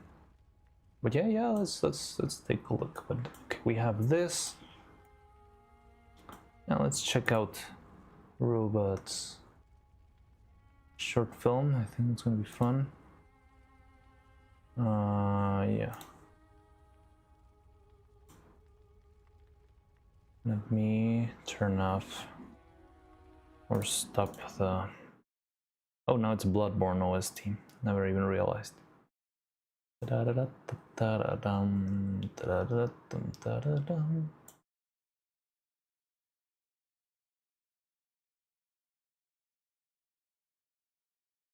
Okay. I can keep it like this.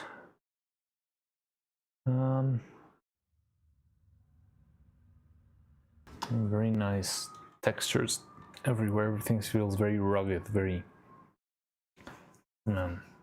it's not as clean, it's very gritty. Okay, so for starters, this sort of animation can be a little bit of a big risk because, as you can see, the whole body is a single piece. So if a finger breaks, you cannot use this. Oh well, I mean, you will have to use it with the finger broken, but the whole body is a single piece. So if a finger or the wrist breaks, you'll need to change at the very least up until the waist. I'm not sure how it goes down here under the body, but it's definitely something that would be a bit risky to do. I mean, not risky. Yeah, it's like it's one of those things where if something goes wrong, it's a big gamble. But I like the design, like a famined, very thin individual. What's that? I think I saw a little piece of string there, which I don't know. Or is it like part of the masks? Maybe it's part of the supports that got deleted. This line is very unusual to me. Yeah, I think there's a rig there.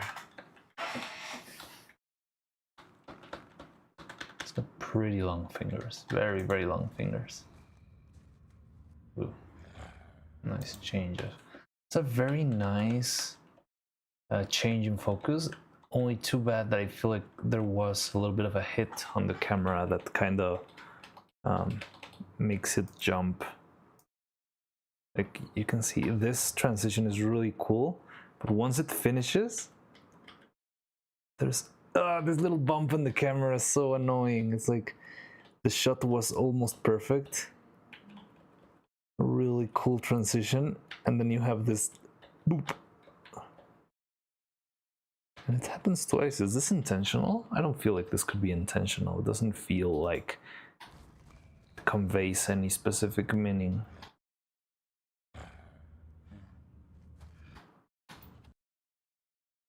And it happens twice. That sucks. So whenever this kind of stuff happens to me, I try to simply continue the movement. Like if I hit the camera for some reason and I feel like it's very, I mean, for something as small as this, I would try to correct it on the fly. But if it's impossible to correct, you can sort of make it feel continuous if you just push it for a couple of extra frames. So if it, in this case, it moved up, and up would be very useful because you could use a little bit of extra space in here. So if you instead just keep animating the camera moving up bit by bit, you could actually make it feel like it was intentional, even if it wasn't. It's about like hiding the tricks, or what could be flaws, you turn them into little happy accidents, as Bob Ross would say. I like the sound design too, like the voice acting, very grunt-like, but it's really well recorded. It sounds clean. Interesting bug. I like that a lot. Very good use. I mean, I know it's the bug being camouflaged, but it really, I didn't notice until it started moving, and that's a really good element. But we already had seen this guy before our protagonist woke up, so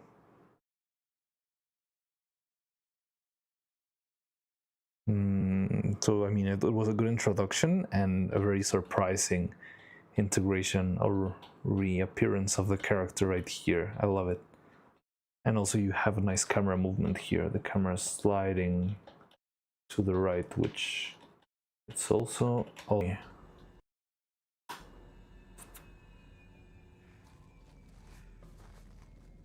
this is a very cool effect. Huh, how did they make this? Is it actually, well, I'm not sure if the arms are made out of clay, but they don't look like clay. And also the body is very, very static. So maybe this part was digital, because trying to implement this But it doesn't look digital. It looks really well made. Yeah, you can see how the body and the mouth, they don't move. There's a little bit of movement there. Okay, so it might be, but that's a very, very steady shot. And the effect, I'm not sure if it's hand replacement. No, I think membranes are just a separate piece that they put on top of the hand. But that's pretty cool. It's a nice photo. Breaking of the legs. Oh, and also that. So making all of these transformations is a lot of work. A lot of work. Because you need to plan pretty much every single frame.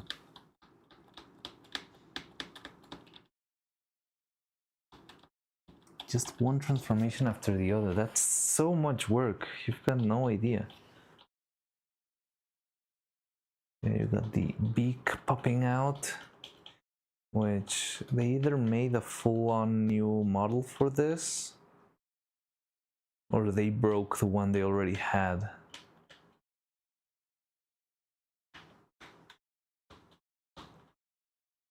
But it looks great. It's very disturbing, but no. That's very interesting. I like that a lot. Reality ends here. Sound mixed by Brian Lamb, Caveman voice. Sponsored by Adobe. Yes, cool cinematic arts. Interesting. Well, it looks great.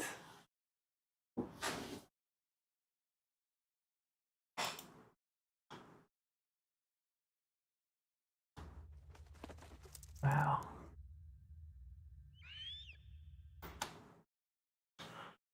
Alright. Let's like this and subscribe. So yeah, it's a very small video. How did you find this robot? Because it is a very small video. It's got 35 views.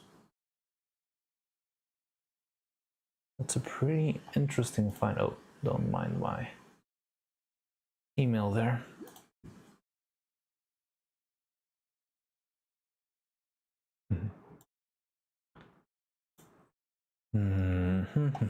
Haven't seen you in chat in a while.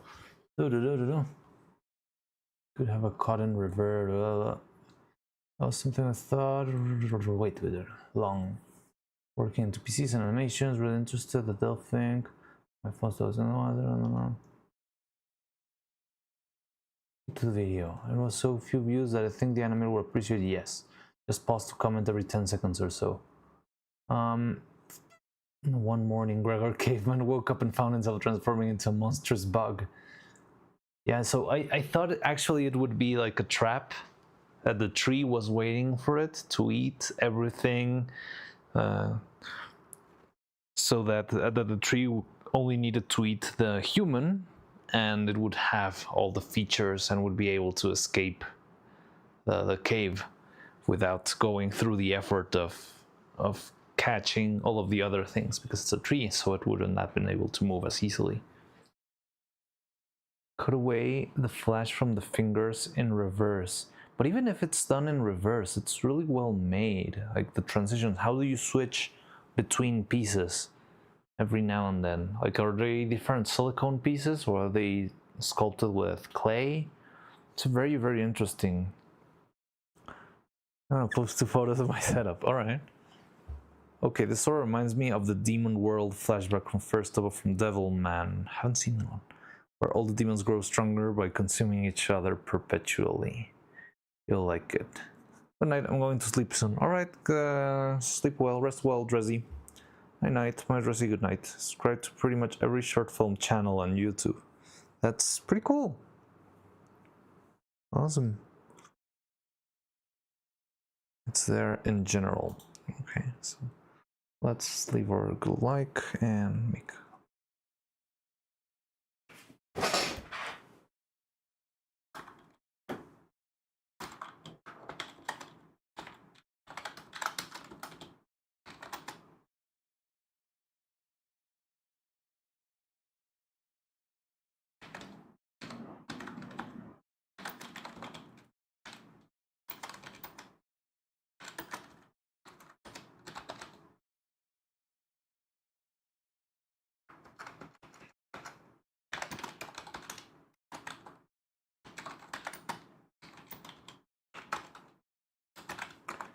So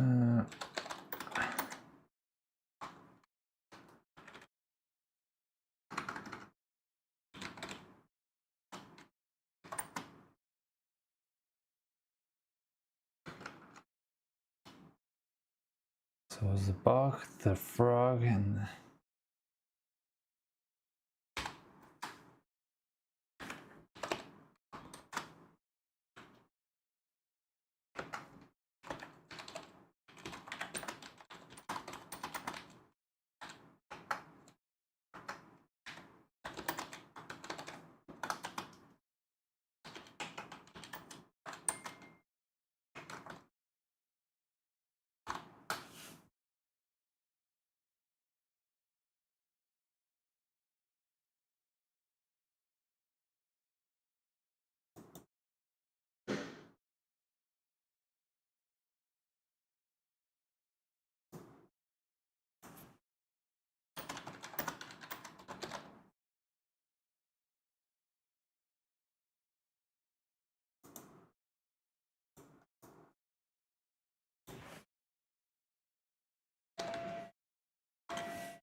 there we go.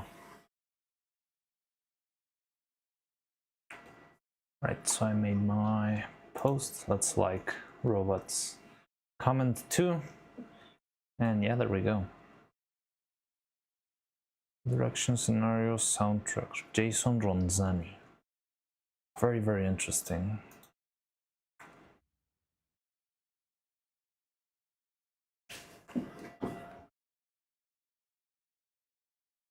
Now let's all go give that animation a view and like, definitely, you should definitely do that.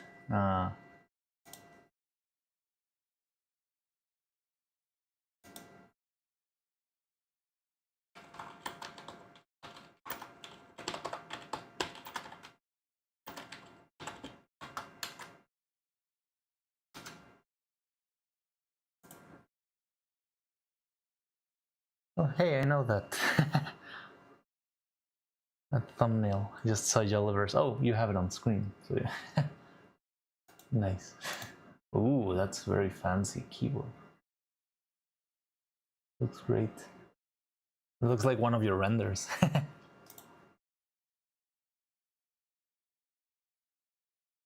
You made your own keyboard? That's insane. Numpad was a little pretty. That's crazy. Let's go. I'll give an animation. They'll think, yes, wow, you'll made your own keyboard. How do you make a keyboard? Isn't that a lot of work? Do you buy like a pre-made PCB or something? Ronzani really likes transformations. He even has random rocks doing transformations. That's great. That's amazing. It's very ambitious. I love that. I really love that.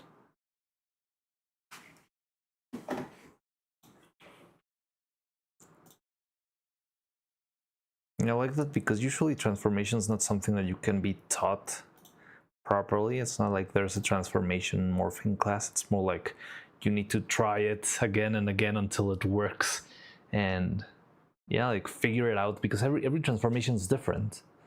There's no consistent way of how to transform this character into that character, because usually people don't do that more than once, unless it's Sailor Moon, you know? Gotta buy all the pieces, that's the crazy part. Yeah, I mean, I guess you bought every single key by itself. Don't they sell them like in a package or something? All the keys and all the LEDs. You even got the RGB lighting there. That's 7 months on that price. So it took about an evil Neuro's worth of time. Okay, so let me open Cheeto Box.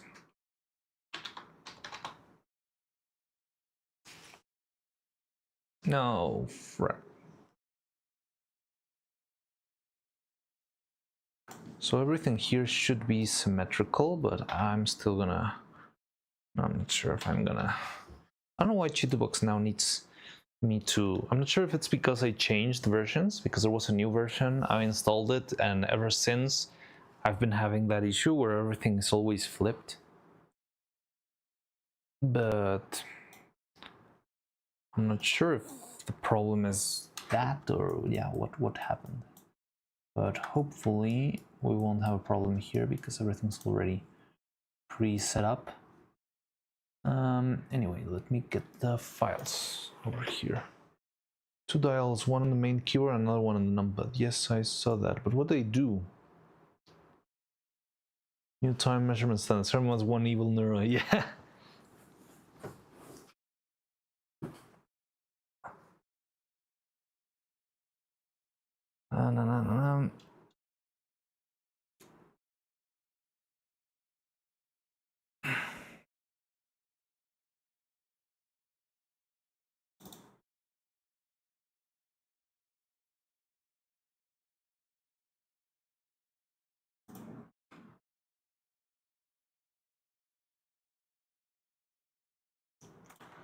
So will these work?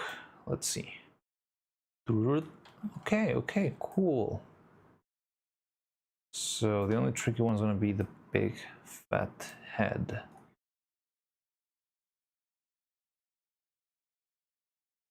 Okay, so this one's going to be fine, and I think we could hollow this one out. Hollow. Apply. And yeah. And these guys will be fine like this.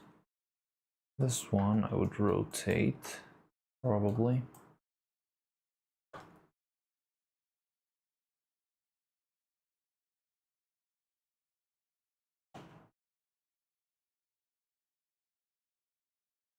I don't know, maybe I'll orient it more like this, an angle. Yeah, I think this will do better. No need to hollow this one, and there we go. Now you,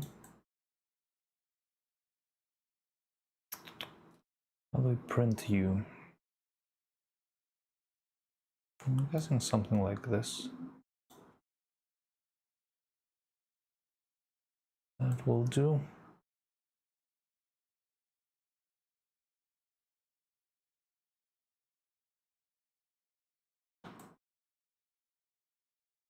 It's gonna be easy. Mostly something like this.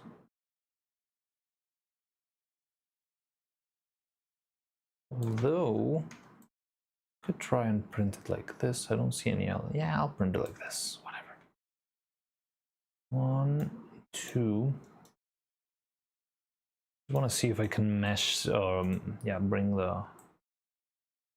the other piece over here. So the sphere should work like this. No. 1 and the 2.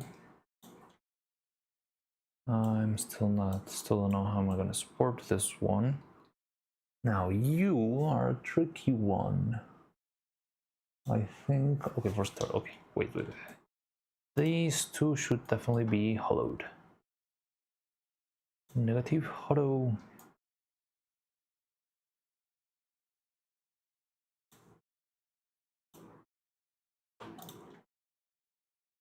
And if this is back there, I mean, I just need to do one side and that's it. No. But we'll do the drilling in a minute. You two should be hollowed. Not sure how much. Okay, that's plenty. And you two should be hollowed. And you two should be hollowed. Yeah, it's a very big head. I'm not sure if it's gonna fit in here.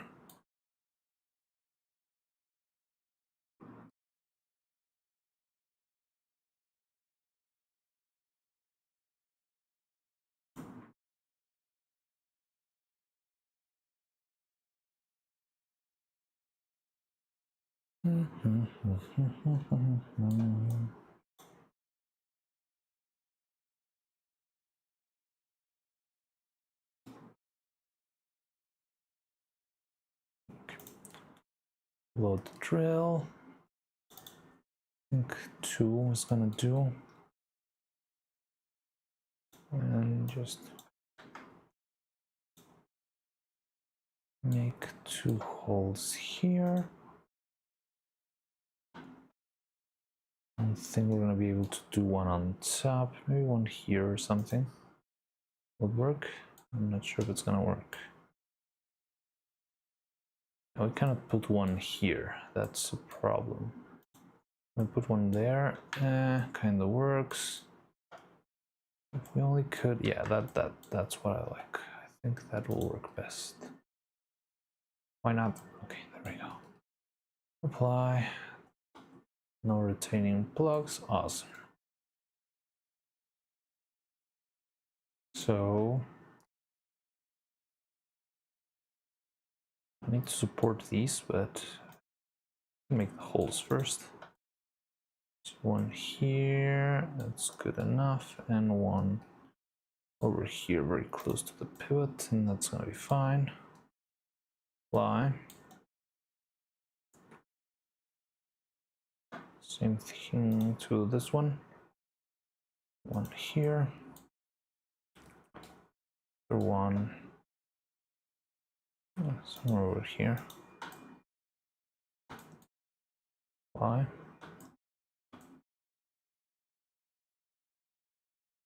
This one's smaller than this one. Oh no. No. And now you. Remember, I did a small drill into this inside part over here. And I should go over. Oh, I think I can do. No, I mean, I can. It's not really very useful. I'm doing one here, I guess. Apply. And then you. No. Beast mode, hey! You remember now. Hey, yeah. So now you got emotes. We've got a couple of little emotes there that I just set up yesterday. Though they don't work, so I intended them to work. But, I mean, it's something, I guess. So this and one over here. And that's about it. I think I'm gonna do one maybe here and here. Apply.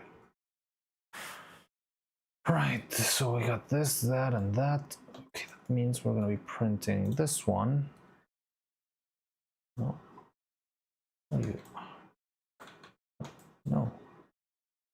Printing you like this.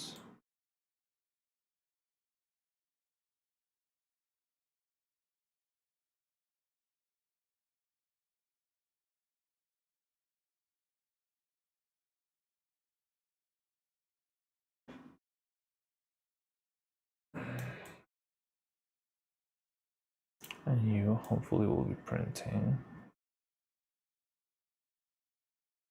like this. So usually you want the most detail at the top, because everything that's up here is what's going to be preserved the most. Well, here I would go maybe with something like this, so that if there's any mistake in the print, it will stay down here. And this guy, I mean, it's fine like this. It's going to be a mess over there, but nothing that good old drill cannot take care of. Everything else is fine. This still needs support. Okay. And yeah, there's the big guy. It'd be workaholism. What do you mean? It's fine.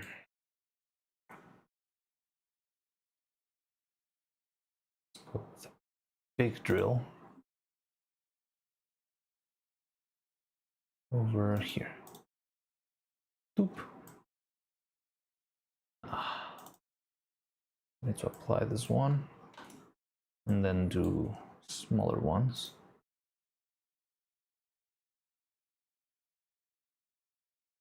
Doop. Okay, that one's perfect. Dude. Dude.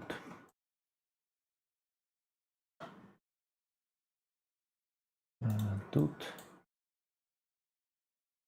Dude. But I might need to print more on a horizontal kind of way. Wait, what are we doing? Like this. That way everything inside would be printing. Alright, it's still gonna need support on the inside. Yeah, I want this to be perfect. Oh, which by the way is gonna be an amazing little... No, then that's a big no.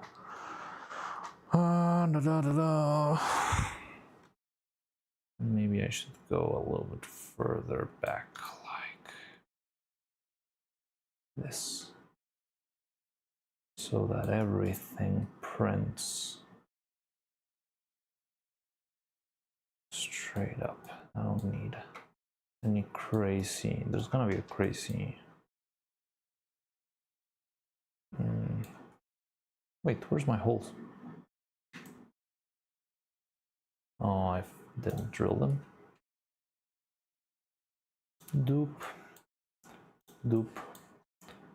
Doop. Doop. Doop.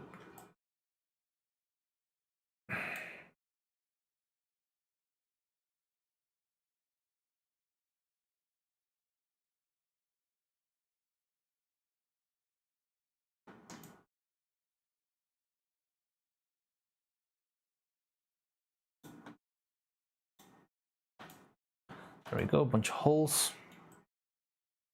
I think we can make this fit.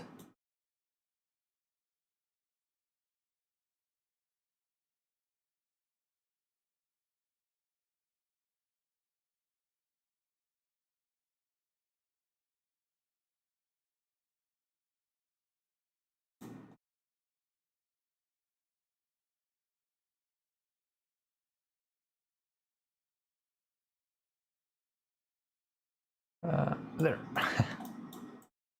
Perfect. Everything's fine. No, it's not fine.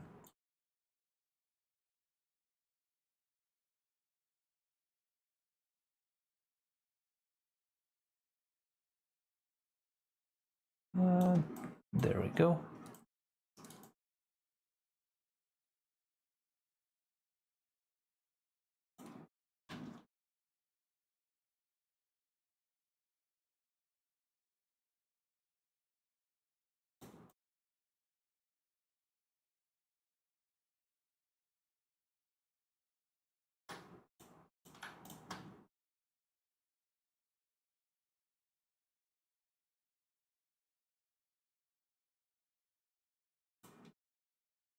This should be fine, this should be fine, this should be fine. What's going on? High beast mode, high. The hardest piece of that project was the fucking switches. Jesus Christ, that was complicated work. Had to open this model the switches, watched the stream last night, went to sleep and now wake up and it's still going. And no, this is another stream. Oh no, you went to. Yes, it is the workaholic, tactile and silent witchcraft. Ooh. Name of the switches is TTC Blush White. 50k a year. Being fair, if I had commission, let me see, 50k a year. Being fair, if I had 30,000 to commission a keyboard build, you buy them, you gotta lube them. Starting to freaking hate Silk. Something the last judge was difficult, but that and it was a fun boss. This section is not even fun, just extremely annoying. Are you on the path of pain now?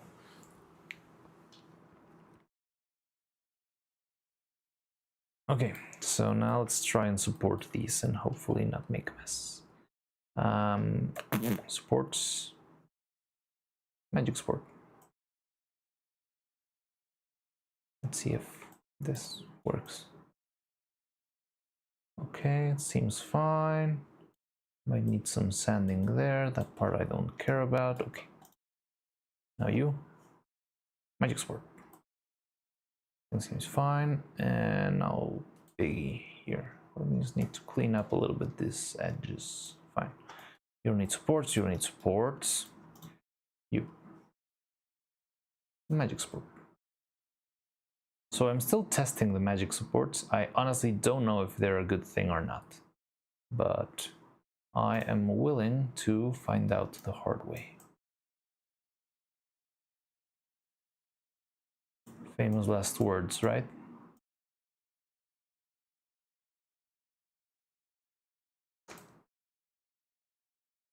This is going to be interesting. If the magic support can do something with a sphere, that's going to be very, very interesting. Spheres tend to be a big, big hassle when it comes to... Are you for real? Are you sure you don't need any support between all of that? Yeah, it's a lot of stuff. Are you sure about that?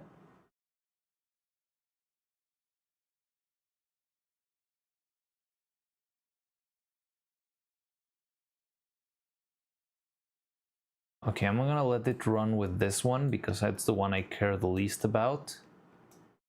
And I'll try to add a little bit of manual support to this one, but let's start with the magic support as a base.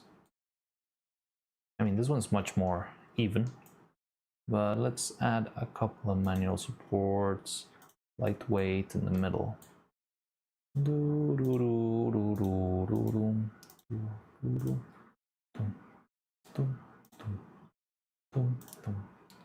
Rather have this and have the sphere. The thing with spheres is that they tend to behave in weird ways. They don't look great when you make them.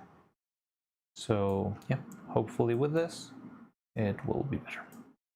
Yeah, we're gonna compare our magic support without extra stuff and our magic support with the extra stuff. And with these ones, I'm gonna trust the magic support, which shouldn't need as much.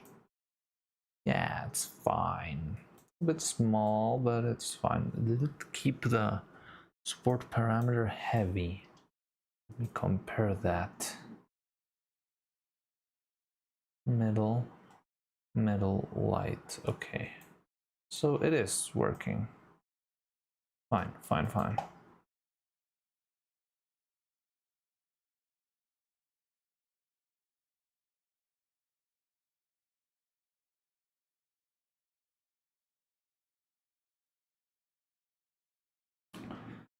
You two, no manual support. Let's use the magic support. Apply. Because I'm lazy.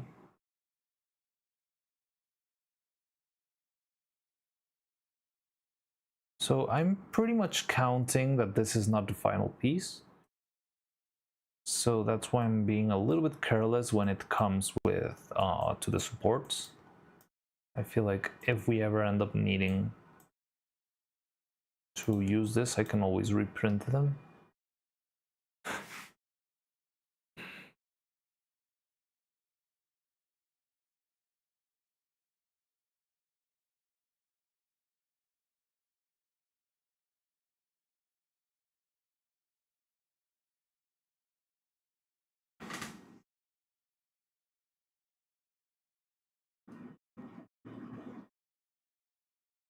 Yeah, everything there's an overhang, and this is gonna be, but you can take care of this, right?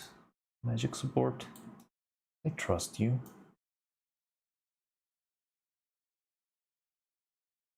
Apply.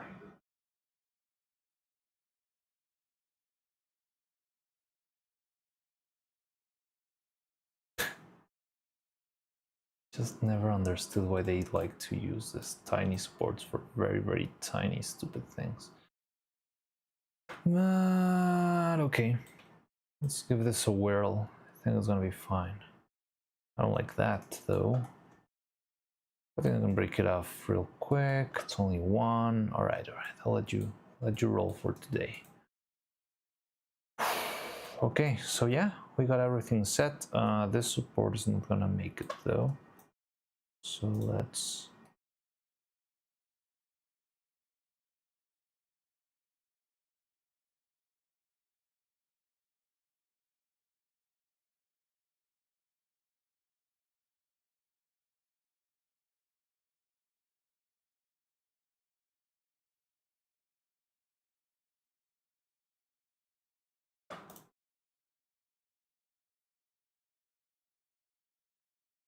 Tell me that is not a crammed print bed. Okay. So then I can set all of this and have it ready for printing tonight. Wait, what's going on? Now you're talking about Digimon? Blush white by the bad thing was phone though. It's just one of those sections where you're locked in a room with a bunch. Oh, I hate those. This is fucking 10. Oh my god. Spheres are inherently structurally sound. Yes, but 3D printing spheres is tricky. It's usually not great. I still need to finish Silk Song, but Digimon just got me on the chokehold the moment. Oh yeah, you're playing the Digimon. Ah, what was the name of the game? Digimon Time something. So got into the games. It was a good one. TNT. They'll think the switches they come with 2 mufflers. Second one for when it was, oh, I'm gonna try and find the exploded image. Those supports look AI generated, Mariana generated. I mean, they're fine. They're fine. For now, it's gonna work, I believe. I just don't want to have anything weird on the notches. Let's take care of this one real quick.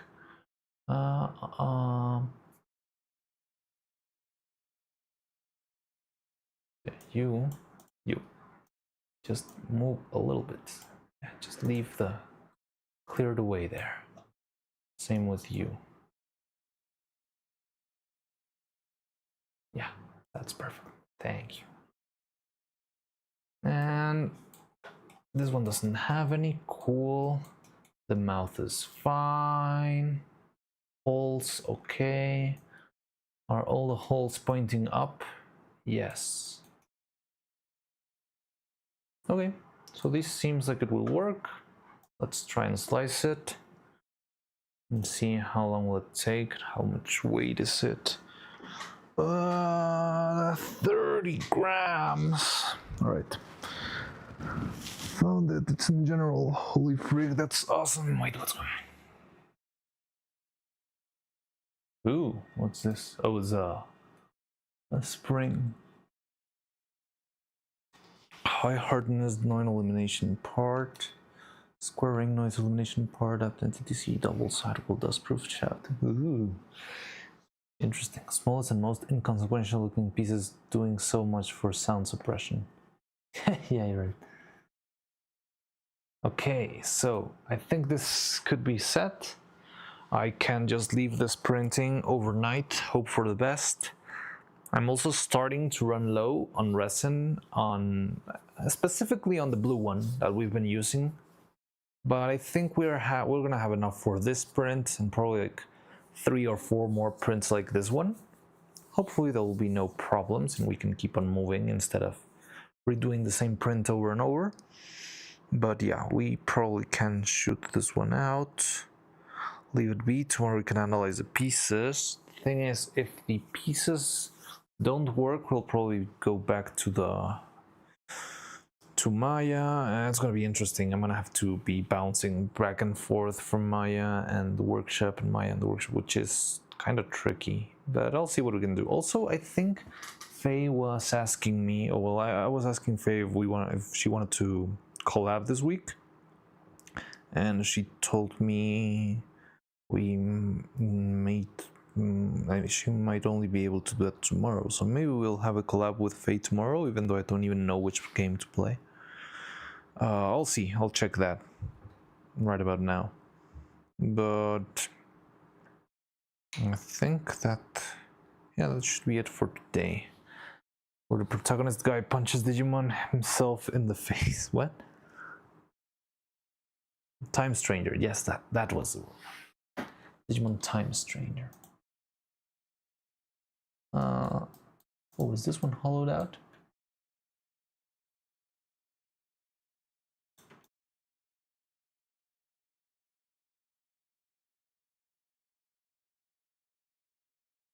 Wait, go back. Sure, you should be hollowed.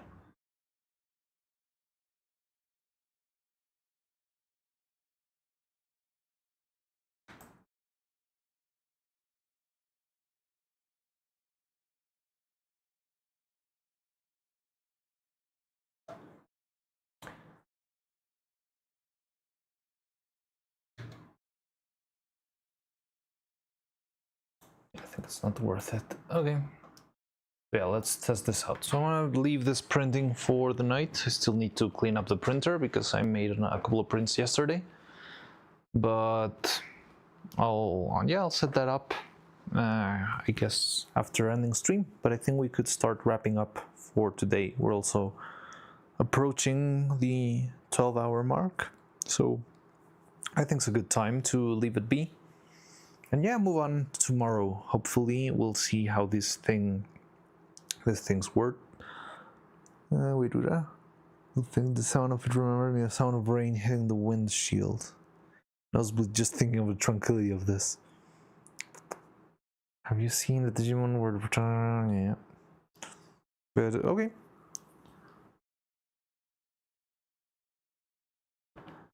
No problem. Awesome. Thank you everyone for joining in. Let's see who we're rating tonight.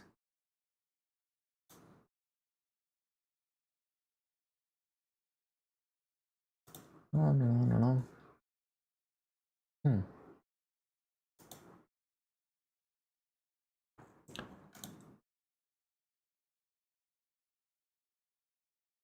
Who is online?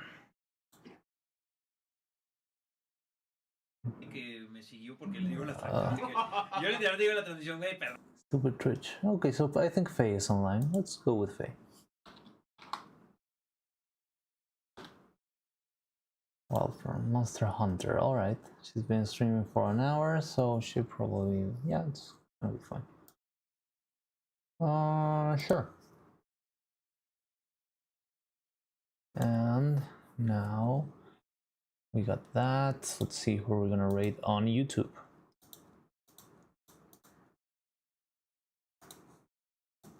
We've got Katsu, Airi, Mori Calliope. Let's do Airi. They want to ask him when to sponsor Dizzy and me. Alright, that sounds like goals. So yeah, we have that. Alright, so I've got everything set. So see you later, guys. I'll see you tomorrow. Let's hope everything turns all right here. Ooh, nice keys you got there on